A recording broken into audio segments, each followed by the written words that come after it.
The Magic of Thinking Big by David Schwartz. Preface. Why this big book? Why a full-scale discussion of the magic of thinking big? Thousands of books will be published this year. Why one more? Permit me to give you just a little background. Several years ago, I witnessed an exceptionally impressive sales meeting. The vice president in charge of marketing for this company was tremendously excited. He wanted to drive home a point. He had with him on the platform the leading representative in the organization, a very ordinary-looking fellow who earned in the year just ended just a little under $60,000.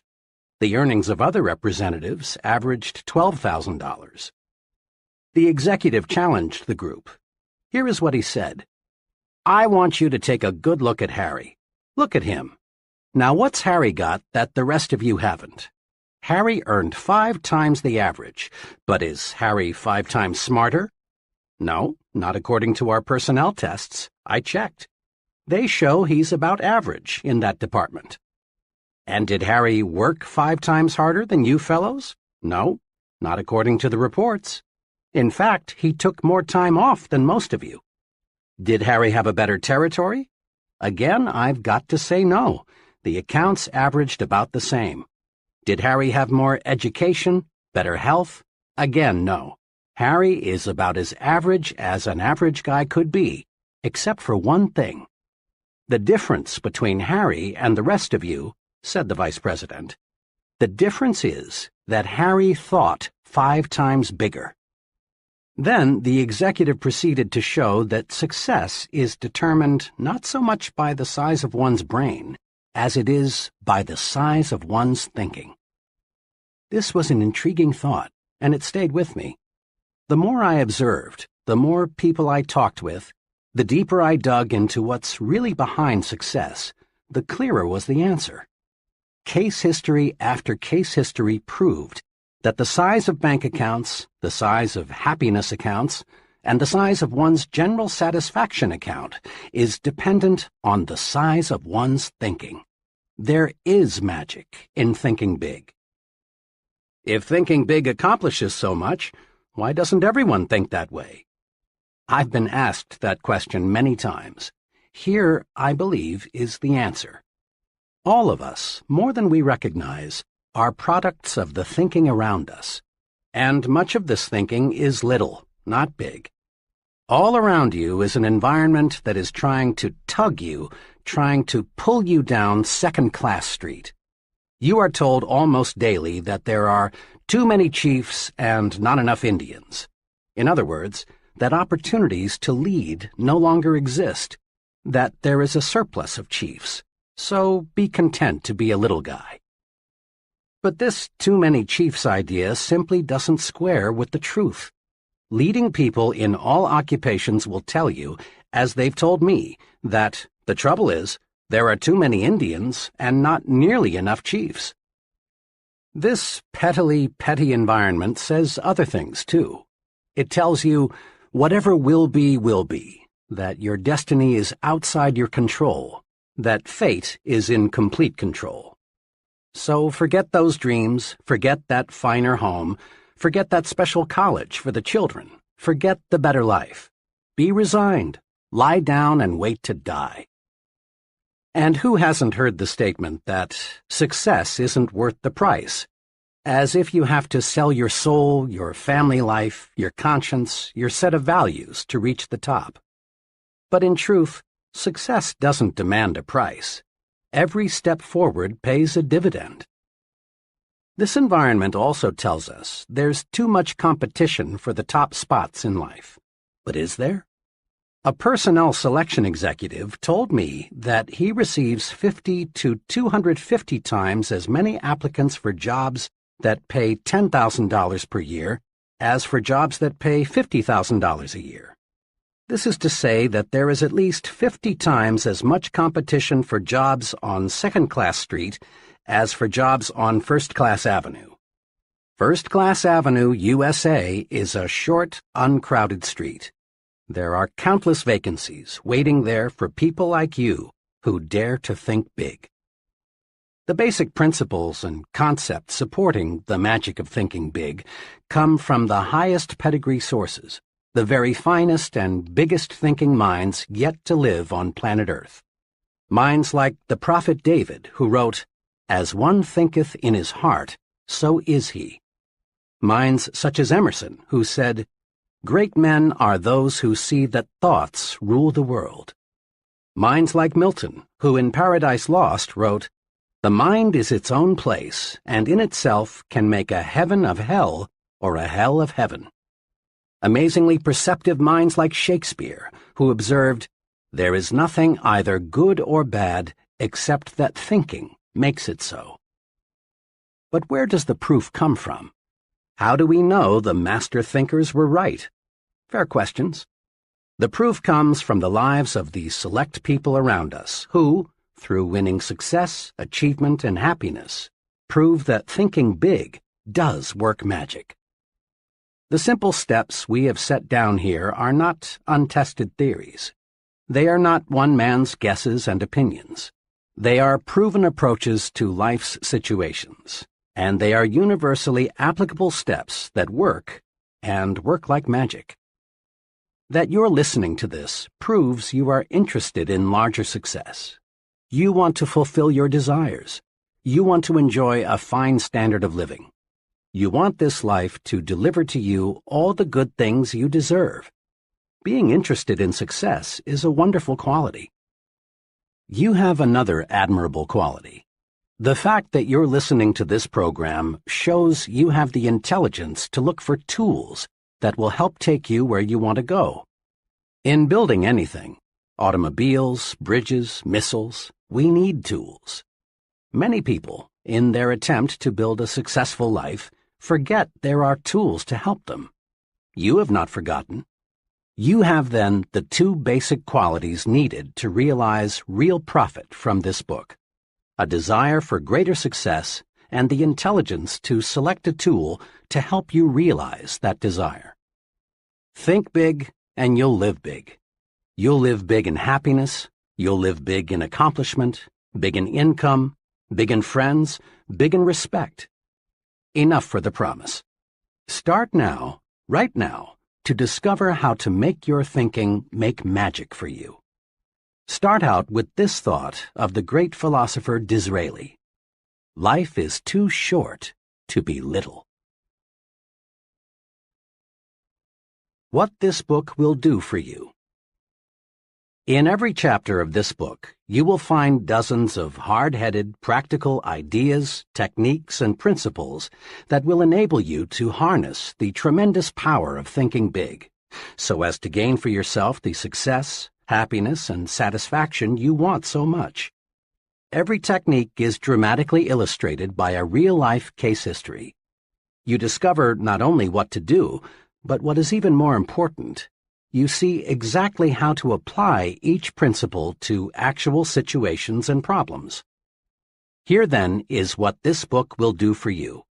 It will show you how you can launch yourself to success with the power of belief, win success by believing you can succeed, defeat disbelief and the negative power it creates, get big results by believing big, make your mind produce positive thoughts, develop the power of belief, plan a concrete success-building program, vaccinate yourself against Excusitis, the failure disease, learn the secret that lies in your attitude toward health, take 4 positive steps to lick health Excusitis, discover why your thinking power is more important than mere intelligence, use your mind for thinking, not simply as a warehouse for facts. Master 3 easy ways to cure intelligence Excusitis. Overcome the problem of age, being too young or too old. Conquer luck Excusitis and attract good luck to you. Use the action technique to cure fear and build confidence. Manage your memory so as to increase your store of confidence. Overcome your fear of other people. Increase self-confidence by satisfying your own conscience. Think confidently by acting confidently. Learn the 5 positive steps to build confidence and destroy fear. Discover that success is measured by the size of your thinking. Measure your true size and find out what assets you have. Think as big as you really are. Develop the big thinker's vocabulary with these 4 specific steps. Think big by visualizing what can be done in the future. Add value to things, to people, and to yourself. Get the thinking big view of your job. Think above trivialities and concentrate on what's important. Test yourself. Find out how big your thinking really is. Use creative thinking to find new and better ways to get things done. Develop creative power by believing it can be done. Fight mind-freezing traditional thinking. Do more and do it better by turning on your creative power. Use the 3 keys to strengthening creativity by opening your ears and your mind. Stretch your thinking and stimulate your mind. Harness and develop your ideas, the fruit of your thinking. Look important because it helps you think important. Become important by thinking your work is important. Build your own sell yourself to yourself commercial. Upgrade your thinking. Think like important people think. Make your environment work for you. Prevent small people from holding you back. Manage your work environment. Get plenty of psychological sunshine during leisure hours. Throw thought poison out of your environment. Go first class in everything you do. Grow the attitudes that will help you win what you want. Get activated, get enthusiastic. Develop the power of real enthusiasm. Grow the you are important attitude. Make more money by getting the put service first attitude. Win the support of other people by thinking right toward them. Become more likable by making yourself lighter to lift. Take the initiative in building friendships. Master the technique of thinking only good thoughts about people. Win friends by practicing conversation generosity. Think big, even when you lose or receive a setback. Get the action habit. You don't need to wait until conditions are perfect. Make up your mind to do something about your ideas.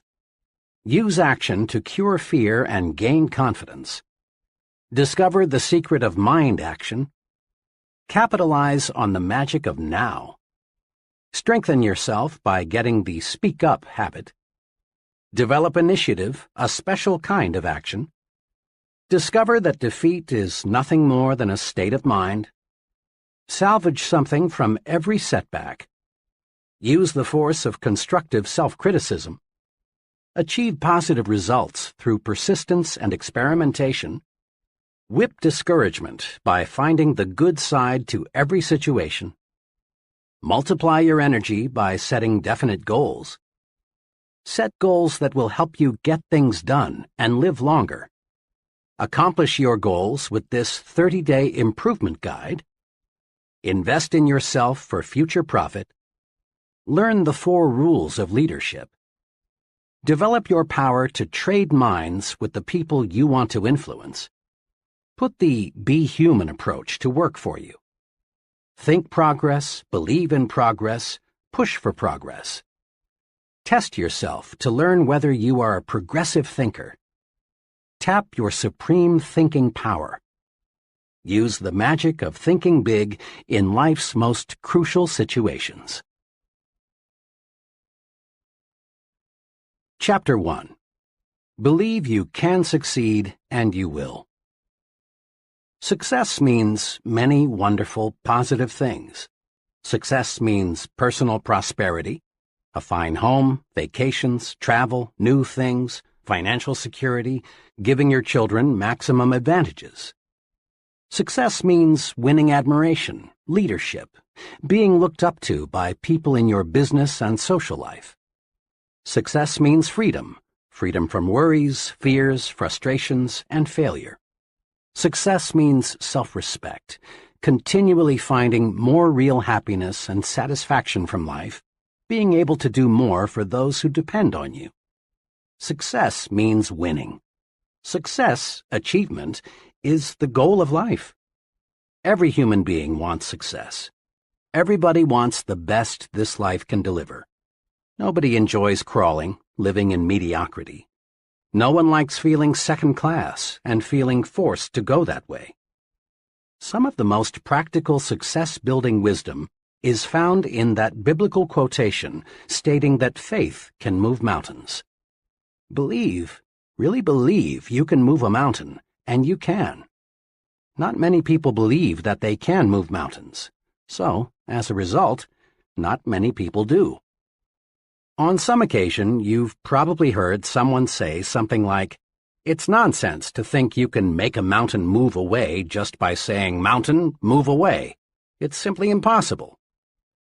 People who think this way have belief confused with wishful thinking. And true enough, you can't wish away a mountain. You can't wish yourself into an executive suite.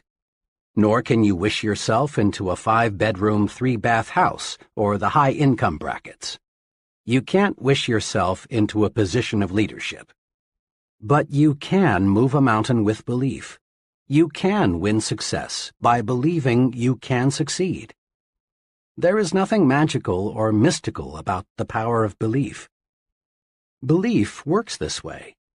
Belief, the "I'm positive I can" attitude, generates the power, skill, and energy needed to do. When you believe I can do it, the how to do it develops. Every day, all over the nation, young people start working in new jobs. Each of them wishes that someday he could enjoy the success that goes with reaching the top. But the majority of these young people simply don't have the belief that it takes to reach the top rungs. And they don't reach the top. Believing it's impossible to climb high, they do not discover the steps that lead to great heights. Their behavior remains that of the average person. But a small number of these young people really believe they will succeed. They approach their work with the "I'm going to the top" attitude, and with substantial belief they reach the top. Believing they will succeed, and that it's not impossible, these folks study and observe the behavior of senior executives. They learn how successful people approach problems and make decisions. They observe the attitudes of successful people. The how to do it always comes to the person who believes he can do it. A young woman I'm acquainted with decided 2 years ago that she was going to establish a sales agency to sell mobile homes. She was advised by many that she shouldn't and couldn't do it. She had less than $3,000 in savings and was advised that the minimum capital investment required was many times that. "Look how competitive it is," she was advised. "And besides, what practical experience have you had in selling mobile homes, let alone managing a business?" her advisors asked. But this young lady had belief in herself and her ability to succeed. She quickly admitted that she lacked capital, that the business was very competitive, and that she lacked experience. "But," she said, "all the evidence I can gather shows that the mobile home industry is going to expand. On top of that, I've studied my competition. I know I can do a better job of merchandising trailers than anybody else in this town. I expect to make some mistakes, but I'm going to be on top in a hurry." And she was. She had little trouble getting capital. Her absolutely unquestioned belief that she could succeed with this business won her the confidence of 2 investors. And armed with complete belief, she did the impossible. She got a trailer manufacturer to advance her a limited inventory with no money down. Last year, she sold over $1 million worth of trailers. Next year, she says, I expect to gross over $2 million. Belief, strong belief, triggers the mind to figure ways and means and how to. And believing you can succeed makes others place confidence in you. Most people do not put much stock in belief, but some, The residents of Successfulville, USA, do.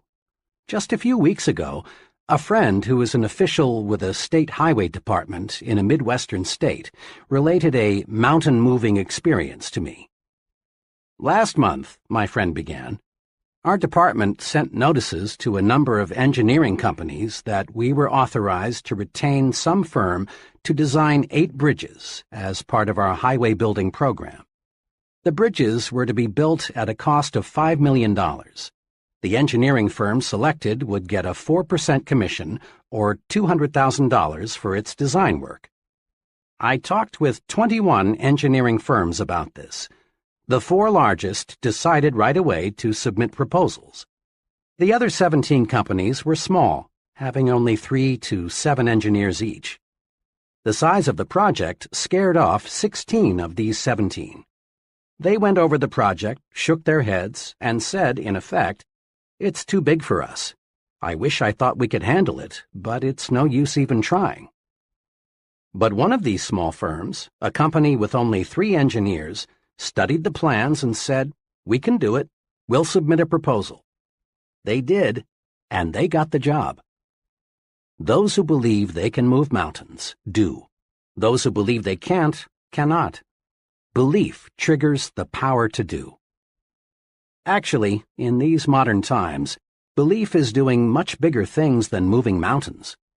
The most essential element, in fact, the essential element, in our space explorations today, is belief that space can be mastered. Without firm, unwavering belief that man can travel in space, our scientists would not have the courage, interest, and enthusiasm to proceed.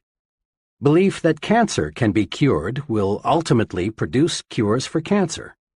Currently, there is some talk of building a tunnel under the English Channel to connect England with the continent. Whether this tunnel is ever built depends on whether responsible people believe it can be built. Belief in great results is the driving force, the power behind all great books, plays, scientific discoveries. Belief in success is behind every successful business, church, and political organization. Belief in success is the one basic, absolutely essential ingredient of successful people. Believe, really believe you can succeed, and you will. Over the years, I've talked with many people who have failed in business ventures and in various careers. I've heard a lot of reasons and excuses for failure. Something especially significant unfolds as conversations with failures develop. In a casual sort of way, the failure drops a remark like, "To tell the truth, I didn't think it would work," or "I had my misgivings before I even started out," or "Actually, I wasn't too surprised that it didn't work out." The "okay, I'll give it a try, but I don't think it will work" attitude produces failures. Disbelief is negative power. When the mind disbelieves or doubts, the mind attracts reasons to support the disbelief. Doubt, disbelief, the subconscious will to fail, the not really wanting to succeed, is responsible for most failures. Think doubt and fail. Think victory and succeed.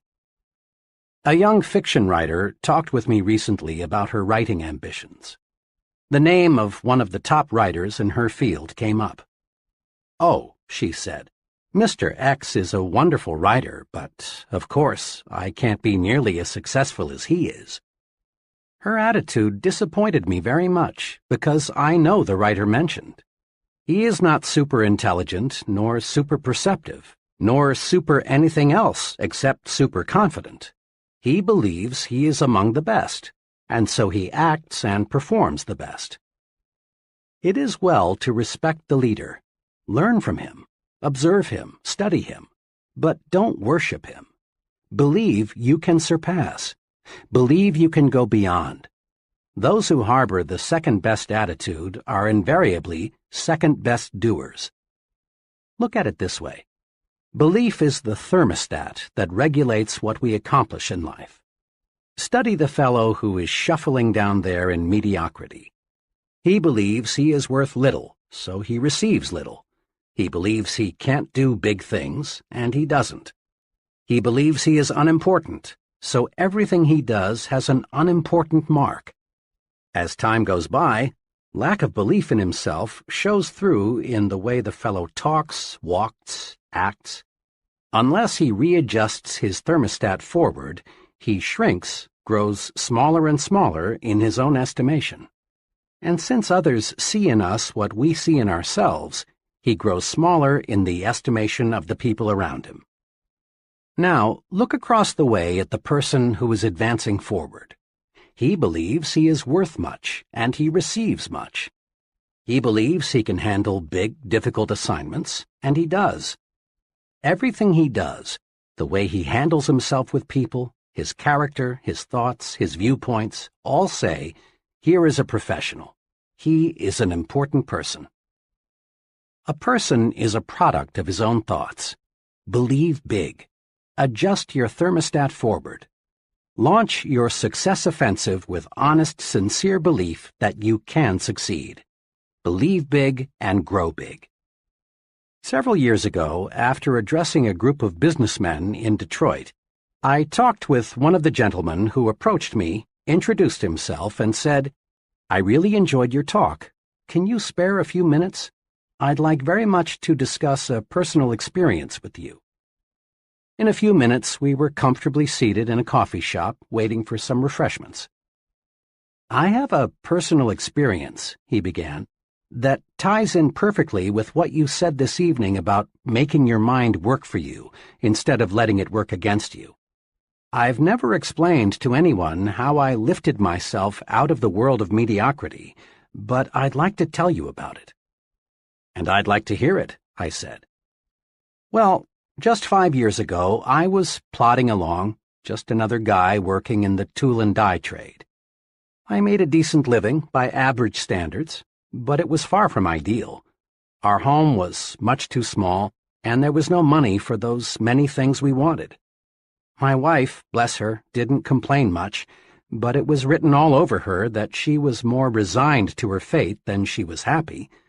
Inside, I grew more and more dissatisfied. When I let myself see how I was failing my good wife and 2 children, I really hurt inside. But today things are really different," my friend continued. "Today we have a beautiful new home on a 2-acre lot and a year-round cabin a couple 100 miles north of here. There's no more worry about whether we can send the kids to a good college, and my wife no longer has to feel guilty every time she spends money for some new clothes. Next summer, the whole family is flying to Europe to spend a month's holiday. We're really living." "How did all this happen?" I asked. "It all happened," he continued, "when, to use the phrase you used tonight, I harnessed the power of belief. 5 years ago, I learned about a job with a tool and die company here in Detroit. We were living in Cleveland at the time. I decided to look into it, hoping I could make a little more money. I got here early on Sunday evening, but the interview was not until Monday. After dinner, I sat down in my hotel room, and for some reason, I got really disgusted with myself. Why, I asked myself, am I just a middle-class failure? Why am I trying to get a job that represents such a small step forward? I don't know to this day what prompted me to do it, but I took a sheet of hotel stationery and wrote down the names of 5 people I've known well for several years who had far surpassed me in earning power and job responsibility. 2 were former neighbors who had moved away to fine subdivisions. 2 others were fellows I had worked for, and the 3rd was a brother-in-law. Next, again, I don't know what made me do this. I asked myself, what do my 5 friends have that I don't have, besides better jobs? I compared myself with them on intelligence, but I honestly couldn't see that they excelled in the brains department. Nor could I truthfully say they had me beat on education, integrity, or personal habits. Finally, I got down to another success quality one hears a lot about: initiative. Here I hated to admit it, but I had to. On this point, my record showed I was far below that of my successful friends. It was now about 3 a.m., but my mind was astonishingly clear. I was seeing my weak point for the first time. I discovered that I had held back. I had always carried a little stick. I dug into myself deeper and deeper, and found the reason I lacked initiative was because I didn't believe inside that I was worth very much. I sat there the rest of the night, just reviewing how lack of faith in myself had dominated me ever since I could remember, how I had used my mind to work against myself. I found I had been preaching to myself why I couldn't get ahead instead of why I could. I had been selling myself short. I found this streak of self-depreciation showed through in everything I did. Then it dawned on me that no one else was going to believe in me until I believed in myself. Right then I decided, I'm through feeling second class. From here on in, I'm not going to sell myself short. Next morning, I still had that confidence. During the job interview, I gave my newfound confidence its first test. Before coming for the interview, I'd hoped I would have the courage to ask for $750 or maybe even $1,000 more than my present job was paying. But now, after realizing I was a valuable man, I upped it to $3,500. And I got it. I sold myself because, after that one long night of self-analysis, I found things in myself that made me a lot more saleable. Within 2 years after I took that job, I had established a reputation as the fellow who can get business. Then we went into a recession. This made me still more valuable because I was one of the best business getters in the industry. The company was reorganized and I was given a substantial amount of stock, plus a lot more pay.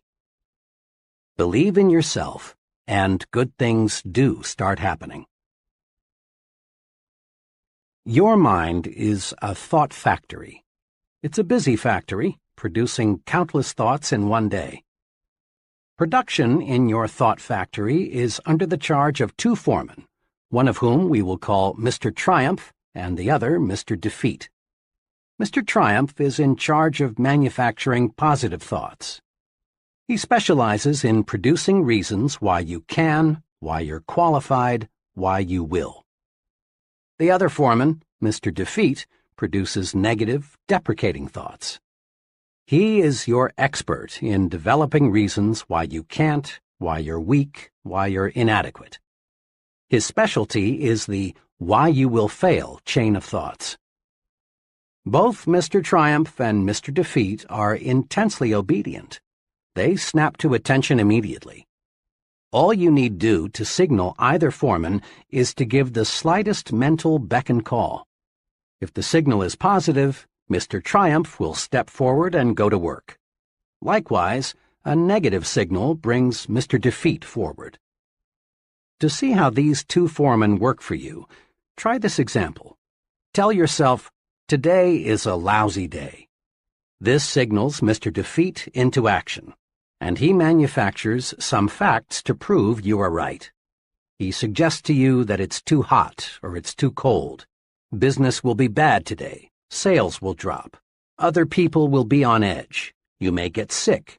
Your wife will be in a fussy mood. Mr. Defeat is tremendously efficient. In just a few moments, he's got you sold. It is a bad day. Before you know it, it is a heck of a bad day. But tell yourself, today is a fine day, and Mr. Triumph is signaled forward to act. He tells you, this is a wonderful day. The weather is refreshing. It's good to be alive. Today you can catch up on some of your work. And then it is a good day. In like fashion, Mr. Defeat can show you why you can't sell Mr. Smith. Mr. Triumph will show you that you can. Mr. Defeat will convince you that you will fail, while Mr. Triumph will demonstrate why you will succeed. Mr. Defeat will prepare a brilliant case against Tom, while Mr. Triumph will show you more reasons why you like Tom.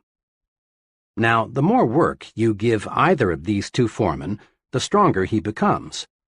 If Mr. Defeat is given more work to do, he adds personnel and takes up more space in your mind. Eventually, he will take over the entire thought manufacturing division, and virtually all thought will be of a negative nature. The only wise thing to do is fire Mr. Defeat. You don't need him. You don't want him around telling you that you can't, you're not up to it, you'll fail, and so on. Mr. Defeat won't help you get where you want to go, so boot him out. Use Mr. Triumph 100% of the time. When any thought enters your mind, ask Mr. Triumph to go to work for you. He'll show you how you can succeed. Between now and tomorrow at this time, another 11,500 new consumers will have made their grand entry into the USA. Population is growing at a record rate. In the next 10 years, the increase is conservatively estimated at 35 million. That's equal to the present combined metropolitan population of our 5 biggest cities: New York, Chicago, Los Angeles, Detroit, and Philadelphia. Imagine. New industries, new scientific breakthroughs, expanding markets, all spell opportunity. This is good news. This is a most wonderful time to be alive. All signs point to a record demand for top-level people in every field. People who have superior ability to influence others, to direct their work, to serve them in a leadership capacity. And the people who will fill these leadership positions are all adults or near adults right now. One of them is you. The guarantee of a boom is not, of course, a guarantee of personal success. Over the long pull, the United States has always been booming. But just a fast glance shows that millions and millions of people, in fact, a majority of them, struggle but don't really succeed.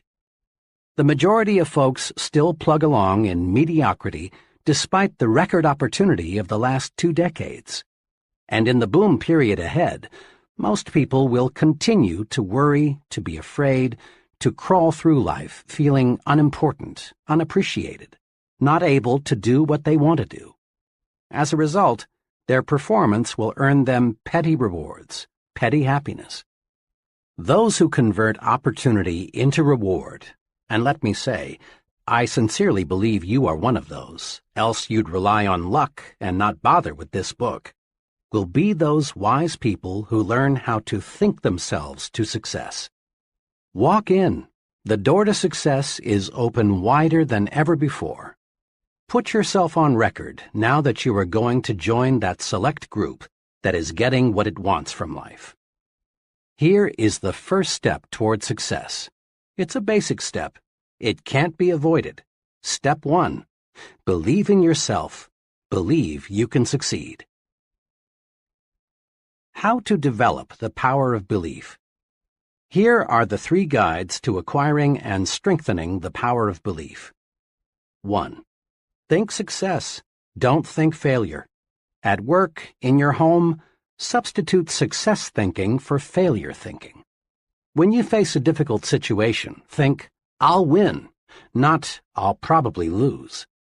When you compete with someone else, think, I'm equal to the best, not I'm outclassed.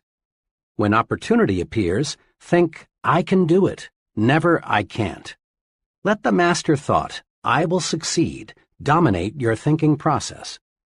Thinking success conditions your mind to create plans that produce success. Thinking failure does the exact opposite. Failure thinking conditions the mind to think other thoughts that produce failure. 2. Remind yourself regularly that you are better than you think you are. Successful people are not supermen. Success does not require a super intellect, nor is there anything mystical about success. And success isn't based on luck. Successful people are just ordinary folks who have developed belief in themselves and what they do. Never, yes, never sell yourself short. 3. Believe big.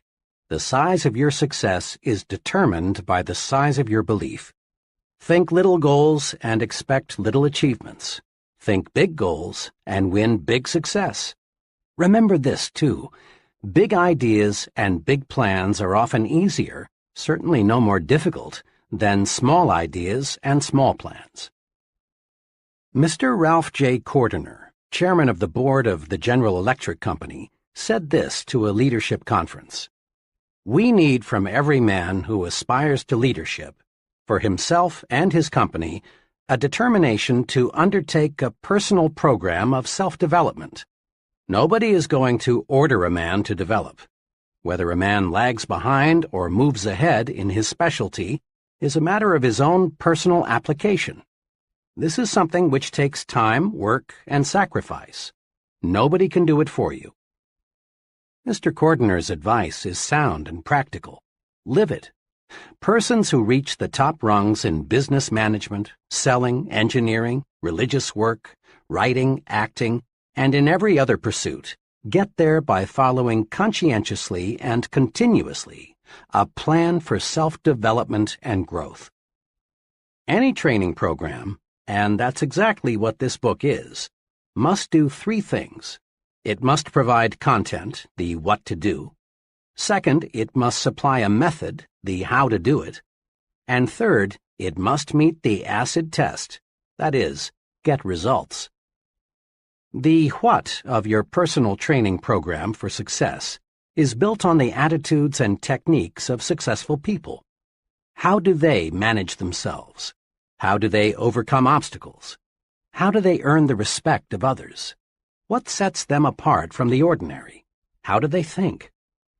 The how of your plan for development and growth is a series of concrete guides for action. These are found in each chapter. These guides work. Apply them and see for yourself. What about the most important part of training? Results? Wrapped up briefly, conscientious application of the program presented here will bring you success, and on a scale that may now look impossible. Broken down into its components, your personal training program for success will bring you a series of rewards. The reward of deeper respect from your family, the reward of admiration from your friends and associates, the reward of feeling useful, of being someone, of having status, the reward of increased income and a higher standard of living. Your training is self-administered. There will be no one standing over your shoulder telling you what to do and how to do it. This book will be your guide, but only you can understand yourself. Only you can command yourself to apply this training. Only you can evaluate your progress. Only you can bring about corrective action should you slip a little. In short, you are going to train yourself to achieve bigger and bigger success. You already have a fully equipped laboratory in which you can work and study. Your laboratory is all around you. Your laboratory consists of human beings. This laboratory supplies you with every possible example of human action. And there is no limit to what you can learn once you see yourself as a scientist in your own lab. What's more, there is nothing to buy. There is no rent to pay. There are no fees of any kind. You can use this laboratory as much as you like for free. As director of your own laboratory, you will want to do what every scientist does: observe and experiment. Isn't it surprising to you that most people understand so little about why people act as they do, even though they are surrounded by people all their lives? Most people are not trained observers. One important purpose of this book is to help you train yourself to observe, to develop deep insight into human action. You'll want to ask yourself questions like, why is John so successful and Tom just getting by? Why do some people have many friends and other people have only few friends? Why will people gladly accept what one person tells them but ignore another person who tells them the same thing? Once trained, you will learn valuable lessons just through the very simple process of observing. Here are two special suggestions to help you make yourself a trained observer. Select for special study the most successful and the most unsuccessful person you know. Then, as the book unfolds, observe how closely your successful friend adheres to the success principles. Notice also how studying the two extremes will help you see the unmistakable wisdom of following the truths outlined in this book.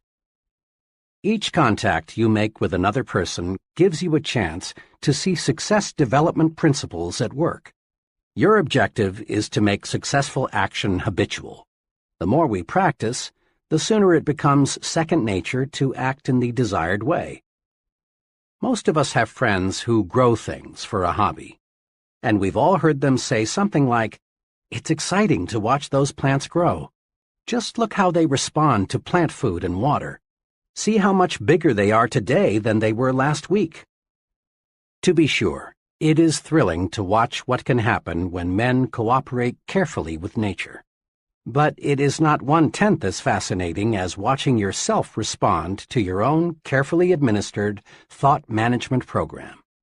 It's fun to feel yourself growing more confident, more effective, more successful, day by day, month by month. Nothing, absolutely nothing, in this life gives you more satisfaction than knowing you're on the road to success and achievement.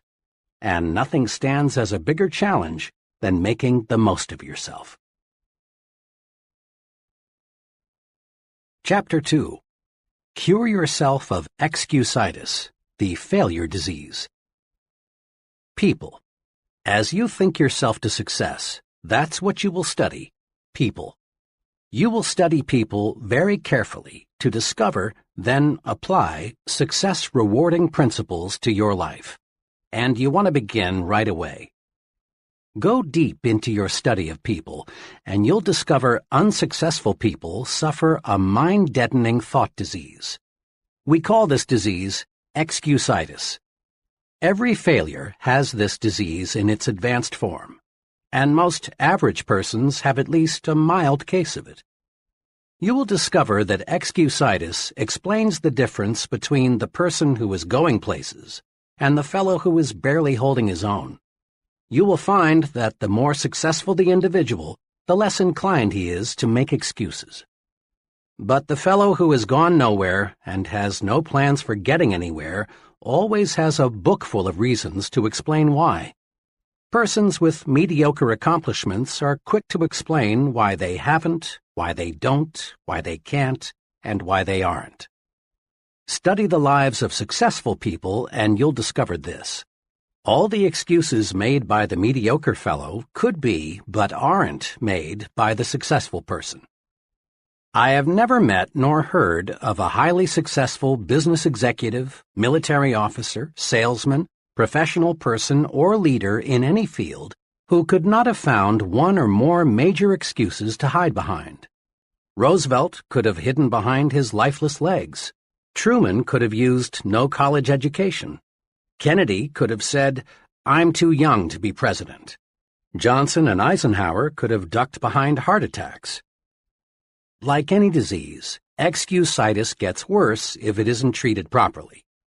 A victim of this thought disease goes through this mental process. I'm not doing as well as I should. What can I use as an alibi that will help me save face? Let's see. Poor health? Lack of education? Too old? Too young? Bad luck? Personal misfortune? Wife? The way my family brought me up? Once the victim of this failure disease has selected a good excuse, he sticks with it. Then he relies on the excuse to explain to himself and others why he is not going forward.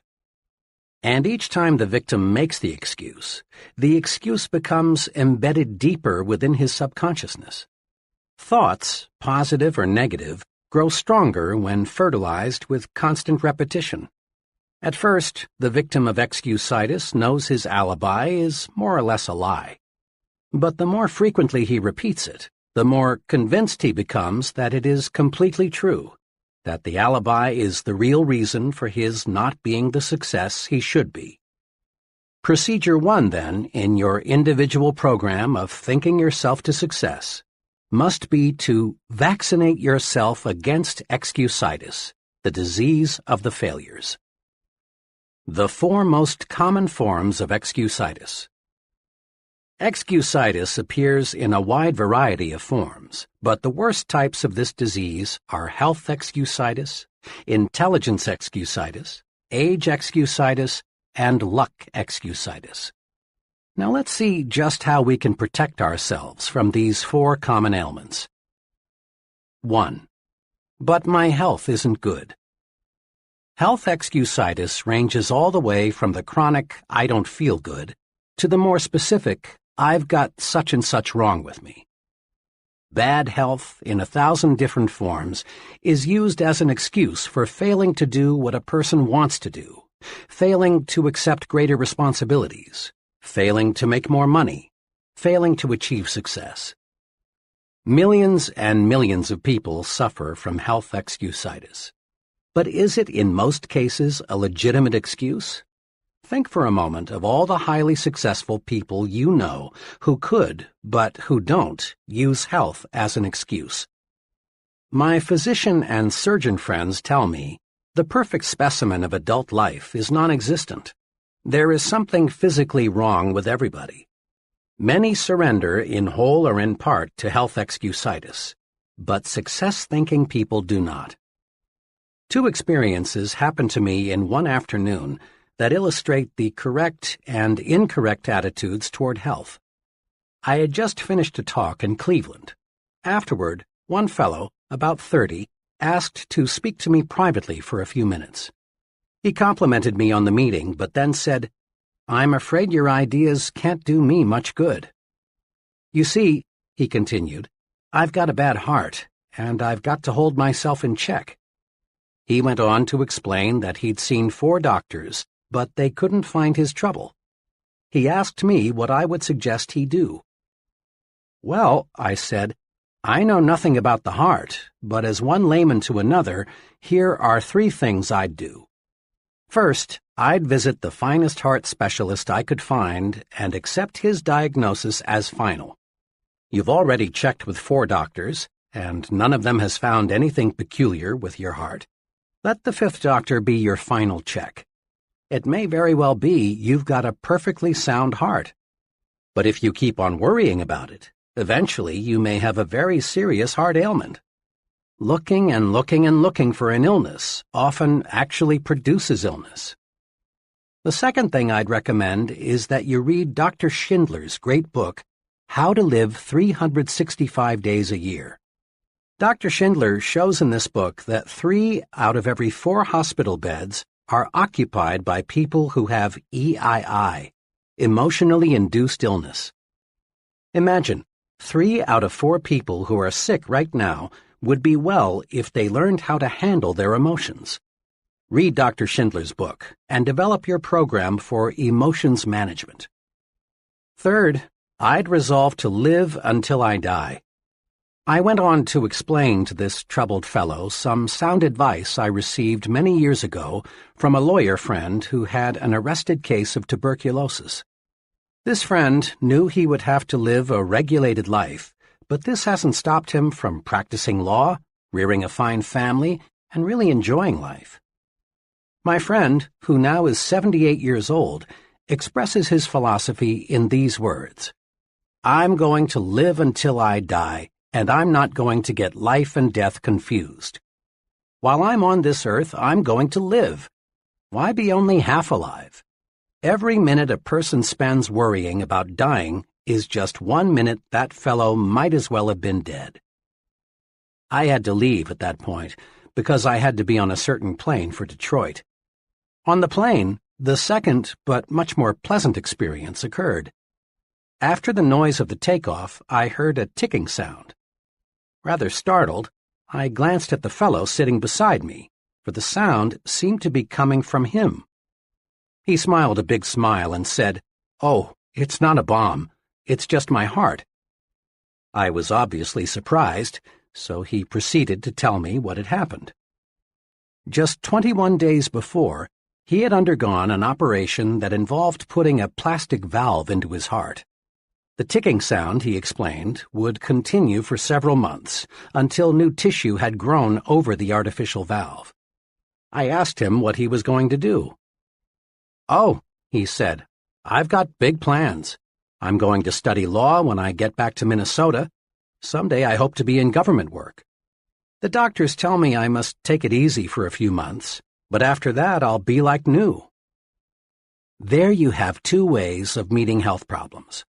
The first fellow, not even sure he had anything organically wrong with him, was worried, depressed, on the road to defeat, wanting somebody to second his motion that he couldn't go forward.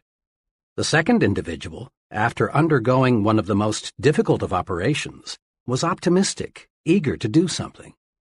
The difference lay in how they thought toward health. I've had some very direct experience with health excusitis.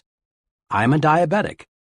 Right after I discovered I had this ailment, about 5,000 hypodermics ago, I was warned, diabetes is a physical condition, but the biggest damage results from having a negative attitude about it. Worry about it, and you may have real trouble. Naturally, since the discovery of my own diabetes, I've gotten to know a great many other diabetics.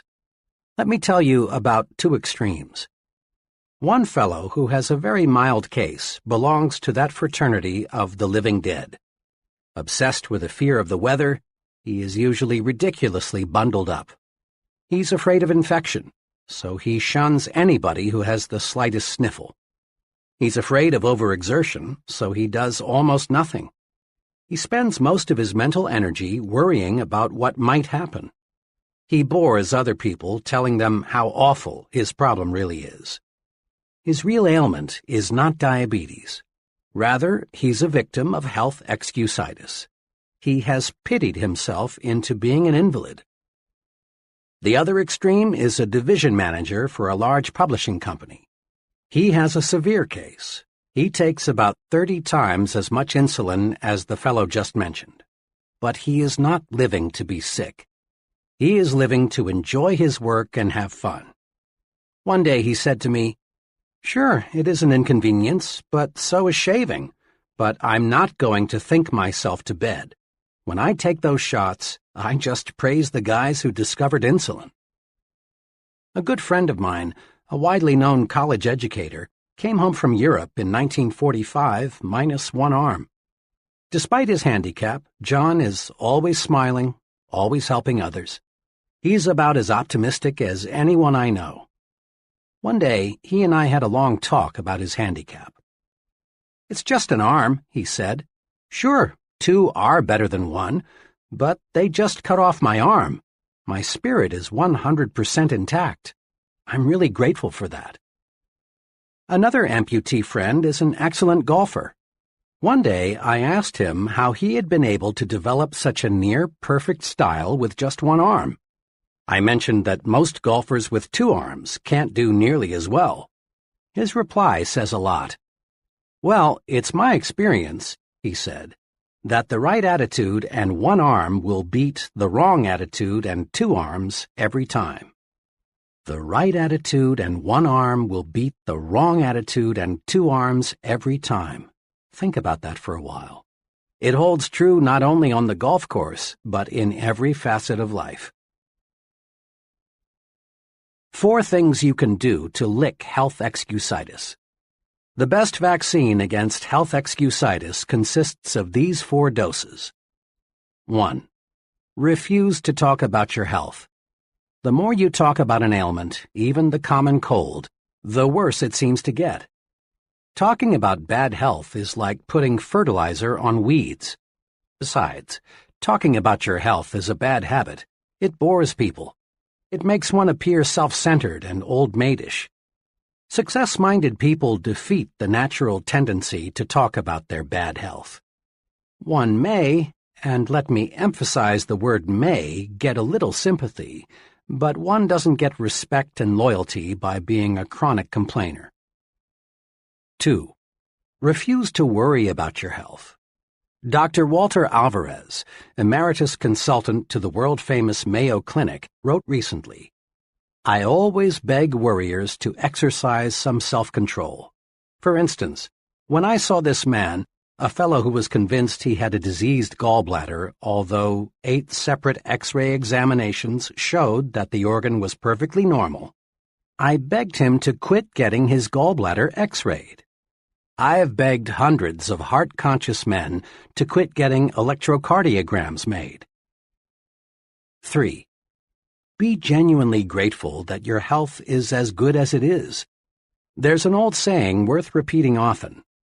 I felt sorry for myself because I had ragged shoes until I met a man who had no feet. Instead of complaining about not feeling good, it's far better to be glad you are as healthy as you are. Just being grateful for the health you have is powerful vaccination against developing new aches and pains and real illness. 4. Remind yourself often, it's better to wear out than rust out. Life is yours to enjoy. Don't waste it. Don't pass up living by thinking yourself into a hospital bed. 2. But you've got to have brains to succeed. Intelligence excusitis, or I lack brains, is common. In fact, it's so common that perhaps as many as 95% of the people around us have it in varying degrees. Unlike most other types of excusitis, people suffering from this particular type of the malady suffer in silence. Not many people will admit openly that they think they lack adequate intelligence. Rather, they feel it deep down inside. Most of us make two basic errors with respect to intelligence. 1. We underestimate our own brain power. 2. We overestimate the other fellow's brain power. Because of these errors, many people sell themselves short. They fail to tackle challenging situations because it takes a brain. But along comes the fellow who isn't concerned about intelligence, and he gets the job. What really matters is not how much intelligence you have, but how you use what you do have. The thinking that guides your intelligence is much more important than the quantity of your brain power. Let me repeat, for this is vitally important. The thinking that guides your intelligence is much more important than how much intelligence you may have. In answering the question, should your child be a scientist, Dr. Edward Teller, one of the nation's foremost physicists, said, "A child does not need a lightning-fast mind to be a scientist, nor does he need a miraculous memory, nor is it necessary that he get very high grades in school. The only point that counts is that the child have a high degree of interest in science." Interest, enthusiasm, is the critical factor even in science. With a positive, optimistic, and cooperative attitude, a person with an IQ of 100 will earn more money, win more respect, and achieve more success than a negative, pessimistic, uncooperative individual with an IQ of 120. Just enough sense to stick with something, a chore, task, project, until it's completed, pays off much better than idle intelligence, even if idle intelligence be of genius caliber. For stickability is 95% of ability. At a homecoming celebration last year, I met a college friend whom I had not seen for 10 years. Chuck was a very bright student and was graduated with honors. His goal when I last saw him was to own his own business in western Nebraska. I asked Chuck what kind of business he finally established. "Well," he confessed, "I didn't go into business for myself. I wouldn't have said this to anyone 5 years ago or even 1 year ago, but now I'm ready to talk about it. As I look back at my college education now, I see that I became an expert in why a business idea won't work out. I learned every conceivable pitfall, every reason why a small business will fail. You've got to have ample capital. Be sure the business cycle is right. Is there a big demand for what you will offer? Is local industry stabilized? 1,001 things to check out. The thing that hurts most is that several of my old high school friends, who never seemed to have much on the ball and didn't even go to college, now are very well established in their own businesses. But me, I'm just plodding along, auditing freight shipments. Had I been drilled a little more in why a small business can succeed, I'd be better off in every way today. The thinking that guided Chuck's intelligence was a lot more important than the amount of Chuck's intelligence. Why some brilliant people are failures. I've been close for many years to a person who qualifies as a genius, has high abstract intelligence, and is Phi Beta Kappa. Despite this very high native intelligence, he is one of the most unsuccessful people I know. He has a very mediocre job. He's afraid of responsibility. He is never married. Lots of marriages end in divorce. He has few friends. People bore him. He's never invested in property of any kind. He might lose his money. This man uses his great brain power to prove why things won't work rather than directing his mental power to searching for ways to succeed. Because of the negative thinking that guides his great reservoir of brains, this fellow contributes little and creates nothing. With a changed attitude, he could do great things indeed. He has the brains to be a tremendous success, but not the thought power.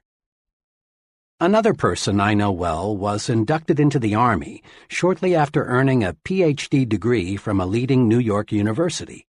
How did he spend his 3 years in the Army? Not as an officer, not as a staff specialist. Instead, for 3 years, he drove a truck. Why? Because he was filled with negative attitudes toward fellow soldiers, I'm superior to them. Toward Army methods and procedures, they are stupid. Toward discipline, it's for others, not me. Toward everything, including himself, I'm a fool for not figuring out a way to escape this rap. This fellow earned no respect from anyone. All his vast store of knowledge lay buried. His negative attitudes turned him into a flunky. Remember, the thinking that guides your intelligence is much more important than how much intelligence you have. Not even a Ph.D. degree can override this basic success principle. Several years ago, I became a close friend of Phil F., one of the senior officers of a major advertising agency. Phil was director of marketing research for the agency, and he was doing a bang-up job. Was Phil a brain? Far from it. Phil knew next to nothing about research technique. He knew next to nothing about statistics. He was not a college graduate, though all the people working for him were. And Phil did not pretend to know the technical side of research. What then enabled Phil to command $30,000 a year, while not one of his subordinates earned $10,000? This. Phil was a human engineer. Phil was 100% positive. Phil could inspire others when they felt low. Phil was enthusiastic. He generated enthusiasm. Phil understood people, and because he could really see what made them tick, he liked them. Not Phil's brains, but how he managed those brains made him 3 times more valuable to his company than men who rated higher on the IQ scale. Out of every 100 persons who enroll in college, fewer than 50 will graduate. I was curious about this, so I asked a director of admissions at a large university for his explanation. "It's not insufficient intelligence," he said. "We don't admit them if they don't have sufficient ability. And it's not money. Anyone who wants to support himself in college today can do so. The real reason is attitudes. You would be surprised," he said, "how many young people leave because they don't like their professors, the subjects they must take, and their fellow students." The same reason, negative thinking, explains why the door to top-flight executive positions is closed to many young junior executives. Sour, negative, pessimistic, depreciating attitudes, rather than insufficient intelligence, hold back thousands of young executives. As one executive told me, "It's a rare case when we pass up a young fellow because he lacks brains. Nearly always, it's attitude." Once, I was retained by an insurance company to learn why the top 25% of the agents were selling over 75% of the insurance, while the bottom 25% of the agents sold only 5% of total volume. Thousands of personnel files were carefully checked. The search proved beyond any question that no significant difference existed in native intelligence. What's more, differences in education did not explain the difference in selling success. the difference in the very successful and the very unsuccessful finally reduced to differences in attitudes, or difference in thought management. The top group worried less, was more enthusiastic, had a sincere liking for people. We can't do much to change the amount of native ability, but we can certainly change the way we use what we have. Knowledge is power, when you use it constructively. Closely allied to intelligence excusitis is some incorrect thinking about knowledge. We often hear that knowledge is power, but this statement is only a half-truth. Knowledge is only potential power. Knowledge is power only when put to use, and then only when the use made of it is constructive. The story is told that the great scientist Einstein was once asked how many feet are in a mile. Einstein's reply was, "I don't know. Why should I fill my brain with facts I can find in 2 minutes in any standard reference book?" Einstein taught us a big lesson. He felt it was more important to use your mind to think than to use it as a warehouse for facts. One time, Henry Ford was involved in a libel suit with the Chicago Tribune. The Tribune had called Ford an ignoramus, and Ford said, in effect, "Prove it." The Tribune asked him scores of simple questions, such as, who was Benedict Arnold? When was the Revolutionary War fought? And others, most of which Ford, who had little formal education, could not answer. Finally, he became quite exasperated and said, "I don't know the answers to those questions, but I could find a man in 5 minutes who does." Henry Ford was never interested in miscellaneous information. He knew what every major executive knows, that the ability to know how to get information is more important than using the mind as a garage for facts. How much is a fact man worth? I spent a very interesting evening recently with a friend who is the president of a young but rapidly growing manufacturing concern. The TV set happened to be turned to one of the most popular quiz programs. The fellow being quizzed had been on the show for several weeks. He could answer questions on all sorts of subjects, many of which seemed nonsensical. After the fellow answered a particularly odd question, something about a mountain in Argentina, my host looked at me and said, "How much do you think I'd pay that guy to work for me?" "How much?" I asked.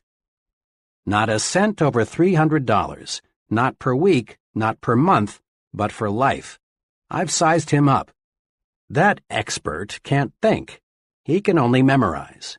He's just a human encyclopedia, and I figure for $300 I can buy a pretty good set of encyclopedias. In fact, maybe that's too much. 90% of what that guy knows I can find in a $2 almanac. What I want around me," he continued, "are people who can solve problems, who can think up ideas, people who can dream and then develop the dream into a practical application. An idea man can make money with me. A fact man can't." 3 easy ways to cure intelligence excusitis are: Number 1, never underestimate your own intelligence, and never overestimate the intelligence of others. Don't sell yourself short. Concentrate on your assets. Discover your superior talents. Remember, it's not how many brains you've got that matters. Rather, it's how you use your brains that counts. Manage your brains instead of worrying about how much IQ you've got. Number 2, remind yourself several times daily, my attitudes are more important than my intelligence. At work and at home, practice positive attitudes. See the reasons why you can do it, not the reasons why you can't. Develop an I'm winning attitude. Put your intelligence to creative, positive use. Use it to find ways to win, not to prove you will lose. Number 3, remember that the ability to think is of much greater value than the ability to memorize facts. Use your mind to create and develop ideas, to find new and better ways to do things. Ask yourself, Am I using my mental ability to make history, or am I using it merely to record history made by others? 3. It's no use. I'm too old or too young. Age excusitis, the failure disease of never being the right age, comes in two easily identifiable forms, the I'm too old variety and the I'm too young brand. You've heard hundreds of people of all ages explain their mediocre performance in life something like this: I'm too old, or too young, to break in now. I can't do what I want to do or am capable of doing because of my age handicap. Really, it's surprising how few people feel they are just right, age-wise, and it's unfortunate. This excuse has closed the door of real opportunity to thousands of individuals. They think their age is wrong, so they don't even bother to try. The I'm too old variety is the most common form of age excusitis. This disease is spread in subtle ways. TV fiction is produced about the big executive who lost his job because of a merger and can't find another because he's too old. Mr. Executive looks for months to find another job, but he can't, and in the end, after contemplating suicide for a while, he decides to rationalize that it's nice to be on the shelf. Plays and magazine articles on the topic "Why You Are Washed Up at 40" are popular, not because they represent true facts, but because they appeal to many worried minds looking for an excuse. How to handle age excusitis. Age excusitis can be cured. A few years ago, while I was conducting a sales training program, I discovered a good serum that both cures this disease and vaccinates you so you won't get it in the first place. In that training program, there was a trainee named Cecil. Cecil, who was 40, wanted to shift over to set himself up as a manufacturer's representative, but he thought he was too old. After all, he explained, I'd have to start from scratch, and I'm too old for that now. I'm 40. I talked with Cecil several times about his old age problem. I used the old medicine, "You're only as old as you feel," but I found I was getting nowhere. Too often, people retort with, "But I do feel old." Finally, I discovered a method that worked. One day, after a training session, I tried it on Cecil. I said, "Cecil, when does a man's productive life begin?" He thought a couple of seconds and answered, "Oh, when he's about 20, I guess." "Okay," I said. "Now, when does a man's productive life end?" Cecil answered, "Well, if he stays in good shape and likes his work, I guess a man is still pretty useful when he's 70 or so." "All right," I said. "A lot of folks are highly productive after they reach 70, but let's agree with what you've just said. A man's productive years stretch from 20 to 70. That's 50 years in between, or half a century. Cecil," I said, "you're 40. How many years of productive life have you spent?" 20, he answered. "And how many have you left?" 30, he replied. "In other words, Cecil, you haven't even reached the halfway point. You've used up only 40% of your productive years." I looked at Cecil and realized he'd gotten the point. He was cured of age excusitis. Cecil saw he still had many opportunity-filled years left. He switched from thinking, "I'm already old," to "I'm still young." Cecil now realized that how old we are is not important. It's one's attitude toward age that makes it a blessing or a barricade. Curing yourself of age excusitis often opens doors to opportunities that you thought were locked tight. A relative of mine spent years doing many different things, selling, operating his own business, working in a bank, but he never quite found what he really wanted to do most. Finally, he concluded that the one thing he wanted more than anything else was to be a minister. But when he thought about it, he found he was too old. After all, he was 45, had 3 young children, and little money. But fortunately, he mustered all of his strength and told himself, 45 or not, I'm going to be a minister. With tons of faith but little else, he enrolled in a 5-year ministerial training program in Wisconsin. 5 years later, he was ordained as a minister and settled down with a fine congregation in Illinois. Old? Of course not. He still has 20 years of productive life ahead of him. I talked with this man not long ago, and he said to me, "You know, if I had not made that great decision when I was 45, I would have spent the rest of my life growing old and bitter. Now I feel every bit as young as I did 25 years ago." And he almost looked it, too. When you lick age excusitis, the natural result is to gain the optimism of youth and feel of youth. When you beat down your fears of age limitations, you add years to your life as well as success. A former university colleague of mine provides an interesting angle on how age excusitis was defeated. Bill was graduated from Harvard in the 1920s. After 24 years in the stock brokerage business, during which time he made a modest fortune, Bill decided he wanted to become a college professor. Bill's friends warned him that he would overtax himself in the rugged learning program ahead. But Bill was determined to reach his goal and enrolled in the University of Illinois at the age of 51. At 55, he had earned his degree. Today, Bill is chairman of the Department of Economics at a fine liberal arts college. He's happy, too. He smiles when he says, "I've got almost a third of my good years left." Old age is a failure disease. Defeat it by refusing to let it hold you back. When is a person too young? The "I'm too young" variety of age excusitis does much damage, too. About a year ago, a 23-year-old fellow named Jerry came to me with a problem. Jerry was a fine young man. He had been a paratrooper in the service and then had gone to college.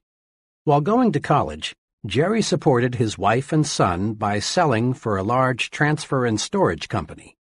He had done a terrific job, both in college and for his company. But today Jerry was worried. "Dr. Schwartz," he said, "I've got a problem. My company has offered me the job of sales manager. This would make me supervisor over 8 salesmen." "Congratulations, that's wonderful news," I said. "But you seem worried." "Well," he continued, "all 8 men I'm to supervise are from 7 to 21 years older than I. What do you think I should do? Can I handle it?" "Jerry," I said, "the general manager of your company obviously thinks you're old enough or he wouldn't have offered you this job. Just remember these 3 points and everything will work out just fine. First, don't be age conscious. Back on the farm, a boy became a man when he proved he could do the work of a man. His number of birthdays had nothing to do with it, and this applies to you. When you prove you are able to handle the job of sales manager, you're automatically old enough. Second, don't take advantage of your new gold bars. Show respect for the salesman. Ask them for their suggestions. Make them feel they are working for a team captain, not a dictator. Do this, and the men will work with you, not against you. Third, get used to having older persons working for you. Leaders in all fields soon find they are younger than many of the people they supervise. So get used to having older men work for you. It will help you a lot in the coming years, when even bigger opportunities develop. And remember, Jerry, your age won't be a handicap unless you make it one. Today, Jerry's doing fine. He loves the transportation business, and now he's planning to organize his own company in a few years. Youth is a liability only when the youth thinks it is. You often hear that certain jobs require considerable physical maturity, jobs like selling securities and insurance. That you've got to have either gray hair or no hair at all in order to gain an investor's confidence is plain nonsense. What really matters is how well you know your job. If you know your job and understand people, you're sufficiently mature to handle it. Age has no real relation to ability, unless you convince yourself that years alone will give you the stuff you need to make your mark. Many young people feel that they are being held back because of their youth. Now, it is true that another person in an organization who is insecure and job-scared may try to block your way forward, using age or some other reason. But the people who really count in the company will not. They will give you as much responsibility as they feel you can handle well. Demonstrate that you have ability and positive attitudes, and your youthfulness will be considered an advantage. In quick recap, the cure for age excusitis is: Number 1. Look at your present age positively. Think, I'm still young, not I'm already old. Practice looking forward to new horizons and gain the enthusiasm and the feel of youth. Number 2. Compute how much productive time you have left. Remember, a person age 30 still has 80% of his productive life ahead of him. And the 50-year-old still has a big 40%, the best 40%, of his opportunity years left. Life is actually longer than most people think. 3. Invest future time in doing what you really want to do. It's too late only when you let your mind go negative and think it's too late. Stop thinking, I should have started years ago. That's failure thinking. Instead think, I'm going to start now. My best years are ahead of me. That's the way successful people think. 4. But my case is different. I attract bad luck. Recently, I heard a traffic engineer discuss highway safety. He pointed out that upward of 40,000 persons are killed each year in so-called traffic accidents. The main point of his talk was that there is no such thing as a true accident. What we call an accident is the result of human or mechanical failure, or a combination of both. What this traffic expert was saying substantiates what wise men throughout the ages have said.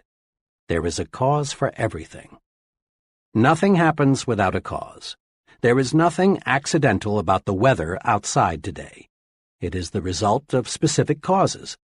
And there is no reason to believe that human affairs are an exception. Yet hardly a day passes that you do not hear someone blame his problems on bad luck.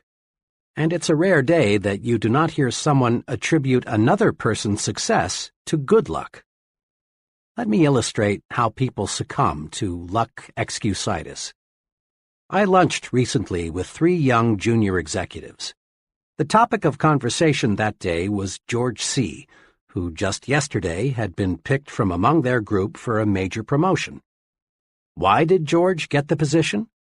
These 3 fellows dug up all sorts of reasons: luck, pull, bootlicking, George's wife and how she flattered the boss, everything but the truth.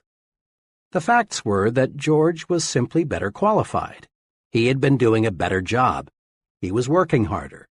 He had a more effective personality. I also knew that the senior officers in the company had spent much time considering which one of the 4 would be promoted. My 3 disillusioned friends should have realized that top executives don't select major executives by drawing names from a hat. I was talking about the seriousness of luck excusitis not long ago with a sales executive of a machine tool manufacturing company. He became excited about the problem and began to talk about his own experience with it. I've never heard it called that before, he said, but it is one of the most difficult problems every sales executive has to wrestle with. Just yesterday, a perfect example of what you're talking about happened in my company. One of the salesmen walked in about 4 o'clock with a $112,000 order for machine tools. Another salesman, whose volume is so low he's a problem, was in the office at the time.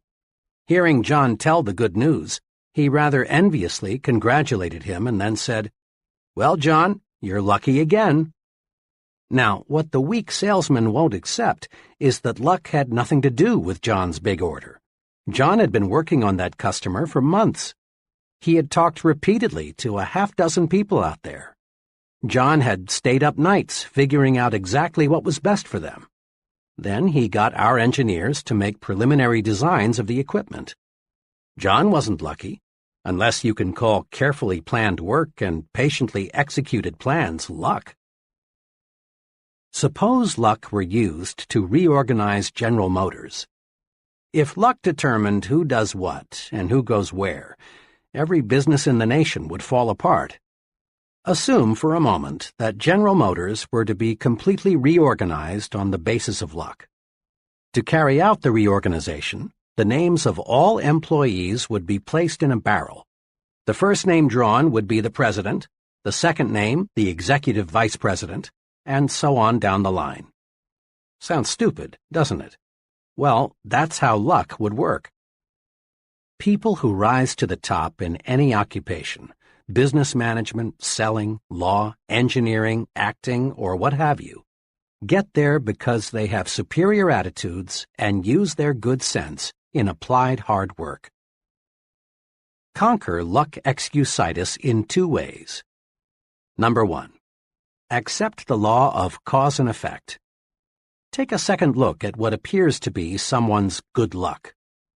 You'll find that not luck, but preparation, planning, and success-producing thinking preceded his good fortune. Take a second look at what appears to be someone's bad luck. Look, and you'll discover certain specific reasons. Mr. Success receives a setback. He learns and profits. But when Mr. Mediocre loses, he fails to learn. Number 2. Don't be a wishful thinker. Don't waste your mental muscles dreaming of an effortless way to win success. We don't become successful simply through luck. Success comes from doing those things and mastering those principles that produce success. Don't count on luck for promotions, victories, the good things in life. Luck simply isn't designed to deliver these good things. Instead, just concentrate on developing those qualities in yourself that will make you a winner. Chapter 3. Build confidence and destroy fear. Friends mean well when they say, "It's only your imagination. Don't worry. There's nothing to be afraid of." But you and I know this kind of fear medicine never really works. Such soothing remarks may give us fear relief for a few minutes or maybe even a few hours. But the "it's only in your imagination" treatment doesn't really build confidence and cure fear. Yes, fear is real, and we must recognize it exists before we can conquer it. Most fear today is psychological. Worry, tension, embarrassment, panic all stem from mismanaged negative imagination. But simply knowing the breeding ground of fear doesn't cure fear. If a physician discovers you have an infection in some part of your body, he doesn't stop there. He proceeds with treatment to cure the infection. The old "it's only in your mind" treatment presumes fear doesn't really exist, but it does. Fear is real. Fear is success enemy number 1. Fear stops people from capitalizing on opportunity. Fear wears down physical vitality. Fear actually makes people sick, causes organic difficulties, shortens life. Fear closes your mouth when you want to speak. Fear, uncertainty, lack of confidence, explains why we still have economic recessions. Fear explains why millions of people accomplish little and enjoy little. Truly, fear is a powerful force. In one way or another, fear prevents people from getting what they want from life. Fear of all kinds and sizes is a form of psychological infection. We can cure a mental infection the same way we cure a body infection, with specific proved treatments. First, though, as part of your pre-treatment preparation, condition yourself with this fact. All confidence is acquired, developed. No one is born with confidence. Those people you know who radiate confidence, who have conquered worry, who are at ease everywhere and all the time, acquired their confidence, every bit of it. You can too. This chapter shows how. During World War II, the Navy made sure that all of its new recruits either knew how to swim or learned how, the idea being, of course, that the ability to swim might someday save the sailor's life at sea. Non-swimming recruits were put into swimming classes. I watched a number of these training experiences. In a superficial sort of way, it was amusing to see young, healthy men terrified by a few feet of water. One of the exercises I recall required the new sailor to jump, not dive, from a board 6 feet in the air into 8 or more feet of water, while a half-dozen expert swimmers stood by. In a deeper sense, it was a sad sight.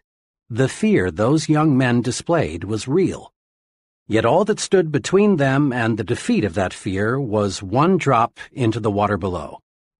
On more than one occasion, I saw young men accidentally pushed off the board. The result, fear defeated. This incident, familiar to thousands of former Navy men, illustrates just one point. Action cures fear. Indecision, postponement, on the other hand, fertilize fear. Jot that down in your success rulebook right now. Action cures fear. Action does cure fear. Several months ago, a very troubled executive in his early 40s came to see me. He had a responsible job as a buyer for a large retailing organization. Worriedly, he explained, "I'm afraid of losing my job. I've got that feeling that my days are numbered." "Why?" I asked. "Well, the pattern is against me. Sales figures in my department are off 7% from a year ago. This is pretty bad, especially since the store's total sales are up 6%. I've made a couple of unwise decisions recently, and I've been singled out several times by the merchandise manager for not keeping pace with the company's progress." "I've never felt quite like this before," he continued. "I've lost my grip, and it shows. My assistant buyer senses it. The salespeople see it too. Other executives, of course, are aware that I'm slipping. One buyer even suggested at a meeting of all head buyers the other day that part of my line should be put in his department, where he said it could make money for the store. It's like drowning and having a crowd of spectators just standing there waiting for me to sink away." The executive talked on, elaborating further on his predicament. Finally, I cut in and asked, "What are you doing about it? What are you trying to do to correct the situation?" "Well," he answered, "there isn't much I can do, I guess, but hope for the best." To this comment, I asked, "Honestly now, is hope enough?" Pausing, but not giving him a chance to answer, I put another question to him. "Why not take action to support your hope?" "Go on," he said. "Well, there are two kinds of action that seem to fit your case. First, start this afternoon to move those sales figures upward. We've got to face it. There's a reason your sales are slipping. Find it. Maybe you need a special sale to clear out your slow-moving merchandise, so you'll be in a position to buy some fresh stock. Perhaps you can rearrange your display counters. Maybe your salespeople need more enthusiasm. I can't pinpoint what will turn your sales volume upward, but something will. And it would probably be wise to talk privately with your merchandise manager. He may be on the verge of putting you out, but when you talk it over with him and ask his advice, he'll certainly give you more time to work things out. It's too expensive for the store to replace you as long as top management feels there's a chance you'll find a solution." I went on. "Then get your assistant buyers on the ball. Quit acting like a drowning man. Let people around you know that you're still alive." Courage was again in his eyes. Then he asked, "You said there are two kinds of action I should take. What's the second?" "The second type of action, which you might say is an insurance policy, is to let 2 or 3 of your closest business friends in the trade know you might consider an offer from another store, assuming, of course, it is substantially better than your present job. I don't believe your job will be insecure after you take some affirmative action to get those sales figures on the rise. But just in case, it's good to have an offer or two. Remember, it's 10 times easier for a man with a job to get another job than it is for someone unemployed to connect. 2 days ago, this once troubled executive called me. After our talk, I buckled down. I made a number of changes, but the most basic one was with my salespeople. I used to hold sales meetings once a week, but now I'm holding one every morning. I've got those people really enthusiastic.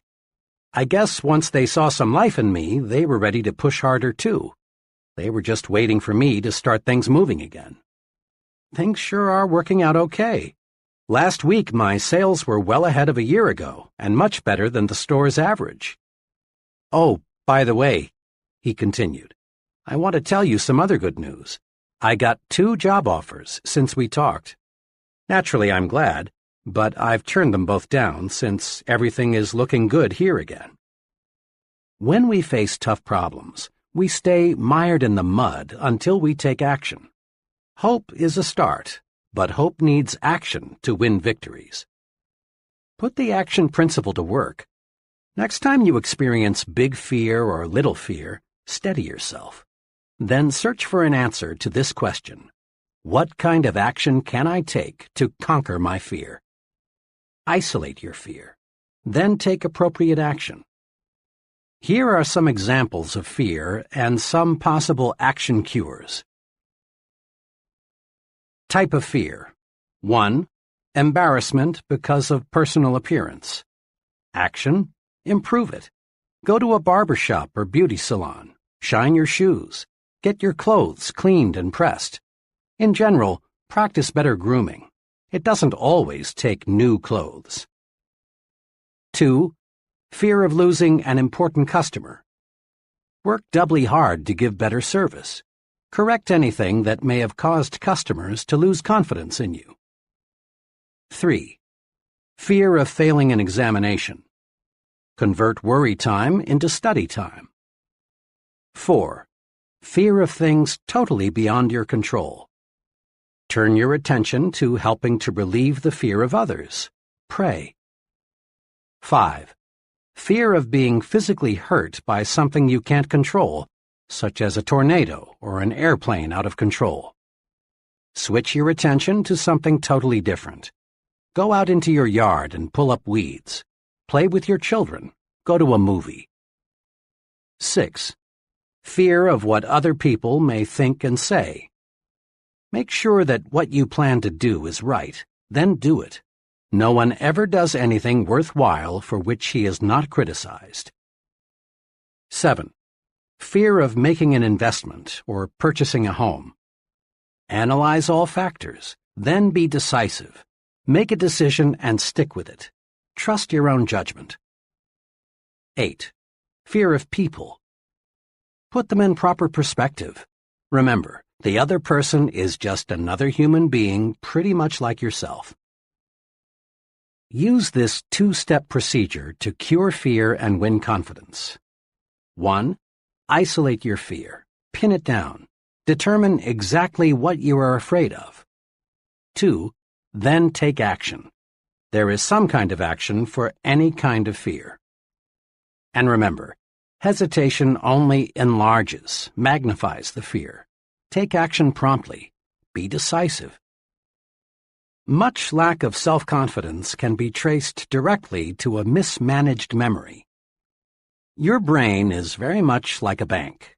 Every day you make thought deposits in your mind bank. These thought deposits grow and become your memory. When you settle down to think, or when you face a problem, in effect you say to your memory bank, "What do I already know about this?"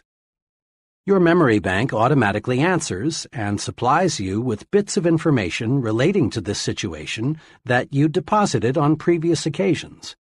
Your memory, then, is the basic supplier of raw material for your new thought. The teller in your memory bank is tremendously reliable. He never crosses you up. If you approach him and say, "Mr. Teller, Let me withdraw some thoughts I deposited in the past, proving I'm inferior to just about everybody else. He'll say, "Certainly, sir. Recall how you failed 2 times previously when you tried this? Recall what your 6th grade teacher told you about your inability to accomplish things? Recall what you overheard some fellow workers saying about you. Recall—" And on Mr. Teller goes, digging out of your brain thought after thought that proves you are inadequate. But suppose you visit your memory teller with this request. "Mr. Teller, I face a difficult decision. Can you supply me with any thoughts which will give me reassurance?" And again, Mr. Teller says, "Certainly, sir." But this time, he delivers thoughts you deposited earlier that say you can succeed. Recall the excellent job you did in a similar situation before? Recall how much confidence Mr. Smith placed in you. Recall what your good friends said about you. Recall— Mr. Teller, perfectly responsive, lets you withdraw the thought deposits you want to withdraw. After all, it is your bank. Here are 2 specific things to do to build confidence through efficient management of your memory bank. 1. Deposit only positive thoughts in your memory bank. Let's face it squarely. Everyone encounters plenty of unpleasant, embarrassing, and discouraging situations. But unsuccessful and successful people deal with these situations in directly opposite ways. Unsuccessful people take them to heart, so to speak. They dwell on the unpleasant situations, thereby giving them a good start in their memory. They don't take their minds away from them. At night, the unpleasant situation is the last thing they think about. Confident, successful people, on the other hand, don't give it another thought. Successful people specialize in putting positive thoughts into their memory bank. What kind of performance would your car deliver if every morning before you left for work, you scooped up a double handful of dirt and put it into your crankcase? That fine engine would soon be a mess, unable to do what you want it to do. Negative, unpleasant thoughts deposited in your mind affect your mind the same way. Negative thoughts produce needless wear and tear on your mental motor. They create worry, frustration, and feelings of inferiority. They put you beside the road while others drive ahead. Do this. In these moments when you're alone with your thoughts, when you're driving your car or eating alone, recall pleasant, positive experiences. Put good thoughts in your memory bank. This boosts confidence. It gives you that "I sure feel good" feeling. It helps keep your body functioning right, too. Here is an excellent plan. Just before you go to sleep, deposit good thoughts in your memory bank. Count your blessings. Recall the many good things you have to be thankful for. Your wife or husband, your children, your friends, your health. Recall the good things you saw people do today. Recall your little victories and accomplishments. Go over the reasons why you are glad to be alive. 2. Withdraw only positive thoughts from your memory bank. I was closely associated several years ago in Chicago with a firm of psychological consultants. They handled many types of cases, but mostly marriage problems and psychological adjustment situations, all dealing with mind matters. One afternoon, as I was talking with the head of the firm about his profession and his techniques for helping the seriously maladjusted person, he made this remark: "You know, there would be no need for my services if people would do just one thing." "What's that?"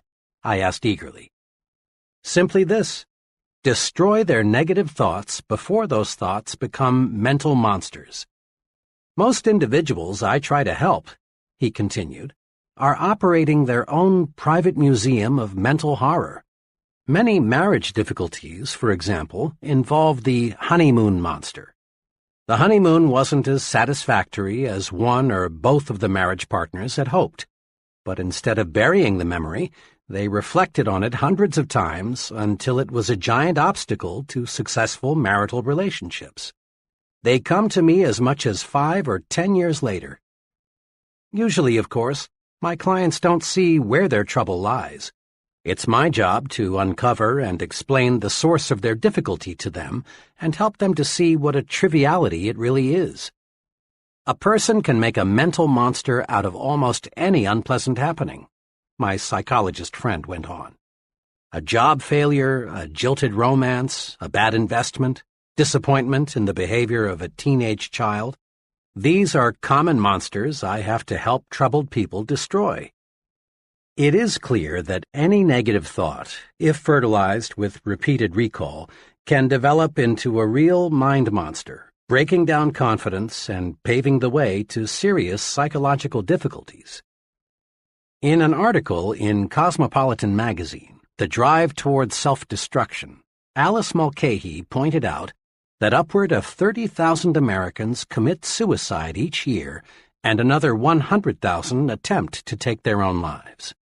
She went on to say, "There is shocking evidence that millions of other people are killing themselves by slower, less obvious methods. Still others are committing spiritual rather than physical suicide, constantly seeking out ways to humiliate, punish, and generally diminish themselves." The psychologist friend mentioned before told me how he helped one of his patients to stop committing mental and spiritual suicide. This patient, he explained, was in her late 30s and had 2 children. In lay terminology, she suffered from severe depression. She looked back on every incident of her life as being an unhappy experience. Her school days, her marriage, the bearing of her children, the places she had lived, all were thought of negatively. She volunteered that she couldn't remember ever having been truly happy. And since what one remembers from the past colors what one sees in the present, she saw nothing but pessimism and darkness. When I asked her what she saw in a picture which I showed her, she said, "It looks like there will be a terrible thunderstorm tonight." That was the gloomiest interpretation of the picture I've yet heard. The picture was a large oil painting of the sun low in the sky and a jagged rocky coastline. The painting was very cleverly done and could be construed to be either a sunrise or a sunset. The psychologist commented to me that what a person sees in the picture is a clue to his personality. Most people say it is a sunrise, but the depressed, mentally disturbed person nearly always says it's a sunset. As a psychologist, I can't change what already is in a person's memory. But I can, with the patient's cooperation, help the individual to see his past in a different light. That's the general treatment I used on this woman. I worked with her to help her see joy and pleasure in her past instead of total disappointment. After 6 months, she began to show improvement. At that point, I gave her a special assignment. Each day, I asked her to think of and write down 3 specific reasons she has to be happy. Then, at her next appointment with me on Thursdays, I'd go over her list with her. I continued this sort of treatment for 3 months. Her improvement was very satisfactory. Today, that woman is very well adjusted to her situation. She's positive and certainly as happy as most people. When this woman quit drawing negatives from her memory bank, she was headed toward recovery. Whether the psychological problem is big or little, the cure comes when one learns to quit drawing negatives from one's memory bank and withdraws positives instead. Don't build mental monsters. Refuse to withdraw the unpleasant thoughts from your memory bank. When you remember situations of any kind, concentrate on the good part of the experience. Forget the bad. Bury it. If you find yourself thinking about the negative side, turn your mind off completely. And here is something very significant and very encouraging. Your mind wants you to forget the unpleasant. If you will just cooperate, unpleasant memories will gradually shrivel and the teller in your memory bank will cancel them out. Dr. Melvin S. Hatwick, noted advertising psychologist, in commenting on our ability to remember, says, "When the feeling aroused is pleasant, the advertisement has a better chance to be remembered. When the feeling aroused is unpleasant, The reader or listener tends to forget the advertisement message. The unpleasant runs counter to what we want. We don't want to remember it. In brief, it really is easy to forget the unpleasant if we simply refuse to recall it. Withdraw only positive thoughts from your memory bank. Let the others fade away, and your confidence, that feeling of being on top of the world, will zoom upward. You take a big step forward toward conquering fear when you refuse to remember negative, self-deprecating thoughts. Why do people fear other people? Why do many folks feel self-conscious around others? What's behind shyness? What can we do about it? Fear of other people is a big fear, but there is a way to conquer it. You can conquer fear of people if you will learn to put them into proper perspective. A business friend, who was doing exceptionally well operating his own wood novelty plant, explained to me how he got the proper perspective of people. His example is interesting. Before I went into the Army in World War II, I was scared of just about everybody. You just wouldn't believe how shy and timid I was. I felt everyone else was a lot smarter. I worried about my physical and mental inadequacies. I thought I was born to fail. Then, by some fortunate quirk of fate, I lost my fear of people in the Army. During part of 1942 and 1943, when the Army was inducting men at a terrific clip, I was stationed as a medic at one of the big induction centers. Day after day, I assisted in examining those men. The more I looked at these recruits, the less afraid of people I became. All those men lined up by the hundreds, naked as jaybirds, looked so much alike. Oh, sure, there were fat ones and skinny ones, tall ones and short ones, but they all were confused, all were lonesome. Just a few days before, some of these were rising young executives. Some were farmers, some were salesmen, drifters, blue-collar workers. A few days before, they had been many things, but at the induction center, they were all alike. I figured out something pretty basic back then. I discovered people are alike in many, many more ways than they are different. I discovered the other fellow is pretty much like me. He likes good food, he misses his family and friends, he wants to get ahead, he has problems, he likes to relax. So if the other fellow is basically like me, there's no point in being afraid of him. Now, doesn't that make sense? If the other fellow is basically like me, there's no reason to be afraid of him. Here are 2 ways to put people in proper perspective. 1. Get a balanced view of the other fellow. Keep these 2 points in mind when dealing with people. First, the other fellow is important. Emphatically, he is important. Every human being is. But remember this also. You are important too. So when you meet another person, make it a policy to think, we're just 2 important people sitting down to discuss something of mutual interest and benefit. A couple of months ago, a business executive phoned to tell me he had just employed a young man whom I had recommended to him shortly before. "Do you know what really sold me on that fellow?" asked my friend. "What?" I asked. "Well, it was the way he handled himself. Most job applicants, when they walk in here, are half scared. They give me all the answers they think I want to hear. In a way, most job applicants are a little like beggars. They'll accept anything, and they aren't particular. But G handled himself differently. He respected me, but what's just as important, he respects himself. What's more, he asked me as many questions as I asked him. He's no mouse. He's a real man, and he's going to do all right." This mutually important attitude helps you keep the situation balanced. The other fellow does not become too important relative to you in your thinking. The other fellow might look frightfully big, frightfully important, but remember, he is still a human being with essentially the same interests, desires, and problems as you. 2. Develop an understanding attitude. People who want figuratively to bite you, growl at you, pick on you, and otherwise chop you down are not rare. If you're not prepared for people like that, they can punch big holes in your confidence and make you feel completely defeated. You need a defense against the adult bully, the fellow who likes to throw his meager weight around. A few months ago, at the reservations desk of a Memphis hotel, I saw an excellent demonstration of the right way to handle folks like this. It was shortly after 5 p.m., and the hotel was busy registering new guests. The fellow ahead of me gave his name to the clerk in a commanding way.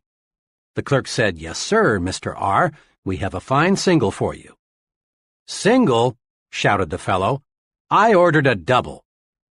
The clerk said, very politely, "Let me check, sir." He pulled the guest's reservation from the file and said, "I'm sorry, sir. Your telegram specified a single. I'd be happy to put you in a double room, sir, if we had any available, but we simply do not." Then the irate customer said, "I don't care what the H that piece of paper says. I want a double." Then he started in with that "do you know who I am" bit, followed with, "I'll have you fired. You'll see. I'll have you fired." As best he could, under the verbal tornado, the young clerk injected, "Sir, we're terribly sorry, but we acted on your instructions." Finally, the customer, really furious now, said, "I wouldn't stay in the best suite in this blank hotel now that I know how badly managed it is," and stormed out. I stepped up to the desk, thinking the clerk, who had taken one of the worst public tongue-lashings I'd seen in some time, would be upset. Instead, he greeted me with one of the finest "good evening, sirs" I'd ever heard.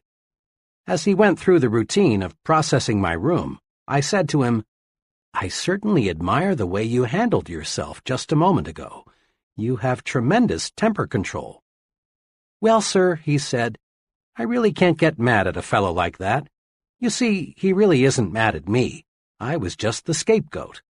The poor fellow may be in bad trouble with his wife, or his business may be off, or maybe he feels inferior and this was his golden chance to feel like a wheel. I'm just the guy who gave him a chance to get something out of his system." The clerk added, "Underneath, he's probably a very nice guy. Most folks are." Walking toward the elevators, I caught myself repeating aloud, "Underneath, he's probably a very nice guy. Most folks are." Remember those two short sentences next time someone declares war on you. Hold your fire. The way to win in situations like this is to let the other fellow blow his stack and then forget it.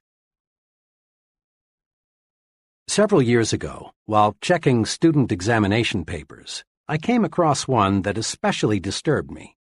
The student who wrote the examination had demonstrated in class discussions and previous tests that he was far better qualified than his paper indicated. He was, in fact, the fellow who I thought would finish at the top of the class. Instead, his paper put him at the bottom. As was my custom in such cases, I had my secretary call the student and ask him to come by my office on an urgent matter. Paul W. appeared shortly. He looked as though he had been through a terrible experience. After he was comfortably seated, I said to him, "What happened, Paul? This just isn't the quality paper I expected you to write." Paul struggled with himself, looked in the direction of his feet, and replied, "Sir, after I saw that you had spotted me cheating, I just went to pieces. I couldn't concentrate on anything. Honest, this is the first time I've ever cheated at the university. I desperately wanted an A, so I worked up a little pony to use." He was terribly upset, but now that he was talking, he wouldn't stop. "I suppose you'll have to recommend me for dismissal. The university rule says any student found cheating in any manner is subject to permanent dismissal." Here Paul started bringing up the shame this incident would bring to his family, how it would wreck his life, and all sorts of repercussions. Finally, I said, "Hold it now. Slow down. Let me explain something. I didn't see you cheat.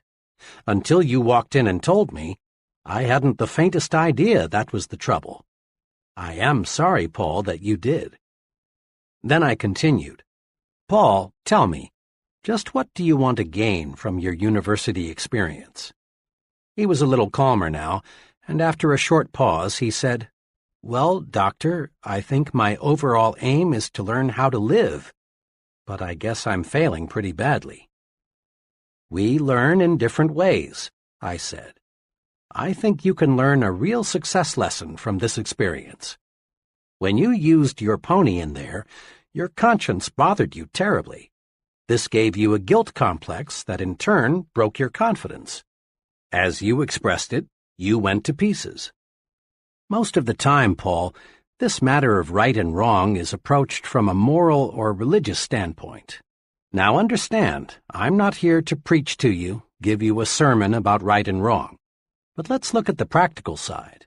When you do anything that goes contrary to your conscience, you feel guilty, and this guilty feeling jams your thought processes. You can't think straight because your mind is asking, "Will I get caught? Will I get caught?" "Paul," I continued, "you wanted an A so badly you did something you knew was wrong. There are many times in life when you'll want to make an A so badly you'll be tempted to do something that is contrary to your conscience. For example, someday you may want to make a sale so badly you'll think of deliberately misleading the customer to buy, and you may succeed. But here's what will happen. Your guilty feeling will grab hold of you, and the next time you see your customer, you'll be self-conscious, ill at ease. You'll be wondering, has he discovered that I put something over? Your presentation will be ineffective because you can't concentrate. Chances are you'll never make the second, third, fourth, and the many repeat sales. In the long run, making that sale using tactics that hurt your conscience will cost you a lot of income." I went on and pointed out to Paul how an occasional business or professional man loses his grip because of an intense fear that his wife will learn about a secret love affair he is having with another woman. Will she find out? Will she find out? Eats away the man's confidence until he can't do a good job at work or in the home. I reminded Paul that many criminals are captured not because any clues point to them, but because they act guilty and self-conscious. Their guilt feeling puts them on the suspect list. There is within each of us a desire to be right, think right, and act right. When we go against that desire, we put a cancer in our conscience. This cancer grows and grows by eating away at our confidence. Avoid doing anything that will cause you to ask yourself, "Will I get caught? Will they find out? Will I get away with it?"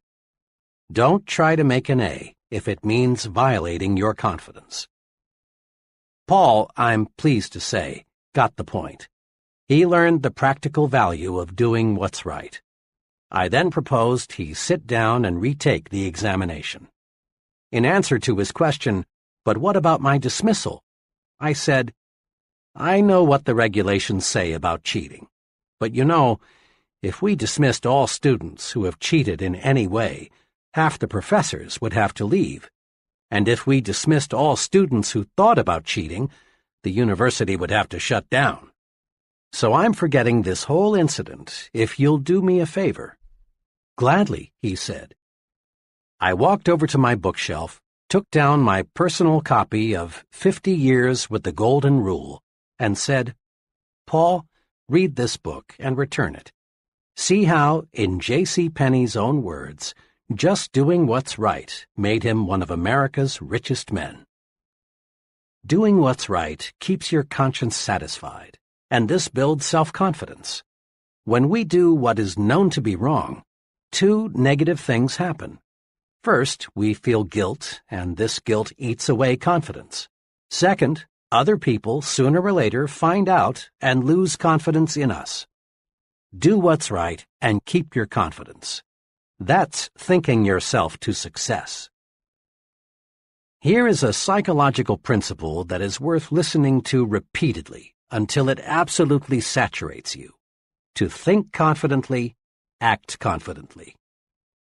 The great psychologist, Dr. George W. Crane, said in his famous book, Applied Psychology, "Remember, motions are the precursors of emotions.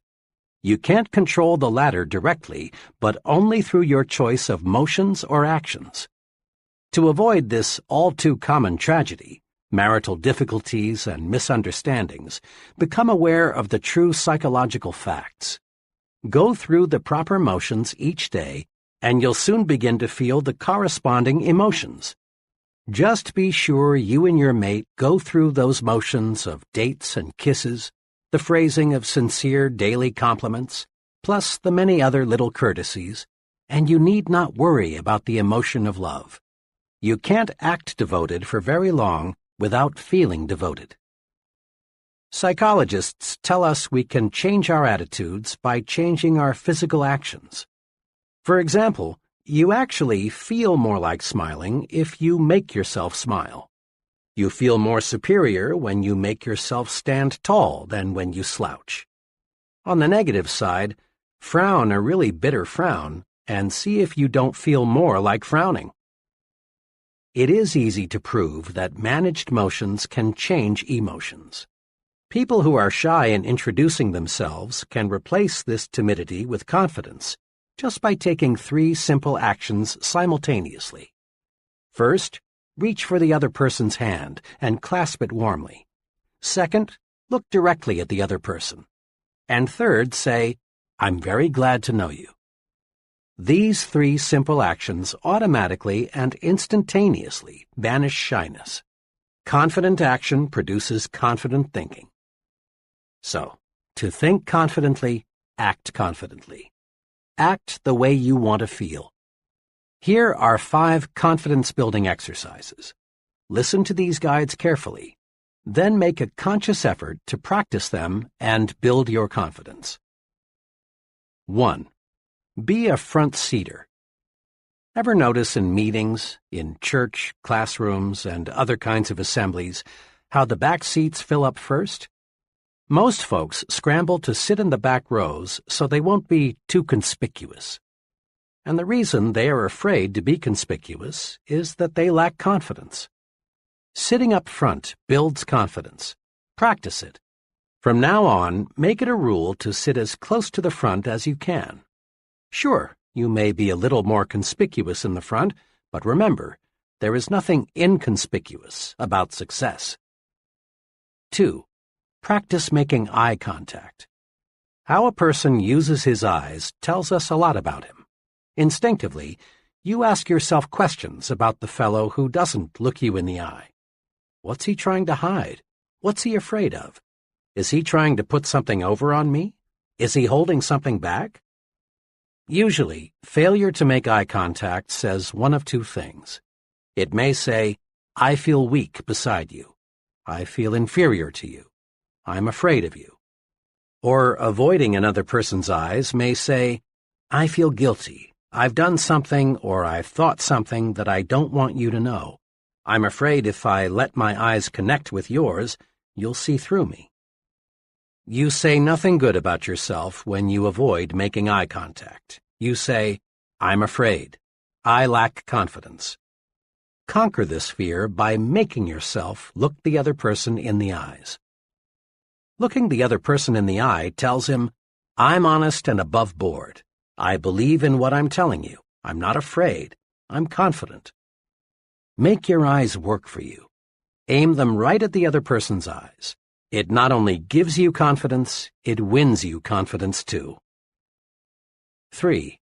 Walk 25% faster. When I was a youngster, just going to the county seat was a big treat. After all the errands were accomplished and we were back in the car, my mother would often say, "Davy, let's just sit here a while and watch the people walk by." Mother was an excellent game player. She'd say, "See that fellow? What do you suppose is troubling him?" Or, "What do you think that lady there is going to do?" Or, "Look at that person. He just seems to be in a fog." Watching people walk and move about became real fun. It was a lot cheaper than the movies. which was one of the reasons I learned later that Mother developed the game, and it was a lot more instructive. I still am a walk watcher. In corridors, lobbies, on sidewalks, I still occasionally find myself studying human behavior simply by watching people move about. Psychologists link slovenly posture and sluggish walking to unpleasant attitudes toward oneself, work, and the people around us. But psychologists also tell us you can actually change your attitudes by changing your posture and speed of movement. Watch, and you discover that body action is the result of mind action. The extremely beaten people, the real down-and-outers, just shuffle and stumble along. They have zero self-confidence. Average people have the average walk. Their pace is average. They have the look of, I really don't have very much pride in myself. Then there's a third group. Persons in this group show superconfidence. They walk faster than the average. There seems to be a slight sprint in the way they walk. Their walk tells the world, I've got someplace important to go, something important to do. What's more, I will succeed at what I will do 15 minutes from now. Use the walk 25% faster technique to help build self-confidence. Throw your shoulders back, lift up your head, move ahead just a little faster, and feel self-confidence grow. Just try and see. 4. Practice speaking up. In working with many kinds of groups of all sizes, I've watched many persons with keen perception and much native ability freeze and fail to participate in discussions. It isn't that these folks don't want to get in and wade with the rest. Rather, it's a simple lack of confidence. The conference clam thinks to himself, my opinion is probably worthless. If I say something, I'll probably look foolish. I'll just say nothing. Besides, the others in the group probably know more than I don't want the others to know how ignorant I am. Each time the conference clam fails to speak, he feels even more inadequate, more inferior. Often he makes a faint promise to himself that deep down he knows he won't keep, to speak next time. This is very important. Each time our clam fails to speak, he takes one more dose of confidence poison. He becomes less and less confident of himself. But on the positive side, the more you speak up, the more you add to your confidence, and the easier it is to speak up the next time. Speak up. It's a confidence-building vitamin. Put this confidence builder to use. Make it a rule to speak up at every open meeting you attend. Speak up. Say something voluntarily at every business conference, committee meeting, community forum you attend. Make no exception. Comment, make a suggestion, ask a question, and don't be the last to speak. Try to be the icebreaker, the first one in with a comment. And never worry about looking foolish. You won't. For each person who doesn't agree with you, odds are another person will. Quit asking yourself, I wonder if I dare speak. Instead, concentrate on getting the discussion leader's attention so you can speak.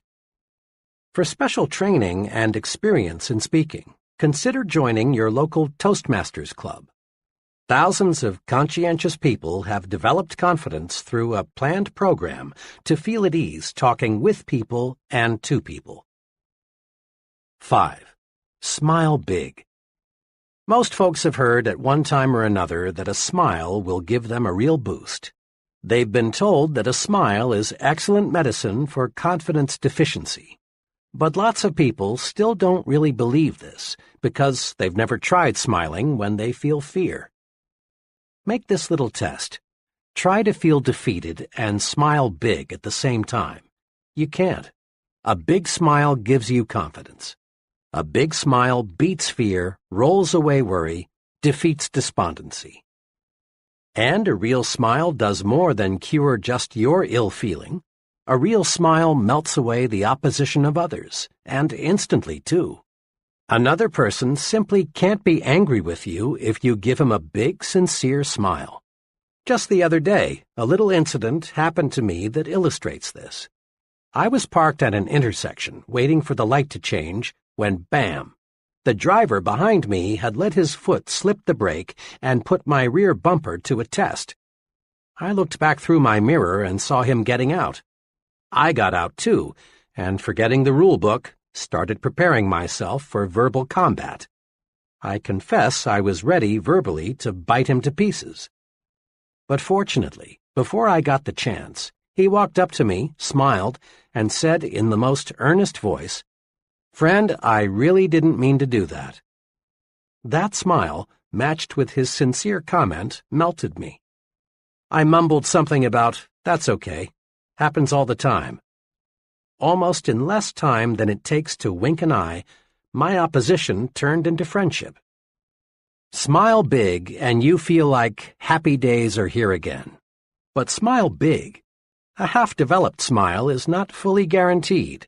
Smile until your teeth show. That large-size smile is fully guaranteed. I've heard many times, "Yes, but when I fear something or when I'm angry, I don't feel like smiling." Of course you don't. No one does. The trick is to tell yourself forcefully, "I'm going to smile." Then smile. Harness the power of smiling. Put these 5 procedures to work for you. 1. Action cures fear. Isolate your fear and then take constructive action. Inaction, doing nothing about a situation, strengthens fear and destroys confidence. 2. Make a supreme effort to put only positive thoughts in your memory bank. Don't let negative, self-deprecatory thoughts grow into mental monsters. Simply refuse to recall unpleasant events or situations. 3. Put people in proper perspective. Remember, people are more alike, much more alike, than they are different. Get a balanced view of the other fellow. He is just another human being. And develop an understanding attitude. Many people will bark, but it's a rare one who bites. 4. Practice doing what your conscience tells you is right. This prevents a poisonous guilt complex from developing. Doing what's right is a very practical rule for success. 5. Make everything about you say, "I'm confident, really confident." Practice these little techniques in your day-to-day activities. Be a front-seater, make eye contact, walk 25% faster, speak up, smile big. Chapter 4. How to Think Big. Recently, I chatted with a recruitment specialist for one of the nation's largest industrial organizations. 4 months each year, she visits college campuses to recruit graduating seniors for her company's junior executive training program. The tenor of her remarks indicated that she was discouraged about the attitudes of many people she talked with. Most days, I interview between 8 and 12 college seniors, all in the upper third of their class, all at least mildly interested in coming with us. One of the main things we want to determine in the screening interview is the individual's motivation. We want to find out if he or she is the kind of person who can, in a few years, direct major projects, manage a branch office or plant, or in some other way make a really substantial contribution to the company. I must say I'm not too pleased with the personal objectives of most of those I talk with. "You'd be surprised," she went on, "how many 22-year-olds are more interested in our retirement plan than in anything else we have to offer. A second favorite question is, will I move around a lot? Most of them seem to define the word success as synonymous with security. Can we risk turning our company over to people like that? The thing I can't understand is why should young people these days be so ultra-conservative, so narrow in their view of the future? Every day there are more signs of expanding opportunity. This country is making record progress in scientific and industrial development. Our population is gaining rapidly. If there ever was a time to be bullish about America, it's now. The tendency for so many people to think small means there is less competition than you think for a very rewarding career. Where success is concerned, people are not measured in inches or pounds or college degrees or family background. They are measured by the size of their thinking. How big we think determines the size of our accomplishments. Now, let's see how we can enlarge our thinking. Ever ask yourself, what is my greatest weakness? Probably the greatest human weakness is self-deprecation, that is, selling oneself short. Self-deprecation shows through in countless ways. John sees a job advertisement in the paper. It's exactly what he would like. But he does nothing about it because he thinks, I'm not good enough for that job, so why bother? Or Jim wants a date with Joan, but he doesn't call her because he thinks he wouldn't rate with her. Tom feels Mr. Richards would be a very good prospect for his product, but Tom doesn't call. He feels Mr. Richards is too big to see him. Pete is filling out a job application form. One question asks, what beginning salary do you expect? Pete puts down a modest figure because he feels he really isn't worth the bigger sum he would like to earn. Philosophers for thousands of years have issued good advice. Know thyself. But most people, it seems, interpret this suggestion to mean know only thy negative self. Most self-evaluation consists of making long mental lists of one's faults, shortcomings, inadequacies. It's well to know our inabilities, for this shows us areas in which we can improve. But if we know only our negative characteristics, we're in a mess. Our value is small. Here is an exercise to help you measure your true size. I've used it in training programs for executives and sales personnel. It works.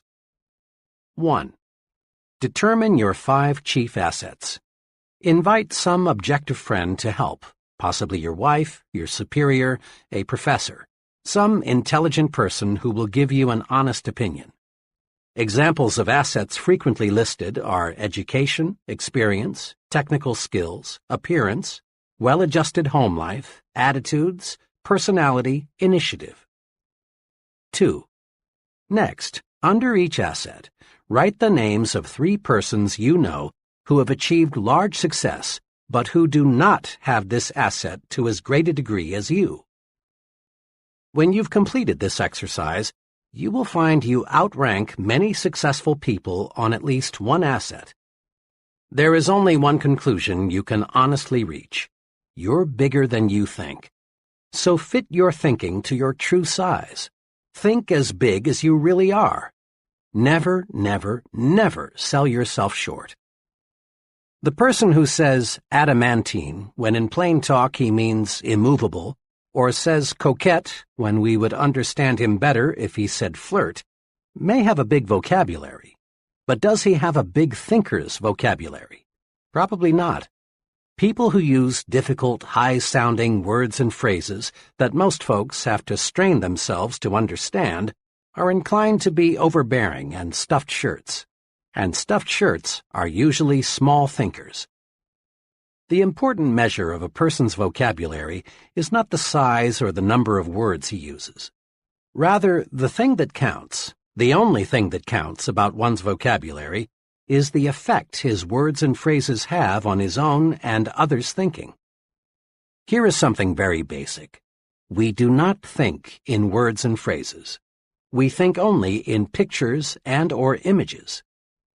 Words are the raw materials of thought. When spoken or read, that amazing instrument, the mind, automatically converts words and phrases into mind pictures. Each word, each phrase, creates a slightly different mind picture. If someone tells you, Jim bought a new split level, you see one picture. But if you're told, Jim bought a new ranch house, you see another picture. The mind pictures we see are modified by the kinds of words we use to name things and describe things. Look at it this way. When you speak or write, you are, in a sense, a projector showing movies in the minds of others, and the pictures you create determine how you and others react. Suppose you tell a group of people, I'm sorry to report we've failed. What do these people see? They see defeat and all the disappointment and grief the word failed conveys. Now suppose you said instead, "Here's a new approach that I think will work." They would feel encouraged, ready to try again. Suppose you say, "We face a problem." You have created a picture in the minds of others of something difficult, unpleasant to solve. Instead say, "We face a challenge," and you create a mind picture of fun, sport, something pleasant to do. Or tell a group, "We incurred a big expense," and people see money spent that will never return. Indeed, this is unpleasant. Instead say, "We made a big investment," and people see a picture of something that will return profits later on, a very pleasant sight. The point is this: big thinkers are specialists in creating positive, forward-looking, optimistic pictures in their own minds and in the minds of others. To think big, we must use words and phrases that produce big, positive mental images. Here are examples of phrases that create small, negative, depressing thoughts. And then, the same situation is discussed, but in a big, positive way. As you listen to these, ask yourself, what mind pictures do I see? Phrases that create small, negative mind images. 1. It's no use, we're whipped. Or, phrases that create big, positive mind images. We're not whipped yet, let's keep trying. Here's a new angle. 2. I was in that business once and failed. Never again. Or, I went broke, but it was my own fault. I'm going to try again. 3. I've tried, but the product won't sell. People don't want it. Or, so far I've not been able to sell this product, but I know it is good, and I'm going to find the formula that will put it over. 4. The market is saturated. Imagine, 75% of the potential has already been sold. Better get out. Or, imagine, 25% of the market is still not sold. Count me in. This looks big. 5. Their orders have been small. Cut them off. Or, their orders have been small. Let's map out a plan for selling them more of their needs. 6. 5 years is too long a time to spend before I'll get into the top ranks in your company. Count me out. Or, 5 years is not really a long time. Just think. That leaves me 30 years to serve at a high level. 7. The competition has all the advantage. How do you expect me to sell against them? Or, competition is strong, there's no denying that, but no one ever has all the advantages. Let's put our heads together and figure out a way to beat them at their own game. 8. Nobody will ever want that product. Or, in its present form, it may not be saleable, but let's consider some modifications. 9. Let's wait until a recession comes along, then buy stocks. Or, let's invest now. Bet on prosperity, not depression. 10. I'm too young, old, for the job. Or, being young, old, is a distinct advantage. 11. It won't work. Let me prove it. The image, dark, gloom, disappointment, grief, failure. Or, it will work. Let me prove it. The image, bright, hope, success, fun, victory. 4 ways to develop the big thinker's vocabulary. Here are 4 ways to help you develop a big thinker's vocabulary. 1. Use big, positive, cheerful words and phrases to describe how you feel.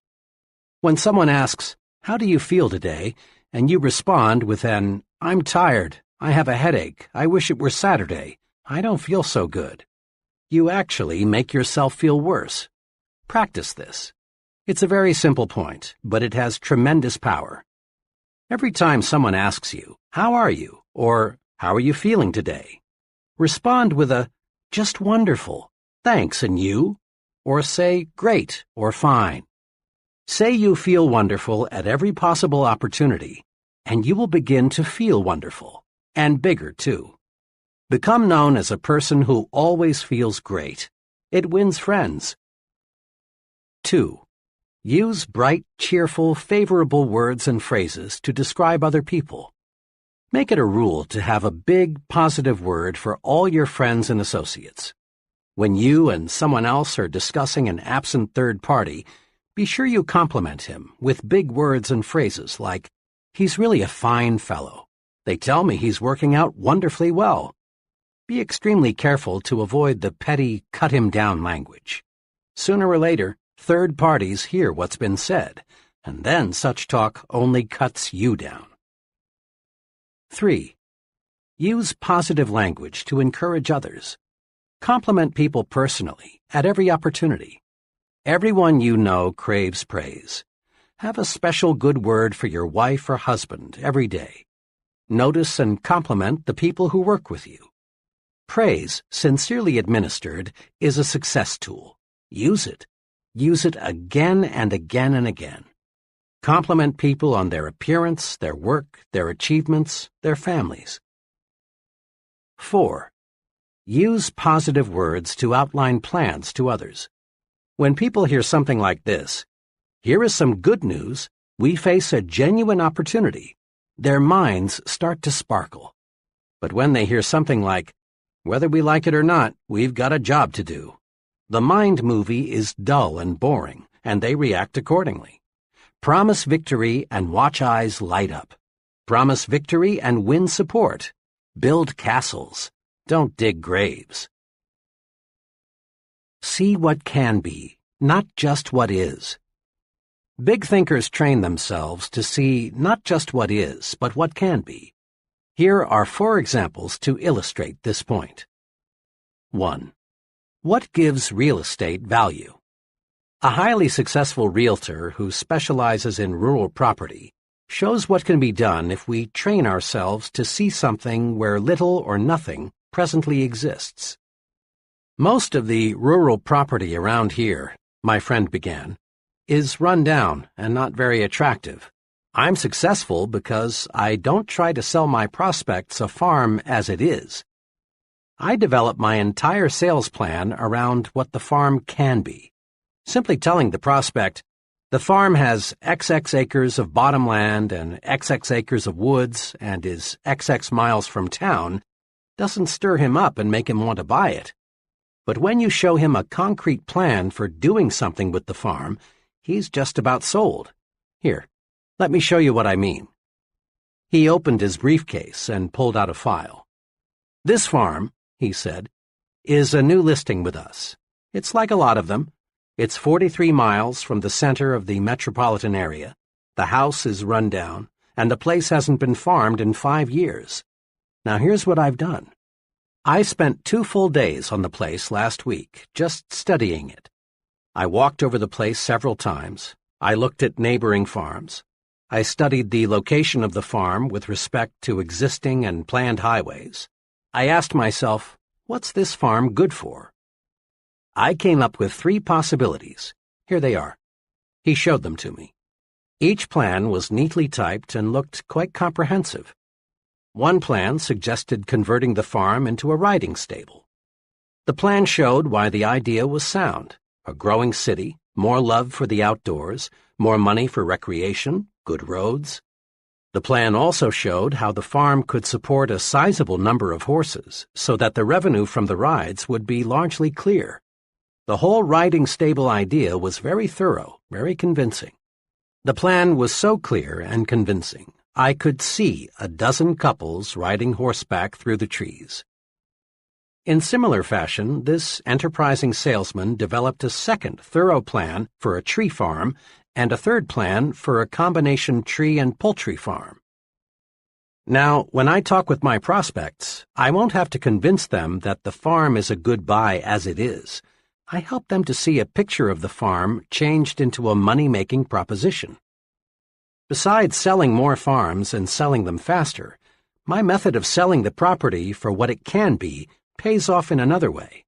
I can sell a farm at a higher price than my competitors. People naturally pay more for acreage and an idea than they do for just acreage. Because of this, more people want to list their farms with me, and my commission on each sale is larger. The moral is this: look at things not as they are, but as they can be. Visualization adds value to everything. A big thinker always visualizes what can be done in the future. He isn't stuck with the present. 2. How much is a customer worth? A department store executive was addressing a conference of merchandise managers. She was saying, "I may be a little old-fashioned, but I belong to the school that believes the best way to get customers to come back is to give them friendly, courteous service." One day I was walking through our store when I overheard a salesperson arguing with a customer. The customer left in quite a huff. Afterward, the salesperson said to another, "I'm not going to let a $1.98 customer take up all my time and make me take the store apart trying to find him what he wants. He's simply not worth it." I walked away, the executive continued, but I couldn't get that remark out of my mind. It is pretty serious, I thought, when our salespeople think of customers as being in the $1.98 category. I decided right then that this concept must be changed. When I got back to my office, I called our research director and asked him to find out how much the average customer spent in our store last year. The figure he came up with surprised even me. According to our research director's careful calculation, the typical customer spent $362 in our establishment. The next thing I did was call a meeting of all supervisory personnel and explain the incident to them. Then I showed them what a customer is really worth. Once I got these people to see that a customer is not to be valued on a single sale, but rather on an annual basis, customer service definitely improved. The point made by the retailing executive applies to any kind of business. It's repeat business that makes the profit. Often there's no profit at all on the first several sales. Look at the potential expenditures of the customers, not just what they buy today. Putting a big value on customers is what converts them into big regular patrons. Attaching little value to customers sends them elsewhere. A student related this pertinent incident to me, explaining why he'll never again eat in a certain cafeteria. For lunch one day, the student began, I decided to try a new cafeteria that had just opened a couple of weeks before. Nickels and dimes are pretty important to me right now, so I watch what I buy pretty closely. Walking past the meat section, I saw some turkey and dressing that looked pretty good, and it was plainly marked 39 cents. When I got to the cash register, the checker looked at my tray and said, $1.09. I politely asked her to check it again because my tally was 99 cents. After giving me a mean glare, she recounted. The difference turned out to be the turkey. She had charged me 49 cents instead of 39 cents. Then I called her attention to the sign which read 39 cents. This really set her off. I don't care what that sign says. It's supposed to be 49 cents. See? Here's my price list for today. Somebody back there made a mistake. You'll have to pay the 49 cents. Then I tried to explain to her the only reason I selected the turkey was because it was 39 cents. If it had been marked 49 cents, I'd have taken something else. To this, her answer was, "You'll just have to pay the 49 cents. I did because I didn't want to stand there and create a scene. But I decided on the spot that I'd never eat there again. I spend about $250 a year for lunches, and you can be sure they'll not get 1 penny of it. There's an example of the little view. The checker saw 1 thin dime, not the potential $250. 3. The case of the blind milkman. It's surprising how people sometimes are blind to potential. A few years ago, a young milkman came to our door to solicit our dairy business. I explained to him that we already had milk delivery service, and we were quite satisfied. Then I suggested that he stop next door and talk to the lady there. To this he replied, "I've already talked to the lady next door, but they use only 1 quart of milk every 2 days, and that's not enough to make it worthwhile for me to stop."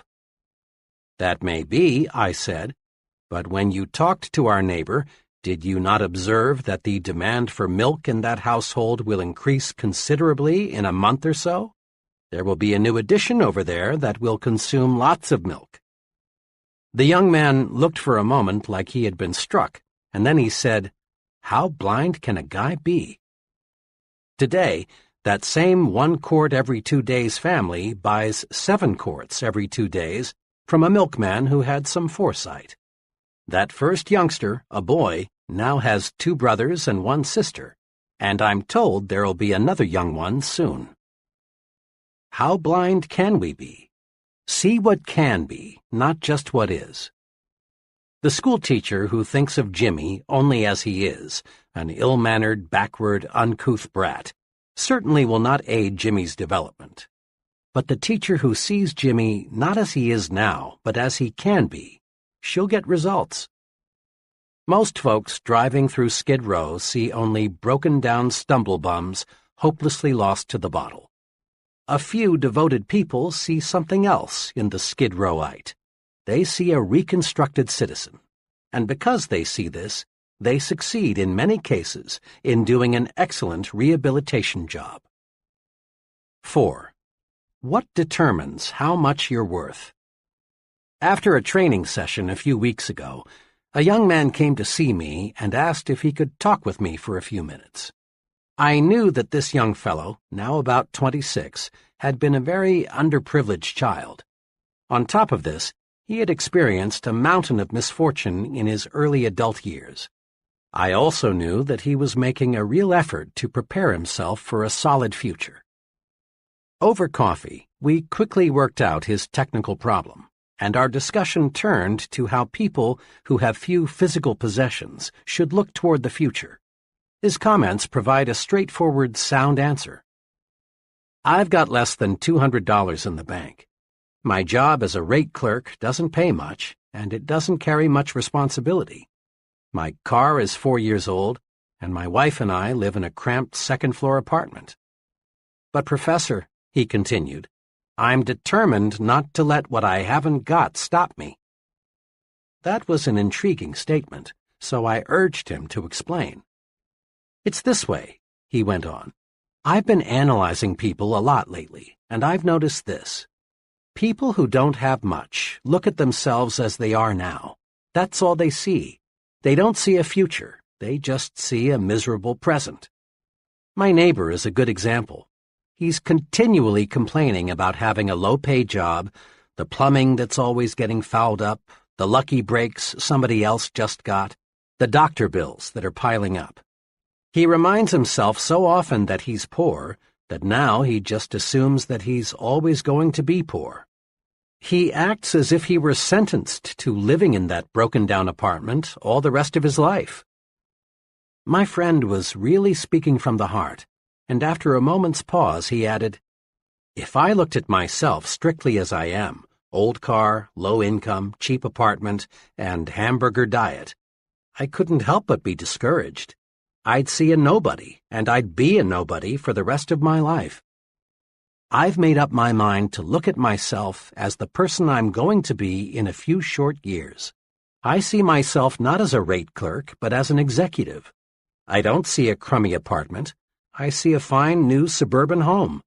And when I look at myself that way, I feel bigger and think bigger, and I've got plenty of personal experiences to prove it's paying off." Isn't that a splendid plan for adding value to oneself? This young fellow is on the expressway to really fine living. He's mastered this basic success principle. It isn't what one has that's important. Rather, it's how much one is planning to get that counts. The price tag the world puts on us is just about identical to the one we put on ourselves. Here is how you can develop your power to see what can be, not just what is. I call these the practice adding value exercises. 1. Practice adding value to things. Remember the real estate example. Ask yourself, what can I do to add value to this room or this house or this business? Look for ideas to make things worth more. A thing, whether it be a vacant lot, a house, or a business, has value in proportion to the ideas for using it. 2. Practice adding value to people. As you move higher and higher in the world of success, more and more of your job becomes people development. Ask, what can I do to add value to my subordinates? What can I do to help them to become more effective? Remember, to bring out the best in a person, you must first visualize his best. 3. Practice adding value to yourself. Conduct a daily interview with yourself. Ask, what can I do to make myself more valuable today? Visualize yourself not as you are, but as you can be. Then specific ways for attaining your potential value will suggest themselves. Just try and see. A retired owner-manager of a medium-sized printing company, 60 employees, explained to me how his successor was picked. 5 years ago, my friend began, I needed an accountant to head up our accounting and office routine. The fellow I hired was named Harry and was only 26. He knew nothing about the printing business, but his record showed he was a good accountant. Yet, a year and a half ago, when I retired, we made him president and general manager of the company. Looking back on it, Harry had one trait that put him out in front of everyone else. Harry was sincerely and actively interested in the whole company, not just writing checks and keeping records. Whenever he saw how he could help other employees, he jumped right in. The first year Harry was with me, we lost a few men. Harry came to me with a fringe benefit program which he promised would cut down turnover at low cost, and it worked. Harry did many other things, too, which helped the whole company, not just this department. He made a detailed cost study of our production department and showed me how a $30,000 investment in new machinery would pay off. Once we experienced a pretty bad sales slump. Harry went to our sales manager and said, in effect, I don't know much about the sales end of the business, but let me try to help. And he did. Harry came up with several good ideas, which helped us sell more jobs. When a new employee joined us, Harry was right there to help the fellow get comfortable. Harry took a real interest in the entire operation. When I retired, Harry was the only logical person to take over. But don't misunderstand, my friend continued. Harry didn't try to put himself over on me. He wasn't a mere meddler. He wasn't aggressive in a negative way. He didn't stab people in the back, and he didn't go around giving orders. He just went around helping. Harry simply acted as if everything in the company affected him. He made company business his business. We can all learn a lesson from Harry. The I'm doing my job and that's enough attitude is small, negative thinking. Big thinkers see themselves as members of a team effort, as winning or losing with the team, not by themselves. They help in every way they can, even when there is no direct and immediate compensation or other reward. The fellow who shrugs off a problem outside his own department with the comment, well, that's no concern of mine, let them worry about it, hasn't got the attitude it takes for top leadership. Practice this. Practice being a big thinker. See the company's interest as identical with your own. Probably only a very few persons working in large companies have a sincere, unselfish interest in their company.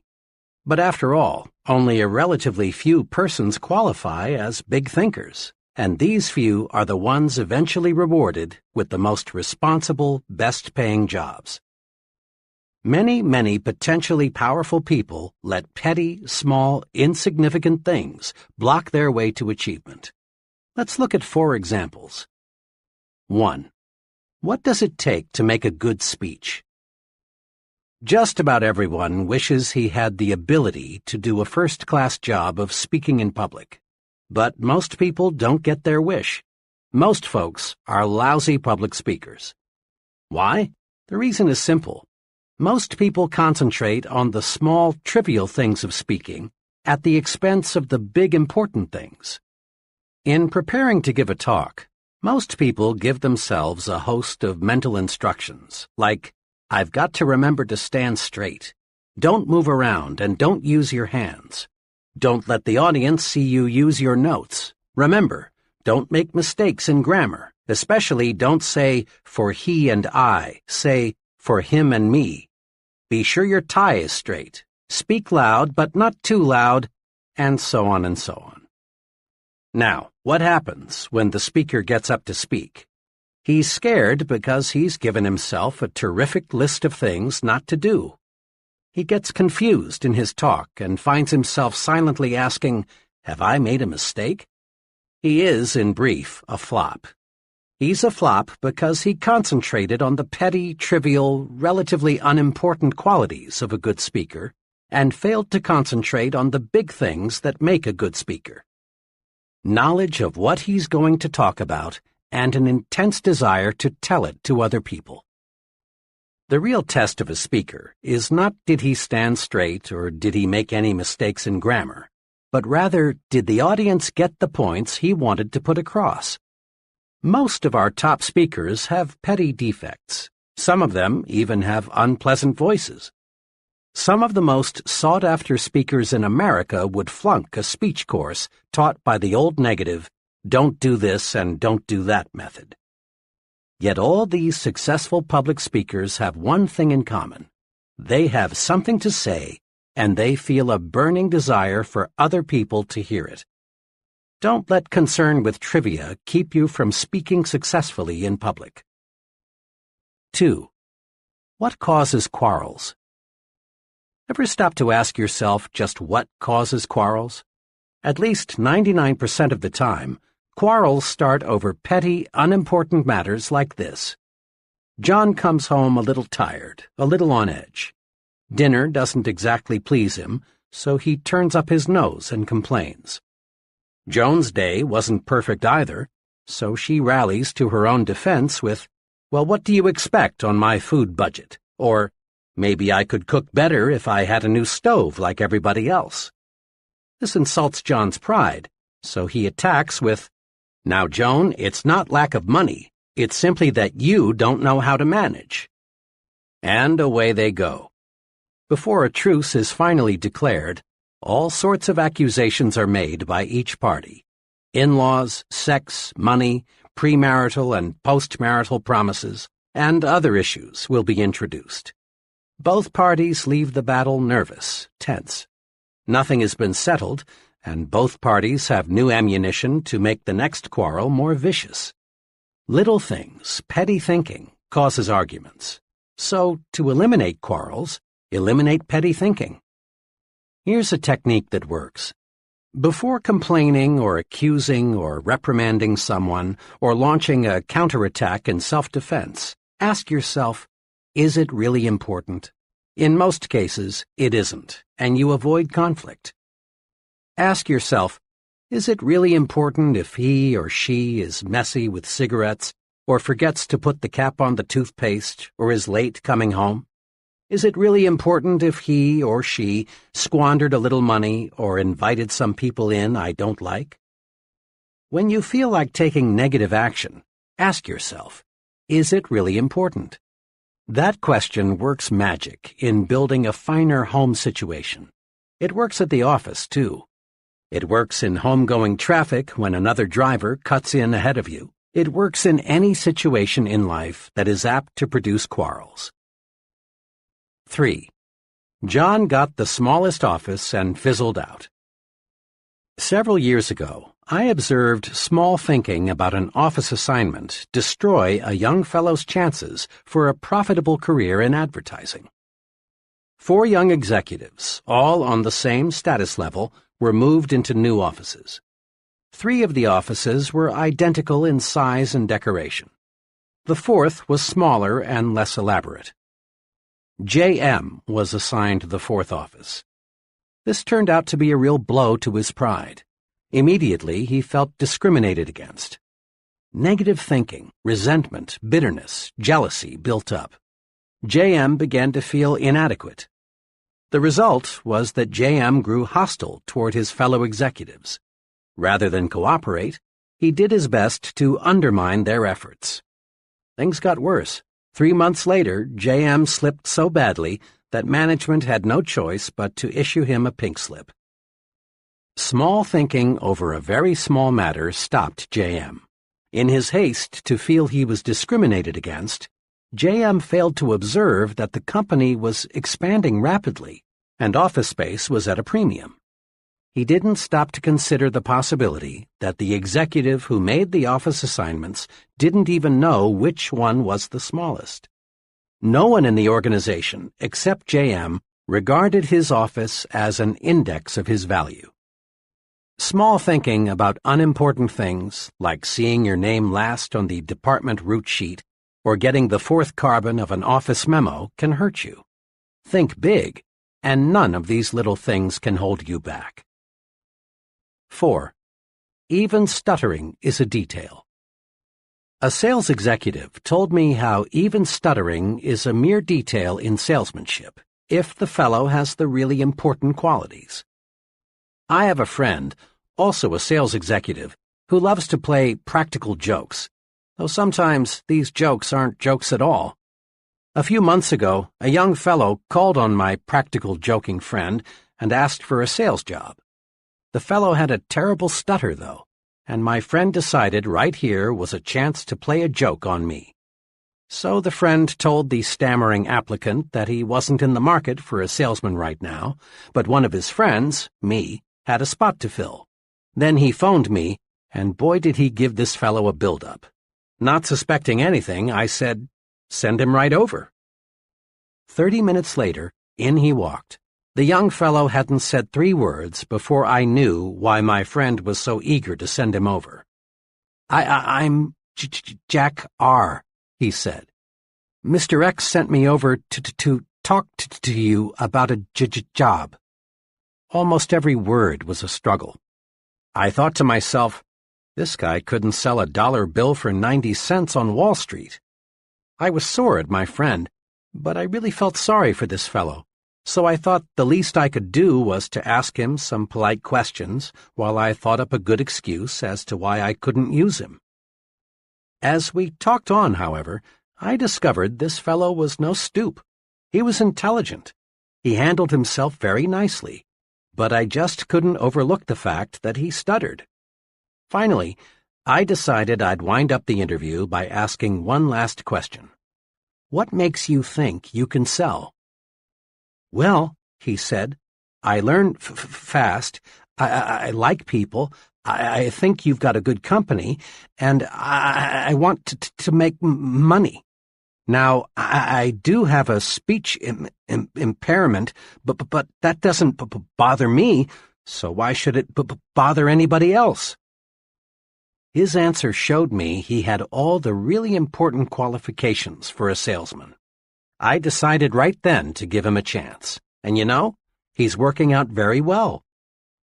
Even a speech impairment in a talker's profession is a triviality if the person has the big qualities. Practice these 3 procedures to help yourself think about trivialities. 1. Keep your eyes focused on the big objective. Many times, we're like the salesman who, failing to make the sale, reports to his manager, "Yes, but I sure convinced the customer he was wrong." In selling, the big objective is winning sales, not arguments. In marriage, the big objective is peace, happiness, tranquility, not winning quarrels or saying, "I could have told you so." In working with employees, the big objective is developing their full potential, not making issues out of their minor errors. In living with neighbors, the big objective is mutual respect and friendship, not seeing if you can have their dog impounded because once in a while it barks at night. Paraphrasing some military lingo, it is much better to lose a battle and win the war than to win a battle and lose the war. Resolve to keep your eyes on the big ball. 2.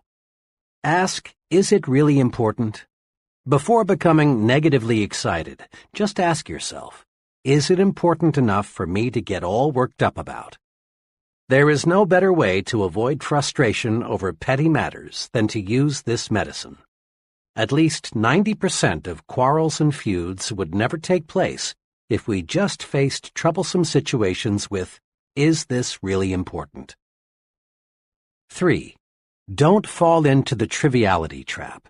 In making speeches, solving problems, counseling employees, think of those things that really matter, things that make the difference. Don't become submerged under surface issues. Concentrate on important things. Take this test to measure the size of your thinking. Here listed are several common situations of how petty thinkers and big thinkers see the same situation. Check yourself. Then decide, which will get me where I want to go, petty thinking or big thinking? The same situation handled in two entirely different ways. The choice is yours. Situation: expense accounts. The petty thinker's approach figures out ways to increase income through chiseling on expense accounts. The big thinker's approach figures out ways to increase income by selling more merchandise. Situation: conversation. The petty thinker's approach talks about the negative qualities of his friends, the economy, his company, the competition. The big thinker's approach talks about the positive qualities of his friends, his company, the competition. Progress. Believes in retrenchment or, at best, the status quo, or believes in expansion. Future. Views the future as limited, or sees the future as very promising. Work. Looks for ways to avoid work, or looks for more ways and things to do, especially helping others. Competition. Competes with the average, or competes with the best. Budget problems. Figures out ways to save money by cutting down on necessary items, or figures out ways to increase income and buy more of the necessary items. Goals. Sets goals low, or sets goals high. Goals vision. Sees only the short run, or is preoccupied with the long run. Security. Is preoccupied with security problems, or regards security as a natural companion of success. Companionship. Surrounds himself with petty thinkers, or surrounds himself with persons with large progressive ideas. Mistakes. Magnifies minor errors, turns them into big issues, or ignores errors of little consequence. Remember, it pays in every way to think big. 1. Don't sell yourself short. Conquer the crime of self-deprecation. Concentrate on your assets. You're better than you think you are. 2. Use the big thinker's vocabulary. Use big, bright, cheerful words. Use words that promise victory, hope, happiness, pleasure. Avoid words that create unpleasant images of failure, defeat, grief. 3. Stretch your vision. See what can be, not just what is. Practice adding value to things, to people, and to yourself. 4. Get the big view of your job. Really think your present job is important. That next promotion depends mostly on how you think toward your present job. 5. Think above trivial things. Focus your attention on big objectives. Before getting involved in a petty matter, ask yourself, is it really important? Grow big by thinking big. Chapter 5. How to Think and Dream Creatively.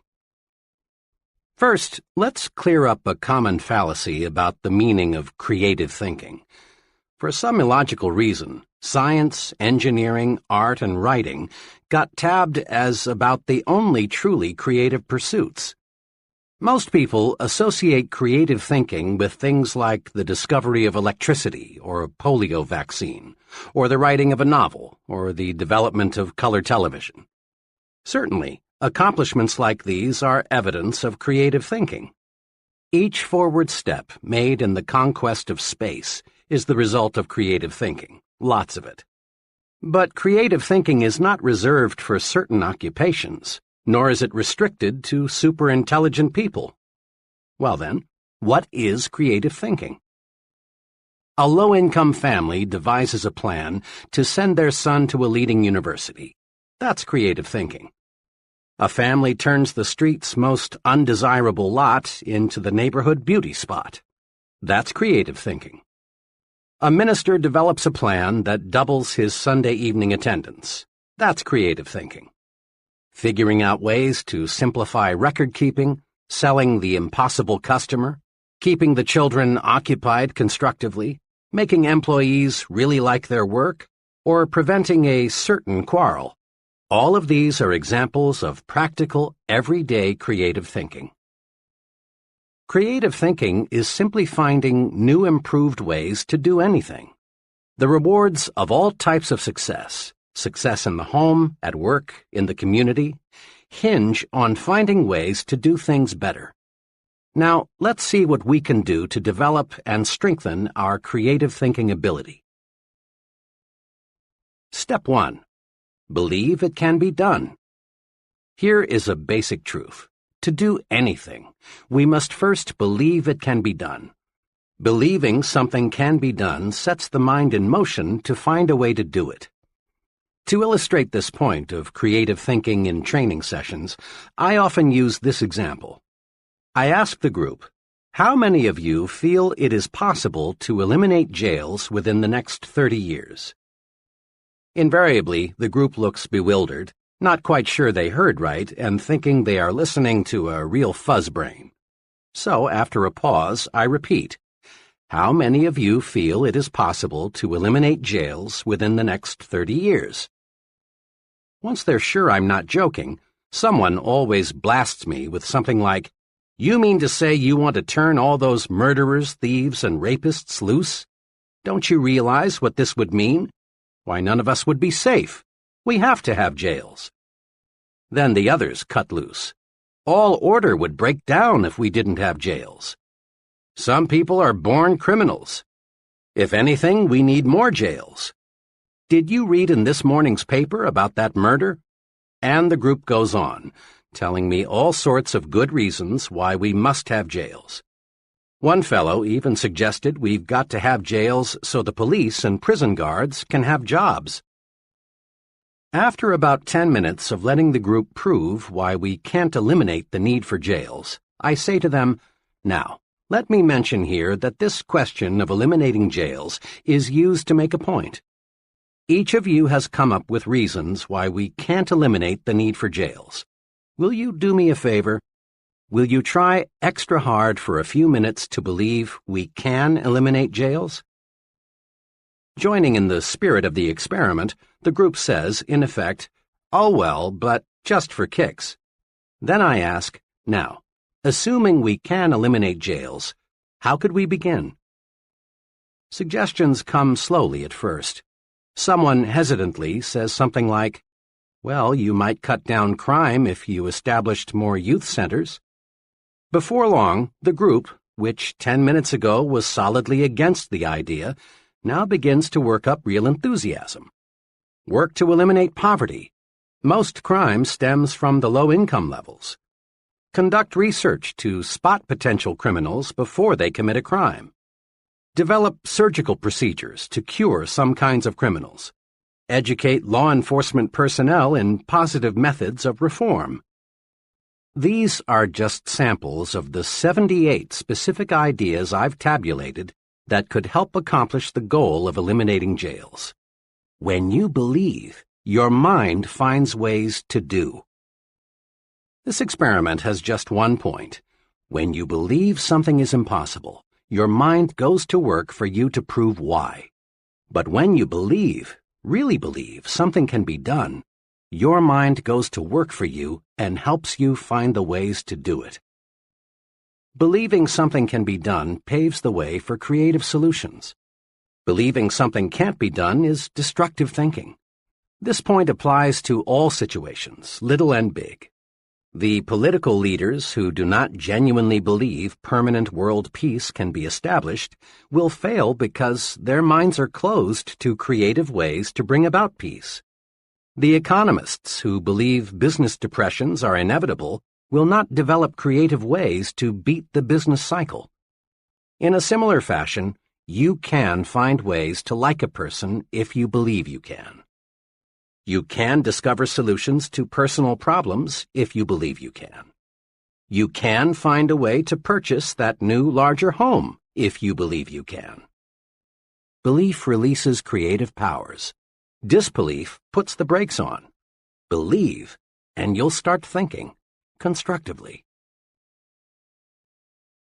Your mind will create a way if you let it. A little over 2 years ago, a young man asked me to help him find a job with more future. He was employed as a clerk in the credit department of a mail-order company and felt that he was getting nowhere. We talked about his past record and what he wanted to do.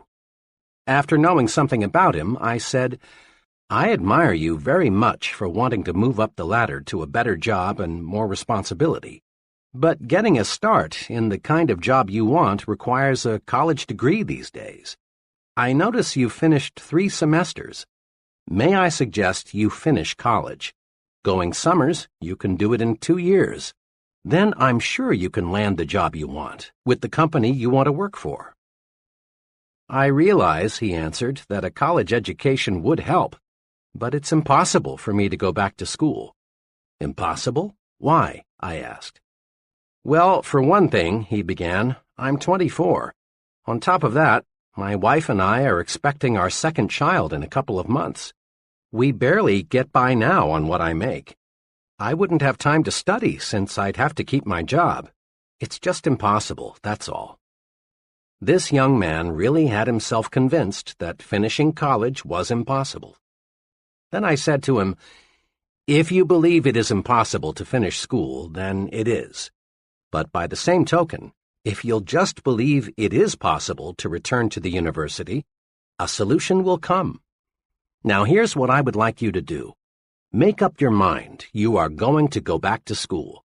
Let that one thought dominate your thinking. Then think, really think about how you can do it and still support your family. Come back in a couple of weeks and let me know what ideas you've come up with." My young friend returned 2 weeks later. "I thought a lot about what you said," he began. "I've decided I must go back to school. I haven't figured out all the angles yet, but I'll find a solution." And he did. He managed to get a scholarship provided by a trade association, which paid his tuition, books, and incidentals. He rearranged his work schedule so he could attend classes. His enthusiasm and the promise of a better life won him his wife's full support. Together, they creatively found ways to budget money and time more effectively. Last month, he received his degree one day and went to work the next as a management trainee for a large corporation. Where there's a will, there is a way. Believe it can be done. That's basic to creative thinking. Here are suggestions to help you develop creative power through belief. 1. Eliminate the word impossible from your thinking and speaking vocabularies. Impossible is a failure word. The thought, "it's impossible," sets off a chain reaction of other thoughts to prove you're right. 2. Think of something you've been wanting to do but felt you couldn't. Now make a list of reasons why you can do it. Many of us whip and defeat our desires simply because we concentrate on why we can't, when the only thing worthy of our mental concentration is why we can. Recently, I read a newspaper item that said there are too many counties in most states. The article pointed out that most county boundaries were established decades before the first automobile was built, and while the horse and buggy was the chief mode of travel. But today, with fast automobiles and good roads, There is no reason why 3 or 4 counties could not be combined. This would cut down greatly on duplicated services so that taxpayers would actually get better service for less money. The writer of this article said he thought he had stumbled across a really live idea, so he interviewed 30 people at random to get their reactions. The result? Not one person thought the idea had merit, even though it would provide them with better local government at less cost. That's an example of traditional thinking. The traditional thinker's mind is paralyzed. He reasons, it's been this way for 100 years. Therefore, it must be good and must stay this way. Why risk a change? Average people have always resented progress. Many voiced a protest toward the automobile on the grounds that nature meant for us to walk or use horses. The airplane seemed drastic to many. Man had no right to enter the province reserved for birds. A lot of status quoers still insist that man has no business in space. One top missile expert recently gave an answer to this kind of thinking. Man belongs, says Dr. von Braun, where man wants to go. Around 1900, a sales executive discovered a scientific principle of sales management. It received a lot of publicity and even found its way into textbooks. The principle was this: there is one best way to sell a product. Find the best way, then never deviate from it. Fortunately for this man's company, new leadership came in time to save the organization from financial ruin. Contrast that experience with the philosophy of Crawford H. Greenwald, president of one of the nation's largest business organizations, E.I. DuPont de Nemours. In a talk at Columbia University, Mr. Greenwald said, "There are many ways in which a good job can be done, as many ways, in fact, as there are men to whom the task is given. In truth, there is no one best way to do anything. There is no one best way to decorate an apartment, landscape a lawn, make a sale, rear a child, or cook a steak. There are as many best ways as there are creative minds. Nothing grows in ice. If we let tradition freeze our minds, new ideas can't sprout. Make this test sometime soon. Propose one of these ideas to someone and then watch his behavior. 1. The postal system, long a government monopoly, should be turned over to private enterprise. 2. Presidential elections should be held every 2 or 6 years instead of 4. 3. Regular hours for retail stores should be 1 p.m. to 8 p.m.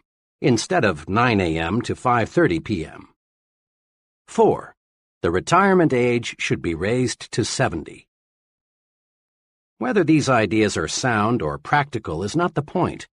What is significant is how a person handles propositions like these. If he laughs at the idea and doesn't give it a second thought, and probably 95% will laugh at it, chances are he suffers from tradition paralysis.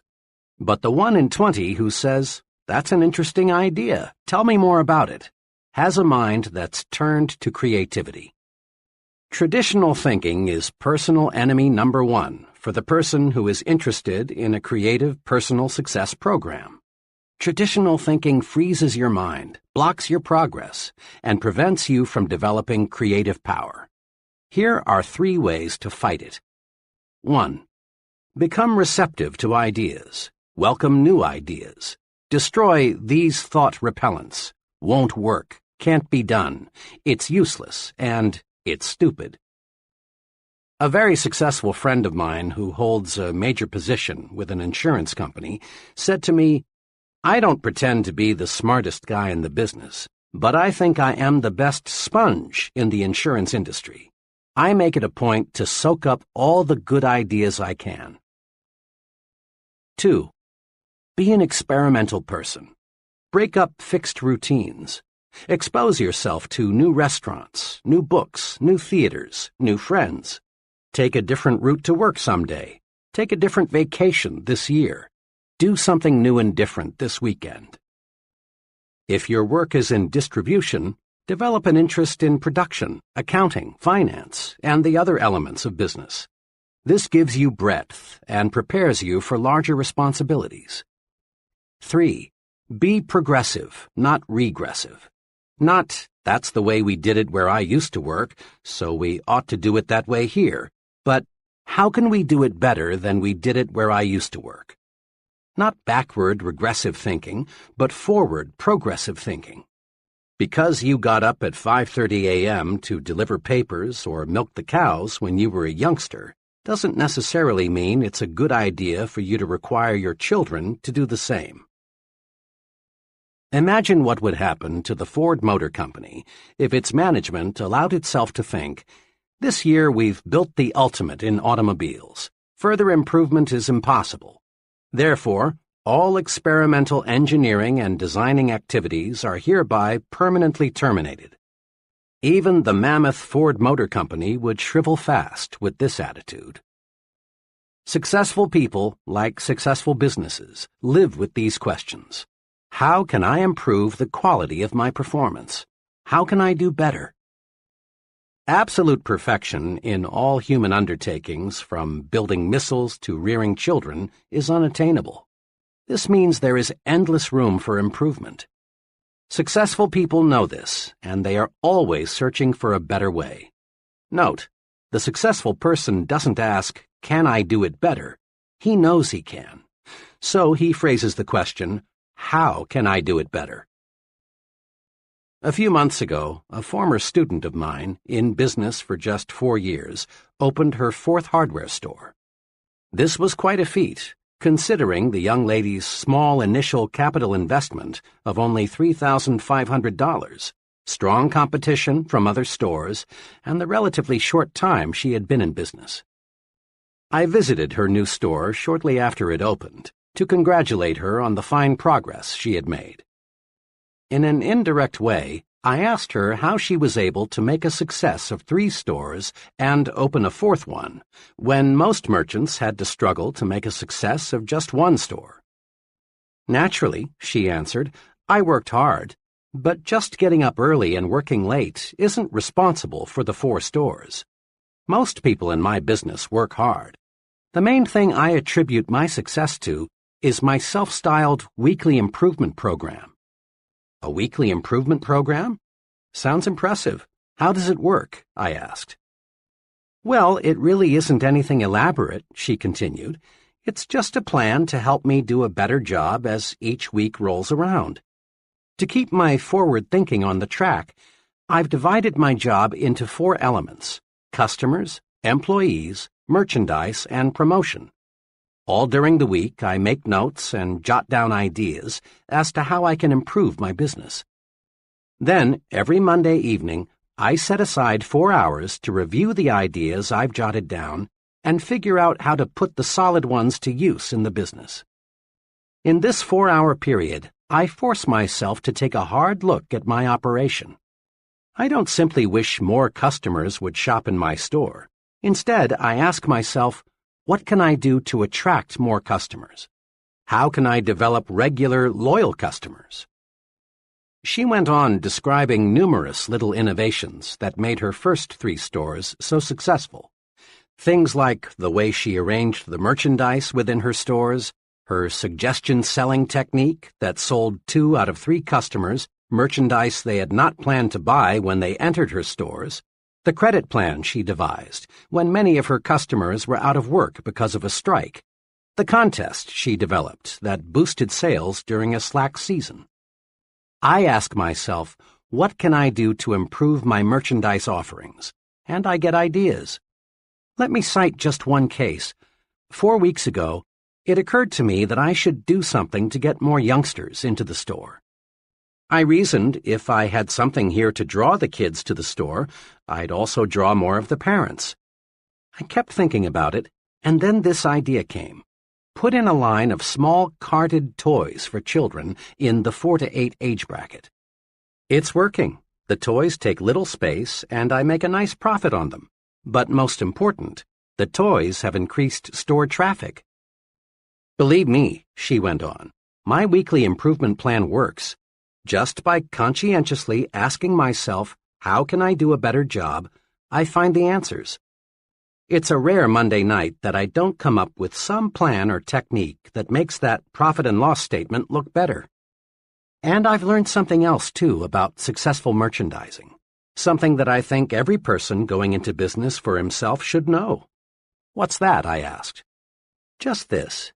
It isn't so much what you know when you start that matters. It's what you learn and put to use after you open your doors that counts most. Big success calls for persons who continually set higher standards for themselves and others.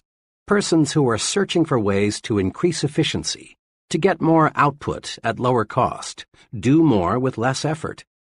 Top success is reserved for the I can do it better kind of person. General Electric uses the slogan, "Progress is our most important product." Why not make progress your most important product? The I can do better philosophy works magic. When you ask yourself, how can I do better? Your creative power is switched on, and ways for doing things better suggest themselves. Here is a daily exercise that will help you discover and develop the power of the I can do better attitude. Each day before you begin work, devote 10 minutes to thinking, how can I do a better job today? Ask, what can I do today to encourage my employees? What special favor can I do for my customers? How can I increase my personal efficiency? This exercise is simple, but it works. Try it, and you'll find unlimited creative ways to win greater success. Just about every time my wife and I would get together with a certain couple, the conversation would turn to working wives. Mrs. S. had worked several years before her marriage, and she had genuinely liked it. But now, she'd say, I've got 2 youngsters in school, a home to manage, and meals to prepare. I simply haven't got time. Then, one Sunday evening, Mr. and Mrs. S. and their children were in an automobile accident. Mrs. S. and the youngsters escaped serious injury, but Mr. S. received a back injury that left him permanently disabled. Now, Mrs. S. had no choice but to go to work.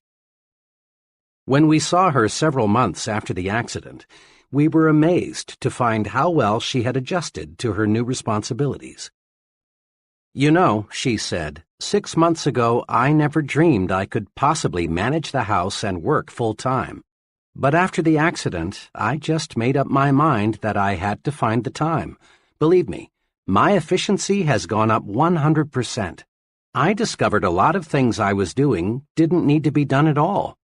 Then I discovered that the children could and wanted to help. I found dozens of ways to conserve time. Fewer trips to the store, less TV, less telephoning, less of those time killers. This experience teaches us a lesson. Capacity is a state of mind. How much we can do depends on how much we think we can do. When you really believe you can do more, your mind thinks creatively and shows you the way.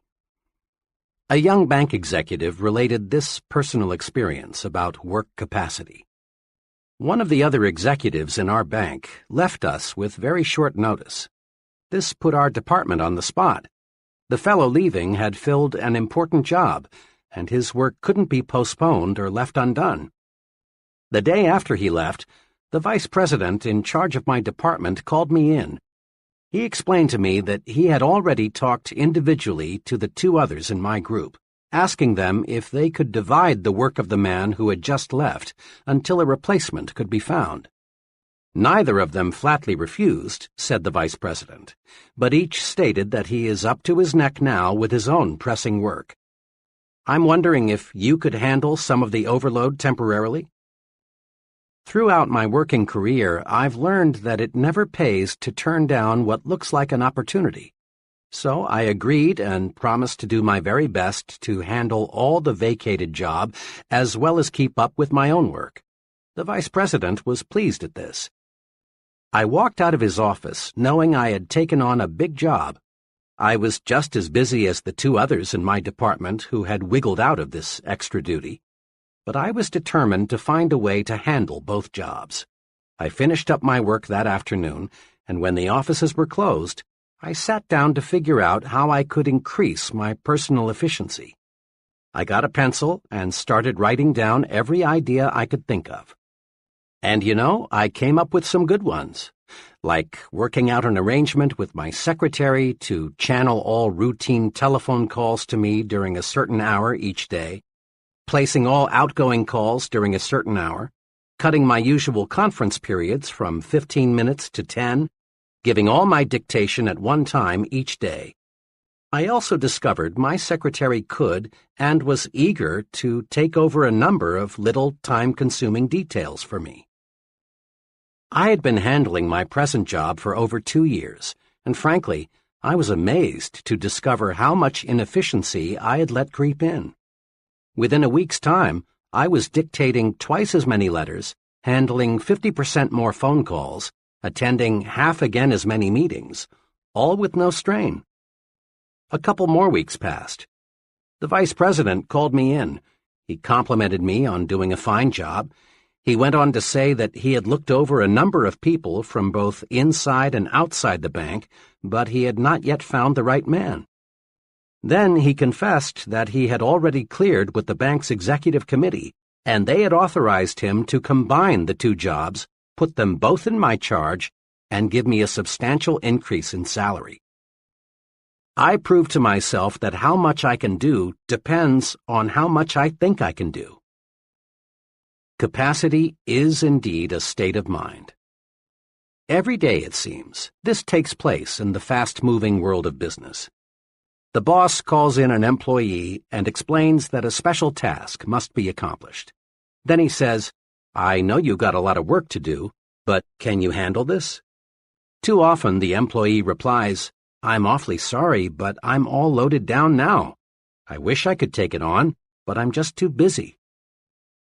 Under the circumstances, the boss doesn't hold it against the employee because it is extra duty, so to speak.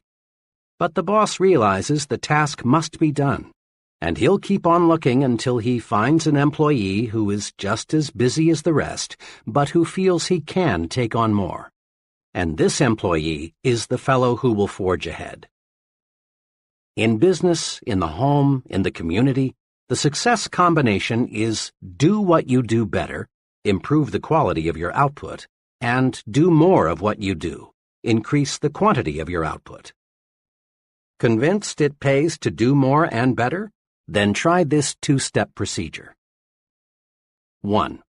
Eagerly accept the opportunity to do more. It's a compliment to be asked to take on a new responsibility. Accepting greater responsibility on the job makes you stand out and shows that you're more valuable. When your neighbors ask you to represent them on a civic matter, accept. It helps you to become a community leader. 2. Next, concentrate on how can I do more. Creative answers will come. Some of these answers may be better planning and organization of your present work, or taking intelligent shortcuts in your routine activities, or possibly dropping non-essential activities altogether. But let me repeat, the solution for doing more will appear. As a personal policy, I have accepted fully the concept, if you want it done, give it to a busy man. I refuse to work on important projects with persons who have lots of free time. I have learned from painful, expensive experience that the fellow who has plenty of time makes an ineffective work partner. All the successful, competent people I know are busy. When I start something, some project with them, I know it will be satisfactorily completed. I have learned in dozens of instances that I can count on a busy man to deliver. But I have often been disappointed in working with people who have all the time in the world. Progressive business management constantly asks, what can we do to expand output? Why not ask yourself, what can I do to expand my output? Your mind will creatively show you how. In hundreds of interviews with people at all levels, I've made this discovery. The bigger the person, the more apt he is to encourage you to talk, The smaller the person, the more apt he is to preach to you. Big people monopolize the listening. Small people monopolize the talking. Note this also. Top-level leaders in all walks of life spend much more time requesting advice than they do in giving it. Before a top man makes a decision, he asks, "How do you feel about it? What do you recommend? What would you do under these circumstances? How does this sound to you?" Look at it this way. A leader is a decision-making human machine. Now, to manufacture anything, you've got to have raw material. In reaching creative decisions, the raw materials are the ideas and suggestions of others. Don't, of course, expect other people to give you ready-made solutions. That's not the primary reason for asking and listening. Ideas of others help to spark your own ideas, so your mind is more creative. Recently, I participated as a staff instructor in an executive management seminar. The seminar consisted of 12 sessions. One of the highlights of each meeting was a 15-minute discussion by one of the executives on the topic, "How I Solved My Most Pressing Management Problem." At the 9th session, the executive whose turn it was, a vice president of a large milk processing company, did something different. Instead of telling how he had solved his problem, he announced his topic as "Needed. Help on solving my most pressing management problem." He quickly outlined his problem and then asked the group for ideas on solving it. To be sure, he got a record of each idea suggested. He had a stenographer in the room taking down everything that was said. Later, I talked with this man and complimented him on his unique approach. His comment was, "There are some very sharp men in this group. I just figured I'd harvest some ideas. There's a good possibility something someone said during that session may give me the clue I need to solve the problem." Note, this executive presented his problem, then listened. In so doing, he got some decision-making raw material, and as a side benefit, the other executives in the audience enjoyed the discussion because it gave them the opportunity to take part. Successful businesses invest large sums in consumer research. They ask people about the taste, quality, size, and appearance of a product. Listening to people provides definite ideas for making the product more saleable. It also suggests to the manufacturer what he should tell consumers about the product in his advertising. The procedure for developing successful products is to get as much opinion as you can, listen to the people who will buy the product, and then design the product and its promotion to please these people. In an office recently, I noticed a sign that said, "To sell John Brown what John Brown buys, you've got to see things through John Brown's eyes." And the way to get John Brown's vision is to listen to what John Brown has to say. Your ears are your intake valves. They feed your mind raw materials that can be converted into creative power. We learn nothing from telling, but there is no limit to what we can learn by asking and listening. Try this 3-stage program to strengthen your creativity through asking and listening. 1. Encourage others to talk. In personal conversation or in group meetings, draw out people with little urges, such as, "Tell me about your experience," or "What do you think should be done about," or "What do you think is the key point?" Encourage others to talk, and you win a double-barreled victory. Your mind soaks up raw material that you can use to produce creative thought, and you win friends. There is no surer way to get people to like you than to encourage them to talk to you. 2. Test your own views in the form of questions. Let other people help you smooth and polish your ideas. Use the "What do you think of this suggestion" approach. Don't be dogmatic. Don't announce a fresh idea as if it were handed down on a gold tablet. Do a little informal research first. See how your associates react to it. If you do, chances are you'll end up with a better idea. 3. Concentrate on what the other person says. Listening is more than just keeping your own mouth shut. Listening means letting what's said penetrate your mind. So often, people pretend to listen when they aren't listening at all. They're just waiting for the other person to pause so they can take over with the talking. Concentrate on what the other person says. Evaluate it. That's how you collect mind food. More and more leading universities are offering advanced management training programs for senior business executives. According to the sponsors, the big benefit of these programs is not that the executives get ready-made formulae that they can use to operate their business more efficiently. Rather, they benefit most from the opportunity to exchange and discuss new ideas. Many of these programs require the executives to live together in college dormitories, thus encouraging bull sessions. Boiled down to one word, the executives benefit most from the stimulation received. A year ago, I directed 2 sessions in a one-week sales management school in Atlanta, sponsored by the National Sales Executives Incorporated. A few weeks later, I met a salesman friend who worked for one of the sales executives who'd attended the school. "You people at the school sure gave my sales manager a lot of things to do to run our company better," my young friend said. Curious, I asked him specifically what changes he'd noticed.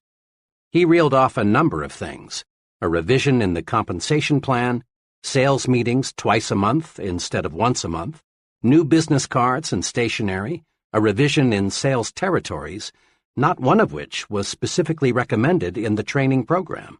The sales manager didn't get a bunch of canned techniques. Instead, he got something much more valuable: the stimulation to think of ideas directly beneficial to his own particular organization. A young accountant for a paint manufacturer told me about a very successful venture of his that was sparked by the ideas of others. "I never had more than a casual interest in real estate," he told me.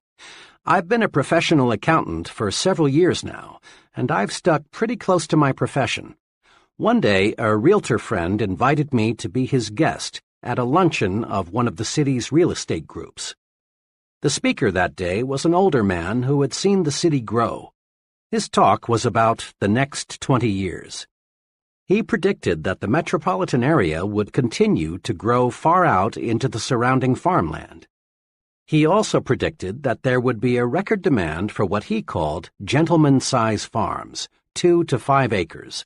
Big enough so the businessman or professional person could have a pool, horses, a garden, and other hobbies that require space. This man's talk really stimulated me. What he described was exactly what I wanted. The next few days, I asked several friends what they thought about the idea of someday owning a 5-acre estate. Everyone I talked to said, in effect, "I'd love that." I continued to think about it and to figure how I could turn the idea into profit. Then one day, as I was driving to work, the answer came out of nowhere. Why not buy a farm and divide it into estates? I figured the land might be worth more in relatively small pieces than in one big piece. 22 miles from the center of the city, I found a worn-out 50-acre farm priced at $8,500. I bought it, paying only 1/3 down and working out a mortgage with the owner for the balance. Next, I planted pine seedlings where there were no trees. I did this because a real estate man whom I feel knows his business told me, "People want trees these days, lots of trees." I wanted my prospective buyers to see that in a few years their estate would be covered with beautiful pine trees. Then I got a surveyor to divide the 50 acres into 10 5-acre plots. Now I was ready to start selling. I got several mailing lists of young executives in the city and put on a small-scale direct mail campaign. I pointed out how for only $3,000, the price of a small city lot, they could buy an estate. I also described the potentials for recreation and wholesome living. In 6 weeks' time, working only evenings and on weekends, I sold all 10 plots. Total income, $30,000. Total costs, including the land, advertising, surveying, and legal expenses, $10,400. Profit, $19,600. I made a nice profit because I let myself be exposed to ideas of other intelligent people. Had I not accepted that invitation to attend a luncheon with a group completely foreign to my occupational interests, my brain would have never worked out this successful plan for making a profit. There are many ways to get mental stimulation, but here are two that you can incorporate into your pattern of life. First, join and meet regularly with at least one professional group that provides stimulation in your own occupational area. Rub shoulders and minds with other success-oriented people. So often I hear someone say, "I picked up a great idea this noon at the blank meeting," or, "During the meeting yesterday, I got to thinking." Remember, a mind that feeds only on itself soon is undernourished, becoming weak and incapable of creative, progressive thought. Stimulation from others is excellent mind food. Second, join and participate in at least one group outside your occupational interests. Association with people who have different job interests broadens your thinking and helps you to see the big picture. You'll be surprised how mixing regularly with people outside your occupational area will stimulate your on-the-job thinking.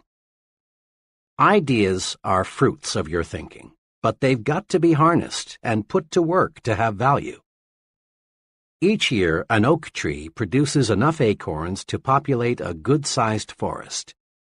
Yet from these bushels of seeds, perhaps only 1 or 2 acorns will become a tree. The squirrels destroy most of them, and the hard ground beneath the tree doesn't give the few remaining seeds much chance for a start. So it is with ideas. Very few bear fruit. Ideas are highly perishable. If we're not on guard, the squirrels, negative-thinking people, will destroy most of them.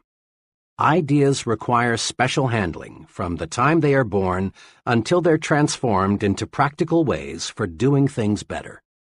Use these 3 ways to harness and develop your ideas. 1. Don't let ideas escape. Write them down. Every day, lots of good ideas are born only to die quickly because they aren't nailed to paper. Memory is a weak slave when it comes to preserving and nurturing brand new ideas. Carry a notebook or some small cards with you. When you get an idea, write it down. A friend who travels a lot keeps a clipboard beside him so that he can write down an idea the instant it occurs to him. People with fertile creative minds know a good idea may sprout any time, any place. Don't let ideas escape, else you destroy the fruits of your thinking. Fence them in. 2.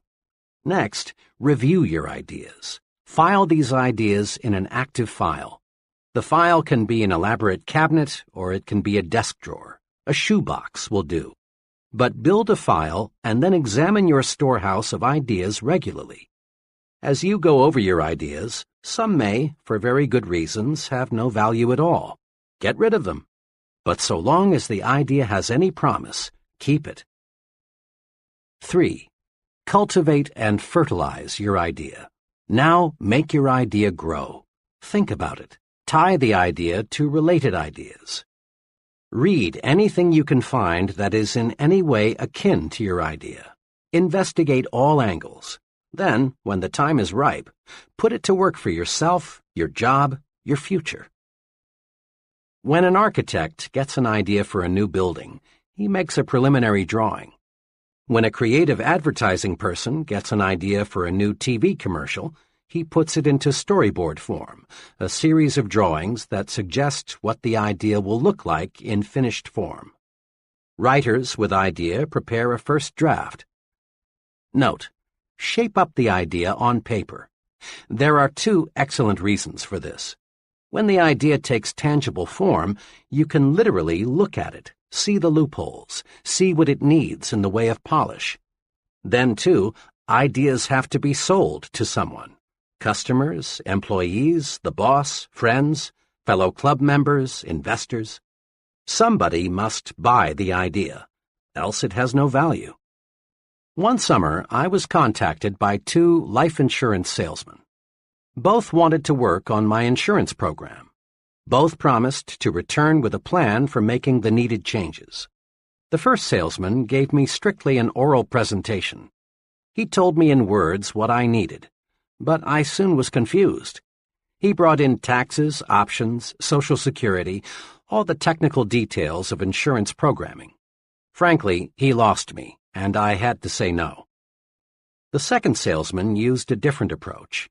He had charted his recommendations. All the details were shown in diagram form. I could grasp his proposal easily and quickly because I could literally see it. He sold me. Resolve to put your ideas in saleable form. An idea written or in some sort of picture or diagram form has many times more selling power than the idea presented only in oral form. Use these tools and think creatively. 1. Believe it can be done. When you believe something can be done, your mind will find the ways to do it. Believing a solution paves the way to solution. Eliminate impossible, won't work, can't do, no use trying from your thinking and speaking vocabularies. 2.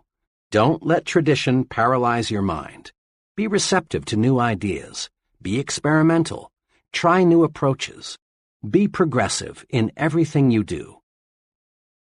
3. Ask yourself daily, how can I do better? There is no limit to self-improvement. When you ask yourself, how can I do better, sound answers will appear. Try it and see. 4. Ask yourself, how can I do more? Capacity is a state of mind. Asking yourself this question puts your mind to work to find intelligent shortcuts. The success combination in business is do what you do better, improve the quality of your output, and do more of what you do, increase the quantity of your output. 5. Practice asking and listening. Ask and listen, and you'll obtain raw material for reaching sound decisions. Remember, big people monopolize the listening. Small people monopolize the talking. 6. Stretch your mind. Get stimulated. Associate with people who can help you think of new ideas, new ways of doing things. Mix with people of different occupational and social interests. Chapter 6. You are what you think you are. It's obvious. Much human behavior is puzzling. Have you ever wondered why a salesperson will greet one customer with an alert, "Yes, sir, may I serve you?" but virtually ignore another? Or why a man will open a door for one woman but not for another? Or why an employee will consistently carry out the instructions of one superior but only grudgingly do what another superior requests? Or why we will pay close attention to what one person says, but not to another? Look around you. You'll observe some people receiving the "Hey, Mac" or "Hey, buddy" treatment, while others receive the sincere and important "Yes, sir" treatment. Watch. You'll observe that some people command confidence, loyalty, and admiration, while others do not. Look closer still, and you'll also observe that those persons who command the most respect are also the most successful. What is the explanation? It can be distilled into one word: thinking. Thinking does make it so. Others see in us what we see in ourselves. We receive the kind of treatment we think we deserve. Thinking does make it so. The fellow who thinks he is inferior, regardless of what his real qualifications may be, is inferior. For thinking regulates actions. If a man feels inferior, he acts that way, and no veneer of cover-up or bluff will hide this basic feeling for long. The person who feels he isn't important isn't. On the other side, a fellow who really thinks he is equal to the task is. To be important, we must think we are important, really think so. Then others will think so too. Here again is the logic. How you think determines how you act. How you act, in turn, determines how others react to you. Like other phases of your personal program for success, winning respect is fundamentally simple.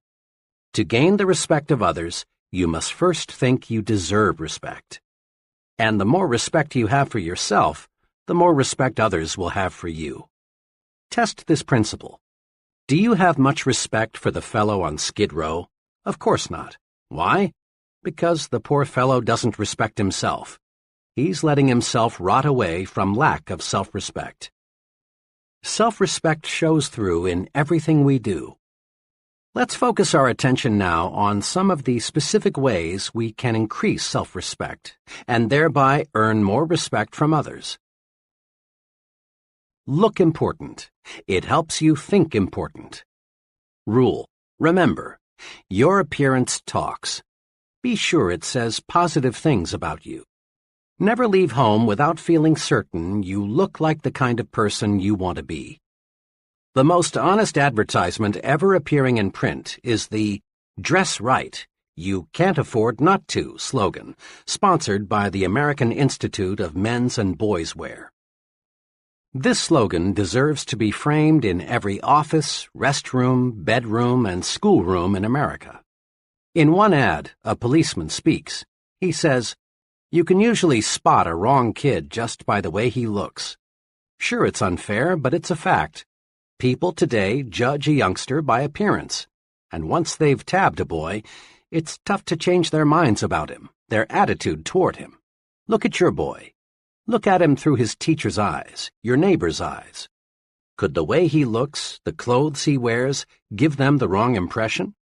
Are you making sure he looks right, dresses right, everywhere he goes? This advertisement, of course, refers primarily to children, but it can be applied to adults as well. In the sentence beginning with "look," substitute the word yourself for him, your for his, superiors for teachers, and associates for neighbors, and repeat the sentence. Look at yourself through your superior's eyes, your associate's eyes. It costs so little to be neat. Take the slogan literally. Interpret it to say, "Dress right, it always pays."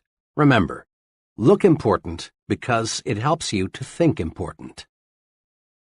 Use clothing as a tool to lift your spirits, build confidence.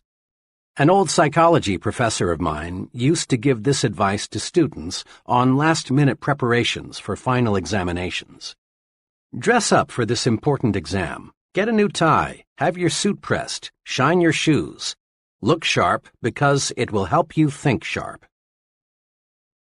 The professor knew his psychology. Make no mistake about it. Your physical exterior affects your mental interior. How you look on the outside affects how you think and feel on the inside. All boys, I'm told, go through the hat stage. That is, they use hats to identify themselves with the person or character they want to be. I will always remember a hat incident with my own son, Davy. One day, he was dead set on being the Lone Ranger, but he had no Lone Ranger hat. I tried to persuade him to substitute another. His protest was, "But Dad, I can't think like the Lone Ranger without a Lone Ranger hat." I gave in finally and bought him the hat he needed. Sure enough, donning the hat, he was the Lone Ranger. I often recall that incident because it says so much about the effect of appearance on thinking. Anyone who has ever served in the Army knows a soldier feels and thinks like a soldier when he is in uniform. A woman feels more like going to a party when she is dressed for a party. By the same token, an executive feels more like an executive when he is dressed like one. A salesman expressed it to me this way: "I can't feel prosperous, and I have to if I'm going to make big sales, unless I know I look that way." Your appearance talks to you, but it also talks to others. It helps determine what others think of you. In theory, it's pleasant to hear that people should look at a man's intellect, not his clothes. But don't be misled. People do evaluate you on the basis of your appearance. Your appearance is the first basis for evaluation other people have, and first impressions last, out of all proportion to the time it takes to form them. In a supermarket one day, I noticed one table of seedless grapes marked 15 cents a pound. On another table were what appeared to be identical grapes, this time packaged in polyethylene bags and marked 2 pounds for 35 cents. I asked the young fellow at the weighing station, "What's the difference between the grapes priced at 15 cents a pound and those priced at 2 pounds for 35 cents? "The difference," he answered, "is polyethylene. We sell about twice as many of the grapes in the polyethylene bags. They look better that way." Think about the grape example the next time you're selling yourself. Properly packaged, you have a better chance to make the sale, and at a higher price. The point is, the better you are packaged, the more public acceptance you will receive. Tomorrow, watch who is shown the most respect and courtesy in restaurants, on buses, in crowded lobbies, in stores, and at work.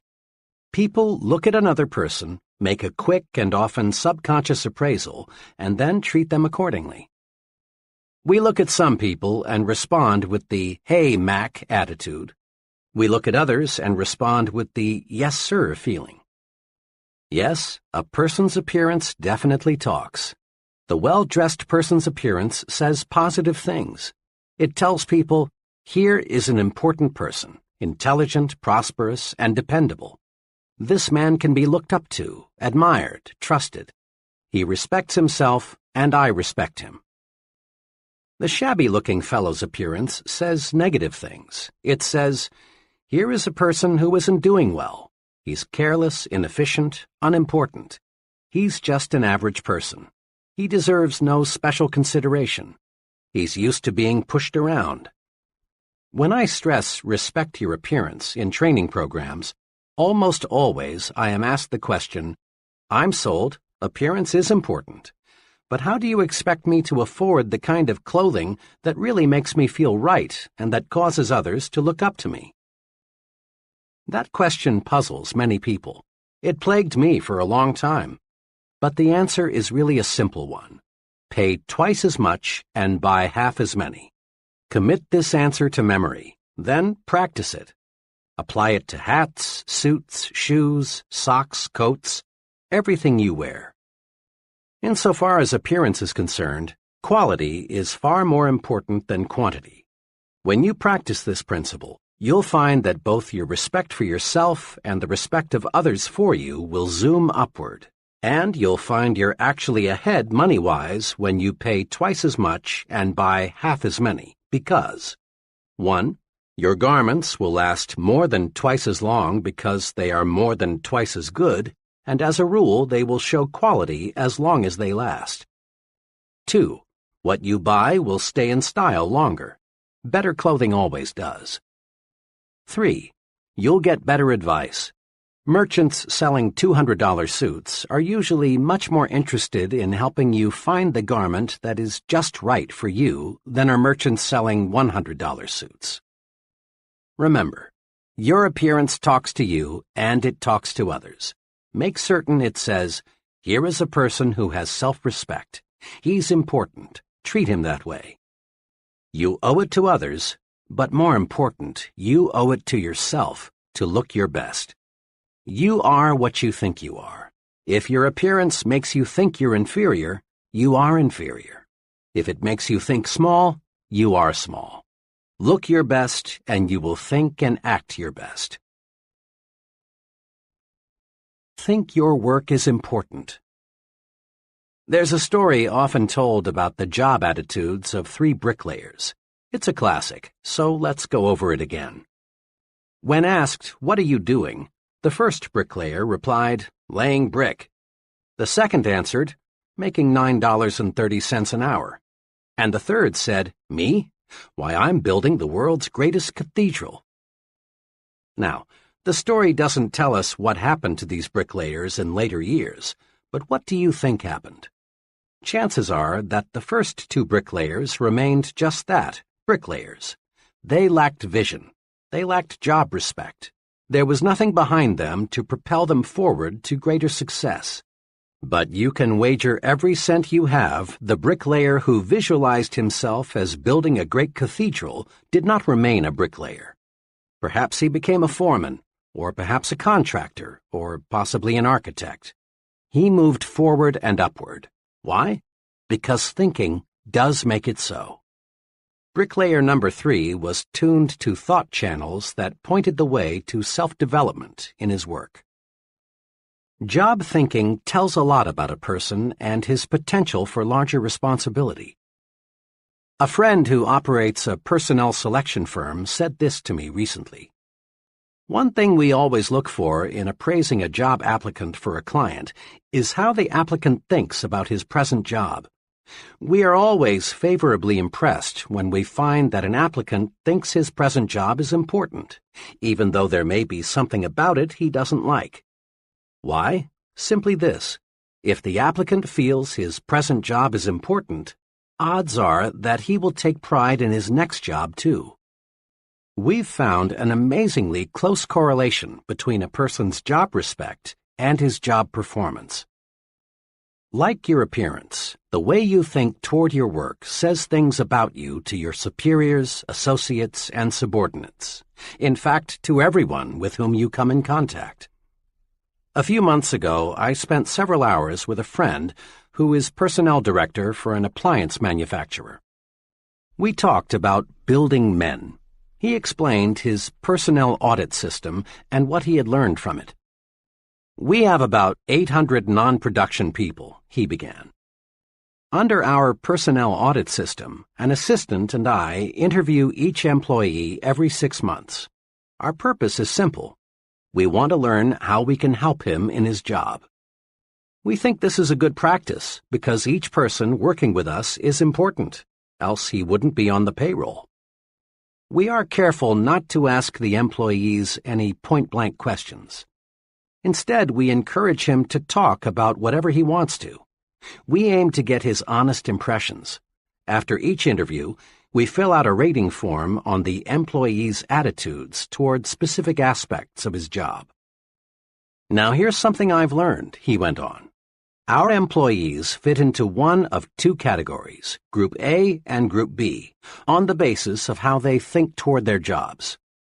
The persons in Group B talk mainly about security, company retirement plans, sick leave policy, extra time off, what we're doing to improve the insurance program, and if they will be asked to work overtime next March as they were last March. They also talk a lot about disagreeable features of their job, things they don't like in fellow workers, and so on. People in Group B, and they include close to 80% of all non-production personnel, view their jobs as a sort of necessary evil. The Group A fellow sees his job through different glasses. He is concerned about his future and wants concrete suggestions on what he can do to make faster progress. He doesn't expect us to give him anything except a chance. The Group A people think on a broader scale. They make suggestions for improving the business. They regard these interviews in my office as constructive. But the Group B people often feel our personnel audit system is just a brainwashing affair, and they're glad to get it over with. Now, there's a way I check attitudes and what they mean to job success. All recommendations for promotions, pay increases, and special privileges are channeled to me by the employee's immediate supervisor. Almost invariably, it's a Group A person who was recommended. And again, almost without exception, problems come from the Group B category. The biggest challenge in my job, he said, is to try and help people move from Group B to Group A. It's not easy, though, because until a person thinks his job is important and thinks positively about it, he can't be helped. This is concrete evidence that you are what you think you are, what your thought power directs you to become. Think you're weak, think you lack what it takes, think you will lose, think you are second class. Think this way, and you are doomed to mediocrity. But think instead, I am important. I do have what it takes. I am a first-class performer. My work is important. Think this way, and you're headed straight to success.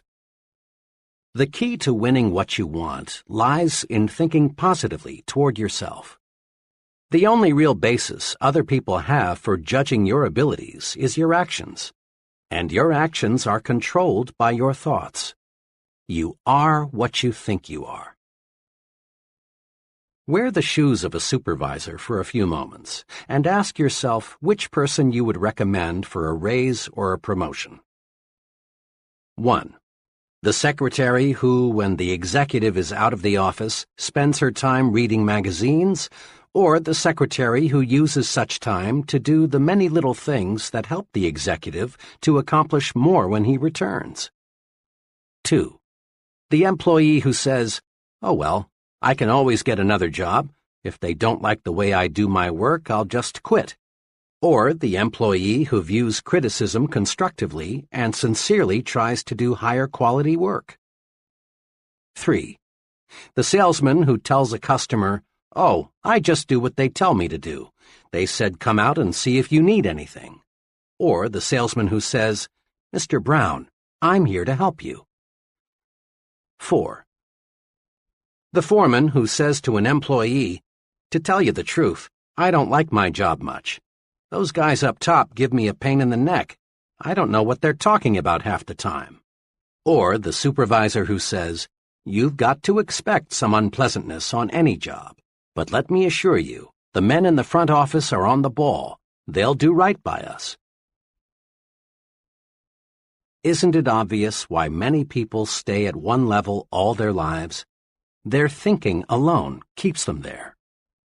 An advertising executive once told me about his agency's informal training to break in new, inexperienced men. "As company policy," he said, "we feel the best initial training is to start the young fellow, who incidentally is usually a college graduate, as a mailboy. We don't do this, of course, because we feel a fellow needs 4 years of college to take mail from one office to another. Our purpose is to give the new fellow maximum exposure to the many varied things which must be done in agency work. After he knows his way around, we give him an assignment. Now occasionally, even after we've carefully explained why we're starting him out in the mailroom, a young fellow feels that carrying the mail is belittling and unimportant. When this is the case, we know we've picked the wrong man. If he doesn't have the vision to see that being a mailboy is a necessary, practical step to important assignments, then he has no future in the agency business. Remember, executives answer the question, "What would he do on that specific level?" by first answering the question, "What kind of job is he doing where he is now?" Here is some logic, sound, straight, and easy. Listen to it a few times before you continue. A person who thinks his job is important receives mental signals on how to do his job better. And a better job means more promotions, more money, more prestige, more happiness. We've all noticed how children quickly pick up the attitudes, habits, fears, and preferences of their parents. Whether it be food preferences, mannerisms, religious and political views, or any other type of behavior, the child is a living reflection of how his parents or guardians think, for he learns through imitation. And so do adults. People continue to imitate others throughout life, and they imitate their leaders and supervisors. Their thoughts and actions are influenced by these people. You can check this easily. Study one of your friends and the person he works for, and note the similarities in thinking and action. Here are some of the ways your friend may imitate his boss or other associate: slang and word choice, the way he smokes cigarettes, some facial expressions and mannerisms, choice of clothing, and automobile preferences. There are many, many more, of course. Another way to note the power of imitation is to observe the attitudes of employees and compare them with those of the chief. When the chief is nervous, tense, worried, His close associates reflect similar attitudes. But when Mr. Chief is on top, feeling good, so are his employees. The point is this: the way we think toward our jobs determines how our subordinates think toward their jobs. The job attitudes of our subordinates are direct reflections of our own job attitudes. It's well to remember that our points of superiority and weakness show up in the behavior of those who report to us, just as a child reflects the attitudes of his parents. Consider just one characteristic of successful people: enthusiasm. Ever notice how an enthusiastic salesperson in a department store gets you, the customer, more excited about the merchandise? Or have you observed how an enthusiastic minister or other speaker has a wide-awake, alert, enthusiastic audience? If you have enthusiasm, those around you will have it too. But how does one develop enthusiasm? The basic step is simple. Think enthusiastically. Build in yourself an optimistic, progressive glow, a feeling that this is great and I'm 100% for it. You are what you think. Think enthusiasm and you'll be enthusiastic. To get high-quality work, be enthusiastic about the job you want done. Others will catch the enthusiasm you generate, and you'll get first-class performance. But if in negative fashion you cheat that company on expense money, supplies, and time, and in other little ways, then what can you expect your subordinates to do? Habitually arrive late and leave early, and what do you think the troops will do? And there is a major incentive for us to think right about our jobs so that our subordinates will think right about their jobs. Our superiors evaluate us by measuring the quality and quantity of output we get from those reporting to us. Look at it this way. Whom would you elevate to division sales manager? The branch sales manager whose salesmen are doing superior work, or the branch sales manager whose salesmen deliver only average performance? Or whom would you recommend for promotion to production manager? The supervisor whose department meets its quota, or the supervisor whose department lags behind? Here are 2 suggestions for getting others to do more for you. 1. Always show positive attitudes toward your job so that your subordinates will pick up right thinking. 2. As you approach your job each day, ask yourself, am I worthy in every respect of being imitated? Are all my habits such that I would be glad to see them in my subordinates? Give yourself a pep talk several times daily. Several months ago, an automobile salesman told me about the success-producing technique he's developed. It makes sense. Listen to it. A big part of my job, for 2 hours a day, the salesman explained, is telephoning prospects to arrange demonstration appointments. When I first started selling cars 3 years ago, this was my big problem. I was shy and afraid, and I know my voice sounded that way on the phone. It was easy for people I called to say, "I'm not interested," and hang up. Every Monday morning back then, our sales manager held a sales meeting. It was a pretty inspirational affair, and it made me feel good. And what's more, I always seemed to arrange more demonstrations on Monday than on any other day.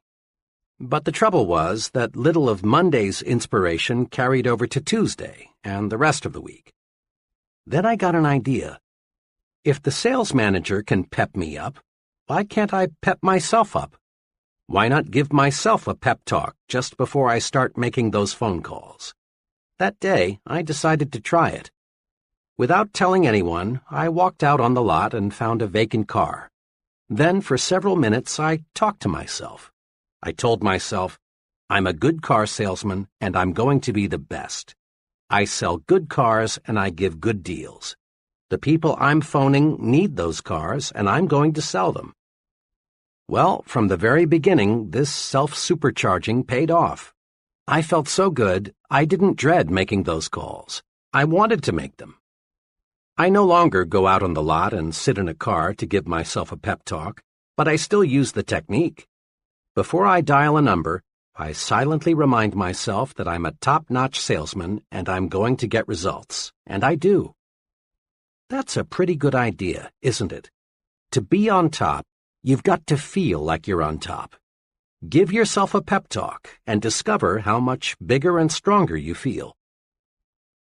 Recently, in a training program I conducted, each person was asked to give a 10-minute talk on being a leader. One of the trainees gave a miserable presentation. His knees literally shook and his hands trembled. He forgot what he was going to say. After fumbling for 5 or 6 minutes, he sat down, thoroughly defeated. After the session, I spoke to him just long enough to ask him to be there 15 minutes early at the next session. As promised, he was there 15 minutes ahead of time for the next session. The two of us sat down to discuss his talk of the night before. I asked him to remember as clearly as he could exactly what he had thought about the 5 minutes just before he gave his talk. Well, I guess all I thought about was how scared I was. I knew I was going to make a fool of myself. I knew I was going to be a flop. I kept thinking, who am I to be talking about being a leader? I tried to remember what I was going to say, but all I could think about was failing. Right there, I injected, is the answer to your problem. Before you got up to talk, you gave yourself a terrible mental beating. You convinced yourself that you would fail. Is it any wonder your talk didn't come off well? Instead of developing courage, you developed fear. Now this evening's session, I continued, starts in just 4 minutes. Here's what I'd like you to do. Give yourself a pep talk for the next few minutes. Go in that vacant room across the hall and tell yourself, I'm going to give a great talk. I've got something those people need to hear and I want to say. Keep repeating those sentences forcefully, with complete conviction. Then come into the conference room and give your talk again. I wish you could have been there to hear the difference. That brief, self-administered, hard-hitting pep talk helped him to make a splendid speech. The moral? Practice uplifting self-praise. Don't practice belittling self-punishment. You are what you think you are. Think more of yourself, and there is more of you.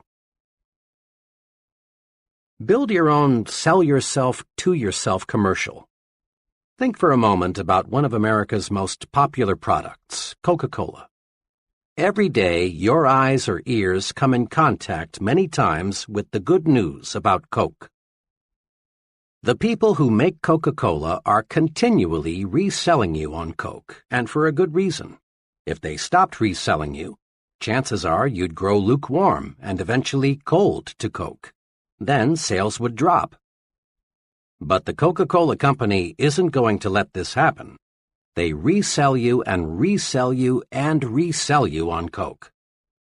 Every day, you and I see half-alive people who are no longer sold on themselves. They lack self-respect for their most important product, themselves. These folks are indifferent. They feel small. They feel like nobodies, and because they feel that way, that's what they are. The half-alive person needs to be resold on himself. He needs to realize that he's a first-class person. He needs honest, sincere belief in himself. Tom Staley is a young fellow who is going places, and fast. Tom regularly resells himself on himself 3 times every day, with what he calls Tom Staley's 60-second commercial. He carries his personalized commercial in his billfold at all times. Here is exactly what it says. Tom Staley, meet Tom Staley, a really important person. Tom, you're a big thinker, so think big. Think big about everything. You've got plenty of ability to do a first-class job, so do a first-class job. Tom, you believe in happiness, progress, and prosperity, so talk only happiness, talk only progress, talk only prosperity. You have lots of drive, Tom, lots of drive. So put that drive to work. Nothing can stop you, Tom, nothing. Tom, you're enthusiastic. Let your enthusiasm show through. "You look good, Tom, and you feel good. Stay that way." "Tom Staley, you were a great fellow yesterday, and you're going to be an even greater fellow today. Now go to it, Tom. Go forward." Tom credits his commercial with helping him become a more successful, dynamic person. "Before I started selling myself to myself," says Tom, "I thought I was inferior to just about anybody and everybody. Now I realize that I've got what it takes to win, and I'm winning, and I'm always going to win." Here's how to build your sell yourself to yourself commercial. First, select your assets, your points of superiority. Ask yourself, what are my best qualities? Don't be shy in describing yourself. Next, put these points down on paper in your own words. Write your commercial to you. Reread Tom Staley's commercial. Notice how he talks to Tom. Talk to yourself. Be very direct. Don't think of anyone but you as you say your commercial. Third, practice your commercial out loud in private at least once a day.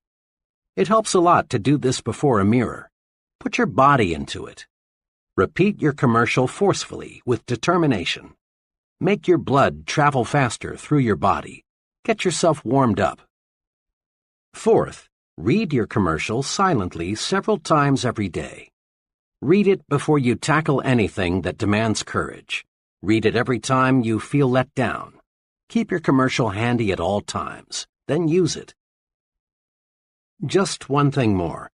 A lot of people, maybe even a majority, may laugh at this success-rewarding technique.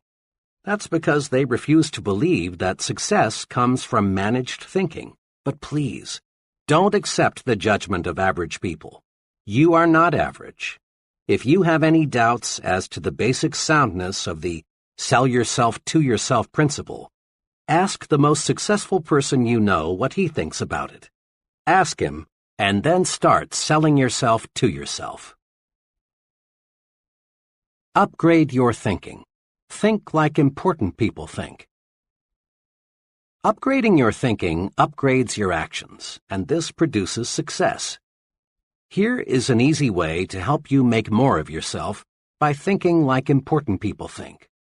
Use the following form as a guide. How am I thinking checklist. Situation, when I worry. Ask yourself, would an important person worry about this? Would the most successful person I know be disturbed about this? Situation, an idea. Ask yourself, what would an important person do if he had this idea?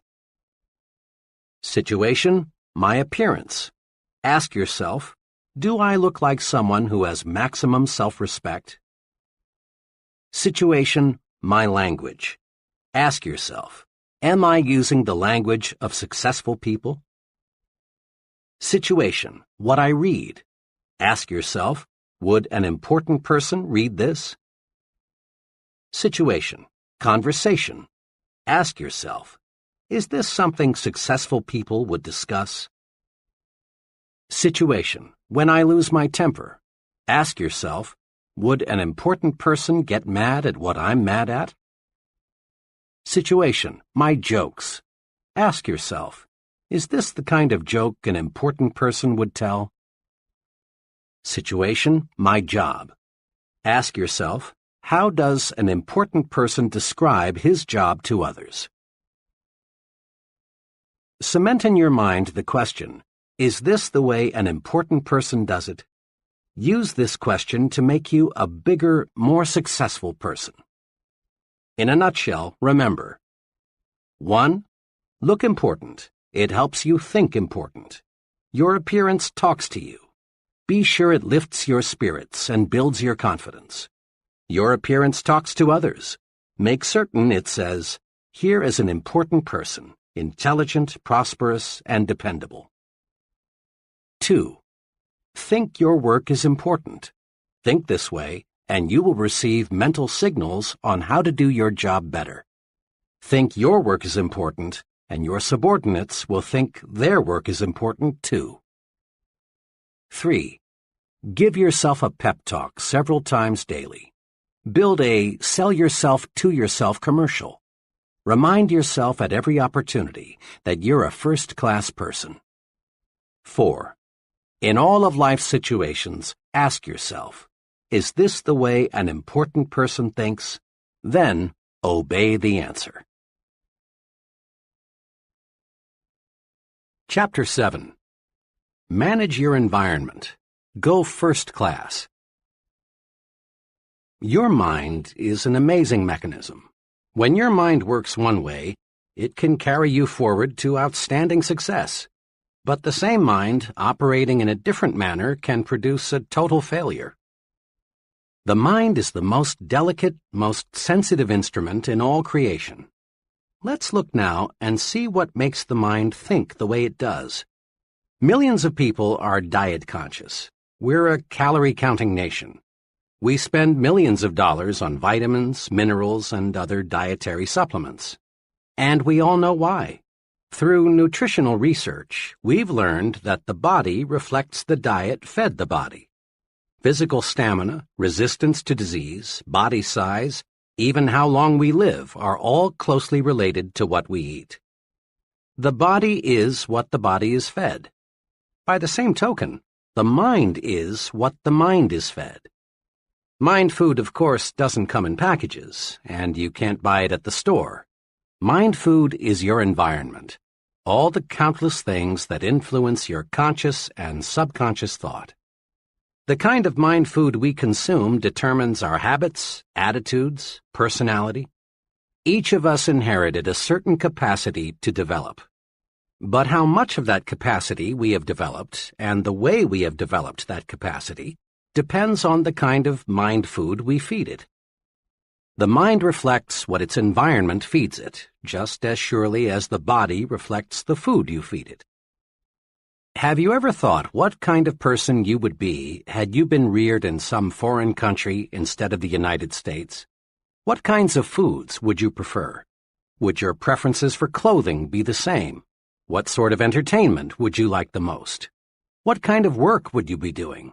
What would your religion be? You can't, of course, be sure of the answers to these questions, but chances are you would be a materially different person had you grown up in a different country. Why? Because you would have been influenced by a different environment. As the saying goes, you are a product of your environment. Mark it well. Environment shapes us, makes us think the way we do. Try to name just one habit or one mannerism you have that you did not pick up from other people. Relatively minor things, like the way we walk, cough, hold a cup. Our preferences for music, literature, entertainment, clothing, all stem in very large part from environment. More important, the size of your thinking, your goals, your attitudes, your very personality is formed by your environment. Prolonged association with negative people makes us think negatively. Close contact with petty individuals develops petty habits in us. On the bright side, companionship with people with big ideas raises the level of our thinking. Close contact with ambitious people gives us ambition. Experts agree that the person you are today, your personality, ambitions, present status in life, are largely the result of your psychological environment.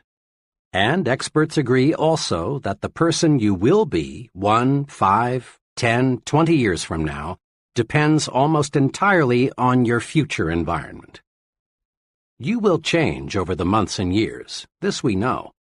But how you will change depends on your future environment, the mind food you feed yourself.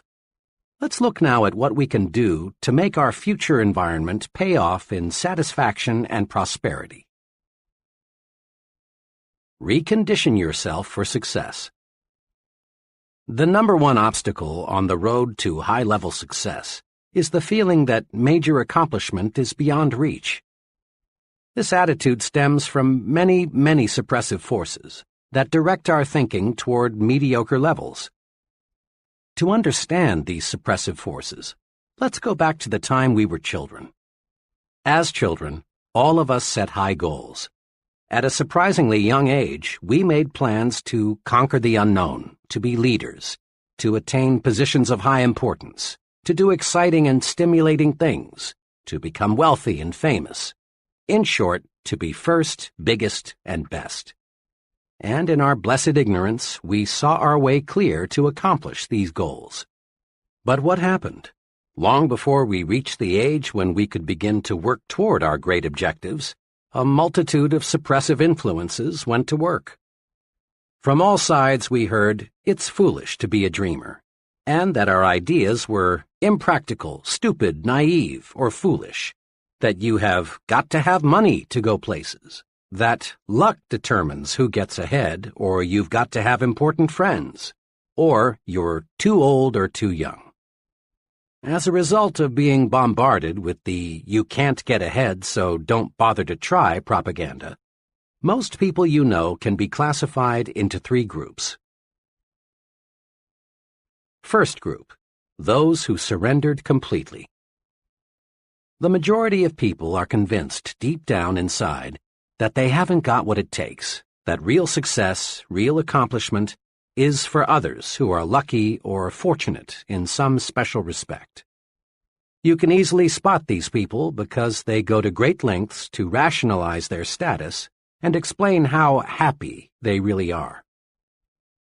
A very intelligent man, age 32, who has dead-ended himself in a safe but mediocre position, recently spent hours telling me why he was so satisfied with his job. He did a good job of rationalizing, but he was only kidding himself, and he knew it. What he really wanted was to work in a challenging situation where he could grow and develop.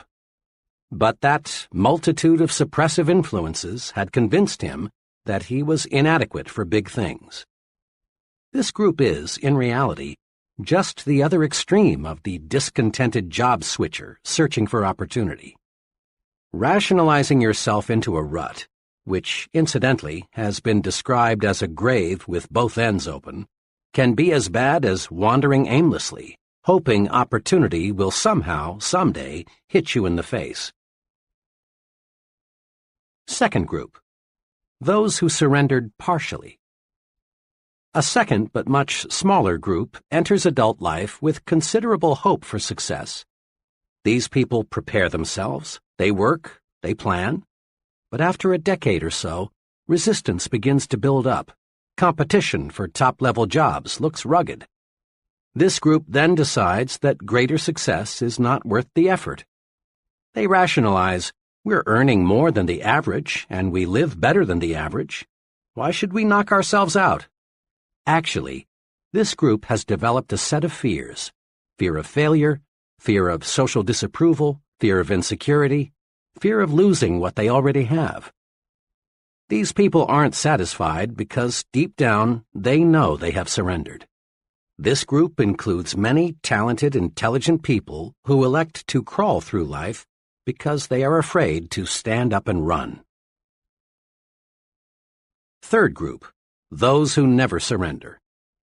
This group, maybe 2 or 3% of the total, doesn't let pessimism dictate, doesn't believe in surrendering to suppressive forces, doesn't believe in crawling. Instead, these people live and breathe success. This group is the happiest because it accomplishes the most. These people become top salesmen, top executives, top leaders in their respective fields. These people find life stimulating, rewarding, worthwhile.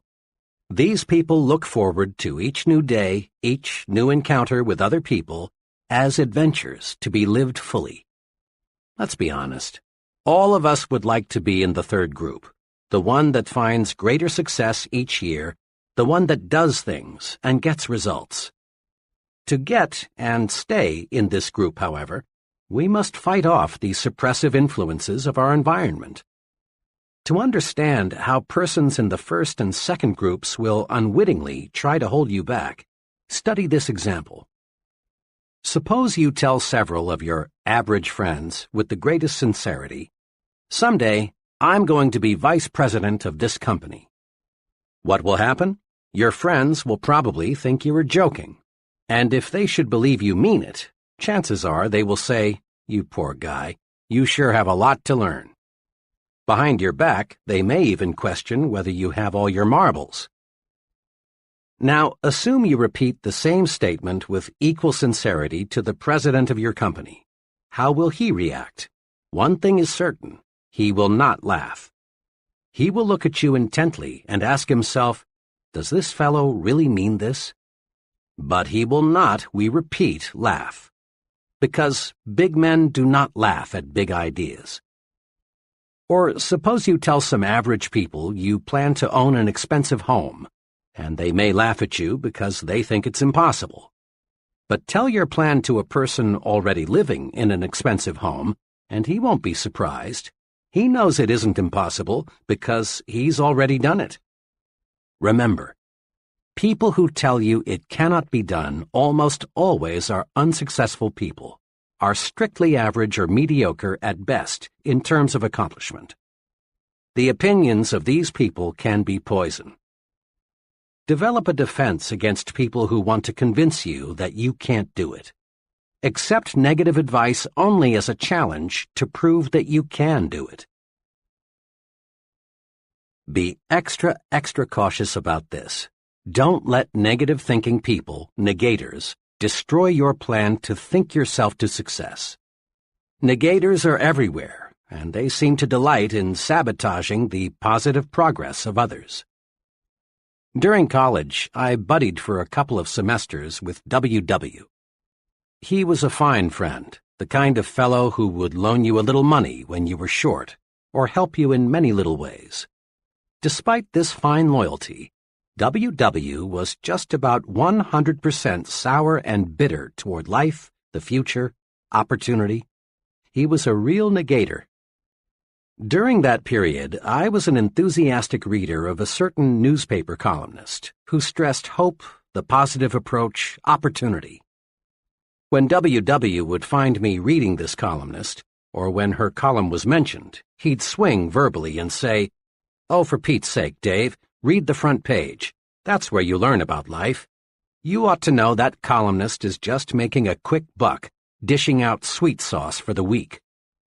When our discussions turned to getting ahead in life, W.W. was right there with his money-making formula. In his own words, it went like this: "Dave, there are just 3 ways to make money these days. 1, marry a rich woman. 2, steal in a nice, clean, legal way.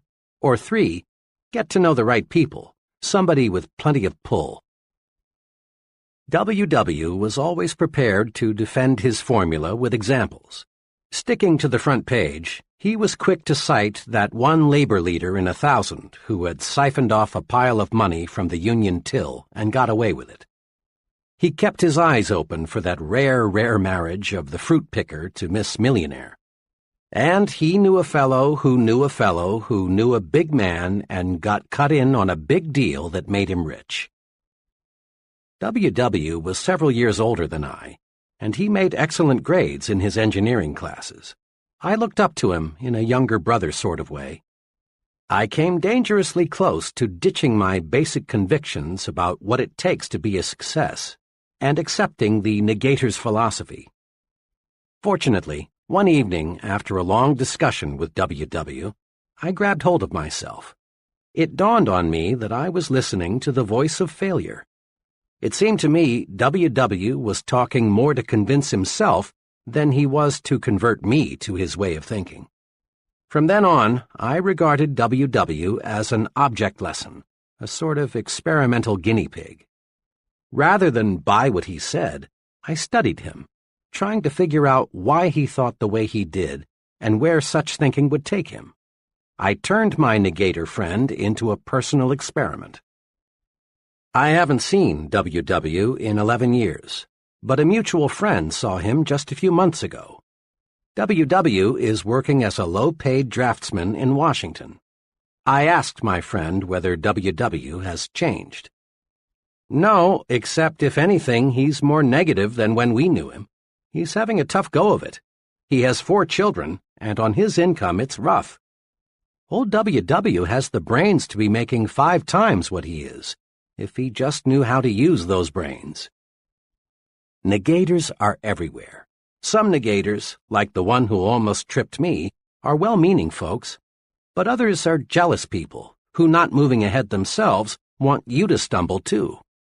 They feel inadequate themselves, so they want to make a mediocre person out of you. Be extra careful. Study negators. Don't let them destroy your plans for success. A young office worker recently explained to me why he had changed carpools. One fellow, he said, talked about nothing trip in and trip out except what an awful company we worked for. Regardless of what management did, he found fault. He was negative about everyone from his supervisor on up. The products we sold were no good. Every policy had something wrong with it. As he saw it, absolutely everything had something wrong with it. Each morning I arrived at work tense and wound up tight. And each night, after hearing him preach and rant for 45 minutes about all the things that went wrong that day, I got home discouraged and depressed. Finally, I got sense enough to get in another carpool. It's made a world of difference, for now I'm with a group of fellows who can see two sides to a question. That young fellow changed his environment. Smart, wasn't he? Make no mistake about it. You are judged by the company you keep. Birds of a feather do flock together. Fellow workers are not all alike. Some are negative, others positive. Some work because they have to. Others are ambitious and work for advancement. Some associates belittle everything the boss says or does. Others are much more objective and realize they must be good followers before they can be good leaders. How we think is directly affected by the group we're in.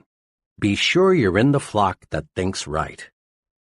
There are pitfalls to watch in your work environment.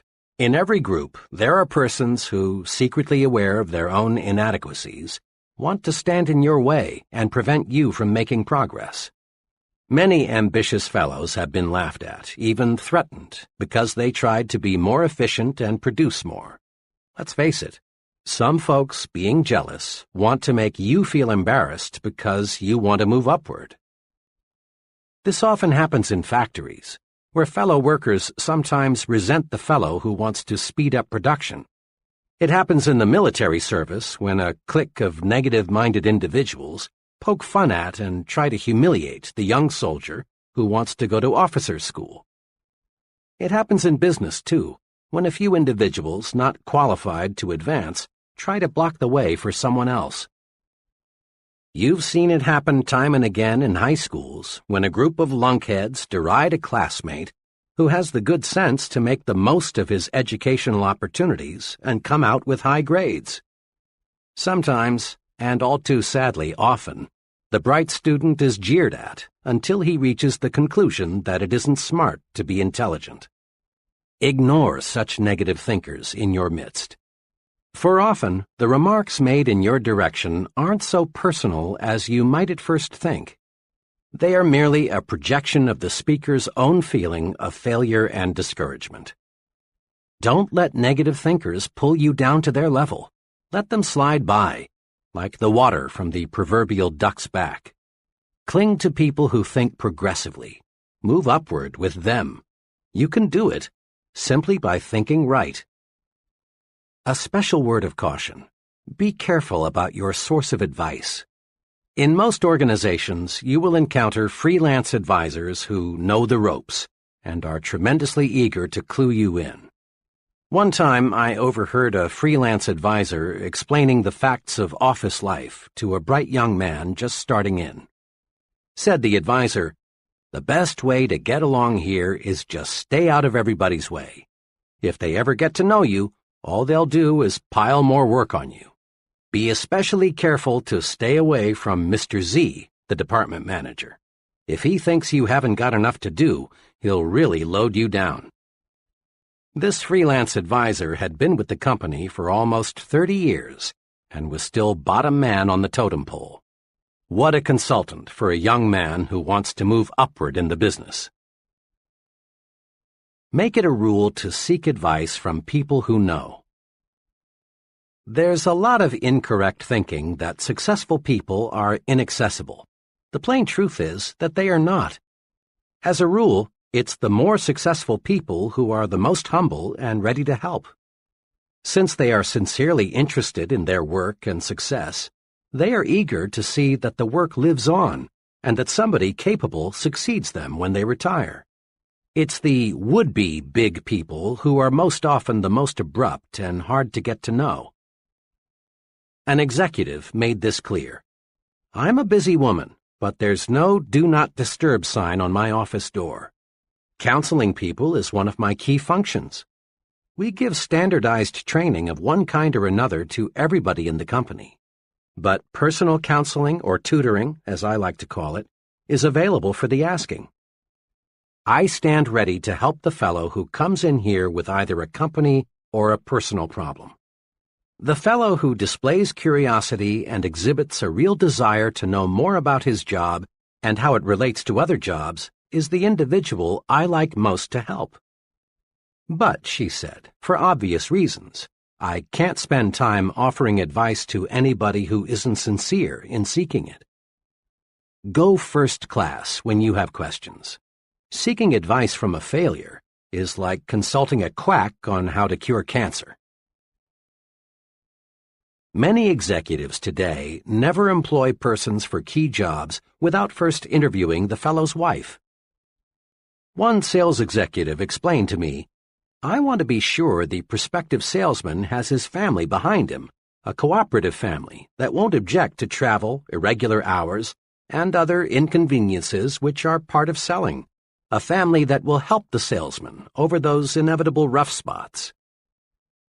Executives today realize that what happens on weekends and between 6 p.m. and 9 a.m.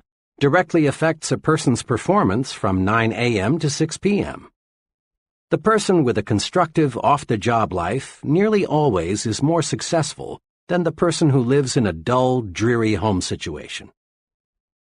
Let's look in on the traditional way two co-workers, John and Milton, spend their weekends. Let's look, too, at the ultimate results. John's psychological diet on weekends is something like this. Usually, one evening is spent with some carefully selected, interesting friends. Another evening is generally spent out, perhaps at a movie, a civic or community project, or some friend's house. John devotes Saturday morning to Boy Scout work. Saturday afternoon he does errands and chores around the house. Often he works on some special project. Currently, it's building a patio in the backyard. On Sundays, John and his family do something special. One Sunday recently, they climbed a mountain. Another Sunday, they visited a museum. Occasionally, they drive into the nearby countryside, for John wants to buy some country property in the not-too-distant future. Sunday evening is spent quietly. John usually reads a book and catches up on the news. Wrapped up, John's weekends are planned. His many refreshing activities keep boredom locked out. John gets plenty of psychological sunshine. Milton's psychological diet is much less well-balanced than John's. His weekends are unplanned. Milton is usually pretty tired on Friday night, but he goes through the motions of asking his wife, "Want to do anything tonight?" But the plan dies there. Rarely do Milton and his wife entertain, and rarely are they invited out. Milton sleeps late on Saturday morning, and the rest of the day is taken up with chores of one kind or another. Saturday night, Milton and his family usually go to a movie or watch TV. What else is there to do? Milton spends most of Sunday morning in bed. Sunday afternoon, they drive over to Bill and Mary's, or Bill and Mary drive over to see them. Bill and Mary are the only couple Milton and his wife visit regularly. Milton's entire weekend is marked by boredom. By the time Sunday evening rolls around, the whole family is on each other's nerves as a result of cabin fever. There are no knockdown, drag-out fights, but there are hours of psychological warfare. Milton's weekend is dull, dreary, boring. Milton gets no psychological sunshine. Now, what's the effect of these two home environments on John and Milton? Over a period of a week or two, there probably is no perceptible effect. But over a period of months and years, the effect is tremendous. John's environmental pattern leaves him refreshed, gives him ideas, tunes up his thinking. He's like an athlete being fed steak. Milton's environmental pattern leaves him psychologically starved. His thinking mechanism is impaired. He's like an athlete being fed candy and beer. John and Milton may be on the same level today, but there will gradually be a wide gap between them in the months ahead, with John in the lead position. Casual observers will say, well, I guess John has more on the ball than Milton. But those of us who know will explain that much of the difference in job performance is the result of the difference in the mind food consumed by the two fellows. Every farmer in the Corn Belt knows that if he puts plenty of fertilizer with his corn, he's going to get a bigger yield. Thinking, too, must be given additional nourishment if we want to get better results. My wife and I, along with 5 other couples, spent a wonderful evening last month as guests of a department store executive and his wife. My wife and I lingered just a little longer than the others, so I had a chance to ask our host, whom I know well, a question that had been in my mind all evening. This was really a wonderful evening, I said, but I'm puzzled about one thing. I'd expected to meet mainly other retailing executives here tonight, but your guests all represented different fields. There was a writer, a doctor, an engineer, an accountant, and a teacher. He smiled and said, well, we often do entertain retailing people, but Helen and I find it's very refreshing to mix with people who do something else for a living. I'm afraid if we confined our entertaining to people who have only interests similar to our own, we'd find ourselves in the old well-known rut. Besides, he went on, people are my business. Every day, thousands of people of every occupational group imaginable visit our store.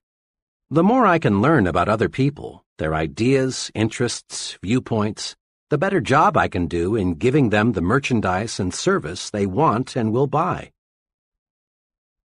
Here are a few simple do's to help make your social environment first class.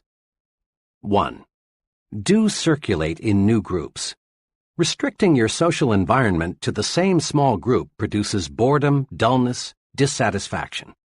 Equally important, remember that your success-building program requires that you become an expert in understanding people. Trying to learn all there is to know about people by studying one small group is like trying to master mathematics by reading one short book. Make new friends, join new organizations, enlarge your social orbit. Then, too, variety in people, like variety in anything else, adds spice to life and gives it a broader dimension. It's good mind food. 2. Do select friends who have views different from your own. In this modern age, the narrow individual hasn't much future. Responsibility and positions of importance gravitate to the person who is able to see both sides.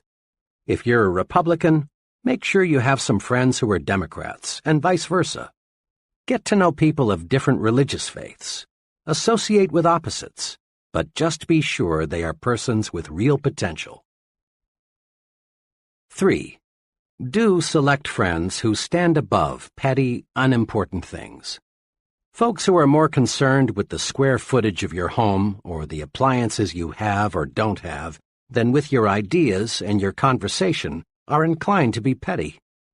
Guard your psychological environment. Select friends who are interested in positive things, friends who really do want to see you succeed. Find friends who breathe encouragement into your plans and ideals. If you don't, if you select petty thinkers as your close friends, you'll gradually develop into a petty thinker yourself.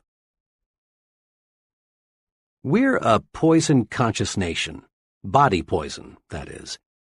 Every restaurateur is on guard against food poisoning. Just a couple of cases of it, and his patrons won't come near his place. We've got tons of laws to protect the public against hundreds of body poisons. We put, or should put, poisons on the top shelves so the kids can't reach them. We go to any extreme to avoid body poison, and it's good that we do. But there's another type of poison, perhaps a little more insidious, thought poison, commonly called gossip. Thought poison differs from body poison in two ways. It affects the mind, not the body, and is more subtle.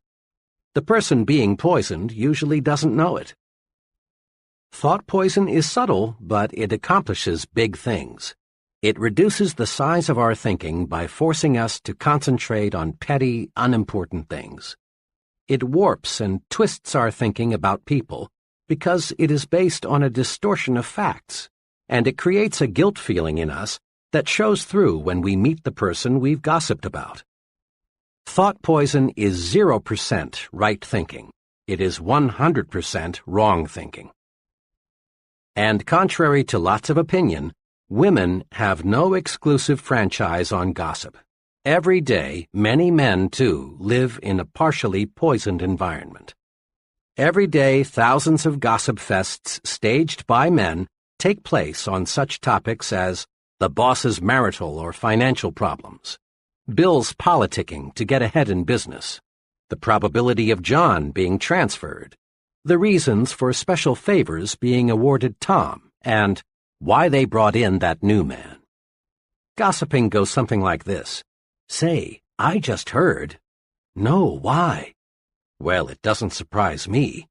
He had it coming to him. Of course, this is confidential. Conversation is a big part of our psychological environment.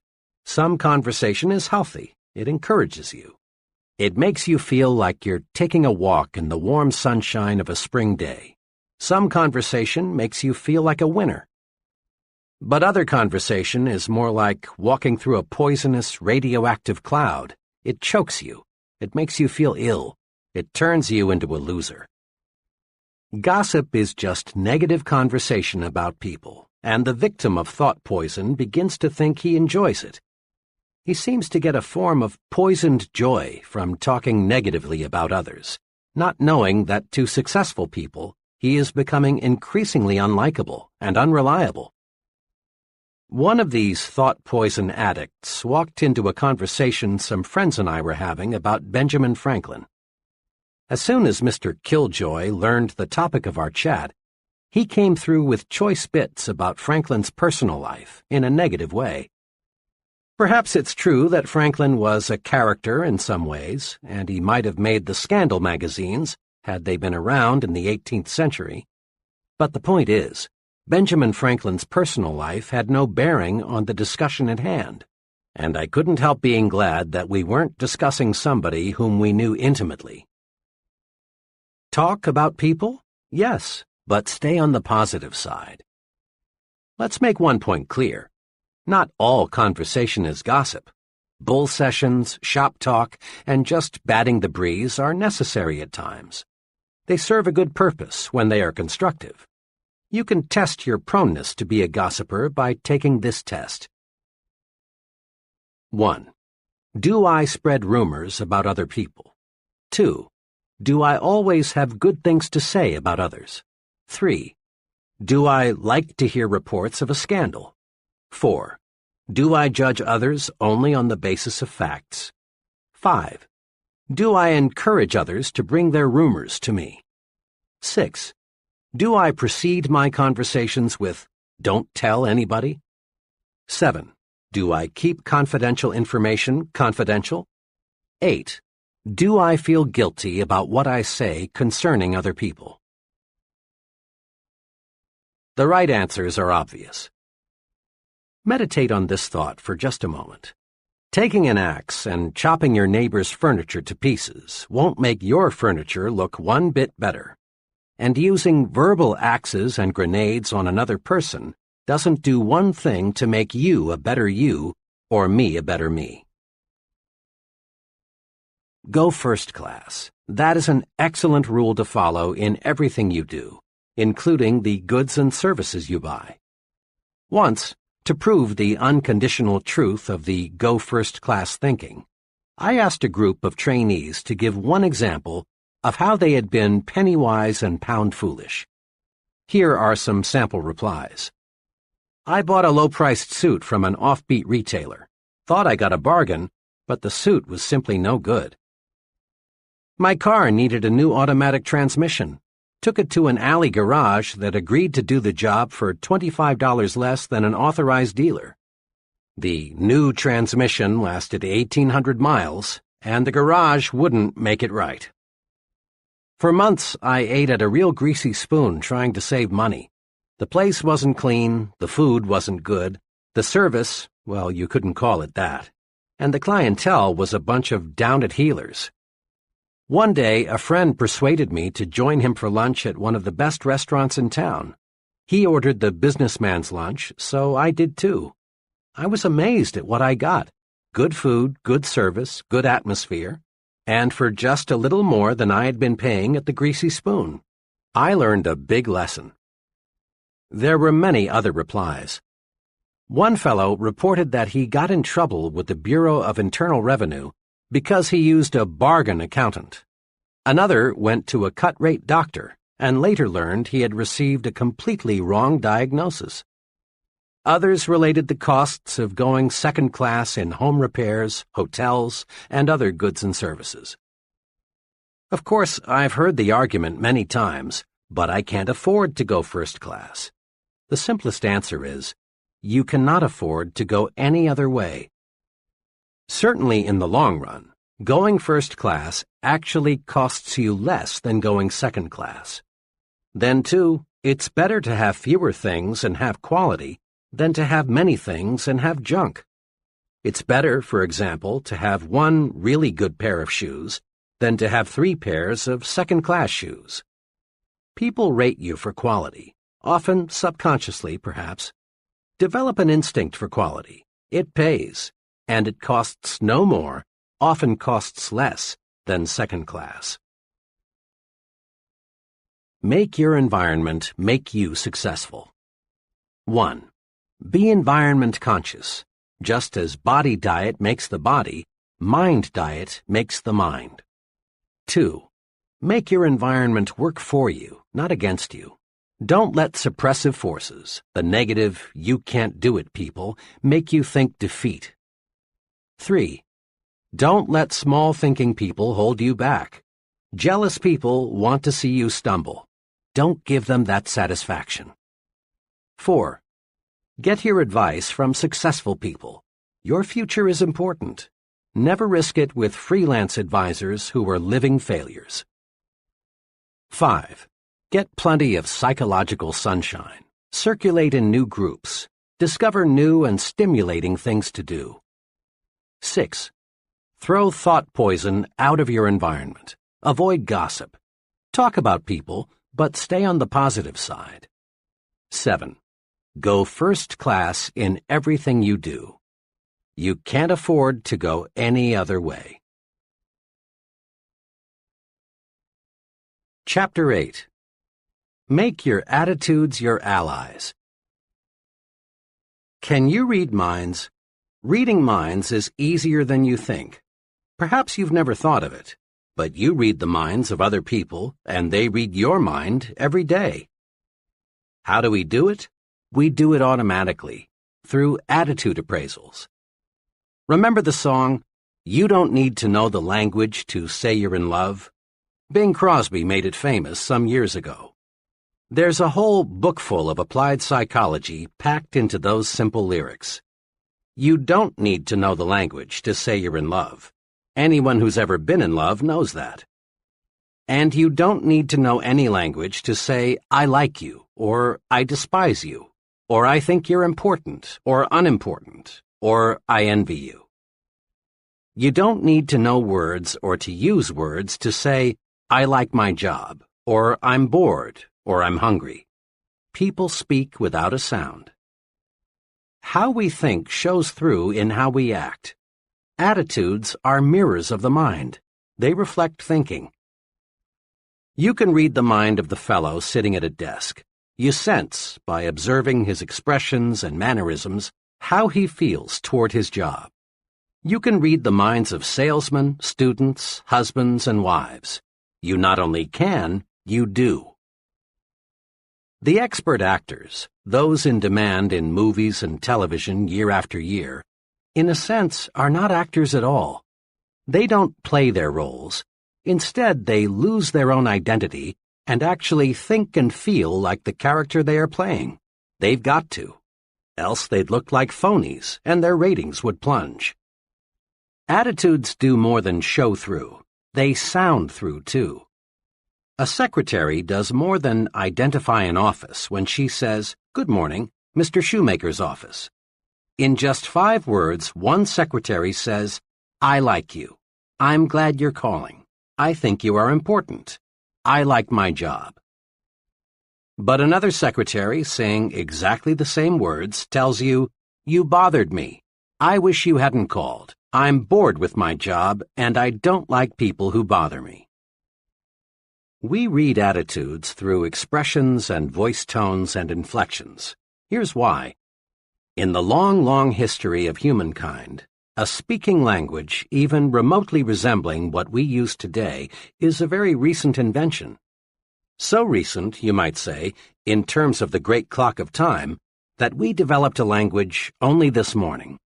For millions and millions of years, people got by with little more than moans and groans and grunts and growls. So for millions of years, people communicated with other people by body and facial expressions and sounds, not words. And we still communicate our attitudes, our feelings toward people and things, the same way. Aside from direct body contact, body movements, facial expressions, and sound are the only ways we have to communicate with infants. And those young ones show an uncanny ability to spot the phony.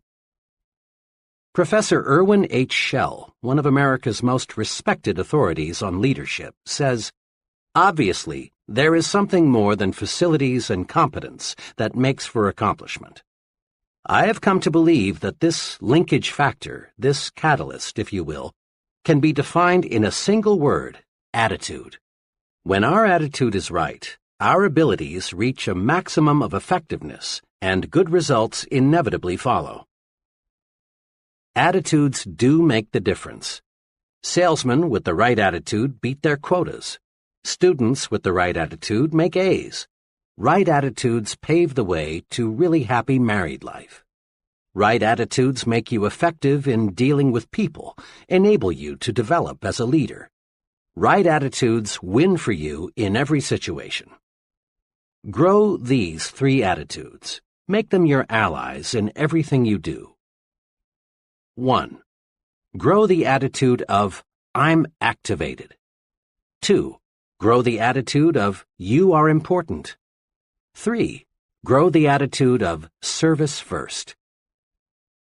Now, let's see how. Years ago, when I was a college sophomore, I enrolled in an American history class. I remember the class vividly, not because I learned much about American history, but because, in an unusual way, I learned this basic principle of successful living. To activate others, you must first activate yourself. The history class was very large, and it was held in a fan-shaped auditorium. The professor, who was a middle-aged fellow and apparently well-educated, was nevertheless pathetically dull. Rather than interpret history as an alive, fascinating subject, the professor merely cited one dead fact after another. It was a frightful wonder how he could possibly make such an interesting subject so terribly dull, but he did. You can imagine the effect the professor's boredom had on the students. Talking and sleeping got so out of hand that the professor had 2 assistants patrol the aisles to break up student conversations and wake up those who had dozed off. Occasionally, the professor would stop and, shaking his finger at the class, would say, "I'm warning you, you've got to pay attention to what I say. You've got to stop this talking, and that's all there is to it." This, of course, made little impression on his students, many of whom, as veterans, had gambled their lives only months before, had made history on islands and in bombers. As I sat there watching this potentially great, wonderful experience turn into a disgusting farce, I found myself wrestling with the question, why are the students ignoring what the professor has to say? the answer came. The students had no interest in what the professor was saying because the professor himself had no interest. He was bored with history, and it showed through. To activate others, to get them to be enthusiastic, you must first be enthusiastic yourself. Over the years, I've tested this principle in hundreds of different situations. It always holds true. A man who lacks enthusiasm never develops it in another.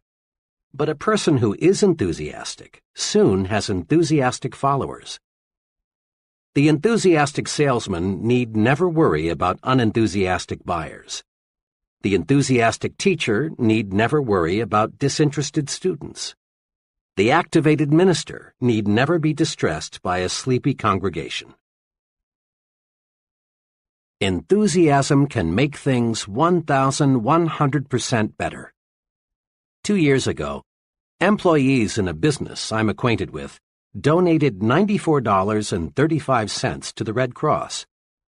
This year, the same employees, with just about the same payroll, donated almost $1,100, an increase of 1,100%.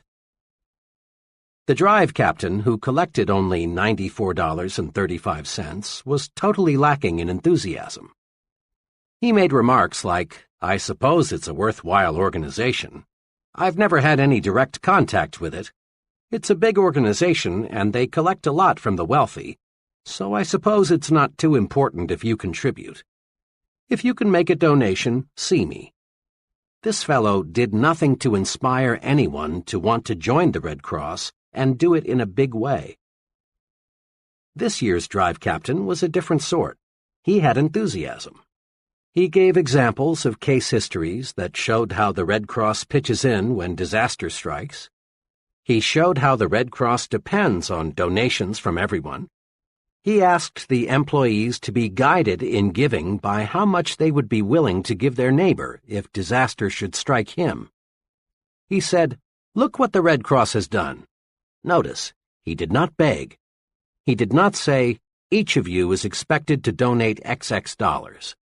All he did was to show enthusiasm about the importance of the Red Cross. Success just naturally followed. Think for a moment about a club or a civic organization you know that is fading away. Chances are, all it needs is enthusiasm to bring it back to life. Results come in proportion to enthusiasm applied.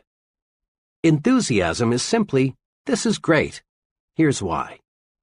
Here is a 3-step procedure that will help you to develop the power of enthusiasm. 1. Dig into it deeper. Make this little test. Think of 2 things in which you have little or no interest, maybe cards, certain kinds of music, a sport. Now ask yourself, how much do I really know about these things? Odds are 100 to 1 that your answer is not much. I confess that for years I had absolutely no interest in modern art. It was just so many botched-up lines, until I let a friend who knows and loves modern art explain it to me. Really, now that I've dug into it, I find it fascinating. That exercise supplies one important key for building enthusiasm. To get enthusiastic, learn more about the thing you are not enthusiastic about. Chances are you are quite unenthusiastic about bumblebees. But if you study bumblebees, find out what good they do, how they relate to other bees, how they reproduce, where they live in winter. If you find out all you can about bumblebees, you will soon find yourself really interested in bumblebees. To show trainees how enthusiasm can be developed through the dig into it deeper technique, I sometimes use a greenhouse example. In a deliberately casual way, I ask the group, "Are any of you interested in manufacturing and selling greenhouses?" Not once have I gotten an affirmative answer. Then I make a few points about greenhouses. I remind the group how, as our standard of living rises, people become more and more interested in non-necessities. I suggest how much Mrs. America would enjoy growing her own orchids and orange blossoms. I point out that if tens of thousands of families can afford private swimming pools, millions could afford greenhouses, because greenhouses are relatively inexpensive. I show them that if you could sell a $600 greenhouse to only one family in 50, you'd develop a $600 million business in producing greenhouses, and perhaps a $250 million industry supplying plants and seeds. The only difficulty with this exercise is that the group, 10 minutes before completely cold about greenhouses, now is so enthusiastic they don't want to move on to the next subject. Use the dig into it deeper technique to develop enthusiasm toward other people. Find out all you can about another person, what he does, his family, his background, his ideas and ambitions, and you'll find your interest in and enthusiasm about him mounting. Keep digging, and you're certain to find some common interests. Keep digging, and you'll eventually discover a fascinating person. The dig into it deeper technique works also in developing enthusiasm toward new places. Several years ago, some young friends of mine decided to move from Detroit to a small town in mid-Florida. They sold their home, closed out their business connections, said goodbye to their friends, and were gone. 6 weeks later, they were back in Detroit. The reason had nothing to do with employment. Rather, as they put it, we just couldn't stand living in a small town. Besides, all our friends are in Detroit. We just had to come back. In later conversations with these people, I learned the real reason why they didn't like the small Florida city. During their short stay there, they had taken only a surface view of the community, its history, its plans for the future, its people. They moved their bodies to Florida, but left their minds in Detroit. I've talked with dozens of executives, engineers, and salesmen who have developed career trouble because their companies want to move them to another location, but they don't want to go. I just can't see moving to Chicago, or San Francisco, or Atlanta, or New York, or Miami, is a remark spoken many times a day. There's one way to build enthusiasm toward a new location.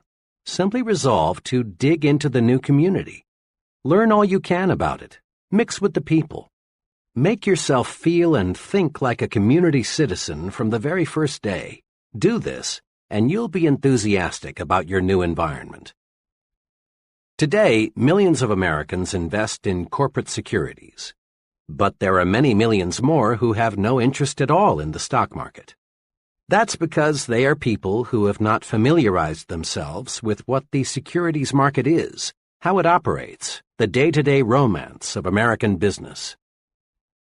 To get enthusiasm about anything, people, places, things, dig into it deeper. Dig into it deeper, and you'll develop enthusiasm. Put this principle to work next time you must do something you don't want to do. Put this principle to work next time you find yourself becoming bored. Just dig in deeper, and you dig up interest. 2. In everything you do, life it up. Enthusiasm, or lack of it, shows through in everything you do and say. Life up your handshaking. When you shake hands, shake. Make your hand clasp say, "I'm glad to know you. I am glad to see you again." A conservative mouse-like handshake is worse than no handshake at all. It makes people think, this guy is more dead than alive. Try to find a highly successful person with a conservative handshake. You'll have to look a long, long time. Life up your smiles. Smile with your eyes. Nobody likes an artificial, pasted-on, rubbery smile. When you smile, smile. Show a few teeth. Maybe your teeth aren't attractive, but that's really unimportant. For when you smile, people don't see your teeth. They see a warm, enthusiastic personality, someone they like. Life up your thank yous. A routine, automatic thank you is almost like saying gleep gleep. It's just an expression. It says nothing. It doesn't accomplish results. Make your thank you mean thank you very much. Life up your talk. Dr. James F. Bender, the noted speech authority, in his excellent book, How to Talk Well, says, Is your good morning really good? Are your congratulations enthusiastic? Does your how are you sound interested? When you make a habit of coloring your words with sincere feelings, you'll notice a great uptake in your ability to hold attention. People go along with the fellow who believes what he says. Say it with life. Put vitality into your speaking. Whether you are talking to a garden club, a prospect, or your children, put enthusiasm behind what you say. A sermon delivered enthusiastically may be remembered for months, even years. But a sermon delivered without enthusiasm will be mostly forgotten 167 hours before next Sunday rolls around. And when you put life in your talk, you automatically put more life in you. Just try this right now. Say out loud with force and vigor, "I feel great today." Now, don't you actually feel better than you did before you said it? Make yourself alive all over. Life it up. Be sure everything you do and say tells people, "That fellow is alive. He means it. He's going places." 3. Broadcast good news. You and I have been in many situations when someone burst in and said, "I've got good news." Immediately, this person gets 100% attention from everyone present. Good news does more than get attention. Good news pleases people. Good news develops enthusiasm. Good news even promotes good digestion. Just because there are more broadcasters of bad news than there are broadcasters of good news, don't be misled. No one ever won a friend. No one ever made money, no one ever accomplished anything by broadcasting bad news. Transmit good news to your family. Tell them the good that happened today. Recall the amusing, pleasant things you experienced, and let the unpleasant things stay buried. Spread good news. It's pointless to pass on the bad. It only makes your family worry, makes them nervous. Bring home some sunlight every day. Ever notice how seldom children complain about the weather? They take hot weather in stride until the negative news corps educate them to be conscious of unpleasant temperatures. Make it a habit always to speak favorably about the weather, regardless of what the weather actually is. Complaining about the weather makes you more miserable, and it spreads misery to others. Broadcast good news about how you feel. Be an "I feel great" person.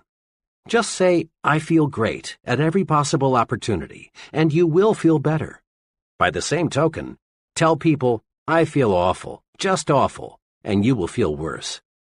How we feel is in large part determined by how we think we feel. Remember, too, that other people want to be around alive, enthusiastic people. Being around complainers and half-dead people is uncomfortable. Transmit good news to the people you work with. Give them encouragement. Compliment them at every opportunity. Tell them about the positive things the company is doing. Listen to their problems. Be helpful. Encourage people and win their support. Pat them on the back for the job they're doing. Give them hope. Let them know you believe they can succeed, that you have faith in them. Practice relieving worriers. Make this little test regularly to keep you on the right track. Whenever you leave a person, ask yourself, does that person honestly feel better because he has talked with me? This self-training device works. Apply it when talking with employees, associates, your family, customers, even with casual acquaintances. A salesman friend is a real good news broadcaster. He calls on his customers every month and always makes it a rule to have some good news to pass along. Examples. I met one of your good friends last week. He said to tell you hello. Since I was here last, big things have happened. Over 350,000 new babies were born last month, and more babies means more business for both of us. Usually, we think of bank presidents as overly reserved, unemotional people who never really warm up. Not so with one bank president. His favorite way to answer the phone is to say, "Good morning, it's a wonderful world. May I sell you some money?" Improper for a banker? Some might say so, but let me point out that the banker who uses this greeting is Mills Lane, Jr., president of the Citizens and Southern Bank, the largest in the entire Southeast. Good news gets good results. Broadcast it. The president of a brush manufacturing company I visited recently had this maxim neatly framed on his desk facing the visitor's chair. Give me a good word or none at all. I complimented him, saying that I thought the maxim was a clever way to encourage people to be optimistic. He smiled and said, "It is an effective reminder, but from where I sit, this is even more important." He turned the frame around so I could see it from his side of the desk. It said, "Give them a good word, or none at all." Broadcasting good news activates you, makes you feel better. Broadcasting good news makes other people feel better too. Grow the "you are important" attitude. This is a fact of paramount significance. Each human being, whether he lives in India or Indianapolis, whether he's ignorant or brilliant, civilized or uncivilized, young or old, has this desire. He wants to feel important. Ponder on that. Everyone, yes, everyone, your neighbor, you, your wife, your boss, has a natural desire to feel he is somebody. The desire to be important is man's strongest, most compelling non-biological hunger. Successful advertisers know that people crave prestige, distinction, recognition. Headlines that produce sales read like this: "For smart young homemakers, persons with distinctive tastes use, you want only the best. Be the envy of everyone. For women who want to be envied by women and admired by men." These headlines, in effect, tell people, buy this product, and you put yourself in the important class. Satisfying the craving, the hunger, to be important, carries you forward to success. It is basic equipment in your success tool chest. Yet, even though displaying the attitude "you are important" gets results, and even though it costs nothing, few persons use it. A little fill-in is needed here to show why. On the philosophical side, our religions, our laws, our entire culture are based on the belief of the importance of the individual. Suppose, for example, you were flying your own plane and were forced down in an isolated mountain region. As soon as your accident was known, a large-scale search for you would begin. No one would ask, "Is that fellow important?"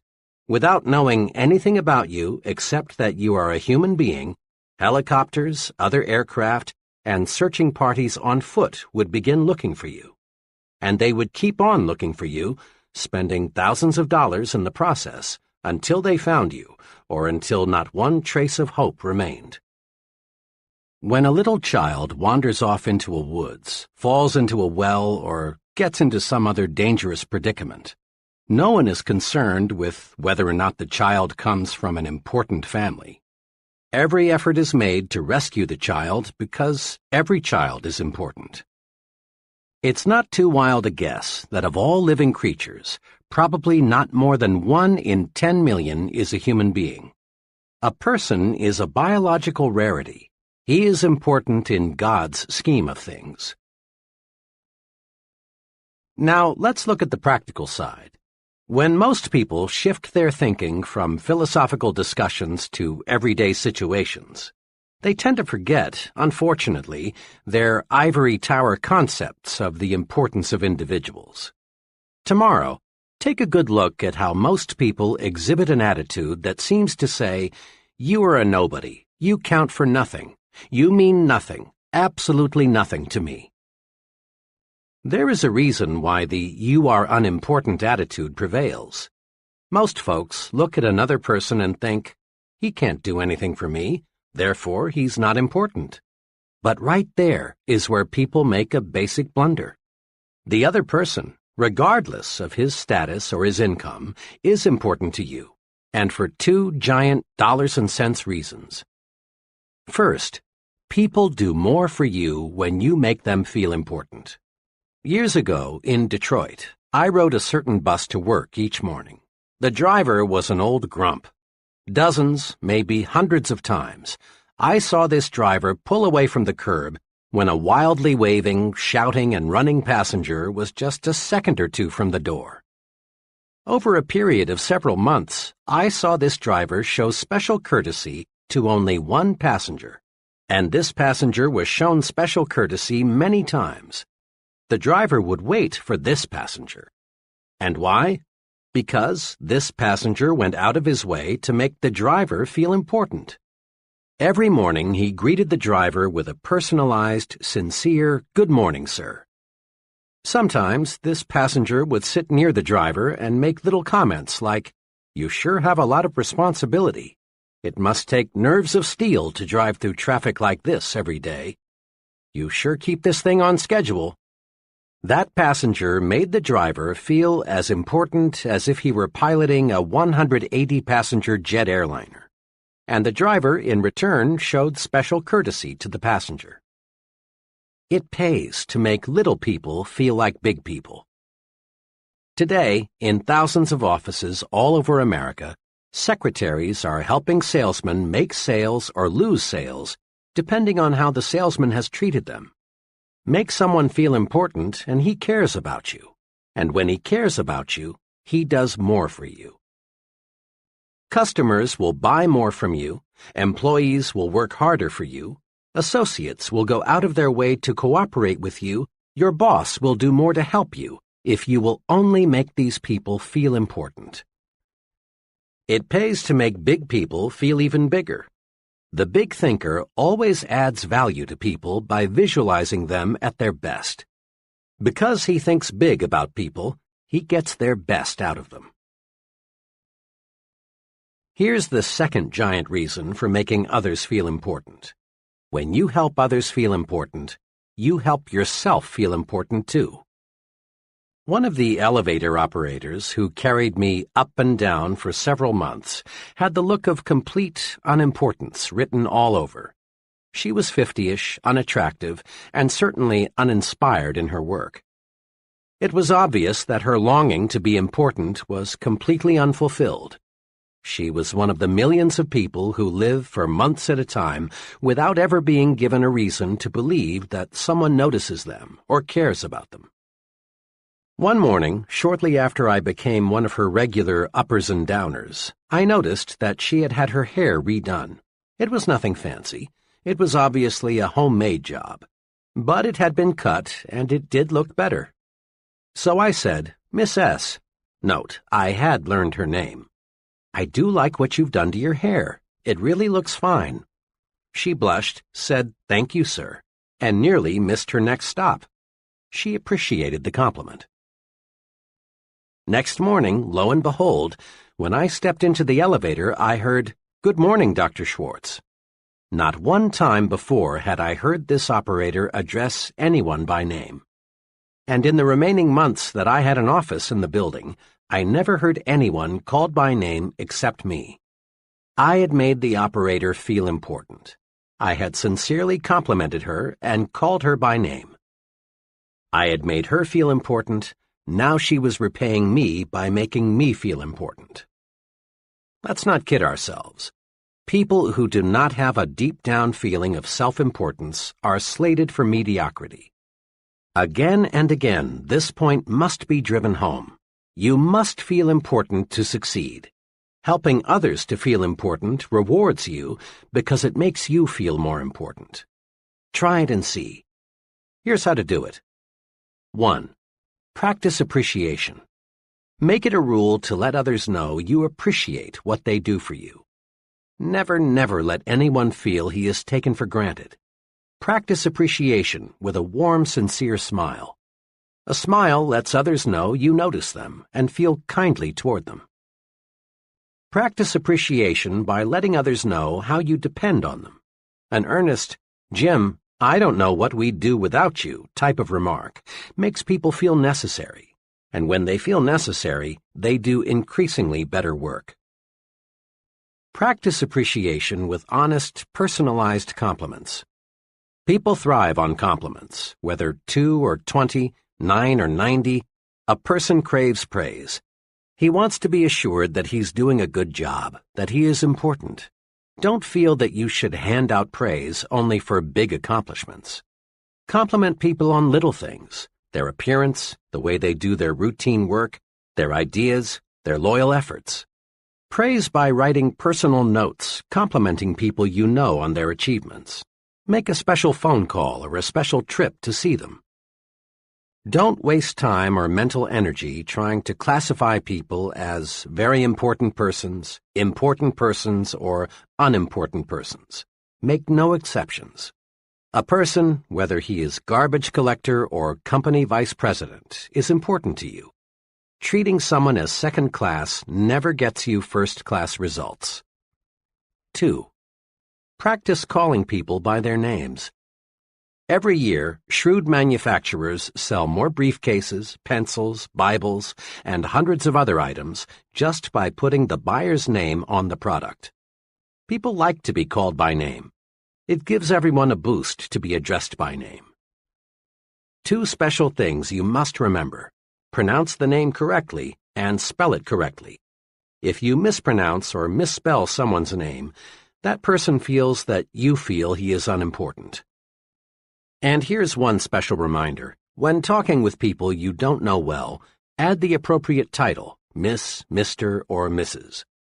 The office boy prefers Mr. Jones to just Jones. So does your junior assistant. So do people at every level. These little titles help tremendously to make people feel important. 3. Don't hog glory. Invest it instead. Just recently, I was a guest at an all-day sales convention. After dinner that evening, the vice president in charge of sales for the company passed out awards to the 2 district managers, a man and a woman, whose sales organizations had attained the best records for the year just ended. Then the vice president asked those district managers to take 15 minutes to tell the entire group how their organizations did so exceptionally well.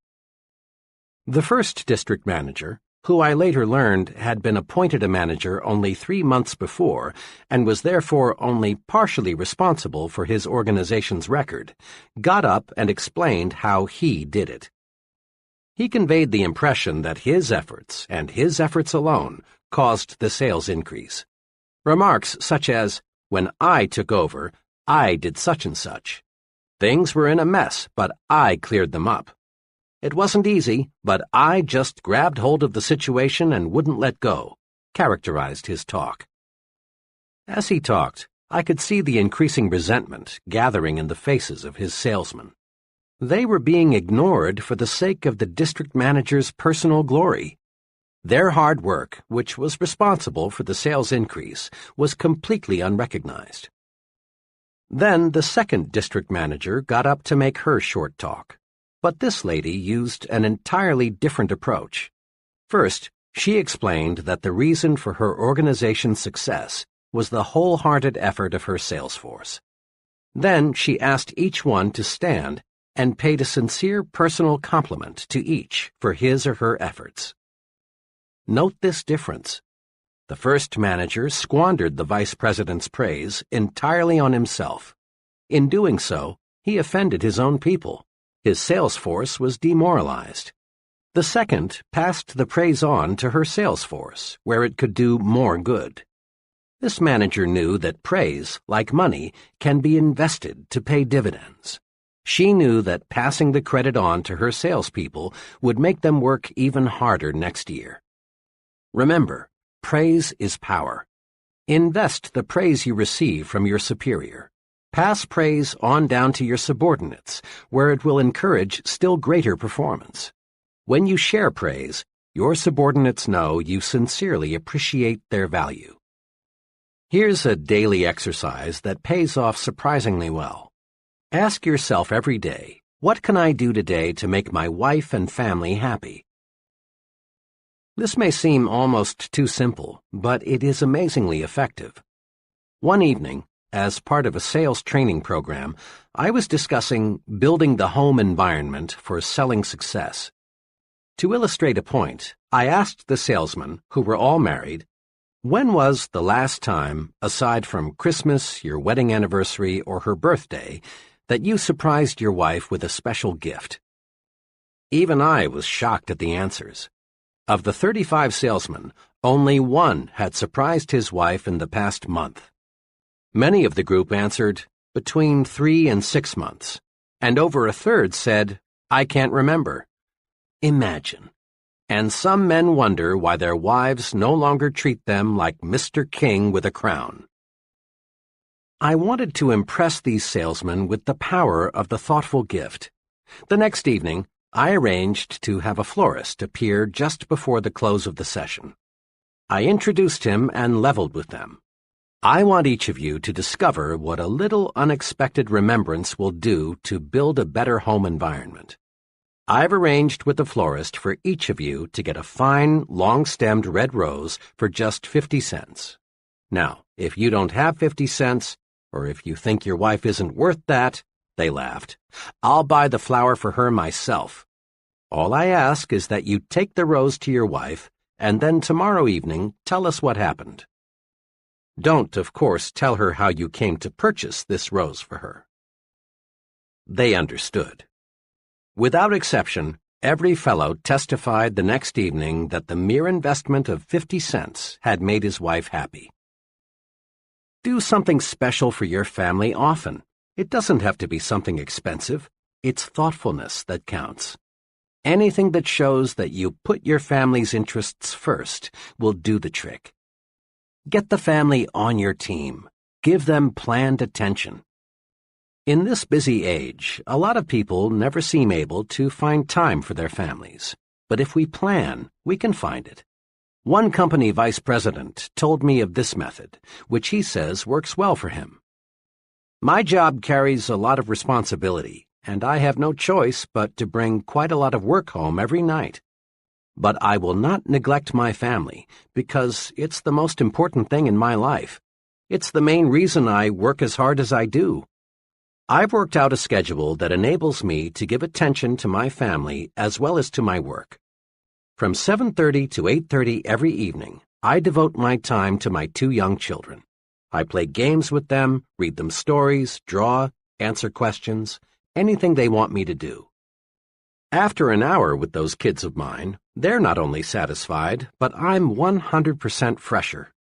At 8:30, they trot off to bed, and I settle down to work for 2 hours. At 10:30, I quit working and spend the next hour with my wife. We talk about the kids, her various activities, our plans for the future. This hour, undisturbed by anything, is a wonderful way to cap off the day. I also reserve Sundays for my family. The whole day is theirs.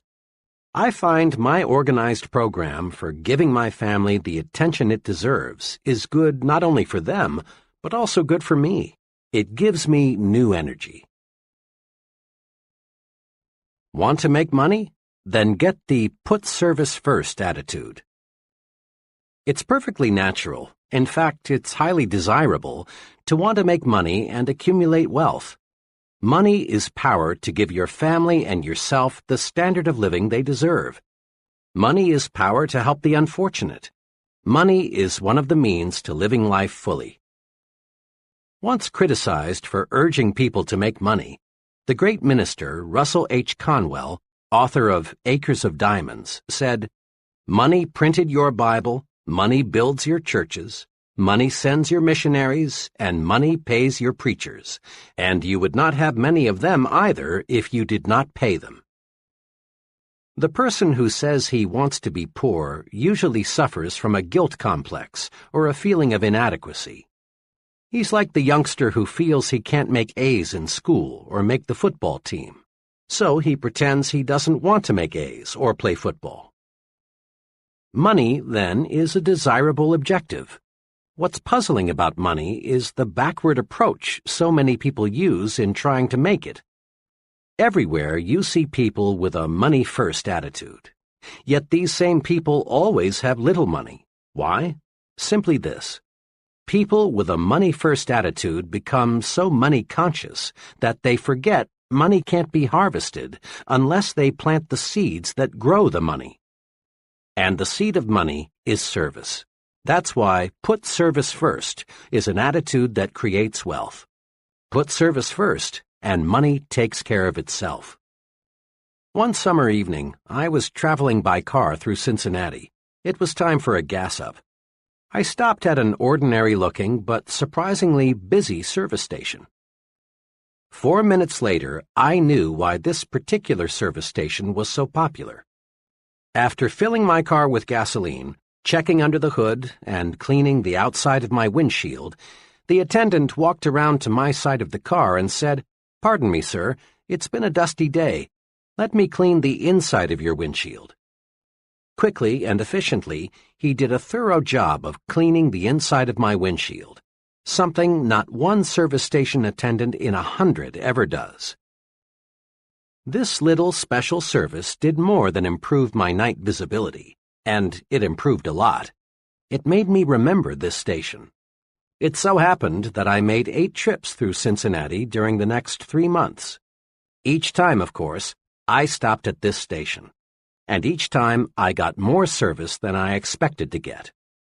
Interesting, too, was the fact that each time I stopped, once it was 4 a.m., there were other automobiles filling up also. In all, I probably purchased about 100 gallons of gasoline from this station. The first time I stopped, the attendant could have thought to himself, "This guy is from out of state. Odds are 20 to 1 that he'll never be back. Why do more than give him the routine treatment? He's only a one-time customer." But the attendants in that station didn't think that way. They put service first, and that's why they were busy pumping gasoline while other stations looked almost deserted. If the gasoline was any better than a dozen other brands, I didn't notice it, and the price was competitive. The difference was service, and it was obvious that service was paying off in profits. When the attendant on my first visit cleaned the inside of my windshield, he planted a money seed. Put service first, and money takes care of itself, always. The put service first attitude pays off in all situations. In one of my first jobs, I worked closely with another young fellow, whom I'll call F.H. F.H. was like many persons you know. He was preoccupied with why he needed more money instead of being preoccupied with ways to make money. Each week, F.H. spent hours of company time working on his personal budget problems. His favorite topic of conversation was, "I'm the most underpaid man here. Let me tell you why." F.H. had the not uncommon attitude of, "This is a big company. It's netting millions. It's paying a lot of people big salaries, so it ought to pay me more, too." F.H. had been passed over several times for pay increases. Finally, one day he decided that it was high time he went in there and demanded more money. About 30 minutes later, F.H. was back, all heated up.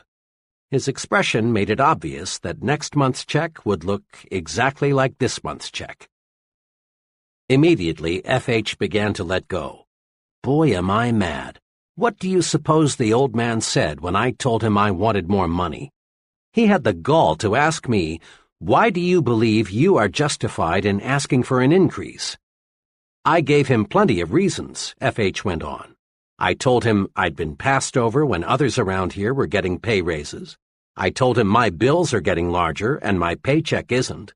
And I told him that I do everything around here they ask me to do. Can you beat that? I need a raise, but instead of paying me more, they give out raises to other guys around here who don't need it half as much as I do. Why, the way he acted, F.H. continued, you'd think I was asking for charity. All he would say is, "When your record shows that you deserve more money, you'll get more money." Sure, I could do a better job if they paid me for it, but only a fool does something he isn't paid for. F.H. is an example of the breed that is blind to the how of making money. His last remark sums up his mistake. In effect, F.H. wanted the company to pay him more, and then he would produce more. But this is not how the system works. You don't get a raise on the promise of better performance. You get a raise only by demonstrating better performance. You can't harvest money unless you plant the seeds that grow money. And the seed of money is service. Put service first, and money takes care of itself. Consider which producers make the money from movies. The get-rich-quick producer proceeds to make a picture. Putting money ahead of entertainment, service, he cuts corners everywhere. He buys a poorly written script and employs second-rate writers to adapt it. In employing actors, arranging sets, even recording sound, he puts money first. This producer thinks the moviegoer is a sucker, someone who can't tell good from bad. But the get-rich-quick producer seldom does get rich quick. There never is a bandwagon movement to buy anything second class, especially when it is given a first-class price. The producer who enjoys the largest profits from pictures puts entertainment ahead of money. Rather than chisel the moviegoer, he does everything possible to give people more and better entertainment than they expect to get. The result? People like the movie. It gets talked about, it gets good reviews, and it makes money. Again, put service first, and money takes care of itself. The waitress who concentrates on giving the best possible service needn't worry about tips. They'll be there. But her counterpart who overlooks the empty coffee cups, why refill them? They don't look like tippers, won't find any gratuities. The secretary who resolves to make those letters look better than the boss expects will do all right on future paychecks. But the secretary who thinks, why worry about a few smudges? What do they expect for $65 a week? She is stuck at $65 a week. The salesman who gives full service to an account need harbor no fears he'll lose the account. Here is a simple but powerful rule that will help you to develop the put service first attitude. Always give people more than they expect to get. Each little extra something you do for others is a money seed. Volunteering to work late and get the department out of a tight spot is a money seed. Giving customers extra service is a money seed because it brings customers back. Advancing a new idea that will increase efficiency is a money seed. Money seeds, of course, grow money.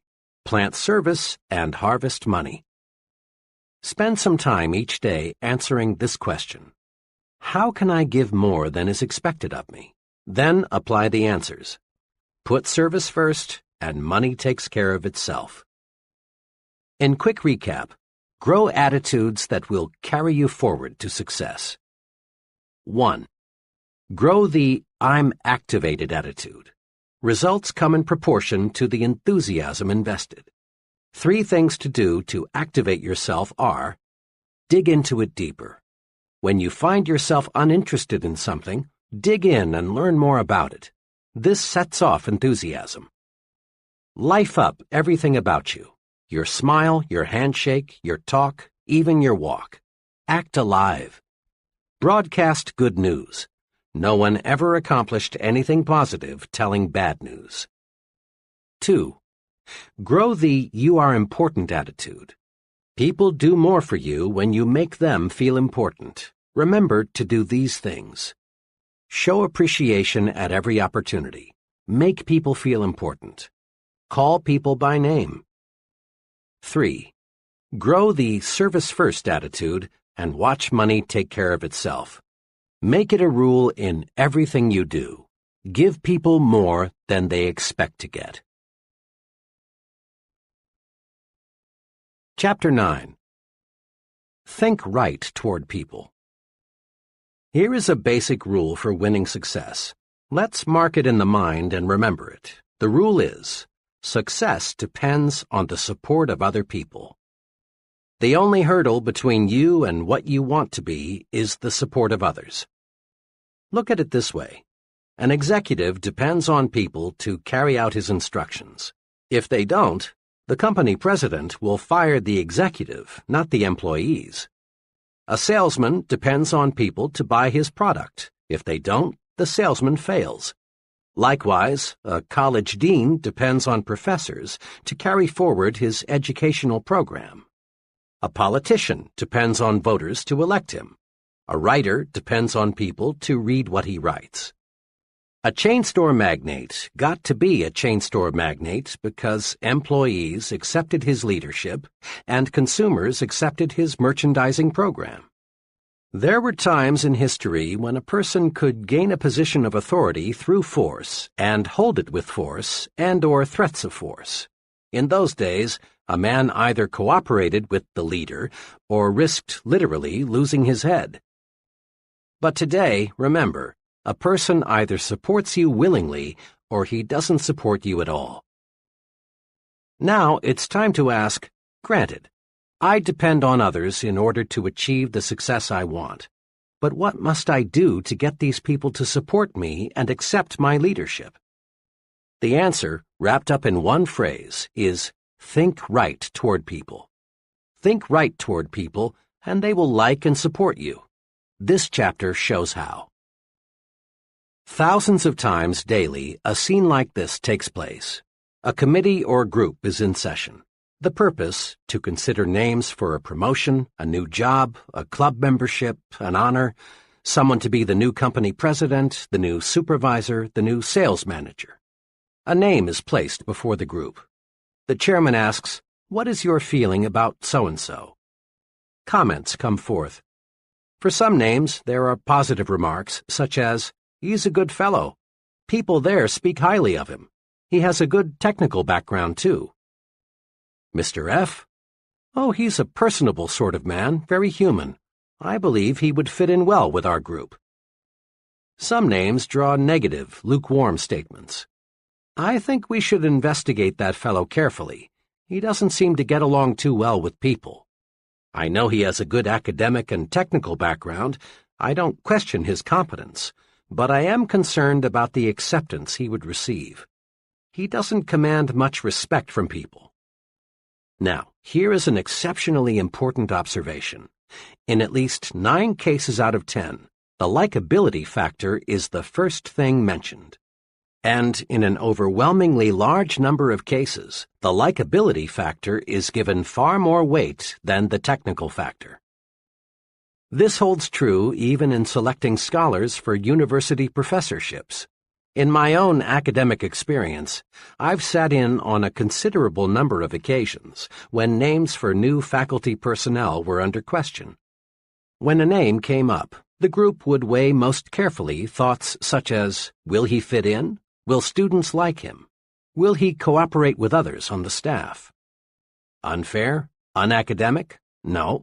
If the fellow isn't likable, he can't be expected to get through to his students with maximum effectiveness.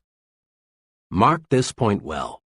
A person is not pulled up to a higher-level job, rather he is lifted up. In this day and age, nobody has time or patience to pull another up the job ladder, degree by painful degree. The individual is chosen whose record makes him stand higher than the rest. We are lifted to higher levels by those who know us as likable, personable individuals. Every friend you make lifts you just one notch higher, and being likable makes you lighter to lift. Successful people follow a plan for liking people. Do you? People who reach the top don't discuss much their techniques for thinking right toward people. But you would be surprised how many really big people have a clear, definite, even written plan for liking people. Consider the case of President Lyndon Johnson. Long before he became president, Johnson, in the process of developing his amazing power of personal persuasion, developed his own 10-point formula for success. His rules, which even a casual observer of the president can see are practiced in everything he does, are quoted directly. 1. Learn to remember names. Inefficiency at this point may indicate that your interest is not sufficiently outgoing. 2. Be a comfortable person, so there is no strain in being with you. Be an old shoe kind of individual. 3. Acquire the quality of relaxed, easygoing, so that things do not ruffle you. 4. Don't be egotistical. Guard against the impression that you know it all. 5. Cultivate the quality of being interesting so people will get something of value from their association with you. 6. Study to get the scratchy elements out of your personality, even those of which you may be unconscious. 7. Sincerely attempt to heal on an honest basis every misunderstanding you have had or now have. Drain off your grievances. 8. Practice liking people until you learn to do so genuinely. 9. Never miss an opportunity to say a word of congratulation upon anyone's achievement, or express sympathy in sorrow or disappointment. 10. Give spiritual strength to people, and they will give genuine affection to you. Living these 10 simple but tremendously powerful like people rules makes President Johnson easier to vote for, easier to support in Congress. Living these 10 rules makes President Johnson easier to lift. Listen to these rules again. Notice that there's no get-even philosophy here. There's no let the other fellow come to me to patch up differences. There's no I know it all, other people are stupid. Big people, those on top in industry, the arts, sciences, and politics, are human, warm. They specialize in being likable. But don't try to buy friendship. It's not for sale. Giving gifts is a wonderful practice if the gift is backed up with genuine sincerity, a liking to give, and liking for the person to whom it is given. But without real sincerity, the gift is often regarded as nothing more than a payoff or a bribe. Last year, just a few days before Christmas, I was in the office of the president of a medium-sized trucking firm. Just as I was about to leave, in marched a delivery man with a gift of liquid refreshment from a local tire recapping firm. My friend was obviously provoked, and with a certain amount of chill in his voice, asked the delivery man to return the gift to its sender. After the delivery man left, my friend hastened to explain to me, "Don't misunderstand. I like to give gifts, and I like to get them." Then he named a number of gifts he had already received from business friends that Christmas. "But," he went on, "when the gift is just an attempt to get my business, an obvious bribe, I don't want it. I quit doing business with that firm 3 months ago because their work isn't what it should be, and I don't like the employees. But their salesman keeps on calling. What burns me," he continued, "is that last week that same blank salesman was in here and had the gall to say, 'I sure would like to get your business back. I'm going to tell Santa to be real good to you this year.' If I hadn't sent their booze back, the first thing that so-and-so would have said to me next time he's in is, 'I'll bet you enjoyed our gift, didn't you?' Friendship can't be bought, and when we try, we lose in 2 ways. 1, we waste money. 2, we create contempt.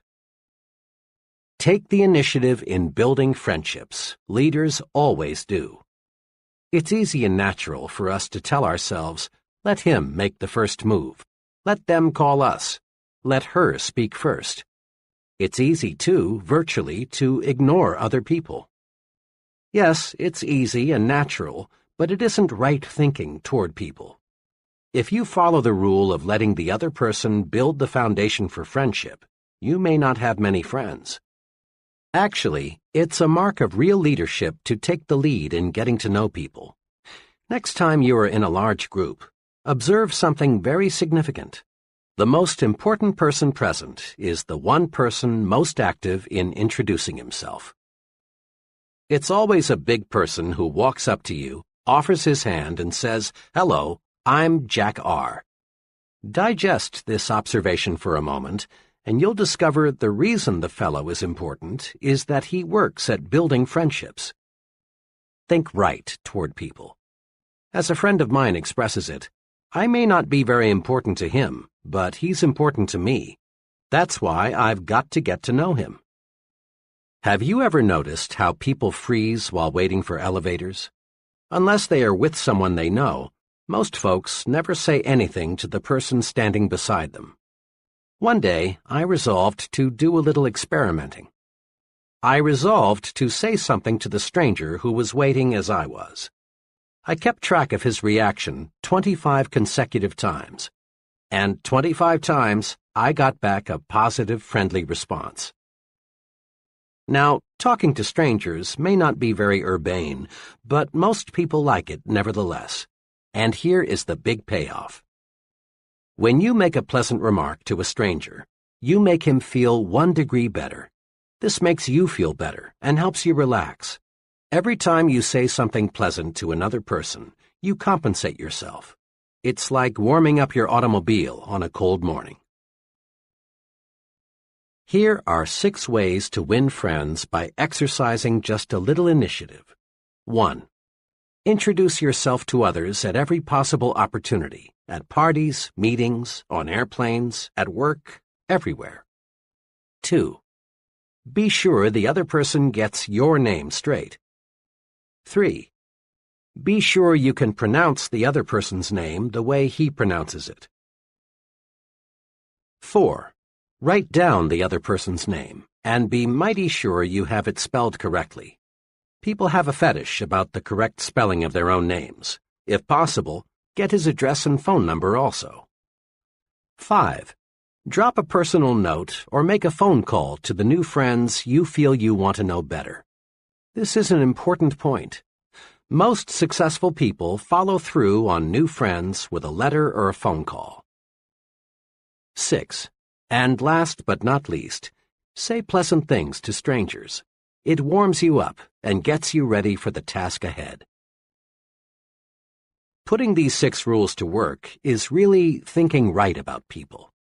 To be sure, it is not the way the average person thinks. Mr. Average never takes the initiative in making introductions. He waits for the other person to introduce himself first. Take the initiative. Be like the successful. Go out of your way to meet people.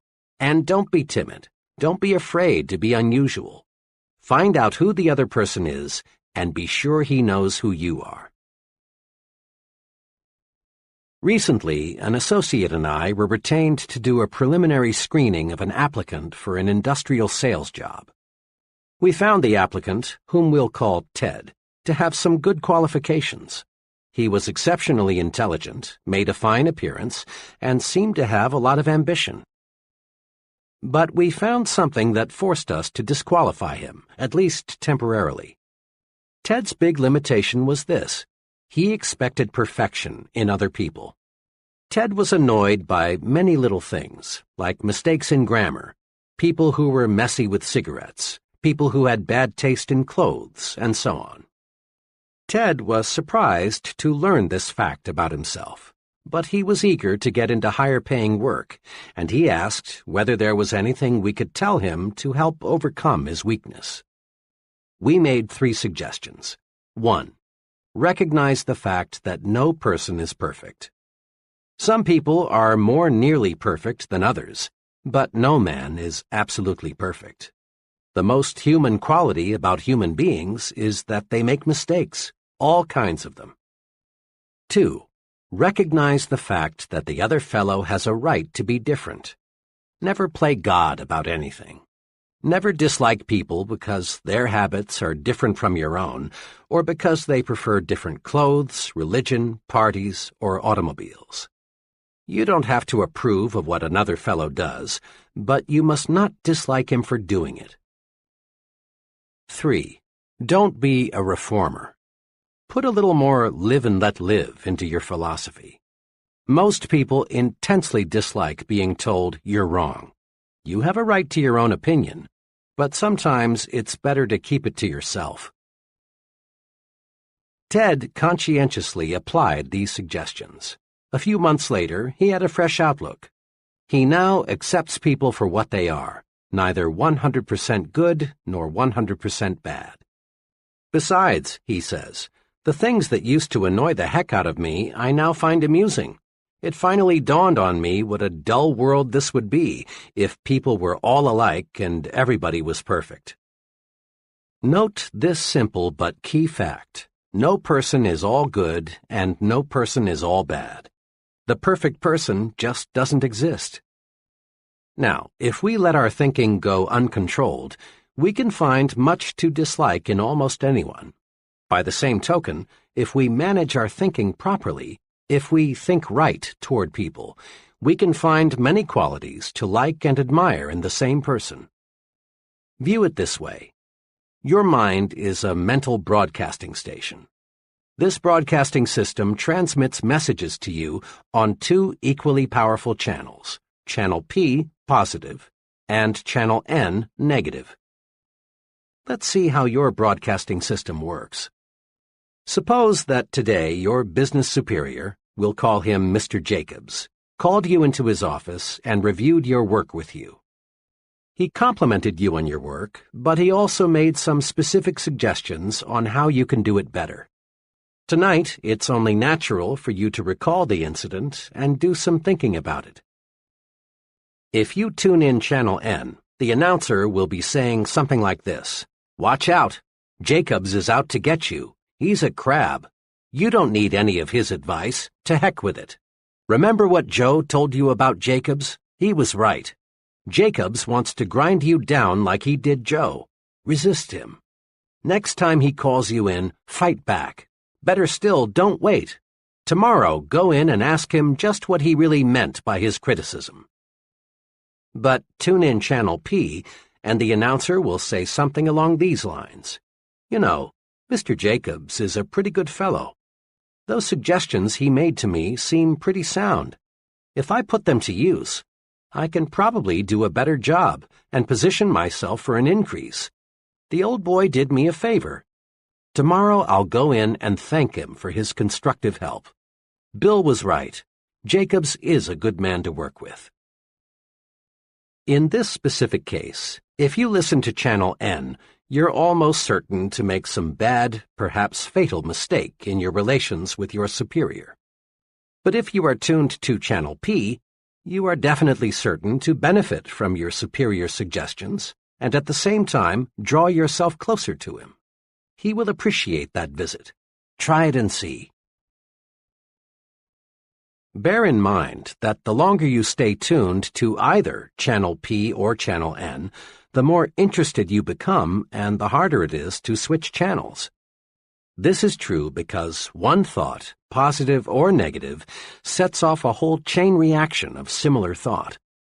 You may, for example, start off with such a simple minor negative thought as a person's accent, and find yourself soon thinking negatively about such unrelated topics as his political and religious beliefs, the car he drives, his personal habits, his relationship with his wife, even the way he combs his hair. And thinking this way surely won't get you where you want to go. You own it, so manage your thought broadcasting station. When your thoughts turn to people, make Channel P your listening habit. If Channel N cuts in, say stop, then switch channels. To make the switch, all you must do is think of one positive quality about the individual. In true chain reaction style, this one thought will lead to another and another, and you will be glad. When you are alone, you and only you can decide whether you will listen to Channel P or Channel N. But when you are talking with someone else, that person has a measure of control over how you think. We must remember that most people do not understand the concepts of thinking right toward people. So it's a very common experience for people to come rushing to you, just aching to say something negative about a person you both know. A coworker wants to tell you about the objectionable qualities of another employee. A neighbor wants to let you know the domestic problems of another neighbor. Or a customer wants to itemize the faults of his competitor, whom you will call on next. Thoughts breed like thoughts. There is real danger that if you listen to negative comments about another person, you too will go negative toward that person. In fact, if you are not on guard, you may actually find yourself adding fuel to the fire with, "Yes, and that's not all. Did you hear?" type of comment. These things backfire, boomerang. There are two ways to prevent others from switching us from Channel P to Channel N. One way is to switch topics as quickly and quietly as possible with some remark like, "Pardon me, John, but while I think of it, I've been meaning to ask you." A second way is to excuse yourself with a, "Sorry, John, I'm late now," or, "I've a deadline to meet. Will you excuse me?" Make a forceful promise to yourself. Refuse to let others prejudice your thinking. Stay tuned to Channel P. Once you've mastered the technique of thinking only good thoughts about people, greater success is guaranteed. Let me tell you what an unusually successful insurance salesman told me about how thinking good thoughts about people pays off for him. "When I first got in the insurance business," he began, "the going was tough, believe me. At first, it seemed there were about as many competing agents as there were prospects. And I soon learned what all insurance men know, that 9 prospects out of 10 firmly believe they don't need any more insurance.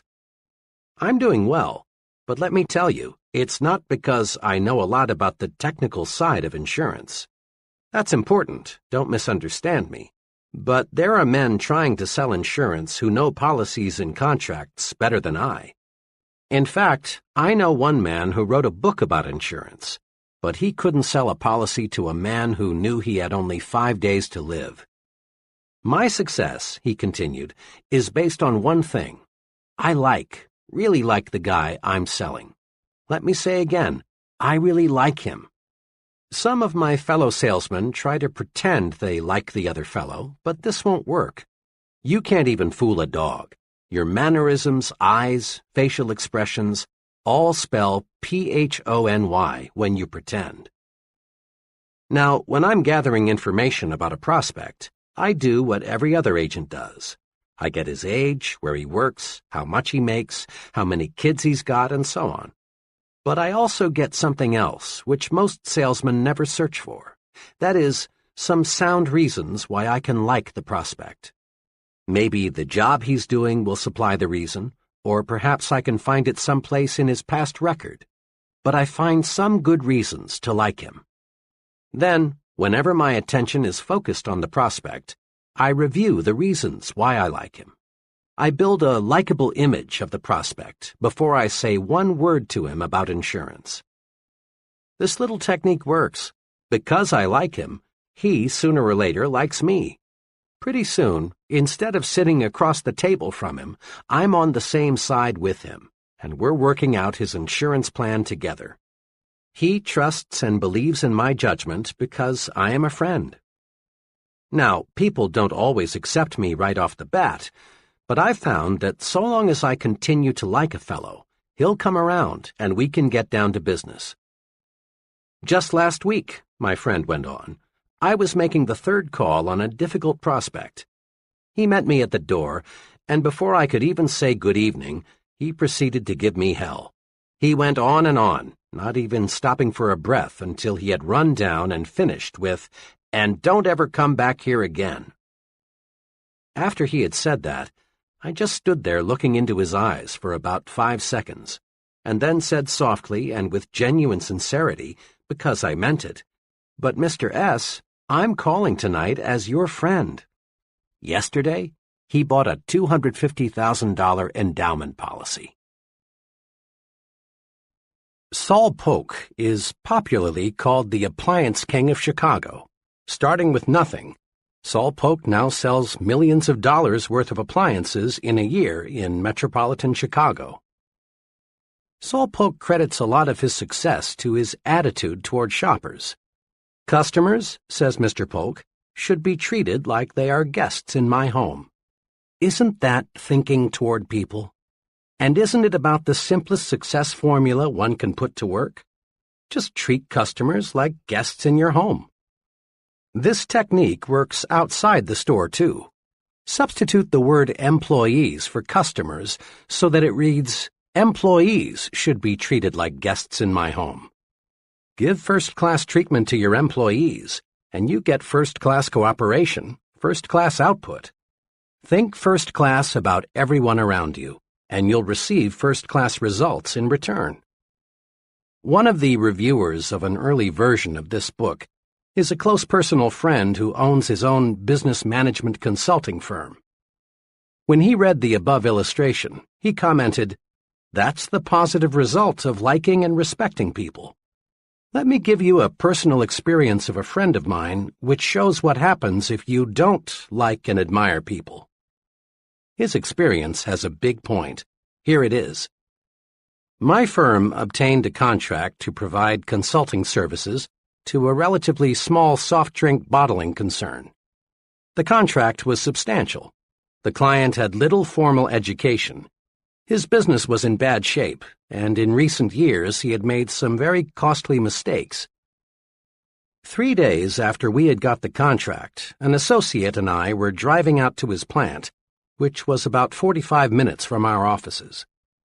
To this day, I don't know how it started, but somehow we began talking about the negative qualities of our client. Before we realized it, we were talking about how his own stupidity had brought about the mess he was in, instead of discussing how we could best approach solving his problems.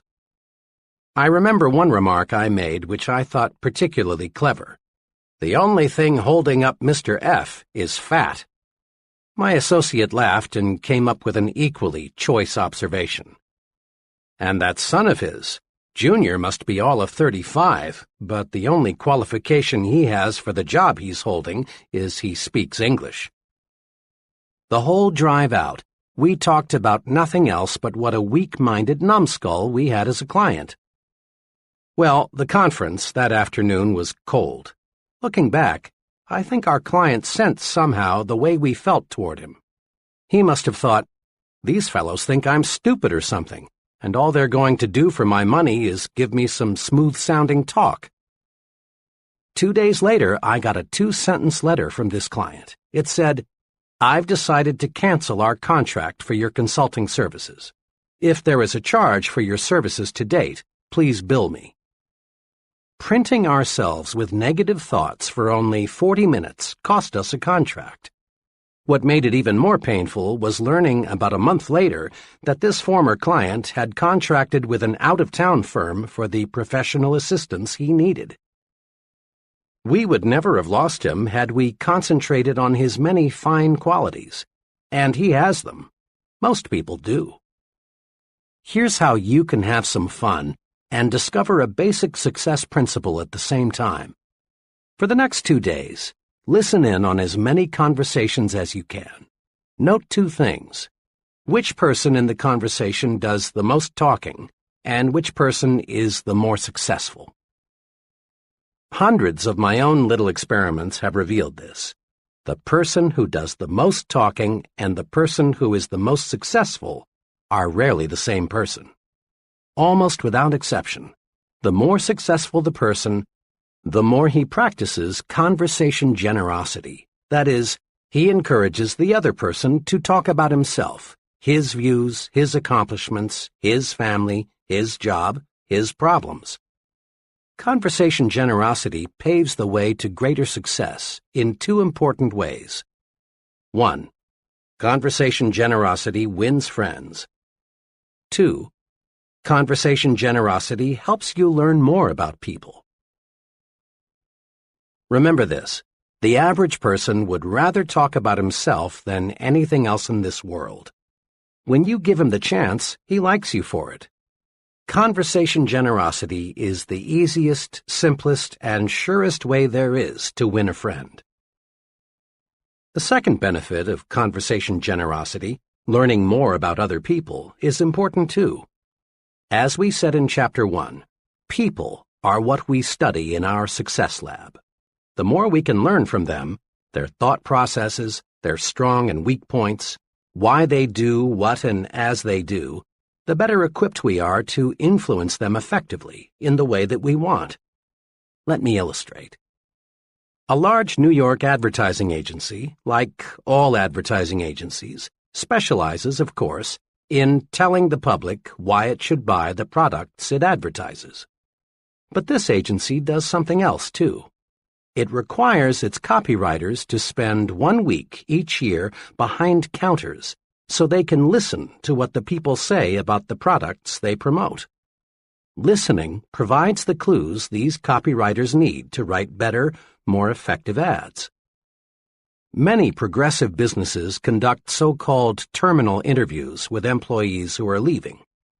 The reason is not to sell the employees on staying with the company, but to find out why he is quitting. Then the company can bring about improvements in its employee relations. Listening pays off. Listening pays off for the salesman, too. Often people think of a good salesman as a good talker or a fast talker. Sales managers, however, are not as impressed by a good talker as they are by a good listener, a fellow who can ask questions and get desired answers.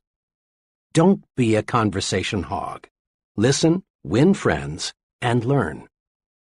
Courtesy, practiced in every relationship with another person, is the finest tranquilizer you can use. No commercial preparation is 1/10 as effective in relaxing you as doing little things for other people. Thinking right toward people removes frustrations and stress. When you boil it all down, the big cause of stress is negative feelings toward other people. So think positive toward people and discover how wonderful, really wonderful this world is. The real test for thinking right toward people comes when things don't go exactly the way we want. How do you think when you're passed up for a promotion? Or when you fail to win an office in a club you belong to? Or when you're criticized for the job you've done? Remember this: how you think when you lose determines how long it will be until you win. The answer for thinking right toward people when things don't go exactly our way comes from Benjamin Fairless, one of the century's most outstanding persons. Mr. Fairless, who rose from very modest circumstances to become chief executive of the United States Steel Corporation, said this, quoted in Life magazine, October 15, 1956. "It depends on how you look at things. For example, I never had a teacher I hated. Naturally, I was disciplined just like every other pupil, but I always figured it was my fault that the discipline was necessary. I have also liked every boss I ever had. I always tried to please him and do more than he expected if I possibly could, never less. I have had some disappointments, times when I greatly wanted a promotion and somebody else got it. But I never figured that I was the victim of office politics or prejudice or bad judgment on the boss's part. Instead of sulking or quitting in a huff, I reasoned things out. Obviously, the other fellow deserved the promotion more than I did. What could I do to make myself deserving of the next opportunity? At the same time, I never got angry with myself for losing, and never wasted any time berating myself. Remember Benjamin Fairless when things go wrong. Just do two things. 1. Ask yourself, what can I do to make myself more deserving of the next opportunity? 2. Don't waste time and energy being discouraged. Don't berate yourself. Plan to win next time. In a capsule, put these principles to work. 1. Make yourself lighter to lift. Be likable. Practice being the kind of person people like. This wins their support and puts fuel in your success-building program. 2. Take the initiative in building friendships. Introduce yourself to others at every opportunity. Make sure you get the other person's name straight, and make certain he gets your name straight, too. Drop a personal note to your new friends you want to get to know better. 3. Accept human differences and limitations. Don't expect anyone to be perfect. Remember, the other person has a right to be different. And don't be a reformer. 4. Tune in to Channel P, the Good Thoughts Station. Find qualities to like and admire in a person, not things to dislike. And don't let others prejudice your thinking about a third person. Think positive thoughts toward people and get positive results. 5. Practice conversation generosity. Be like successful people. Encourage others to talk. Let the other person talk to you about his views, his opinions, his accomplishments. 6. Practice courtesy all the time. It makes other people feel better. It makes you feel better, too. 7. Don't blame others when you receive a setback. Remember, how you think when you lose determines how long it will be until you win. Chapter 10. Get the action habit. Here's something leaders in every field agree on. There is a shortage of top-flight, expertly qualified persons to fill key positions. There really is, as the saying goes, plenty of room at the top. As one executive explained, there are many almost qualified people, but there is one success ingredient often missing. That is, the ability to get things done, to get results. Every big job, whether it be operating a business, high-level selling, in science, the military, or the government, requires a man who thinks action. Principal executives looking for a key person demand answers to questions like, will he do the job? Will he follow through? Is he a self-starter? Can he get results, or is he just a talker? All these questions have one aim, to find out if the fellow is a man of action. Excellent ideas are not enough. An only fair idea acted upon and developed is 100% better than a terrific idea that dies because it isn't followed up. The great self-made merchant John Wanamaker often said, "Nothing comes merely by thinking about it." Think of it. Everything we have in this world, from satellites to skyscrapers to baby food, is just an idea acted upon. As you study people, both the successful and the just average, you find they fall into two classes. The successful are active. We'll call them activationists. The just average, the mediocre, the unsuccessful, are passive. We'll call them passivationists. We can discover a success principle by studying both groups. Mr. Activationist is a doer. He takes action, gets things done, follows through on ideas and plans. Mr. Passivationist is a don'ter. He postpones doing things until he has proved he shouldn't or can't do them, or until it's too late.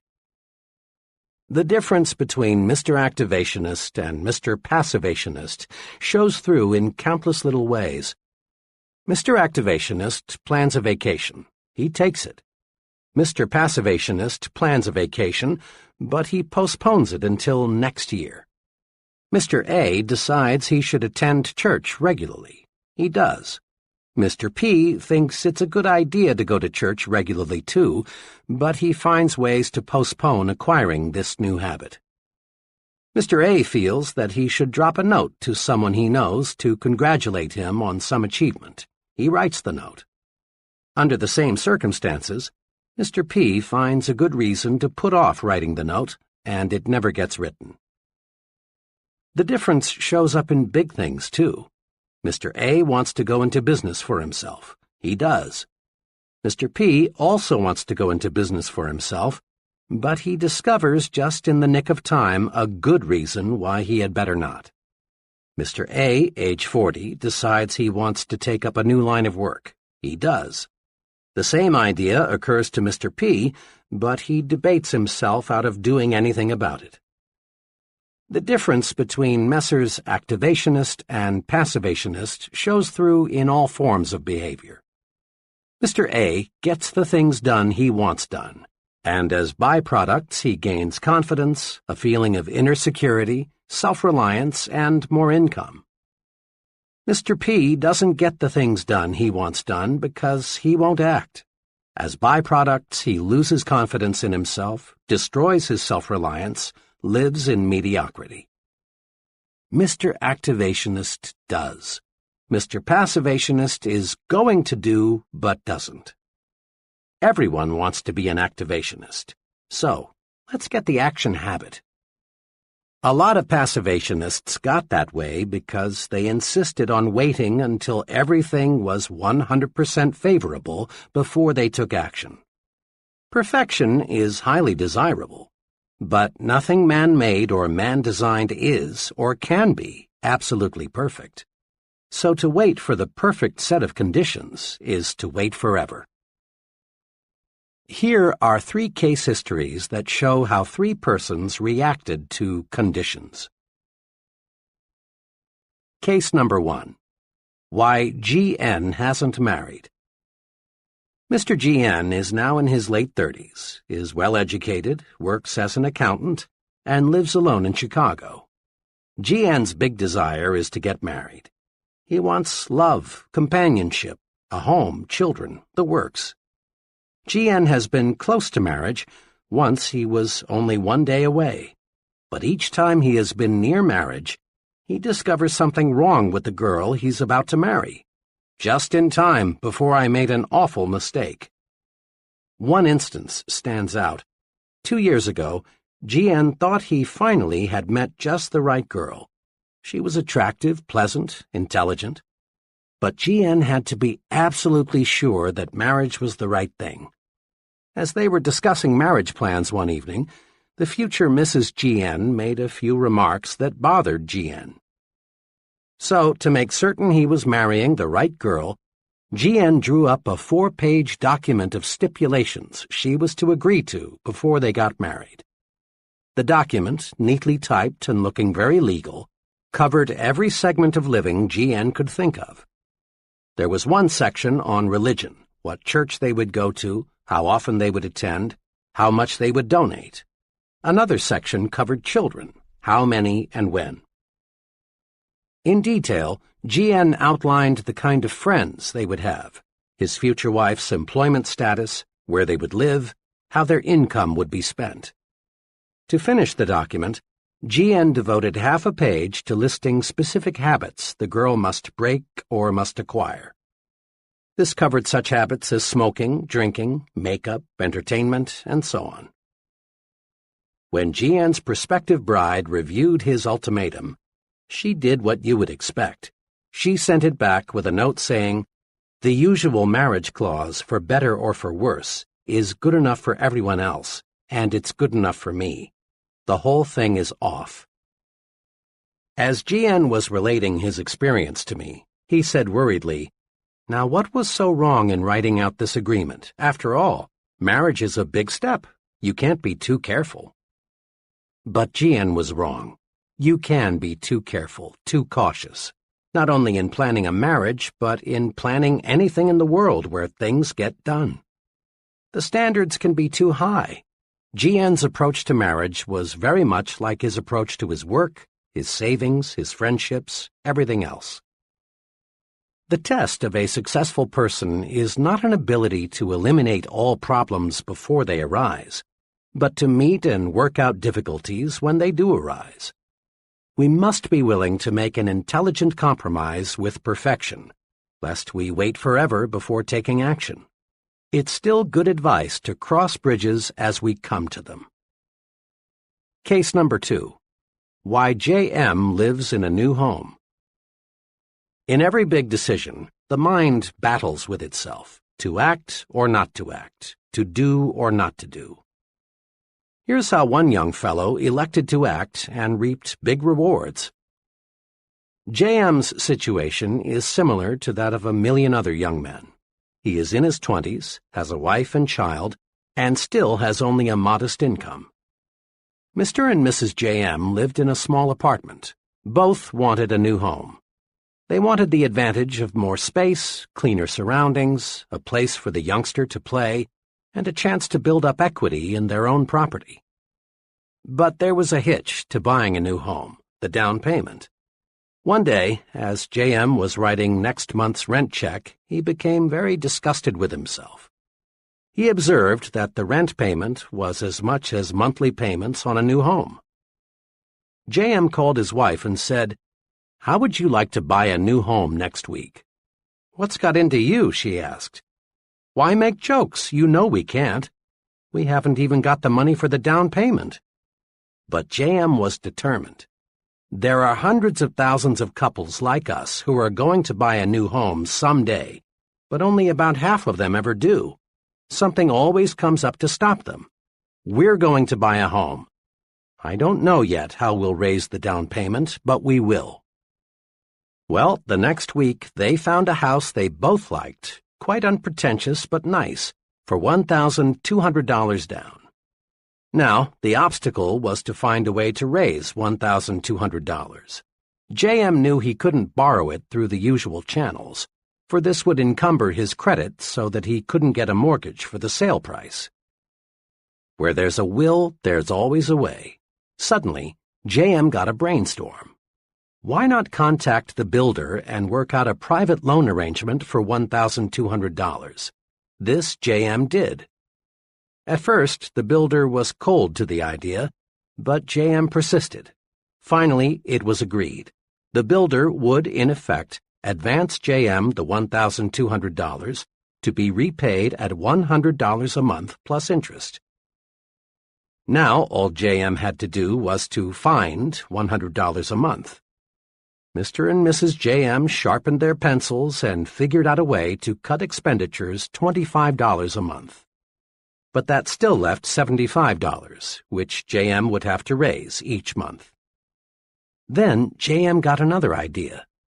The next morning he went in to see his boss.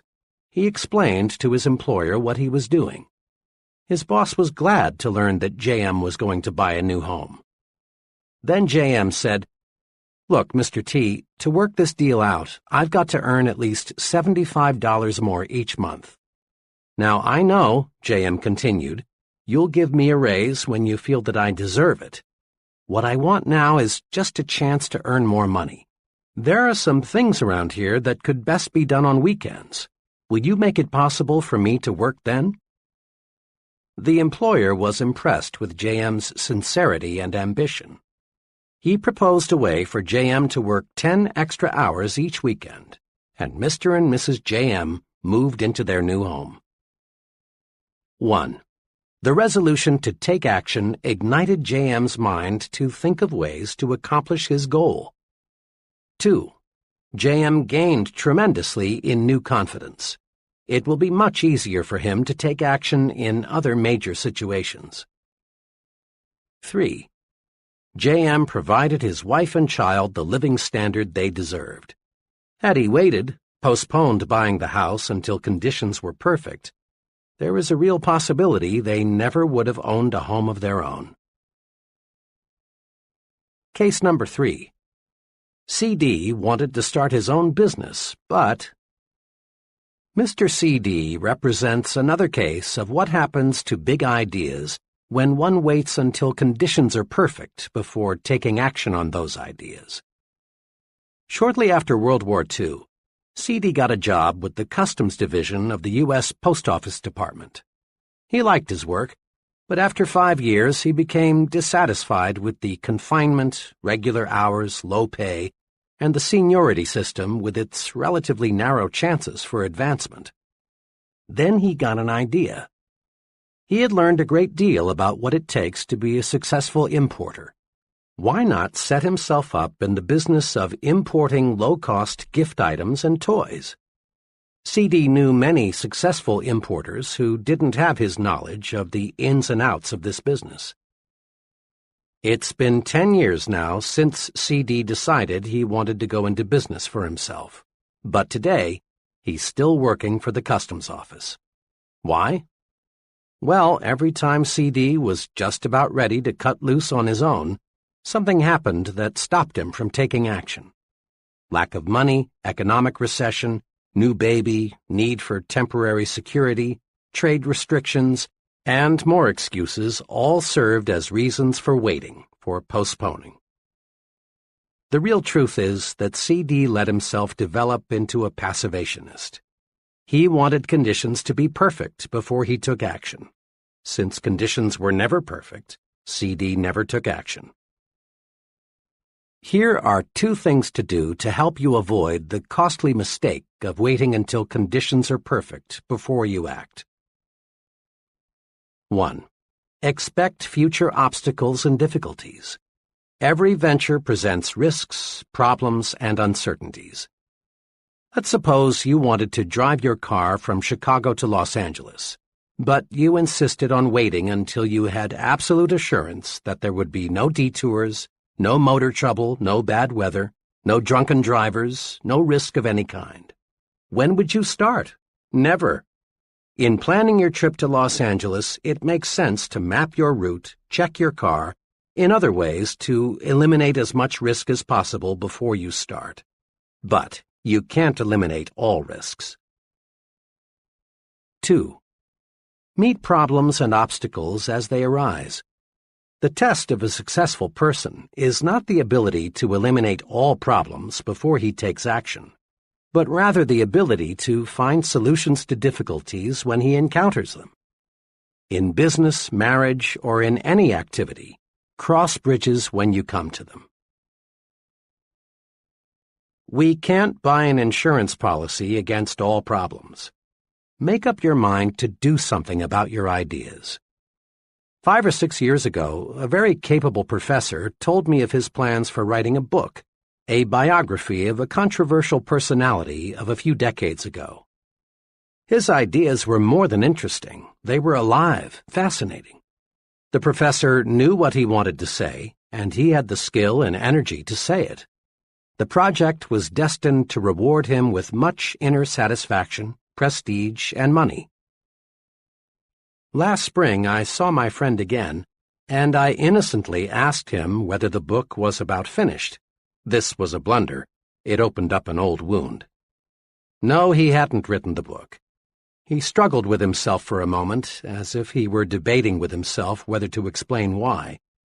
Finally, he explained that he had been too busy. He had more responsibilities and just couldn't get to it. In reality, what the professor had done was to bury the idea deep in his mental graveyard. He let his mind grow negative thoughts.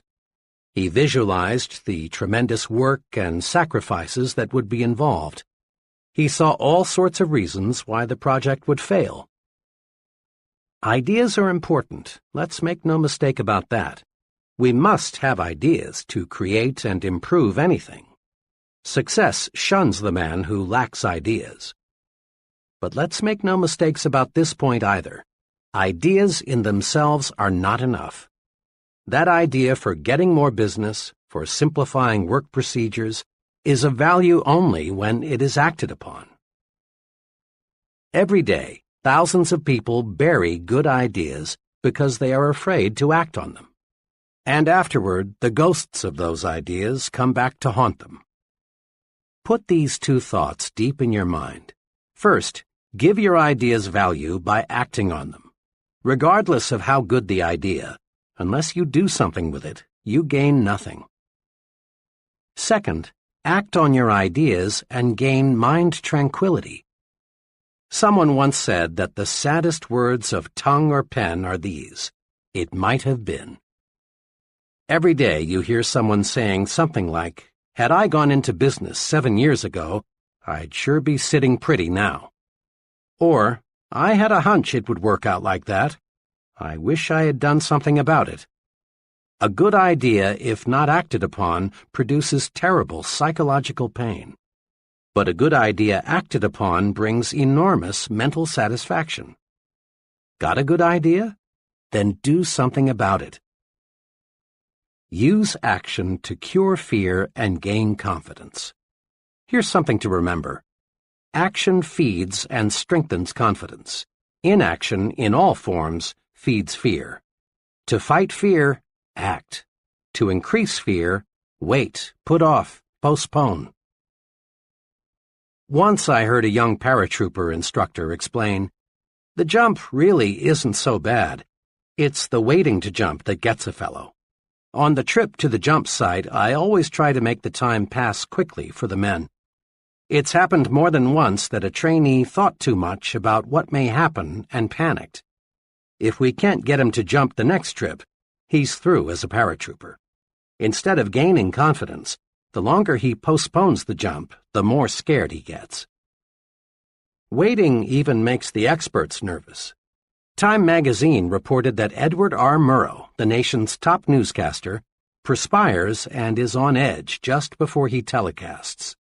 But once he's in action, fear disappears. Many veteran actors experience the same sensation. They agree that the only cure for stage fright is action. Getting right out there before the audience is the cure for dread, worry, fear.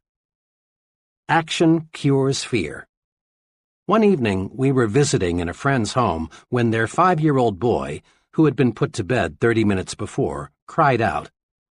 The youngster had been overstimulated by a science fiction film and was afraid the little green monsters were going to enter his room and kidnap him. I was intrigued by the way the boy's father relieved the lad's worry. He didn't say, "Don't worry, son, nothing is going to get you, go back to sleep." Instead, he took positive action. He made quite a show for the boy by inspecting the windows to be sure they were tight. Then he picked up one of the boy's plastic guns and put it on a table beside his bed and said, "Billy, here's a gun for you just in case." The little fellow had a look of complete relief. 4 minutes later, he was fast asleep. Many physicians give neutral, harmless medication to people who insist they've got to have something to make them sleep. To lots of folks, the act of swallowing a pill, even though, unknown to them, the pill has no medication, makes them feel better. It's perfectly natural to experience fear in one of many forms, but the usual methods of combating it simply don't work. I've been with many salesmen who tried to cure fear, which creeps up on even the most experienced of them at times, by going around the block a few times or drinking extra coffee. But these things don't get results. The way to combat that kind of fear, yes, any kind of fear, is action. Dread making a certain phone call?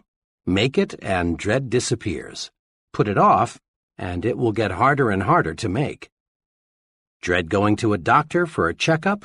Go and your worry vanishes. Chances are nothing serious is wrong with you, and if there is, you know where you stand. Put off that checkup, and you feed your fear until it may grow so strong that you actually are sick. Dread discussing a problem with your superior? Discuss it and discover how those worries are conquered. Build confidence. Destroy fear through action. Start your mental engine mechanically. An aspiring young writer who wasn't experiencing success made this confession. My trouble is, whole days and weeks pass that I can't get a thing written. You see, he remarked, writing is creative. You've got to be inspired. Your spirit must move you. True, writing is creative, but here's how another creative man, also a writer, explained his secret for producing quantities of successful material. I use a mind force technique, he began. I've got deadlines to meet, and I can't wait for my spirit to move me. I've got to move my spirit. Here's how my method works. I make myself sit down at my desk. Then I pick up a pencil and go through mechanical motions of writing. I put down anything. I doodle. I get my fingers and arm in motion, and sooner or later, without my being conscious of it, my mind gets on the right track. Sometimes, of course, I get ideas out of the blue when I'm not trying to write, he went on, but these are just bonuses. Most of the good ideas come from just getting to work. Action must precede action. That's a law of nature. Nothing starts itself, not even the dozens of mechanical gadgets we use daily. Your home is heated automatically, but you must select, take action, the temperature you want. Your car shifts gears automatically only after you have set the right lever. The same principle applies to mind action. You get your mind in gear to make it produce for you. A young branch sales manager for a door-to-door sales organization explained how he trained his sales force the mechanical way to start each day earlier and more successfully. There's a tremendous resistance to the door-to-door salesman. as anyone who has ever sold house to house knows," he commented. "And it's hard, even for the veteran salesman, to make that first call in the morning. He knows the odds are pretty good that he'll get some pretty rough treatment before the day is over. So it's natural for him to put off getting started in the morning. He'll drink a couple of extra cups of coffee, maybe cruise around the neighborhood a while, or do a dozen little things to postpone that first call. I train each new man this way. I explain to him that the only way to start is to start. Don't deliberate. Don't postpone getting started. Do this.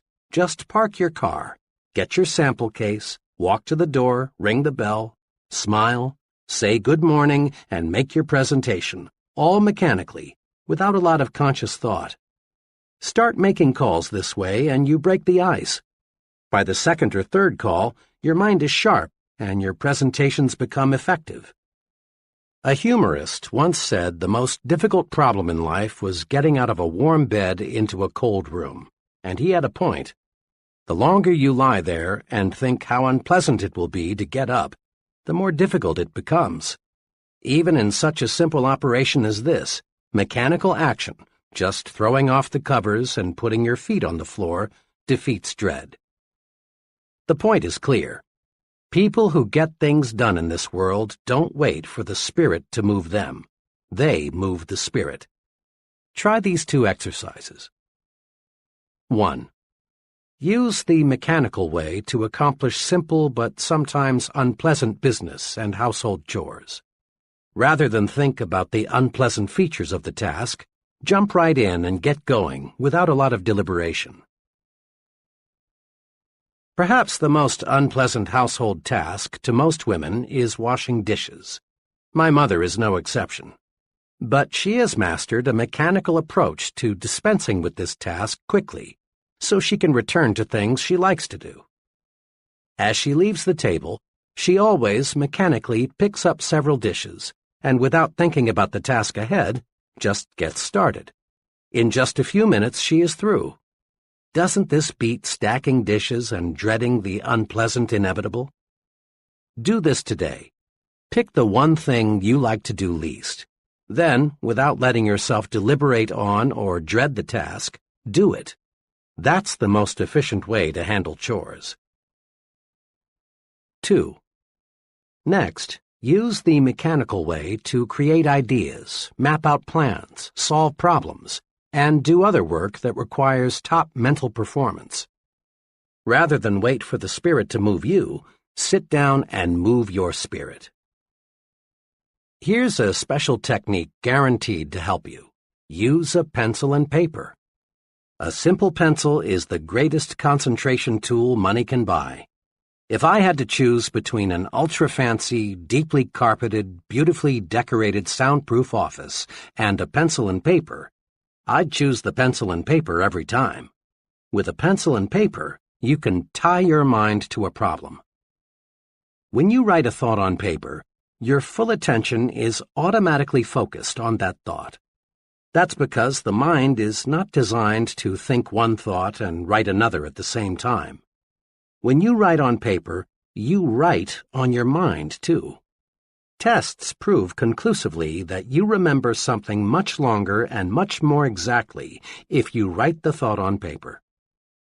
And once you master the pencil and paper technique for concentration, you can think in noisy or other distracting situations. When you want to think, start writing or doodling or diagramming. It's an excellent way to move your spirit. Now is the magic word of success.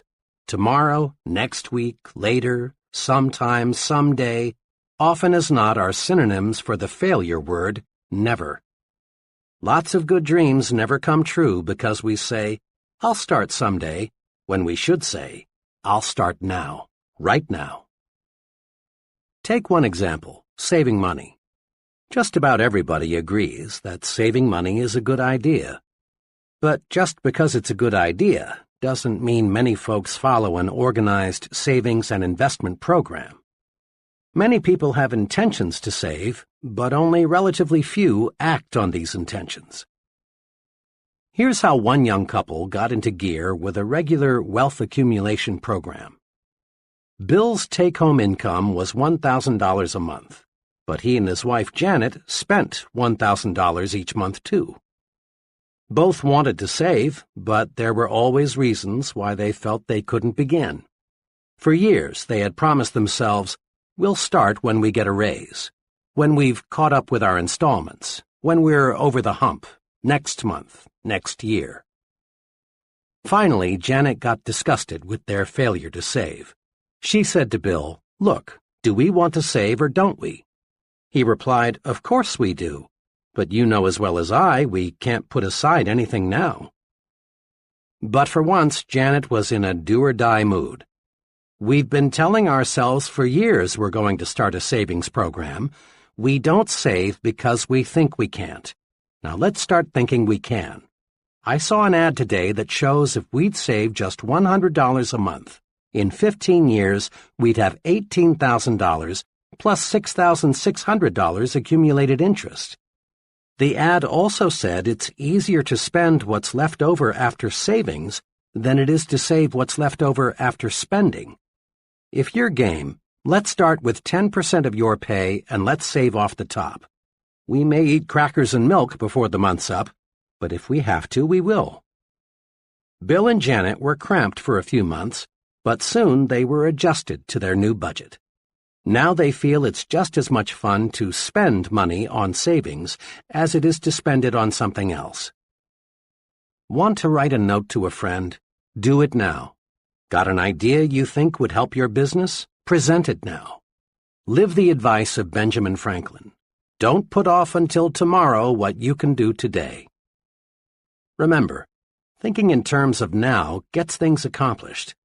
But thinking in terms of someday or sometime usually means failure. One day, I stopped in to see an old business friend. She had just returned from a conference with several of her executives. The moment I looked at her, I could tell there was something she wanted to get off her chest. She had the look of a woman who had suffered real disappointment. "You know," she said, "I called that conference this morning because I wanted some help on a proposed policy change. But what kind of help did I get? I had 6 men in there, and only one of them had anything to contribute. 2 others talked, but what they said was just an echo of what I had said. It was like talking with a bunch of vegetables. I confess it's hard for me to find out what those fellows think." "Really," she went on, "you'd think those fellows would speak up and let me know what they think. After all, it directly affects each of them." My friend didn't get help in the conference, but had you roamed the hall after the meeting broke up, you'd have heard her junior associates making remarks like, "I felt like saying, why didn't someone suggest, I don't think, we ought to go ahead." So, often the vegetables, those who have nothing to say in the conference room, are full of talk after the meeting, when what they've got to say won't make any difference. They're suddenly full of life when it's too late. Business executives want comment. The fellow who hides his light under a bushel hurts himself. Get the speak-up habit. Each time you speak up, you strengthen yourself. Come forward with your constructive ideas. We all know how many college students prepare their assignments. With fine intentions, Joe College sets aside a whole evening for some concentrated study. Here is a general pattern of how, too often, the evening is spent. Joe's ready to begin studying at 7 p.m., but his dinner seems just a bit heavy, so he decides to get in a little TV. A little turns out to be an hour's worth, since the program was pretty good. At 8 p.m., he sits down at his desk, but gets right back up because he just remembered he promised to call his girl. This shoots another 40 minutes. He hadn't talked to her all day. An incoming call takes another 20 minutes. On his way back to his desk, Joe is drawn into a ping-pong game. Another hour gone. The ping-pong makes him feel sweaty, so he takes a shower. Next, he needs a snack. The combined effect of the ping-pong and the shower have made him hungry. And so the evening planned with good intentions drifts away. Finally, at 1 a.m., he opens the book, but he's too sleepy to absorb the subject. Finally, he surrenders completely. Next morning, he tells the professor, "I hope you give me a break. I studied till 2 a.m. for this exam."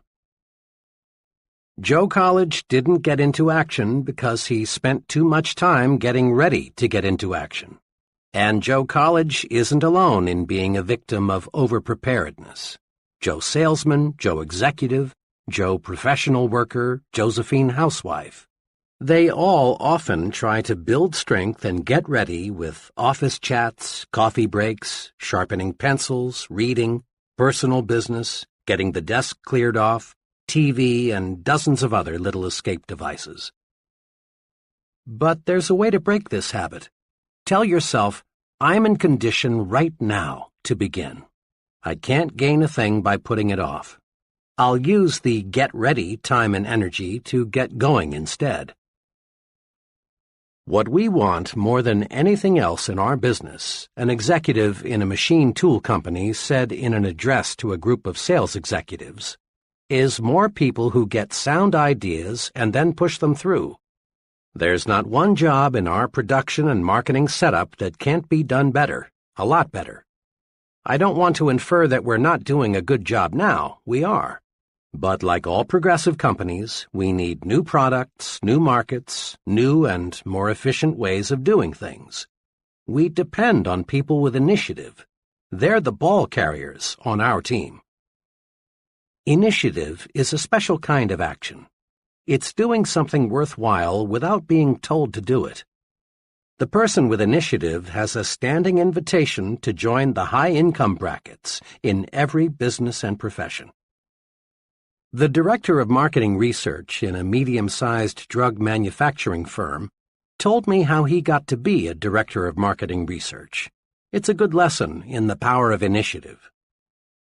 5 years ago, I got an idea, he told me. I was working then as a sort of missionary salesman, calling on wholesalers. I discovered that one thing we lacked was facts about the consumers we wanted to buy our drug line.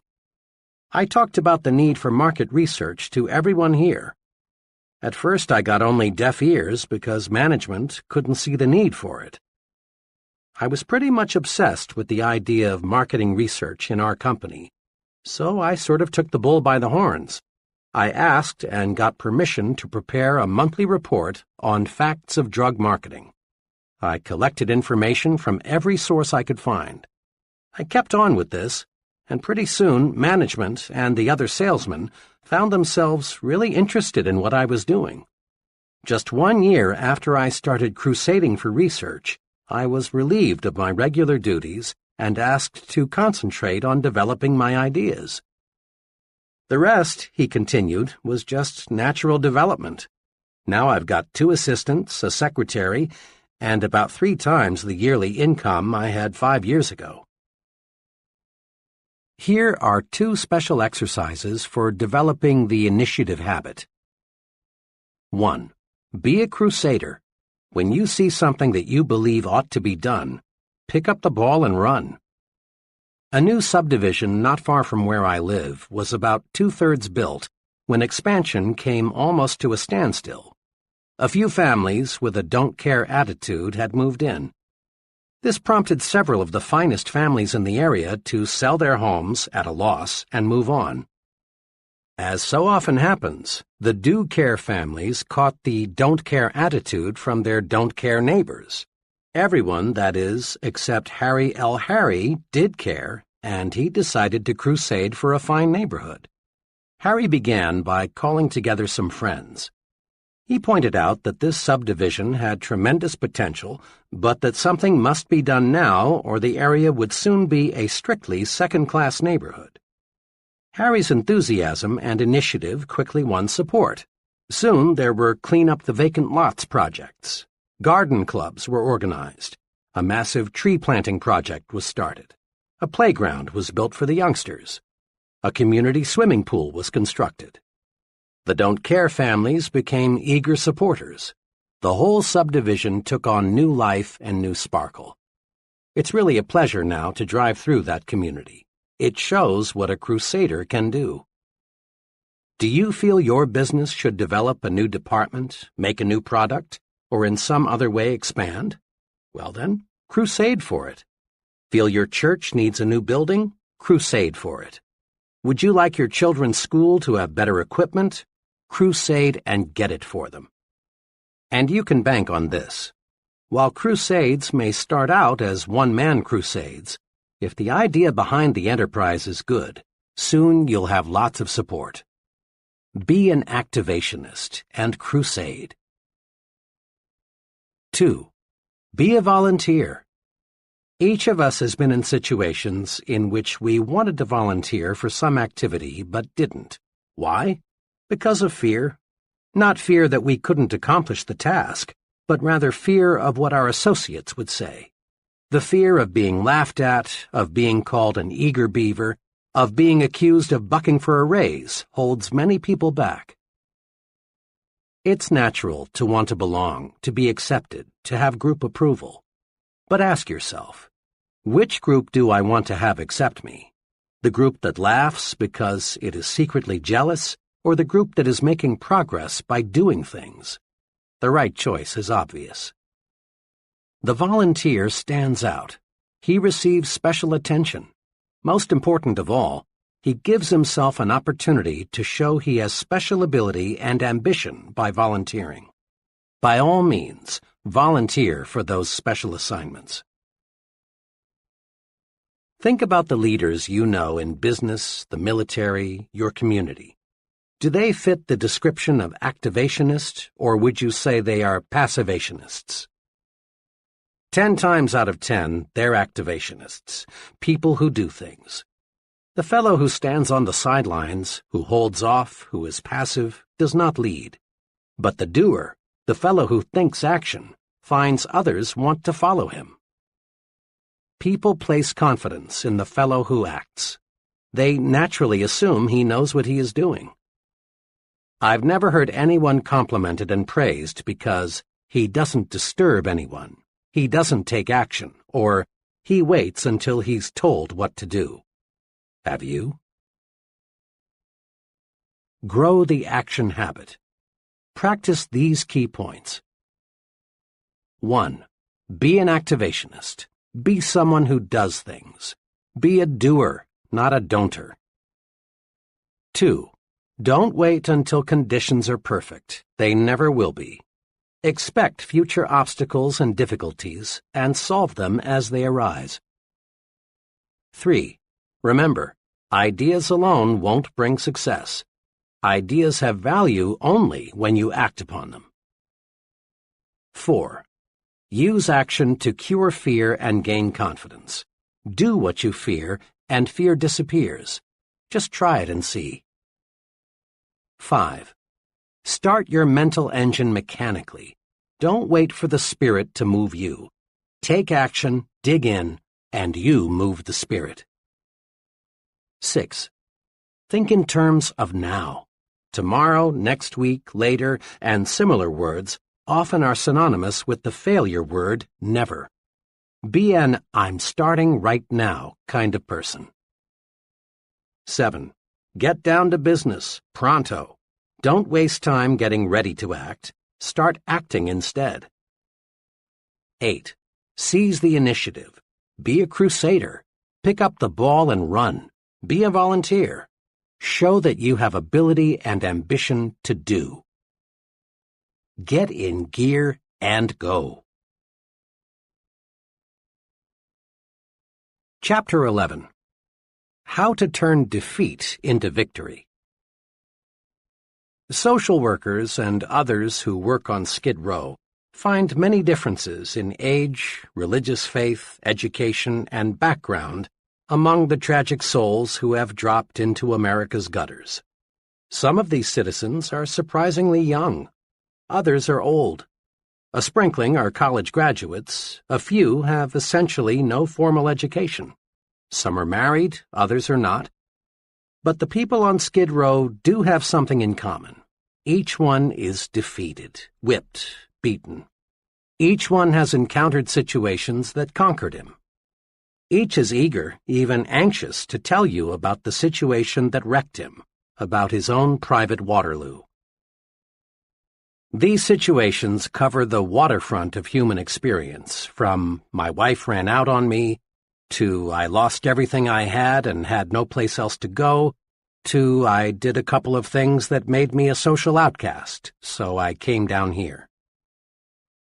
When we move up from Skid Row into the dominion of Mr. and Mrs. Average American, we see obvious differences in living habits.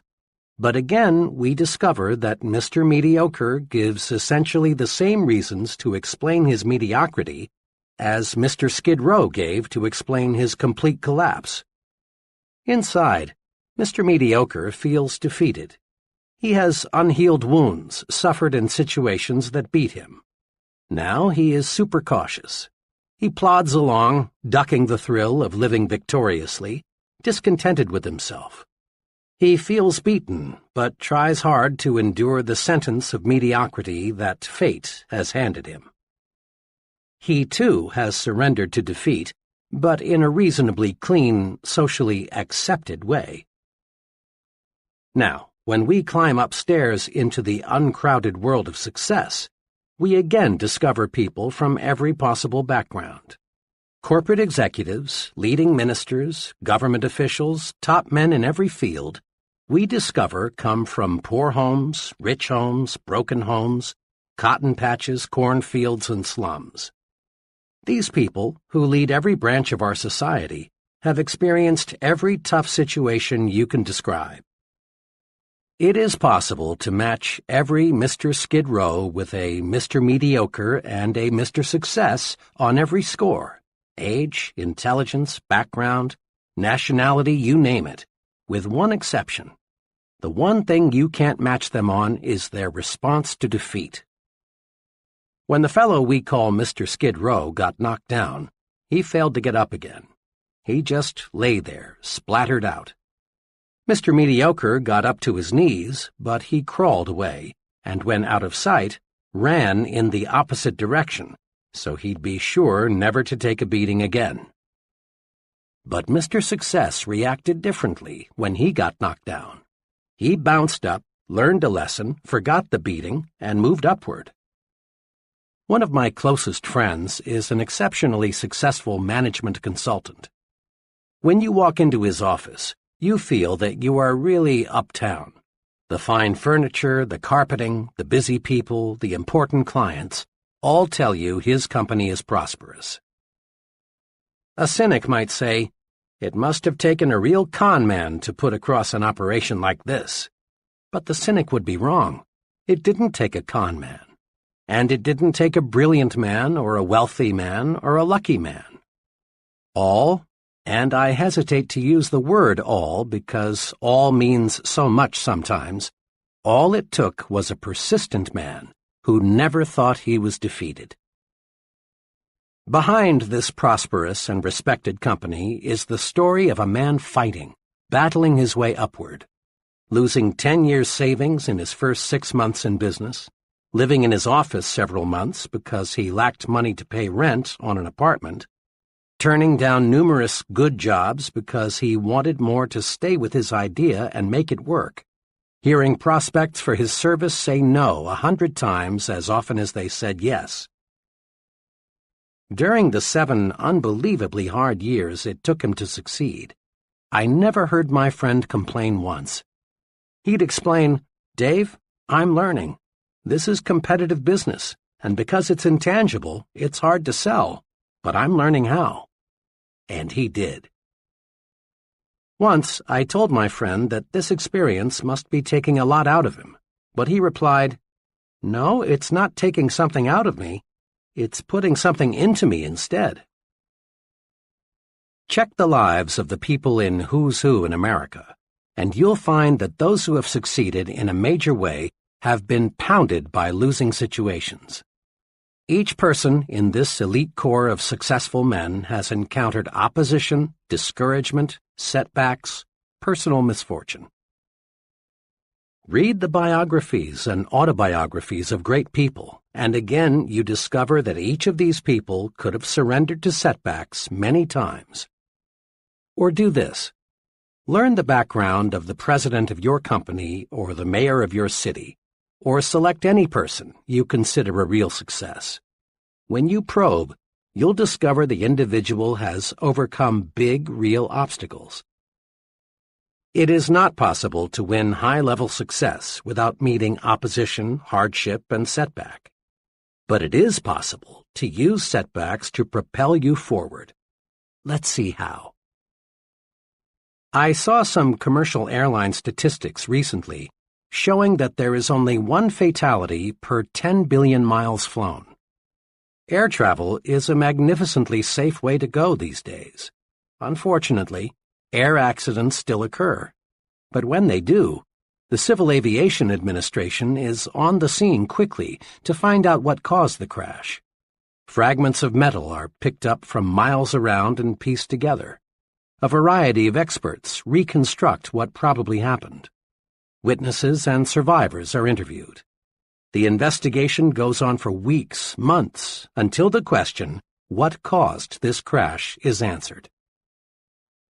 Once the CAA has the answer, immediate steps are taken to prevent a similar accident from happening again. If the crash was caused by a structural defect, other planes of that type must have that defect corrected. Or if certain instruments are found faulty, corrections must be made.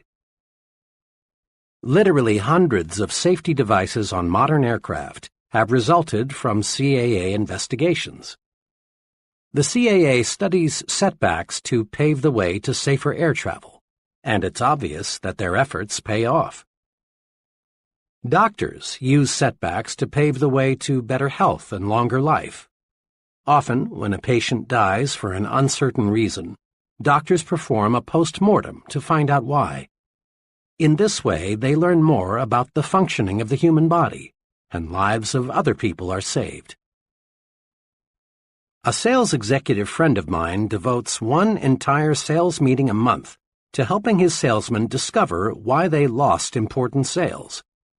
The lost sale is reconstructed and carefully examined. In this way, the salesman learns how to avoid losing similar sales in the future. The football coach who wins more games than he loses goes over the details of each game with his team to point out their mistakes. Some coaches have movies made of each game so the team can literally see its bad moves. The purpose? To play the next game better. CAA officials, successful sales executives, physicians, football coaches, and professionals in every field follow this success principle. Salvage something from every setback. When a setback hits us personally, our first impulse is often to become so emotionally upset that we fail to learn the lesson. Professors know that a student's reaction to a failing grade provides a clue to his success potential. When I was a professor at Wayne State University in Detroit some years ago, I had no choice but to turn in a failing grade for a graduating senior. This was a real blow to the student. He had already made graduation plans, and canceling was embarrassing. He was left with two alternatives: retake and pass the course and receive his degree at a later graduation, or quit school without earning a degree. I expected that the student would be disappointed, perhaps even somewhat belligerent, when he learned of his setback. I was right. After I explained that his work was far below passing standards, the student admitted that he hadn't put forth a serious effort in the course. But, he continued, my past record is at least average. Can't you consider that? I pointed out that I could not, because we measure performance one course at a time. I added that rigid academic codes prohibited changing grades for any reason other than an honest mistake on the part of the professor. Then the student, realizing that all avenues toward a grade change were closed, became quite angry. Professor, he said, I could name 50 people in this city who've succeeded in a big way without taking this course or even knowing about it. What's so blasted important about this course? Why should a few bad marks in one course keep me from getting my degree? Thank God, he added, they don't look at things on the outside like you professors do. After that remark, I paused for about 45 seconds. I've learned that when you've been sniped at, one fine way to prevent a war of words is to take a long pause before answering. Then I said to my student friend, "Much of what you say is true. There are many, many highly successful people who know absolutely nothing about the subject matter in this course. And it is possible for you to win success without this knowledge. In the total scheme of life, this course content won't make or break you. But your attitude toward this course may." "What do you mean by that?" he asked. "Just this," I answered. "Outside, they grade you just as we grade you. What counts there, just as what counts here, is doing the job. Outside, they won't promote you or pay you more for doing second-class work." I paused again to make certain the point got through. Then I said, "May I make a suggestion? You're highly disappointed now. I can appreciate how you feel. And I don't think any less of you if you're a little sore at me. But look at this experience positively. There's a tremendously important lesson here. If you don't produce, you don't get where you want to go. Learn this lesson, and 5 years from now you'll regard it as one of the most profitable lessons you learned in all the time you invested here." I was glad when I learned a few days later that this student had re-enrolled for the course. This time he passed with flying colors. Afterward, he made a special call to see me to let me know how much he had appreciated our earlier discussion. "I learned something from flunking your course the first time," he said. "It may sound odd, but you know, Professor, now I'm glad I did not pass the first time." We can turn setbacks into victories, find the lesson, apply it, and then look back on defeat and smile. Moviegoers will never forget the great Lionel Barrymore. In 1936, Mr. Barrymore broke his hip. The fracture never healed. Most people thought Mr. Barrymore was finished, but not Mr. Barrymore. He used the setback to pave the way to even greater acting success. For the next 18 years, despite pain that never abated, he played dozens of successful roles in a wheelchair. On March 15, 1945, W. Colvin Williams was walking behind a tank in France. The tank hit a mine, exploded, and permanently blinded Mr. Williams. But this didn't stop Mr. Williams from pursuing his goal to be a minister and counselor. When he was graduated from college, and with honors too, Mr. Williams said he thought his blindness will actually be an asset in my career. I can never judge by appearances. Therefore, I can always give a person a second chance. My blindness keeps me from cutting myself off from a person because of the way he looks. I want to be the kind of person to whom anyone can come and feel secure to express himself. Isn't that a magnificent living example of cruel, bitter defeat being turned into victory? Defeat is only a state of mind, and nothing more. One of my friends, who is a substantial and successful investor in the stock market, carefully appraises each investment decision in the light of his past experiences. One time he told me, "When I first started investing 15 years ago, I really got singed a few times. Like most amateurs, I wanted to get rich quick. Instead, I got broke quick. But that didn't stop me. I knew the basic strengths of the economy, and that over the long pull, well-selected stocks are about the best investment anybody can make. So I just regarded those first bad investments as part of the cost of my education," he laughed. On the other hand, I know a number of people who, having made an unwise investment or two, are strictly anti-securities. Rather than analyze their mistakes and join in a good thing, they reach the completely false conclusion that investing in common stocks is just a form of gambling, and sooner or later everybody loses. Decide right now to salvage something from every setback. Next time things seem to go wrong on the job or at home, calm down and find out what caused the trouble. This is the way to avoid making the same error twice. Being licked is valuable. if we learn from it. We human beings are curious creatures. We're quick to accept full credit for our victories. When we win, we want the world to know about it. It's natural to want others to look at you and say, "There goes the fellow who did such and such." But human beings are equally quick to blame someone else for each setback.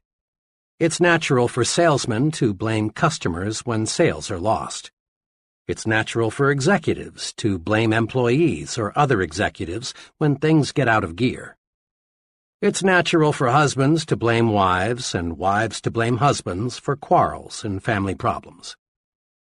It is true that in this complex world, others may trip us. But it is also true that more often than not, we trip ourselves. We lose because of personal inadequacy, some personal mistake. Condition yourself for success this way. Remind yourself that you want to be as nearly perfect as is humanly possible. Be objective. Put yourself in a glass tube and look at yourself as a disinterested third party would look at the situation. See if you have a weakness that you've never noticed before. If you have, take action to correct it. Many people become so accustomed to themselves that they fail to see ways for improvement. The great Metropolitan Opera star Risa Stevens said in Reader's Digest, July 1955, that at the unhappiest moment of her life, she received the best advice she's ever had. Early in her career, Miss Stevens lost the Metropolitan Opera Auditions of the Air. After losing, Miss Stevens was bitter. "I longed to hear," she said, "that my voice was really better than the other girls', that the verdict was grossly unfair, that I had just lacked the right connections to win." But Miss Stevens's teacher didn't coddle her. Instead, she said to Miss Stevens, "My dear, have the courage to face your faults." "Much as I wanted to fall back on self-pity," continued Miss Stevens, those words, kept coming back to me. That night they woke me. I couldn't sleep until I faced my shortcomings. Lying there in the dark, I asked myself, why did I fail? How can I win next time? And I admitted to myself that my voice range was not as good as it had to be, that I had to perfect my languages, that I must learn more roles. Miss Stevens went on to say how facing her faults not only helped her to succeed on stage, but also helped her win more friends and develop a more pleasing personality.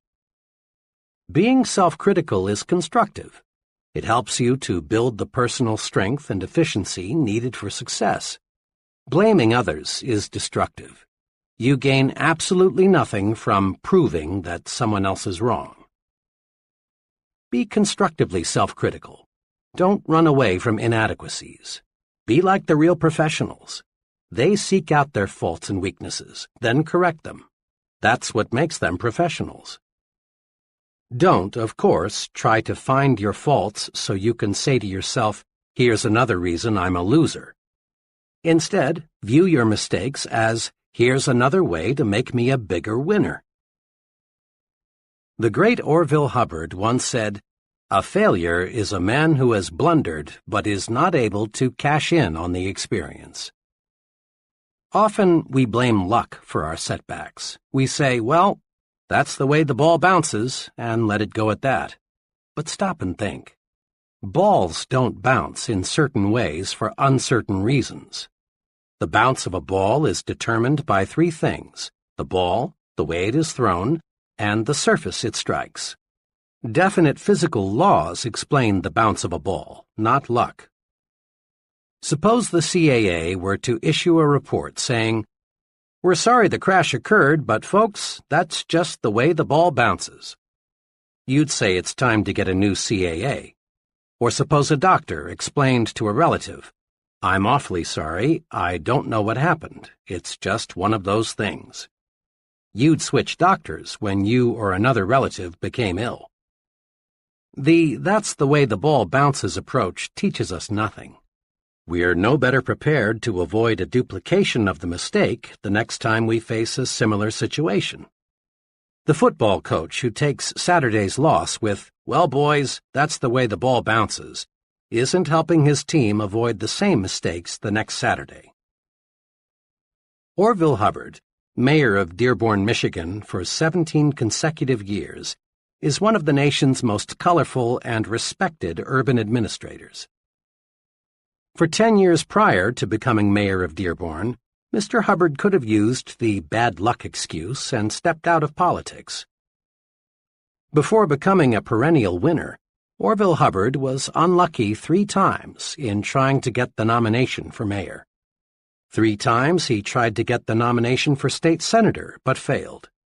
Once he was beaten in a race for a congressional nomination. But Orville Hubbard studied these setbacks. He regarded them as part of his political education. And today he is one of the sharpest, most unbeatable politicians in local government. Instead of blaming luck, research those setbacks. If you lose, learn. Lots of folks go through life explaining their mediocrity with hard luck, tough luck, sour luck, bad luck. These people are still like children, immature, searching for sympathy. Without realizing it, they fail to see opportunities to grow bigger, stronger, more self-reliant. Stop blaming luck. Blaming luck never got anyone where he wanted to go. A friend, who is a literary consultant, writer, and critic, chatted with me recently about what it takes to be a successful writer. A lot of would-be writers, he explained, simply aren't serious about wanting to write. They try for a little while, but give it up when they discover there is real work involved. I haven't much patience with these people because they're looking for a shortcut, and there just isn't one. But, he went on, I don't want to imply that pure persistence is enough. The plain truth is, often it isn't. Just now, I'm working with a fellow who's written 62 short fiction pieces but hasn't sold one. Obviously, he is persistent in his goal to become a writer. But this fellow's problem is that he uses the same basic approach in everything he writes. He's developed a hard format for his stories. He has never experimented with his material, his plots and characters, and perhaps even style.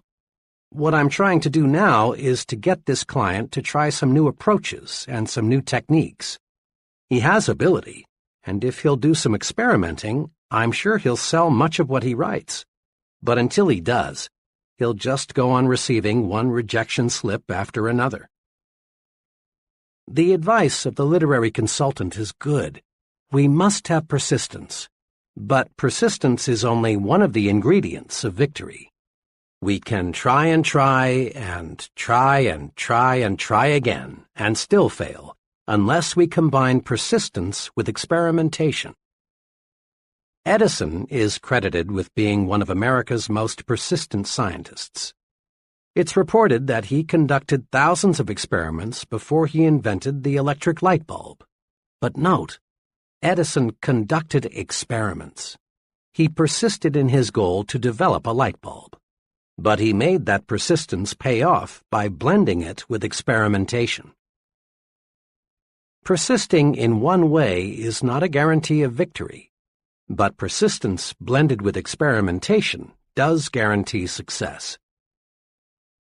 Recently, I noticed an article about the continuous search for oil.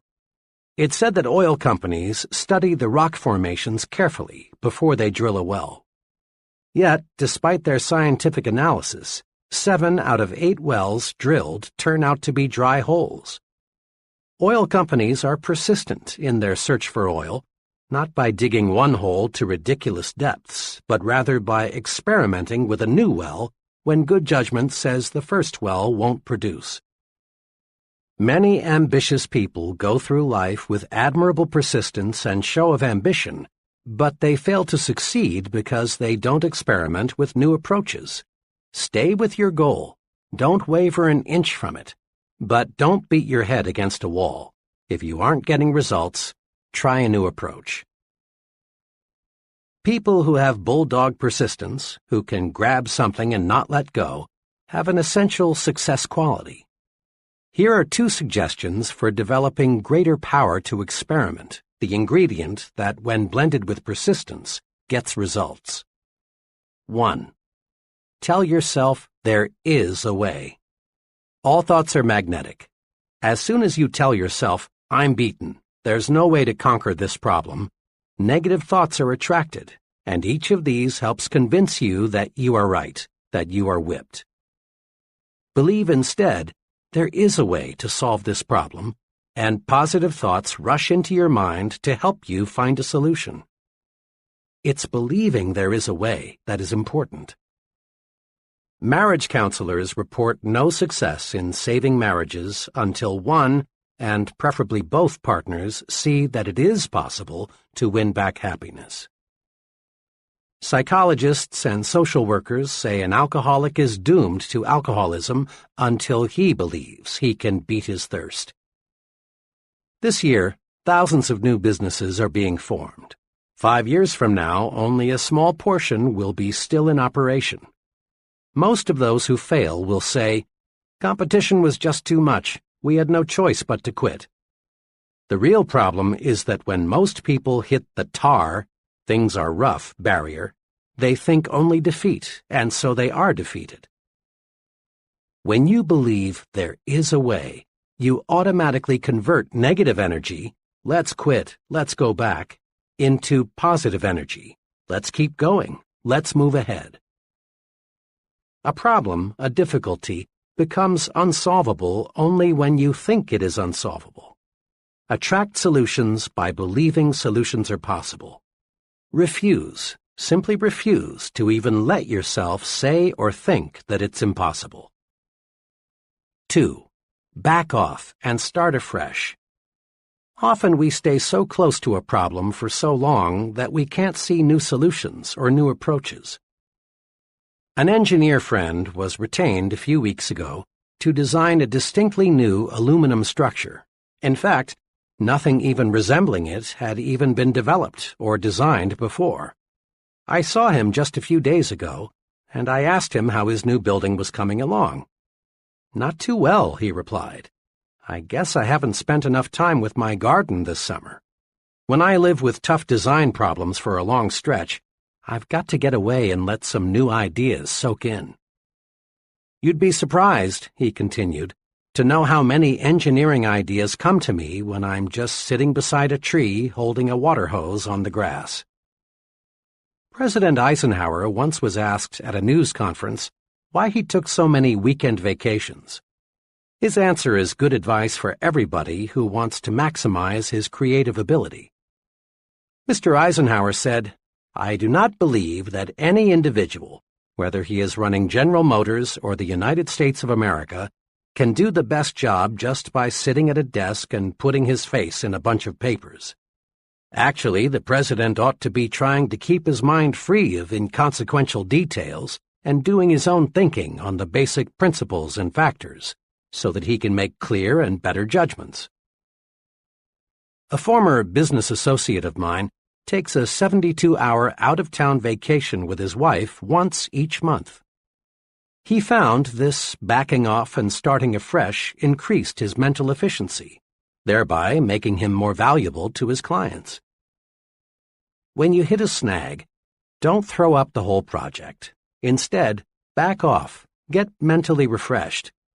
Try something as simple as playing some music or taking a walk or a short nap. Then, when you tackle it again, the solution often comes almost before you know it. Seeing the good side pays off in big situations, too. A young man told me how he concentrated on seeing the good side when he lost his job. He explained it this way. I was working for a large credit reporting company. One day I was given short notice to leave. There was an economy wave on, and they dismissed the employees who were least valuable to the company. The job didn't pay too well, but by the standards I grew up with, it was pretty good. I really felt terrible for a few hours, but then I decided to look at being bounced as a blessing in disguise. I really didn't like the job much, and had I stayed there, I'd never have gone far. Now I had a chance to find something I really liked to do. It wasn't long until I found a job that I liked a lot better that paid more money, too. Being fired from that credit company was the best thing that ever happened to me. Remember, you see in any situation what you expect to see. See the good side and conquer defeat. All things do work together for good if you'll just develop clear vision. In quick review, the difference between success and failure is found in one's attitudes towards setbacks, handicaps, discouragements, and other disappointing situations. 5 guideposts to help you turn defeat into victory are: 1. Study setbacks to pave your way to success. When you lose, learn, and then go on to win next time. 2. Have the courage to be your own constructive critic. Seek out your faults and weaknesses, and then correct them. This makes you a professional. 3. Stop blaming luck. Research every setback. Find out what went wrong. Remember, blaming luck never got anyone where he wanted to go. 4. Blend persistence with experimentation. Stay with your goal, but don't beat your head against a stone wall. Try new approaches. Experiment. 5. Remember, there is a good side in every situation. Find it. See the good side and whip discouragement. Chapter 12. Use goals to help you grow. Every bit of human progress, our inventions, big and little, our medical discoveries, our engineering triumphs, our business successes, were first visualized before they became realities. Baby moons circle the Earth not because of accidental discoveries, but because scientists set conquer space as a goal. A goal is an objective, a purpose. A goal is more than a dream. It's a dream being acted upon. A goal is more than a hazy, "Oh, I wish I could." A goal is a clear, "This is what I'm working toward." Nothing happens, no forward steps are taken until a goal is established. Without goals, individuals just wander through life. They stumble along, never knowing where they are going, so they never get anywhere. Goals are as essential to success as air is to life. No one ever stumbles into success without a goal. No one ever lives without air. Get a clear fix on where you want to go. Dave Mahoney rose from a low-paying job in the mailroom of an advertising agency to an agency vice president at 27 and president of the Good Humor Company at 33. This is what he says about goals. The important thing is not where you were or where you are, but where you want to get. The Progressive Corporation plans company goals 10 to 15 years ahead. Executives who manage leading businesses must ask, where do we want our company to be 10 years from now? Then they gauge their efforts accordingly. New plant capacity is built not for today's needs, but rather for needs 5 to 10 years in the future. Research is undertaken to develop products that won't appear for a decade or longer. The modern corporation does not leave its future to chance, should you? Each of us can learn a precious lesson from the forward-looking business. We can and should plan at least 10 years ahead. You must form an image now of the person you want to be 10 years from now, if you are to become that image. This is a critical thought. Just as the business that neglects to plan ahead will be just another business, if it even survives, the individual who fails to set long-range goals will most certainly be just another person lost in life's shuffle. Without goals, we cannot grow. Let me share with you an example of why we must have long-run goals to achieve real success. Just last week, a young man, let me call him FB, came to me with a career problem. FB looked well-mannered and intelligent. He was single and had finished college 4 years ago. We talked for a while about what he was doing now, his education, his aptitudes, and general background. Then I said to him, "You came to see me for help on making a job change. "What kind of job are you looking for?" "Well," he said, "that's what I came to see you about. I don't know what I want to do."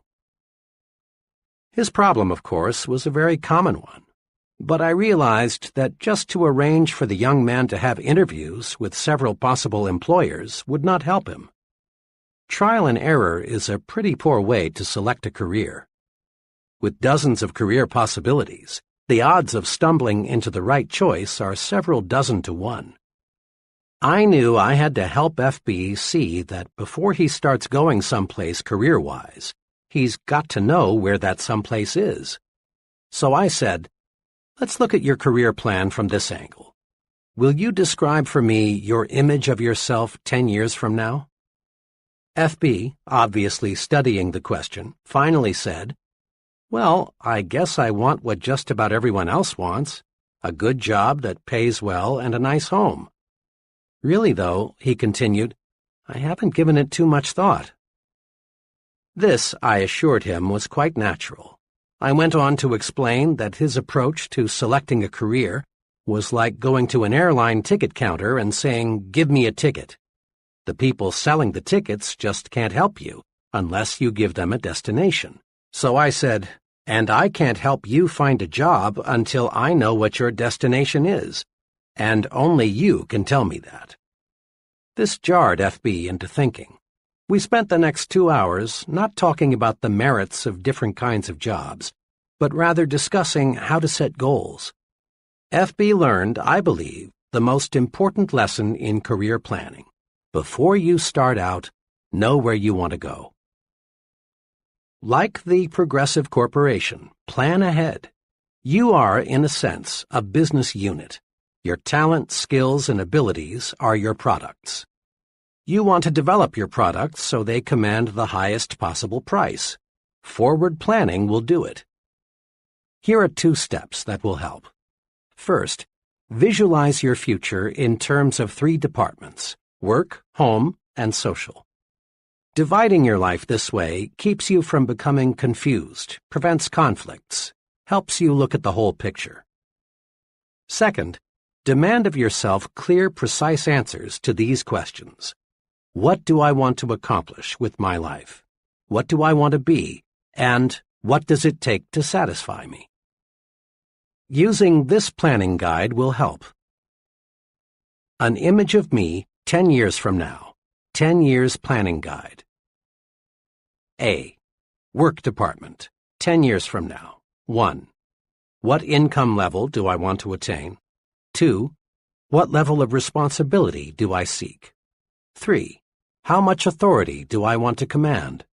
4. What prestige do I expect to gain from my work? B. Home department, 10 years from now. 1. What kind of standard of living do I want to provide for my family and myself? 2.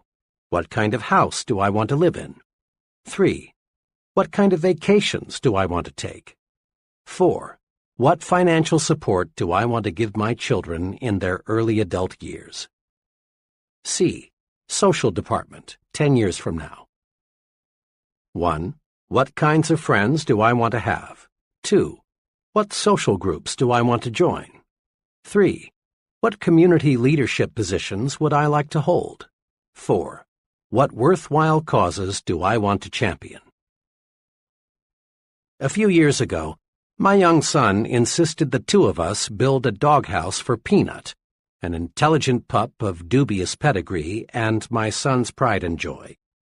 His persistence and enthusiasm won, so we proceeded to build a home Peanut could call her own. Our combined carpentry talent equaled 0, and the end product clearly reflected that fact. Shortly afterward, a good friend stopped by, and upon seeing what we had done, asked, "What's that you've stuck up there among the trees? That's not a doghouse, is it?" I replied that it was. Then he pointed out just a few of our mistakes and summed it all up with, "Why didn't you get a plan? Nobody these days builds a doghouse without a blueprint." And please, as you visualize your future, don't be afraid to be blue sky. People these days are measured by the size of their dreams. No one accomplishes more than he sets out to accomplish. So visualize a big future.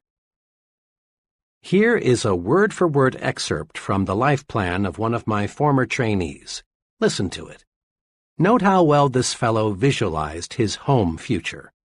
As he wrote this, it is obvious he really saw himself in the future.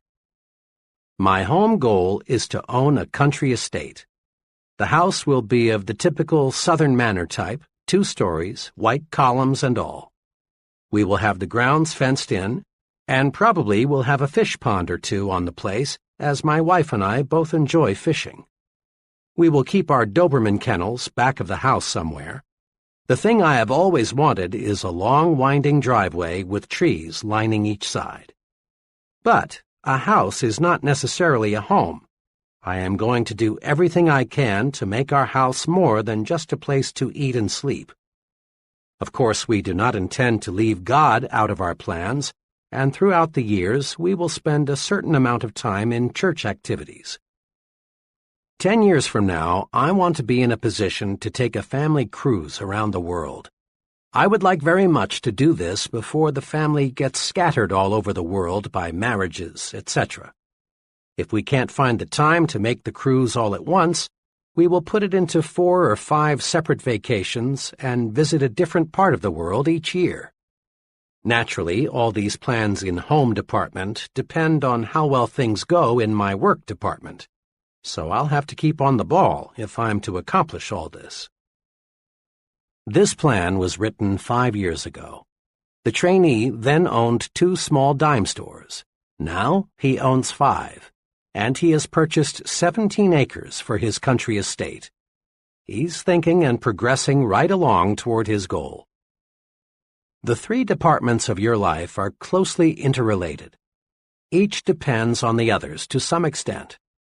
But the one department that has the most influence over the other departments is your work. Thousands of years ago, the caveman who had the happiest home life and was most respected by his cave mates was the fellow who was most successful as a hunter. As a generalization, the same point holds true today.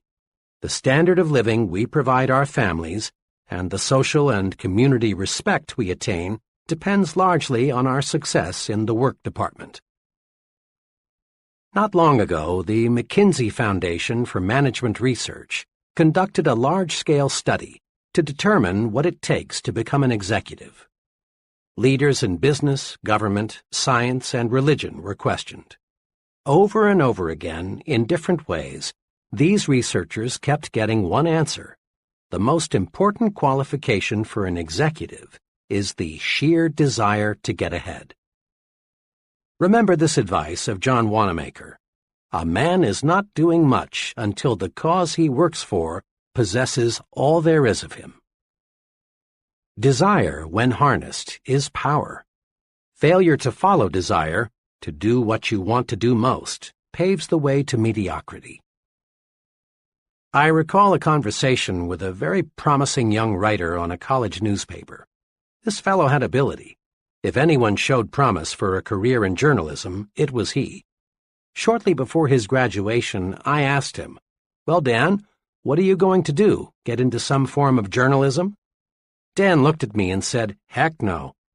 I like writing and reporting very much, and I've had a lot of fun working on the college paper. But journalists are a dime a dozen, and I don't want to starve." I didn't see or hear from Dan for 5 years. Then one evening I chanced to meet him in New Orleans. Dan was working as an assistant personnel director for an electronics company, and he was quick to let me know that he was quite dissatisfied with his work. "Oh, I'm reasonably well paid. I'm with a wonderful company, and I've got reasonable security. But you know, my heart isn't in it. I wish now I'd gone with a publisher or a newspaper when I finished school." Dan's attitude reflected boredom, uninterest. He was cynical about many things.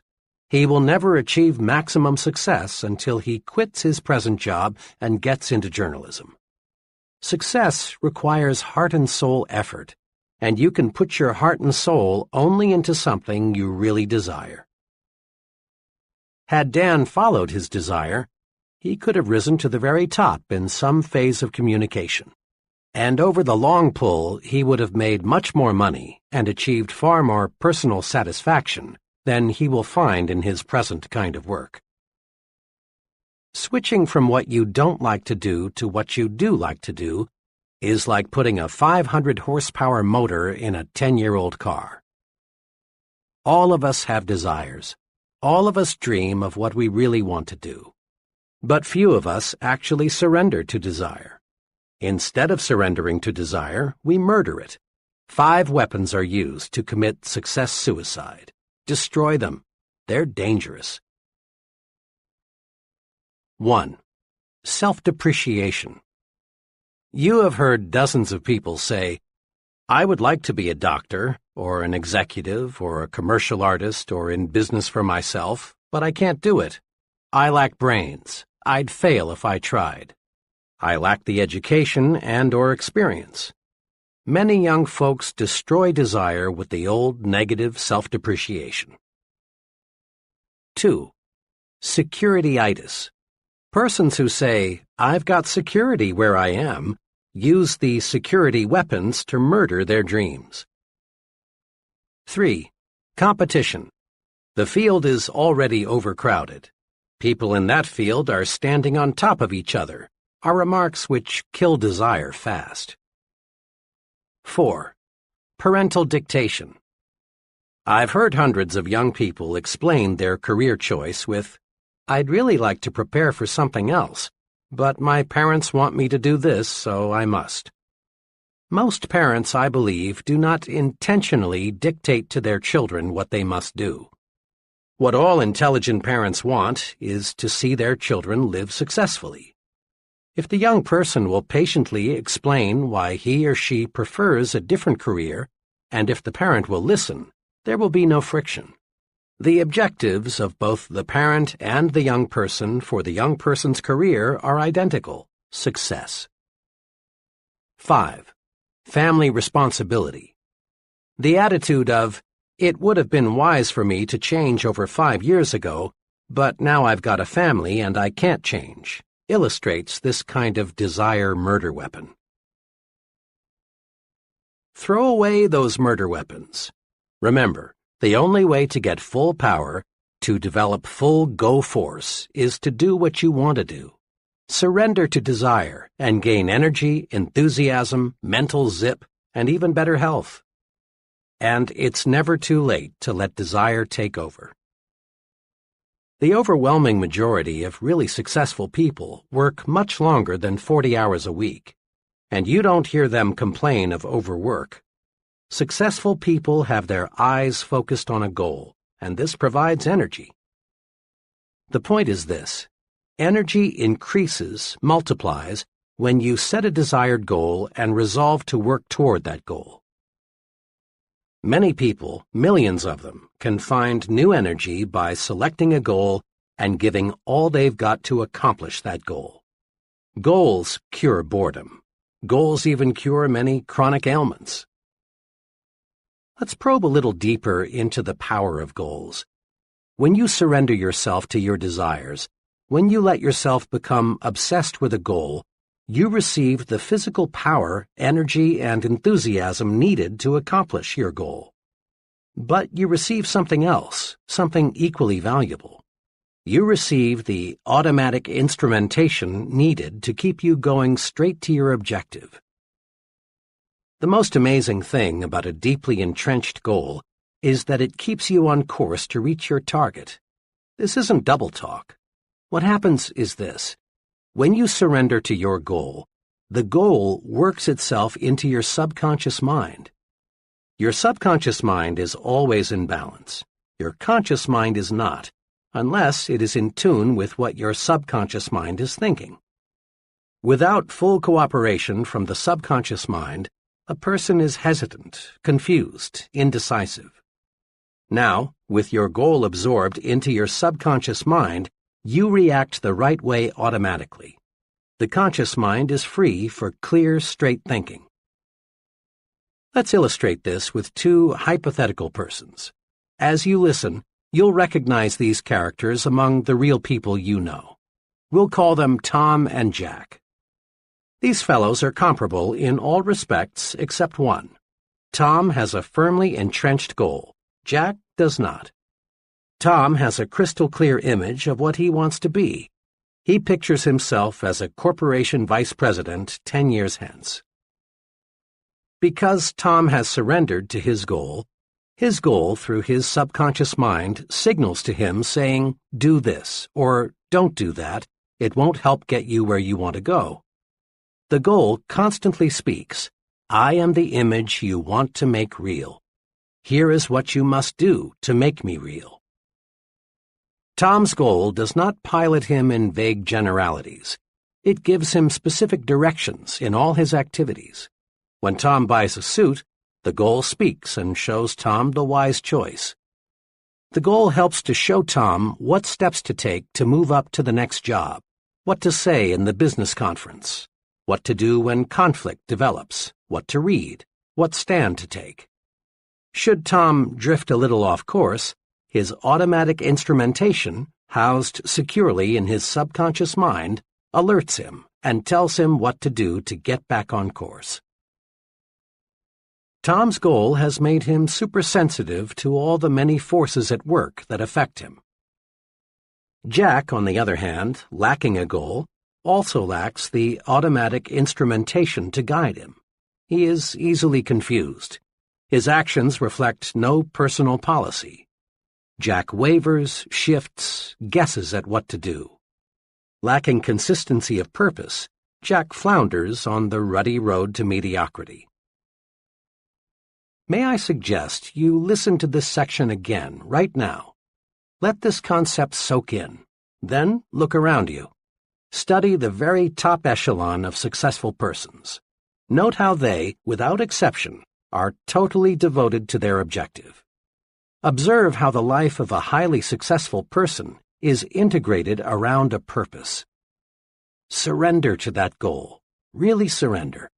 Let it obsess you and give you the automatic instrumentation you need to reach that goal.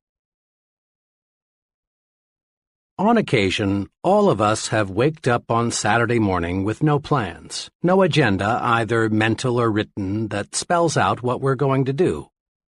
On days like that, we accomplish next to nothing. We aimlessly drift through the day, glad when it's finally over. But when we face the day with a plan, we get things done. This common experience provides an important lesson. To accomplish something, we must plan to accomplish something.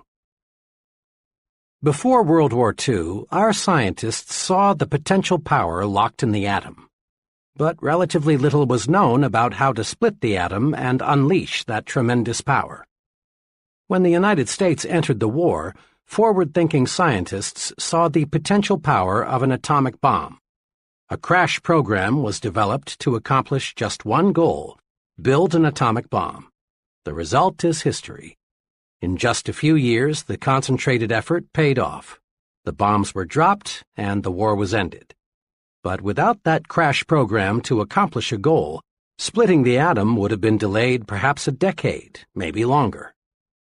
Set goals to get things done. Our great production system would be hopelessly bogged down if production executives did not establish and adhere to target dates and production schedules. Sales executives know salesmen sell more when they are given a carefully defined quota to sell. Professors know students get term papers written on time when a deadline is set. Now, as you press forward to success, set goals, deadlines, target dates, self-imposed quotas. You will accomplish only what you plan to accomplish. According to Dr. George E. Birch of the Tulane University School of Medicine, an expert in the study of human longevity, many things determine how long you will live: weight, heredity, diet, psychic tension, personal habits. But Dr. Birch says, the quickest way to the end is to retire and do nothing. Every human being must keep an interest in life just to keep living. Each of us has a choice. Retirement can be the beginning or the end. The do nothing but eat, sleep, and rock attitude is the poison-yourself-fast form of retirement.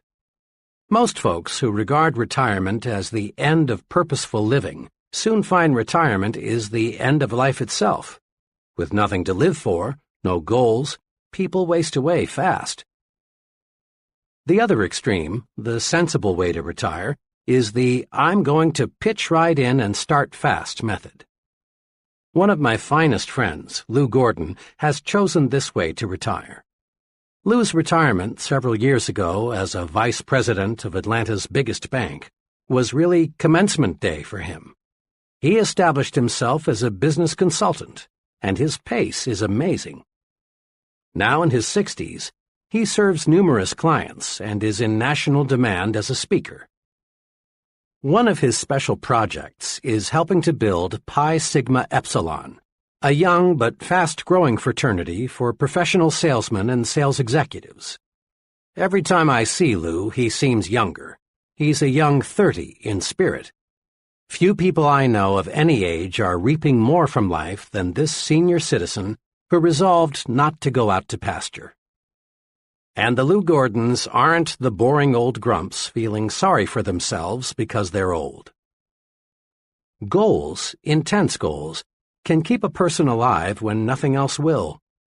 Mrs. D, the mother of a college friend of mine, contracted cancer when her son was only 2.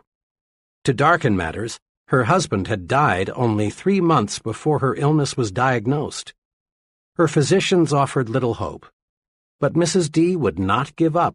She was determined that she would see her 2-year-old son through college by operating a small retail store left her by her husband. There were numerous surgical operations. Each time the doctors would say, just a few more months. The cancer was never cured, but those few more months stretched into 20 years. She saw her son graduated from college. 6 weeks later, she was gone. A goal, a burning desire, was powerful enough to stave off sure death for 2 decades. Use goals to live longer. No medicine in the world, and your physician will bear this out, is as powerful in bringing about long life as is the desire to do something. The person determined to achieve maximum success learns the principle that progress is made one step at a time. A house is built a brick at a time. Football games are won a play at a time. A department store grows bigger one new customer at a time. Every big accomplishment is a series of little accomplishments. Eric Sevareid, the well-known author and correspondent, reported in Reader's Digest, April 1957, that the best advice he ever received was the principle of the next mile. Here's part of what he said. During World War II, I and several others had to parachute from a crippled Army transport plane into the mountainous jungle on the Burma-India border. It was several weeks before an armed relief expedition could reach us, and then we began a painful, plodding march out to civilized India. We were faced by a 140-mile trek over mountains in August heat and monsoon rains. In the first hour of the march, I rammed a boot nail deep into one foot. By evening, I had bleeding blisters the size of a 50-cent piece on both feet. Could I hobble 140 miles? Could the others, some in worse shape than I, complete such a distance? We were convinced we could not, but we could hobble to that ridge, we could make the next friendly village for the night, and that, of course, was all we had to do. When I relinquished my job and income to undertake a book of 250,000 words, I could not bear to let my mind dwell on the whole scope of the project. I would surely have abandoned what has become my deepest source of professional pride. I tried to think only of the next paragraph, not the next page, and certainly not the next chapter. Thus, for 6 solid months, I never did anything but set down one paragraph after another. The book wrote itself. Years ago, I took on a daily writing and broadcasting chore that has totaled, now, more than 2,000 scripts. Had I been asked at the time to sign a contract to write 2,000 scripts, I would have refused in despair at the enormousness of such an undertaking. But I was only asked to write one, the next one, and that is all I have ever done. The principle of the next mile works for Eric Sevareid, and it will work for you. The step-by-step method is the only intelligent way to attain any objective. The best formula I have heard for quitting smoking, the one that has worked for more of my friends than any other, I call the hour-by-hour method. Instead of trying to reach the ultimate goal, freedom from the habit, just by resolving never to smoke again, the person resolves not to smoke for another hour. When the hour is up, the smoker simply renews his resolution not to smoke for another hour. Later, as desire diminishes, the period is extended to 2 hours, later to a day. Eventually, the goal is won. The person who wants freedom from the habit all at once fails because the psychological pain is more than he can stand. An hour is easy. Forever is difficult. Winning any objective requires a step-by-step method. To the junior executive, each assignment, however insignificant it may appear, should be viewed as an opportunity to take one step forward.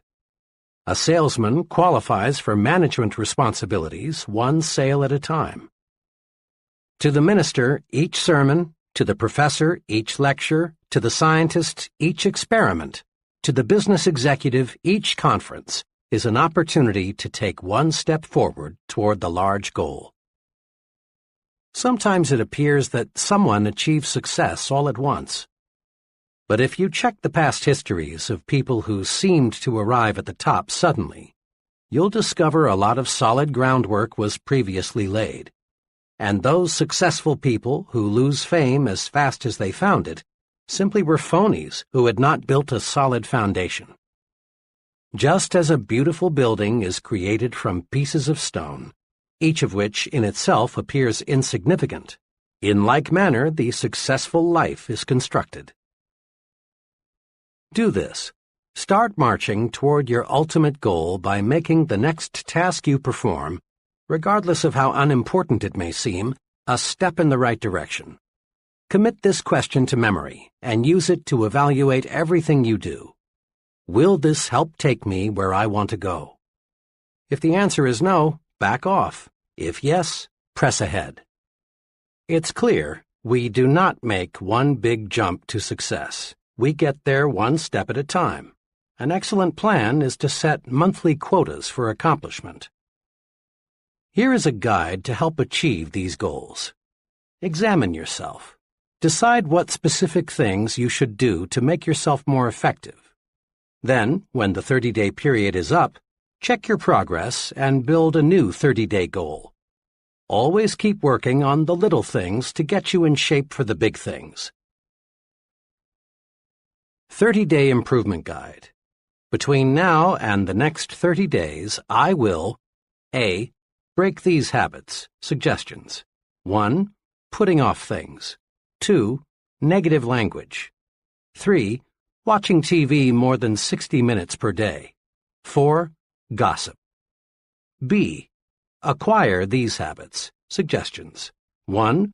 A rigid morning examination of my appearance. 2. Plan each day's work the night before. 3. Compliment people at every possible opportunity. C. Increase my value to my employer in these ways. Suggestions. 1. Do a better job of developing my subordinates. 2.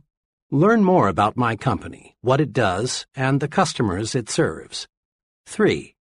Make 3 specific suggestions to help my company become more efficient. D. Increase my value to my home in these ways. Suggestions. 1. Show more appreciation for the little things my wife does that I've been taking for granted. 2. Once each week, do something special with my whole family. 3. Give 1 hour each day of my undivided attention to my family. E. Sharpen my mind in these ways. Suggestions. 1. Invest 2 hours each week in reading professional magazines in my field. 2. Read 1 self-help book. 3. Make 4 new friends. 4. Spend 30 minutes daily in quiet, undisturbed thinking. Next time you see a particularly well-poised, well-groomed, clear-thinking, effective person, remind yourself that he wasn't born that way. Lots of conscious effort, invested day by day, made the person what he is. Building new positive habits and destroying old negative habits is a day-by-day process. Create your first 30-day improvement guide right now. Often, when I discuss setting goals, someone comments along these lines. I see that working toward a purpose is important, but so often things happen that upset my plans. It's true that many factors outside your control do affect your destination. There may be serious illness or death in your family, the job you're gunning for may be dissolved, you may meet with an accident. So here is a point we must fix firmly in mind. Prepare to take detours in stride. If you are driving down a road and you come to a road closed situation, you wouldn't camp there, nor would you go back home. The road closed simply means you can't go where you want to go on this road. You'd simply find another road to take you where you want to go. Observe what military leaders do. When they develop a master plan to take an objective, they also map out alternative plans. If something unforeseen happens that rules out Plan A, they switch to Plan B. You rest easy in an airplane even though the airport where you plan to land is closed in because you know the fellow up there driving the plane has alternative landing fields and a reserve fuel supply. It's a rare person who has achieved high-level success who has not had to take detours, many of them. When we detour, we don't have to change our goals, we just travel a different route. You've probably heard many persons say something like, "Oh, how I wish I had bought XX stock back in 19 blank. I'd have a pile of money today." Normally, people think of investing in terms of stocks or bonds, real estate, or some other type of property. But the biggest and most rewarding kind of investment is self-investment, purchasing things that build mental power and proficiency. The progressive business knows that how strong it will be 5 years from now depends not on what it does 5 years in the future, but rather on what it does, invests, this year. Profit comes from only one source, investment. There's a lesson for each of us. To profit, to get the extra reward above a normal income in the years ahead, we must invest in ourselves.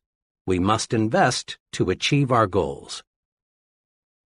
Here are 2 sound self-investments that will pay handsome profits in the years ahead. 1. Invest in education. True education is the soundest investment you can make in yourself. But let's be sure we understand what education really is. Some folks measure education by the number of years spent in school or the number of diplomas, certificates, and degrees earned. But this quantitative approach to education doesn't necessarily produce a successful person. Ralph J. Cordiner, chairman of General Electric, expressed the attitude of top business management toward education this way. 2 of our most outstanding presidents, Mr. Wilson and Mr. Coffin, never had an opportunity to attend college. Although some of our present officers have doctor's degrees, 12 out of 41 have no college degrees. We are interested in competency, not diplomas. A diploma or degree may help you get a job, but it will not guarantee your progress on the job. Business is interested in competency, not diplomas. To others, education means the quantity of information a person has stashed away in his brain. But the soak-up facts method of education won't get you where you want to go. More and more we depend on books, files, and machines to warehouse information. If we can do only what a machine can do, we're in a real fix. Real education, the kind worth investing in, is that which develops and cultivates your mind. How well educated a person is measured by how well his mind is developed, in brief, by how well he thinks. Anything that improves thinking ability is education, and you can obtain education in many ways. But the most efficient sources of education for most people are nearby colleges and universities. Education is their business. If you haven't been to college lately, you're in for some wonderful surprises. You'll be pleased at the wide course offerings available. You'll be even more pleased to discover who goes to school after work. Not the phonies, but rather really promising persons, many of whom already hold very responsible positions. In one evening class of 25 persons I conducted recently, there were an owner of a retail chain of 12 stores, 2 buyers for a national food chain, 4 graduate engineers, an Air Force colonel, and several others of similar status. Many people earn degrees in evening programs these days, but the degree, which in the final analysis is only a piece of paper, is not their primary motivation. They are going to school to build their minds, which is a sure way to invest in a better future. And make no mistake about this, education is a real bargain. A moderate investment will keep you in school one night each week for a full year. Compute the cost as a percentage of your gross income, and then ask yourself, isn't my future worth this small investment? Why not make an investment decision right now? Call it school, one night a week for life. It will keep you progressive, young, alert. It will keep you abreast of your areas of interest, and it will surround you with other people who also are going places. 2. Invest in idea starters. Education helps you mold your mind, stretch it, train it to meet new situations and solve problems. Idea starters serve a related purpose. They feed your mind, give you constructive material to think about. Where are the best sources of idea starters? There are many, but to get a steady supply of high-quality idea material, why not do this? Resolve to purchase at least one stimulating book each month and subscribe to 2 magazines or journals that stress ideas. For only a minor sum and a minimum of time, you can be tuned in to some of the best thinkers available anywhere. At a luncheon one day, I overheard one fellow say, "But it costs too much. I can't afford to take the Wall Street Journal." His companion, obviously a much more success-minded person, replied, "Well, I've found that I can't afford not to take it."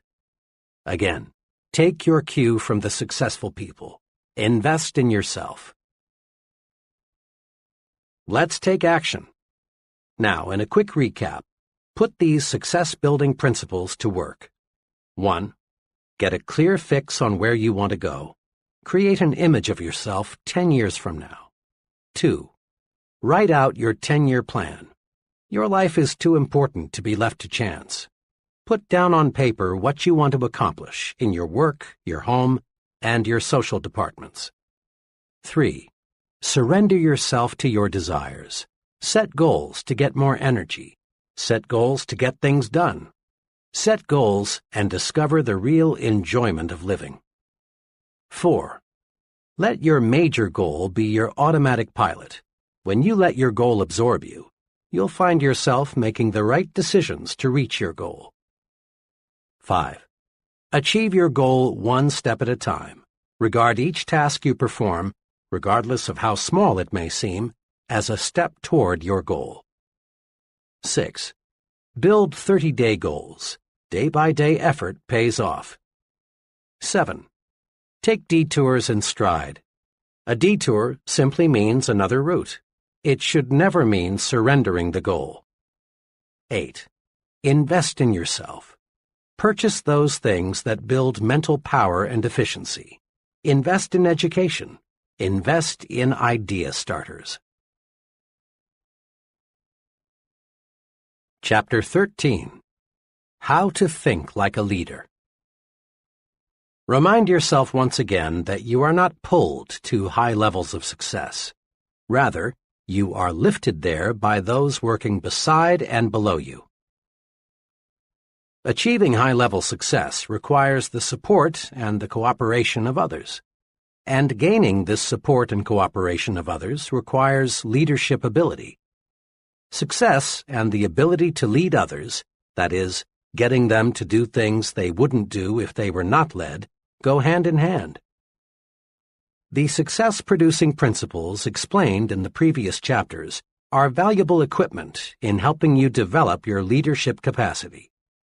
At this point, we want to master 4 special leadership rules or principles that can cause others to do things for us in the executive suite, in business, in social clubs, in the home, anywhere we find people. These 4 leadership rules or principles are: 1. Trade minds with the people you want to influence. 2. Think. What is the human way to handle this? 3. Think progress, believe in progress, push for progress. 4. Take time out to confer with yourself and develop your supreme thinking power. Practicing these rules produces results. Putting them to use in everyday situations takes the mystery out of that gold-plated word, leadership. Let's see how. Leadership rule number 1. Trade minds with the people you want to influence. Trading minds with the people you want to influence is a magic way to get others, friends, associates, customers, employees, to act the way you want them to act. Study these 2 case histories and see why. Ted B. worked as a television copywriter and director for a large advertising agency. When the agency obtained a new account, a children's shoe manufacturer, Ted was assigned responsibility for developing several TV commercials. A month or so after the campaign had been launched, it became clear that the advertising was doing little or nothing to increase product movement in retail outlets. Attention was focused on the TV commercials because in most cities only television advertising was used. Through research of television viewers, they found that about 4% of the people thought it was simply a great commercial, one of the best, these 4% said. The remaining 96% were either indifferent to the commercials or, in plain language, thought they smelled. Hundreds of comments like these were volunteered. It's wacky. The rhythm sounds like a New Orleans band at 3 a.m. My kids like to watch most TV commercials, but when that shoe thing comes on, they go to the bathroom or refrigerator. I think it's too uppity up. Seems to me someone's trying to be too clever. Something especially interesting turned up when all the interviews were put together and analyzed. The 4% who liked the commercial were people pretty much like Ted in terms of income, education, sophistication, and interests. The remaining 96% were definitely in a different socioeconomic class. Ted's commercials, which cost a lot of money, flopped because Ted thought only of his own interests. He had prepared the commercials thinking of the way he buys shoes, not the way the great majority buys shoes. He developed commercials that pleased him personally, not commercials that pleased the great bulk of the people. The results would have been much different had Ted projected himself into the minds of the masses of ordinary people and asked himself 2 questions. If I were a parent, what kind of a commercial would make me want to buy those shoes? If I were a child, what kind of a commercial would make me go tell my mom or dad that I want those shoes? Why Joan failed in retailing. Joan is an intelligent, well-educated, attractive girl of 24. Fresh from college, Joan got a job as an assistant buyer in ready-to-wear goods at a low to medium-priced department store. She came highly recommended. Joan has ambition, talent, and enthusiasm, one letter read. She is certain to succeed in a big way. But Joan did not succeed in a big way. Joan lasted only 8 months and then quit retailing for other work. I knew her buyer well, and one day I asked him what happened. "Joan is a fine girl, and she has many fine qualities," he said. "But she had one major limitation." "What was that?" I asked. "Well, Joan was forever buying merchandise that she liked, but most of our customers didn't. She selected styles, colors, materials, and prices she liked without putting herself in the shoes of the people who shop here. When I'd suggest to her that maybe a certain line wasn't right for us, she'd say, 'Oh, they'll love this. I do. I think this will move fast.'" Joan had been brought up in a well-to-do home. She had been educated to want quality. Price was not important to her. Joan just couldn't see clothing through the eyes of low to middle income people. So the merchandise she bought just wasn't suitable. The point is this: to get others to do what you want them to do, you must see things through their eyes. When you trade minds, the secret of how to influence other people effectively shows up. A very successful salesman friend told me he spends a lot of time anticipating how prospects will react to his presentation before he gives it. Trading minds with the audience helps the speaker design a more interesting, harder-hitting talk. Trading minds with employees helps the supervisor provide more effective, better-received instructions. A young credit executive explained to me how this technique worked for him. "When I was brought into this store, a medium-sized clothing store, as assistant credit manager, I was assigned the job of handling all collection correspondence. The collection letters the store had been using greatly disappointed me. They were strong, insulting, and threatening. I read them and thought, 'Brother, I'd be mad as hell if somebody sent me letters like these. I never would pay.' So I just got to work and started writing the kind of letter that would move me to pay an overdue bill if I received it. It worked. By putting myself in the shoes of the overdue customer, so to speak, collections climbed to a record high." Numerous political candidates lose elections because they fail to look at themselves through the minds of the typical voters. One political candidate for a national office, apparently fully as qualified as his opponent, lost by a tremendous margin for one single reason. He used a vocabulary that only a small percentage of the voters could understand.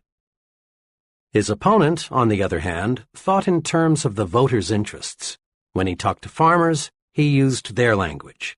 When he spoke to factory workers, he used words they were easily familiar with. When he spoke on TV, he addressed himself to Mr. Typical Voter, not to Dr. College Professor. Keep this question in mind. What would I think of this if I exchanged places with the other person? It paves the way to more successful action. Thinking of the interests of the people we want to influence is an excellent thought rule in every situation. A few years ago, a small electronics manufacturer developed a fuse that would never blow out. The manufacturer priced the product to sell for $1.25 and then retained an advertising agency to promote it. The account executive placed in charge of the advertising immediately became intensely enthusiastic. His plan was to blanket the country with mass advertising on TV, radio, and newspapers. "This is it," he said. "We'll sell 10 million the first year." His advisors tried to caution him, explaining that fuses are not a popular item, they have no romantic appeal, and people want to get by as cheaply as possible when they buy fuses. "Why not," the advisors said, "use selected magazines and sell it to the high income levels?" They were overruled, and the mass campaign was underway, only to be called off in 6 weeks because of disappointing results. The trouble was this: the advertising executive looked at the high-priced fuses with his eyes, the eyes of a high-income person. He failed to see the product through the eyes of the mass-market income levels. Had he put himself in their position, he would have seen the wisdom of directing the promotion toward the upper income groups, and the account would have been saved. Develop your power to trade minds with the people you want to influence. The following exercises will help. Practice trading minds exercises. Situation. Giving someone work instructions. For best results, ask yourself, looking at this from the viewpoint of someone who is new to this, have I made myself clear? Situation. Writing an advertisement. For best results, ask yourself, if I were a typical prospective buyer, how would I react to this ad? Situation. Telephone manners. For best results, ask yourself, if I were the other person, what would I think of my telephone voice and manners? Situation. Gift. For best results, ask yourself, is this gift something I would like, or is it something he will like? Often there is an enormous difference. Situation. The way I give orders. For best results, ask yourself, would I like to carry out orders if they were given to me the way I give them to others? Situation. Child discipline. For best results, ask yourself, if I were the child, considering his age, experience, and emotions, how would I react to this discipline? Situation. My appearance. For best results, ask yourself, what would I think of my superior if he were dressed like me? Situation. Preparing a speech. For best results, ask yourself, considering the background and interests of the audience, what would I think of this remark? Situation. Entertainment. For best results, ask yourself, if I were my guests, what kinds of food, music, and entertainment would I like best? Put the trading minds principle to work for you. 1. Consider the other person's situation. Put yourself in his shoes, so to speak. Remember, his interests, income, intelligence, and background may differ considerably from yours. 2. Now ask yourself, if I were in his situation, how would I react to this? Whatever it is you want him to do. 3. Then take the action that would move you if you were the other person. Leadership rule number 2. Think, what is the human way to handle this? People use different approaches to leadership situations. One approach is to assume the position of a dictator. The dictator makes all decisions without consulting those affected. He refuses to hear his subordinate's side of a question because, deep down perhaps, he's afraid the subordinate might be right, and this would cause him to lose face. Dictators don't last long. Employees may fake loyalty for a while, but unrest soon develops. Some of the best employees leave, and those remaining get together and plot against the tyrant. The result is that the organization ceases to function smoothly. This puts the dictator in a bad light with his superior. A second leadership technique is the cold, mechanical, I'm a rule-book operator approach. The fellow using this approach handles everything exactly according to the book. He doesn't recognize that every rule or policy or plan is only a guide for the usual cases. This would-be leader treats human beings as machines. And of all things people don't like, perhaps the most disliked is being treated like a machine. The cold, impersonal efficiency expert is not an ideal.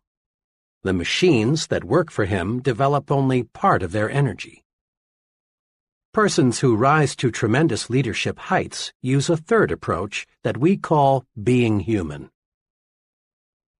Several years ago, I worked closely with John S., who is an executive in the engineering development section of a large aluminum manufacturer. John had mastered the Be Human approach and was enjoying its rewards. In dozens of little ways, John made his actions say, "You are a human being. I respect you. I'm here to help you in every way I can." When an individual from another city joined his department, John went to considerable personal inconvenience to help him find suitable housing. Working through his secretary and 2 other women employees, he set up office birthday parties for each member of the staff. The 30 minutes or so required for this was not a cost, Rather, it was an investment in getting loyalty and output. When he learned that one of his staff members belonged to a minority faith, John called him in and explained that he would arrange for him to observe his religious holidays that don't coincide with the more common holidays. When an employee or someone in the employee's family was ill, John remembered. He took time to compliment his staff individually for their off-the-job accomplishments. But the largest evidence of John's Be Human philosophy showed up in the way he handled a dismissal problem. One of the employees who had been hired by John's predecessor simply lacked the aptitude and interest for the work involved. John handled the problem magnificently. He did not use the conventional procedure of calling the employee into his office and giving him first the bad news and then second 15 or 30 days to move out. Instead, he did two unusual things. First, he explained why it would be to the employee's personal advantage to find a new situation where his aptitudes and interests would be more useful. He worked with the employee and put him in touch with a reputable vocational guidance consultant. Next, he did something else above and beyond the call of duty. He helped the employee find a new job by setting up interviews with executives in other companies where the employee's skills were needed. In just 18 days after the dismissal conference, the employee was relocated in a very promising situation. This dismissal procedure intrigued me, so I asked John to explain his thinking behind it. He explained it this way. "There's an old maxim I've formed and held in my mind," he began. "Whoever is under a man's power is under his protection, too. We never should have hired this man in the first place, because he's not cut out for this kind of work. But since we did, the least I could do was help him to relocate." Anybody, John continued, can hire a man, but the test of leadership is how one handles the dismissal. By helping that employee relocate before he left us, built up a feeling of job security in everyone in my department. I let them know by example that no one gets dumped on the street as long as I'm here. Make no mistake, John's Be Human brand of leadership paid off. There were no secret gossip sessions about John. He received unquestioned loyalty and support. He had maximum job security because he gave maximum job security to his subordinates. For about 15 years, I've been close to a fellow I'll call Bob W. Bob is in his late 50s. He came up the hard way. With a hit-or-miss education and no money, Bob found himself out of work in 1931. But he's always been a scrambler. Not one to be idle, Bob started an upholstery shop in his garage. Thanks to his untiring efforts, the business grew, and today it's a modern furniture manufacturing plant with over 300 employees. Today, Bob is a millionaire. Money and material things have ceased to be a concern. But Bob is rich in other ways, too. He's a millionaire in friends, contentment, and satisfaction. Of Bob's many fine qualities, his tremendous desire to help other people stands out. Bob is human, and he's a specialist in treating others the way human beings want to be treated.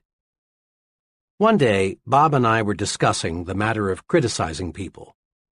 Bob's human way of doing it is a master formula. Here's the way he put it.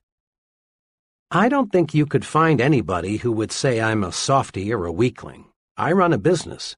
When something isn't going right, I fix it. But it's the way I fix it that's important. If employees are doing something wrong or are making a mistake, I am doubly careful not to hurt their feelings and make them feel small or embarrassed. I just use 4 simple steps.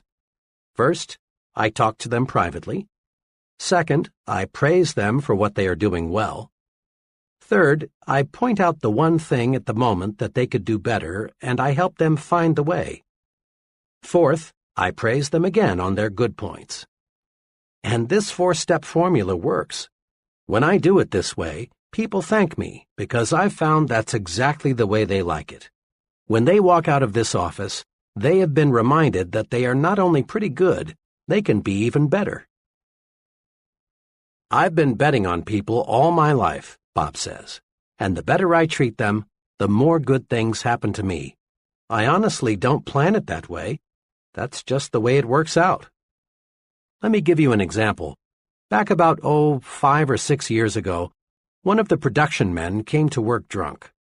Pretty soon there was a commotion in the plant. It seems this fellow had taken a 5-gallon can of lacquer and was splashing it all over the place. Well, the other workmen took the lacquer away from him, and the plant superintendent escorted him out.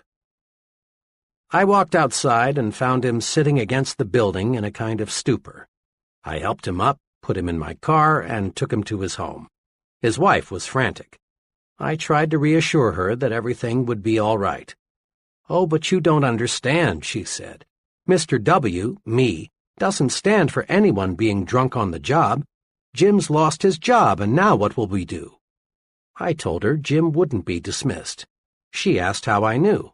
The reason, I explained, is because I'm Mr. W. She almost fainted.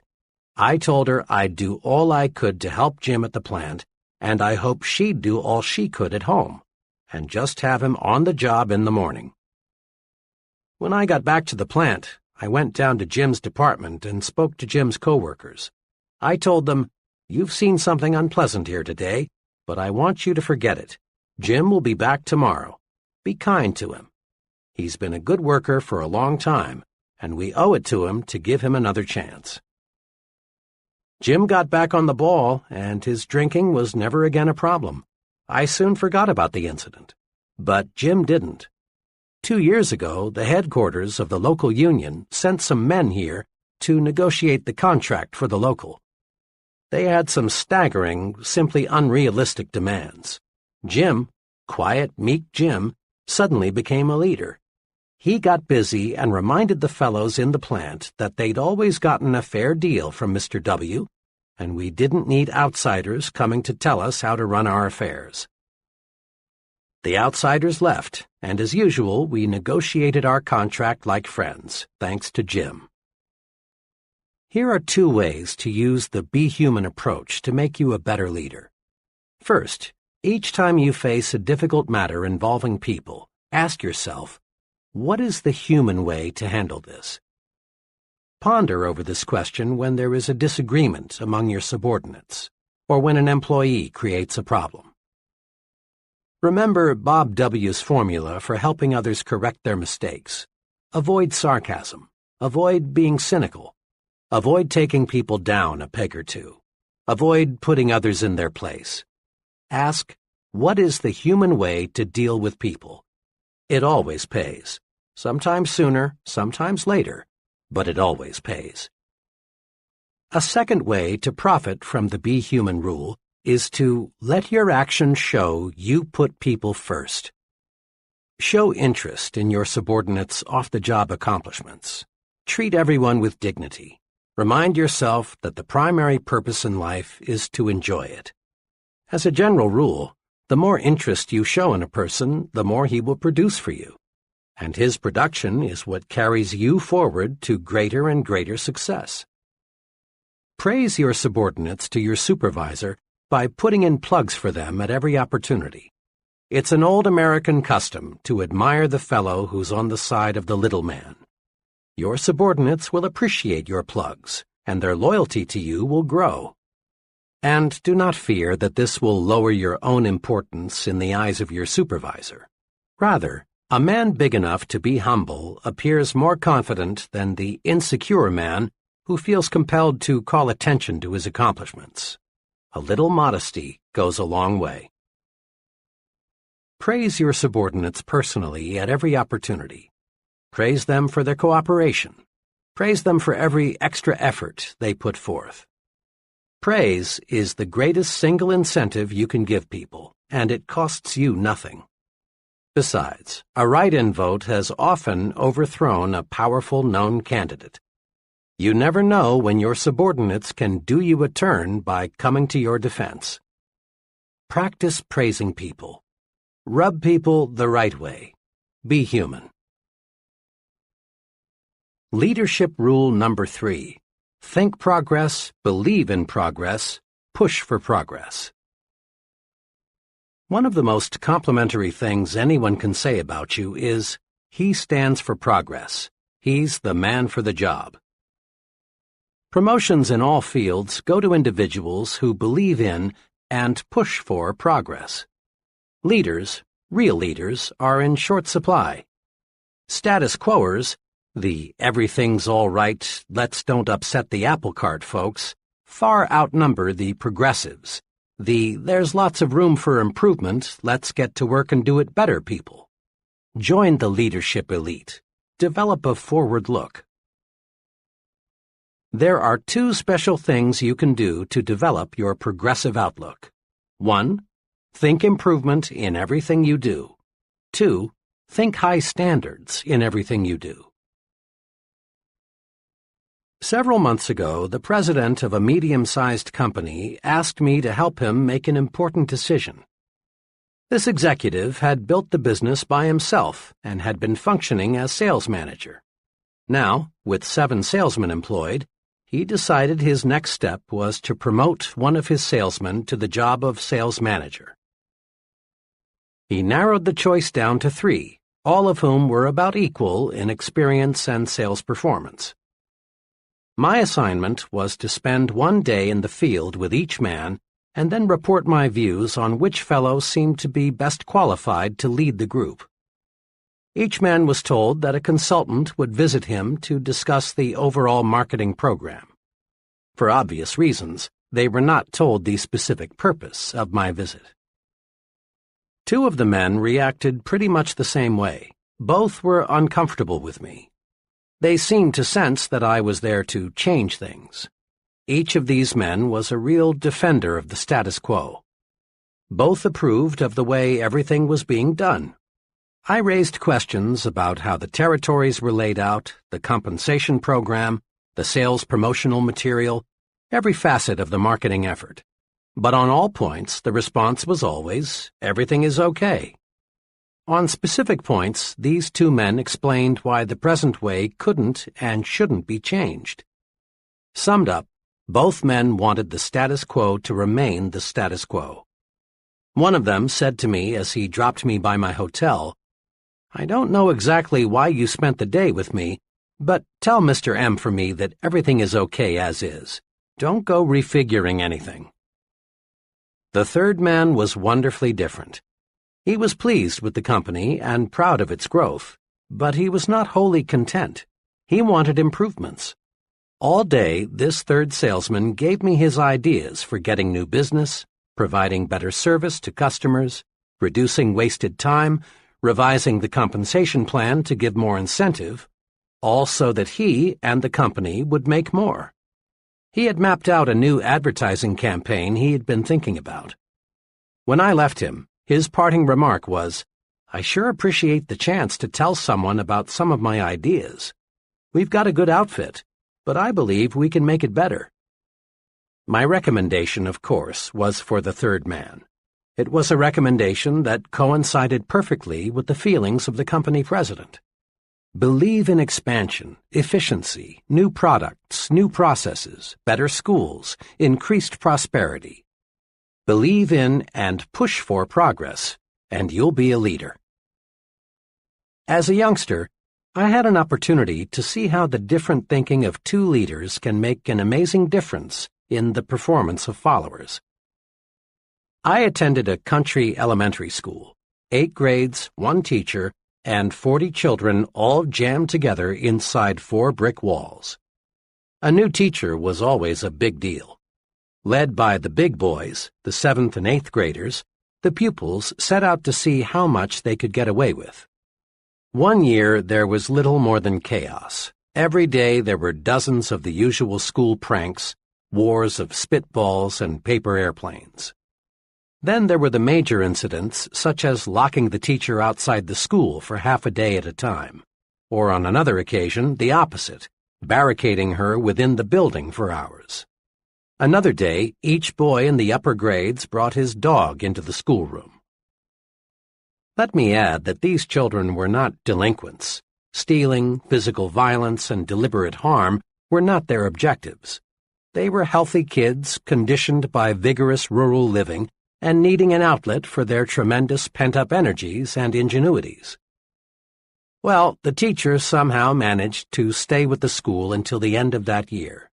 To no one's surprise, there was a new teacher the following September. The new teacher extracted strikingly different performance from the children. She appealed to their personal pride and sense of respect. She encouraged them to develop judgment. Each child was assigned a specific responsibility, like washing blackboards or cleaning erasers, or practicing paper grading for the younger grades. The new teacher found creative ways to use the energy that had been so misdirected a few months before. Her educational program was centered on building character. Why did the children act like young devils one year and like young angels the next? The difference was the leader, their teacher. In all honesty, we cannot blame the kids for playing pranks an entire school year. In each instance, the teacher set the pace. The first teacher, deep down, didn't care whether the children made progress. She set no goals for the children. She didn't encourage them. She couldn't control her temper. She didn't like teaching, so the pupils didn't like learning. But the second teacher had high, positive standards. She sincerely liked the children and wanted them to accomplish much. She considered each one as an individual. She obtained discipline easily because, in everything she did, she was well disciplined. And in each case, the pupils adjusted their conduct to fit the examples set by the teachers. We find this same form of adjustment taking place every day in adult groups. During World War II, military chiefs continually observed that the highest morale was not found in units where commanders were easy, relaxed, and lackadaisical. Crack units were led by officers with high standards who enforced military regulations fairly and properly. Military personnel simply do not respect and admire officers with low standards. College students, too, take their cue from the examples set by the professors. Students under one professor cut classes, copy term papers, and connive in various ways to pass without serious study. But the same students under another professor willingly work extra hard to master the subject. In business situations, we again find individuals patterning their thinking after that of the superior. Study a group of employees closely. Observe their habits, mannerisms, attitudes toward the company, ethics, self-control. Then compare what you find with the behavior of their superior, and you discover amazing similarities. Every year, many corporations that have grown sluggish and are headed downward are rebuilt. And how? By changing a handful of executives at the top. Companies, and colleges, and churches, and clubs, and unions, and all other types of organizations are successfully rebuilt from the top down, not from the bottom up. Change the thinking at the top, and you automatically change the thinking at the bottom. Remember this: when you take over the leadership of a group, the persons in that group immediately begin to adjust themselves to the standards you set. This is most noticeable during the first few weeks. Their big concern is to clue you in, zero you in, find out what you expect of them. They watch every move you make. They think, how much rope will he give me? How does he want it done? What does it take to please him? What will he say if I do this or that?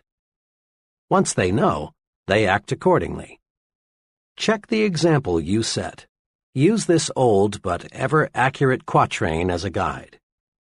What kind of world would this world be if everyone in it were just like me? To add meaning to this self-imposed test, substitute the word company for world, so it reads, what kind of company would this company be if everyone in it were just like me? In similar fashion, ask yourself what kind of club, community, school, church would it be if everyone in it acted like you? Think, talk, act, live the way you want your subordinates to think, talk, act, live, and they will. Over a period of time, subordinates tend to become carbon copies of their chief. The simplest way to get high-level performance is to be sure the master copy is worth duplicating. Am I a progressive thinker checklist? A. Do I think progressively toward my work? 1. Do I appraise my work with the how can we do it better attitude? 2. Do I praise my company, the people in it, and the products it sells at every possible opportunity? 3. Are my personal standards with reference to the quantity and quality of my output higher now than 3 or 6 months ago? 4. Am I setting an excellent example for my subordinates, associates, and others I work with? B. Do I think progressively toward my family? 1. Is my family happier today than it was 3 or 6 months ago? 2. Am I following a plan to improve my family's standard of living? 3. Does my family have an ample variety of stimulating activities outside the home? 4. Do I set an example of a progressive, a supporter of progress for my children? C. Do I think progressively toward myself? 1. Can I honestly say I am a more valuable person today than 3 or 6 months ago? 2. Am I following an organized self-improvement program to increase my value to others? 3. Do I have forward-looking goals for at least 5 years in the future? 4. Am I a booster in every organization or group to which I belong? D. Do I think progressively toward my community? 1. Have I done anything in the past 6 months that I honestly feel has improved my community, neighborhood, churches, schools, etc.? 2. Do I boost worthwhile community projects rather than object, criticize, or complain? 3. Have I ever taken the lead in bringing about some worthwhile improvement in my community? 4. Do I speak well of my neighbors and fellow citizens? Leadership rule number 4. Take time out to confer with yourself and tap your supreme thinking power. We usually picture leaders as exceptionally busy people, and they are.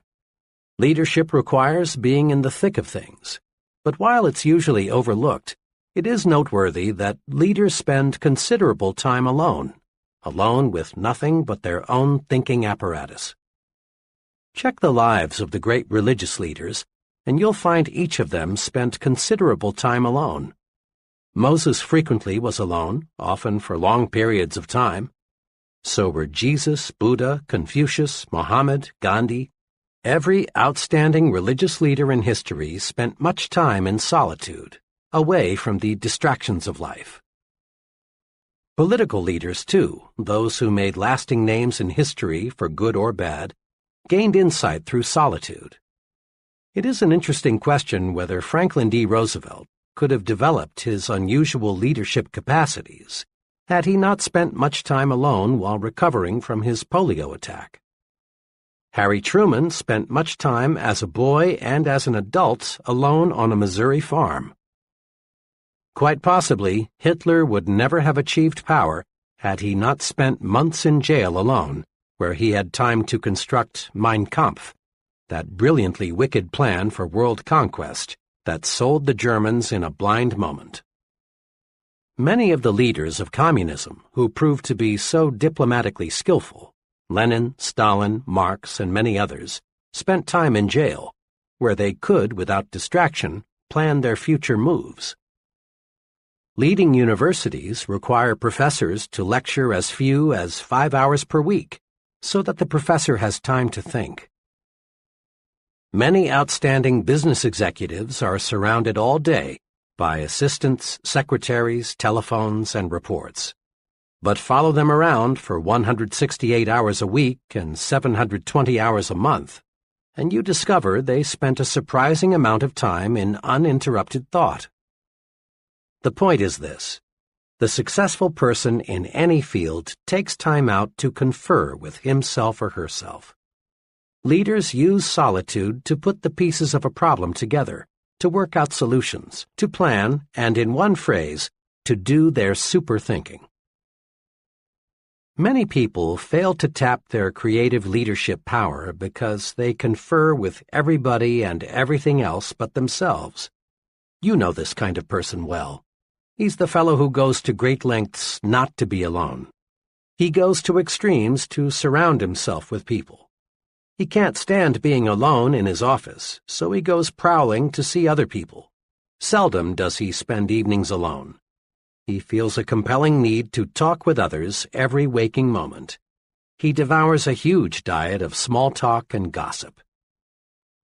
When this person is forced by circumstances to be physically alone, he finds ways to keep from being mentally alone. At times like these, he resorts to television, newspapers, radio, telephone, anything that will take over his thinking process for him. In effect, he says, "Here, Mr. TV, Mr. Newspaper, occupy my mind for me. I'm afraid to occupy it with my own thoughts." Mr. I can't stand to be alone shuns independent thought. He keeps his own mind blacked out. He is psychologically scared of his own thoughts. As time goes by, Mr. I can't stand to be alone grows increasingly shallow. He makes many ill-considered moves. He fails to develop firmness of purpose, personal stability. He is unfortunately ignorant of the superpower lying unused just behind his forehead. Don't be a Mr. I can't stand to be alone. Successful leaders tap their superpower through being alone. You can too. Let's see how. As part of a professional development program, I asked 13 trainees to closet themselves for 1 hour each day for 2 weeks. The trainees were asked to shut themselves off from all distractions and think constructively about anything that came to mind. At the end of 2 weeks, each trainee, without exception, reported the experience proved amazingly practical and worthwhile. One fellow stated that before the managed solitude experiment, he was on the verge of a sharp break with another company executive. But through clear thinking, he found the source of the problem and the way to correct it. Others reported that they solved problems relating to such varied things as changing jobs, marriage difficulties, buying a home, and selecting a college for a teenage child. Each trainee enthusiastically reported that he had gained a much better understanding of himself, his strengths and weaknesses, than he had ever had before. The trainees also discovered something else that is tremendously significant. They discovered that decisions and observations made alone in managed solitude have an uncanny way of being 100% right. The trainees discovered that when the fog is lifted, the right choice becomes crystal clear. Managed solitude pays off. One day recently, an associate of mine reversed her stand completely on a troublesome issue. I was curious to know why she had switched her thinking, since the problem was very basic. Her answer went like this: "Well, I haven't been at all clear in my mind as to what we should do. So I got up at 3:30 this morning, fixed a cup of coffee, and just sat on the sofa and thought until 7 a.m. I see the whole matter a lot clearer now, so the only thing for me to do is reverse my stand." And her new stand proved completely correct. Resolve now to set aside some time each day, at least 30 minutes, to be completely by yourself. Perhaps early in the morning, before anyone else is stirring about, would be best for you. Or perhaps late in the evening would be a better time. The important thing is to select a time when your mind is fresh and when you can be free from distractions. You can use this time to do 2 types of thinking, directed and undirected. To do directed thinking, review the major problem facing you. In solitude, your mind will study the problem objectively and lead you to the right answer. To do undirected thinking, just let your mind select what it wishes to think about. In moments like these, your subconscious mind taps your memory bank, which in turn feeds your conscious mind. Undirected thinking is very helpful in doing self-evaluation. It helps you get down to the very basic matters, like, how can I do better? What should be my next move? Remember, the main job of the leader is thinking, and the best preparation for leadership is thinking. Spend some time in managed solitude every day and think yourself to success. Summary. To be a more effective leader, put these 4 leadership principles to work. 1. Trade minds with the people you want to influence. It's easy to get others to do what you want them to do if you'll see things through their eyes. Ask yourself this question before you act. What would I think of this if I exchanged places with the other person? 2. Apply the Be Human rule in your dealings with others. Ask, what is the human way to handle this? In everything you do, show that you put other people first. Just give other people the kind of treatment you like to receive. You'll be rewarded. 3. Think progress, believe in progress, push for progress. Think improvement in everything you do. Think high standards in everything you do. Over a period of time, subordinates tend to become carbon copies of their chief. Be sure the master copy is worth duplicating. Make this a personal resolution. At home, at work, in community life, if it's progress, I'm for it. 4. Take time out to confer with yourself and tap your supreme thinking power. Managed solitude pays off. Use it to release your creative power. Use it to find solutions to personal and business problems. So spend some time alone every day just for thinking. Use the thinking technique all great leaders use. Confer with yourself. How to use the magic of thinking big in life's most crucial situations. There is magic in thinking big, but it is so easy to forget. When you hit some rough spots, there is danger that your thinking will shrink in size, and when it does, you lose. Here are some brief guides for staying big when you're tempted to use the small approach. Perhaps you'll want to put these guides on small cards for even handier reference. A. When little people try to drive you down, think big. To be sure, there are some people who want you to lose, to experience misfortune, to be reprimanded. But these people can't hurt you if you'll remember 3 things. 1. You win when you refuse to fight petty people. Fighting little people reduces you to their size. Stay big. 2. Expect to be sniped at. It's proof you're growing. 3. Remind yourself that snipers are psychologically sick. Be big. Feel sorry for them. Think big enough to be immune to the attacks of petty people. B. When that I haven't got what it takes feeling creeps up on you, think big. Remember, if you think you are weak, you are. If you think you're inadequate, you are. If you think you're second class, you are. Whip that natural tendency to sell yourself short with these tools. 1. Look important. It helps you think important. How you look on the outside has a lot to do with how you feel on the inside. 2.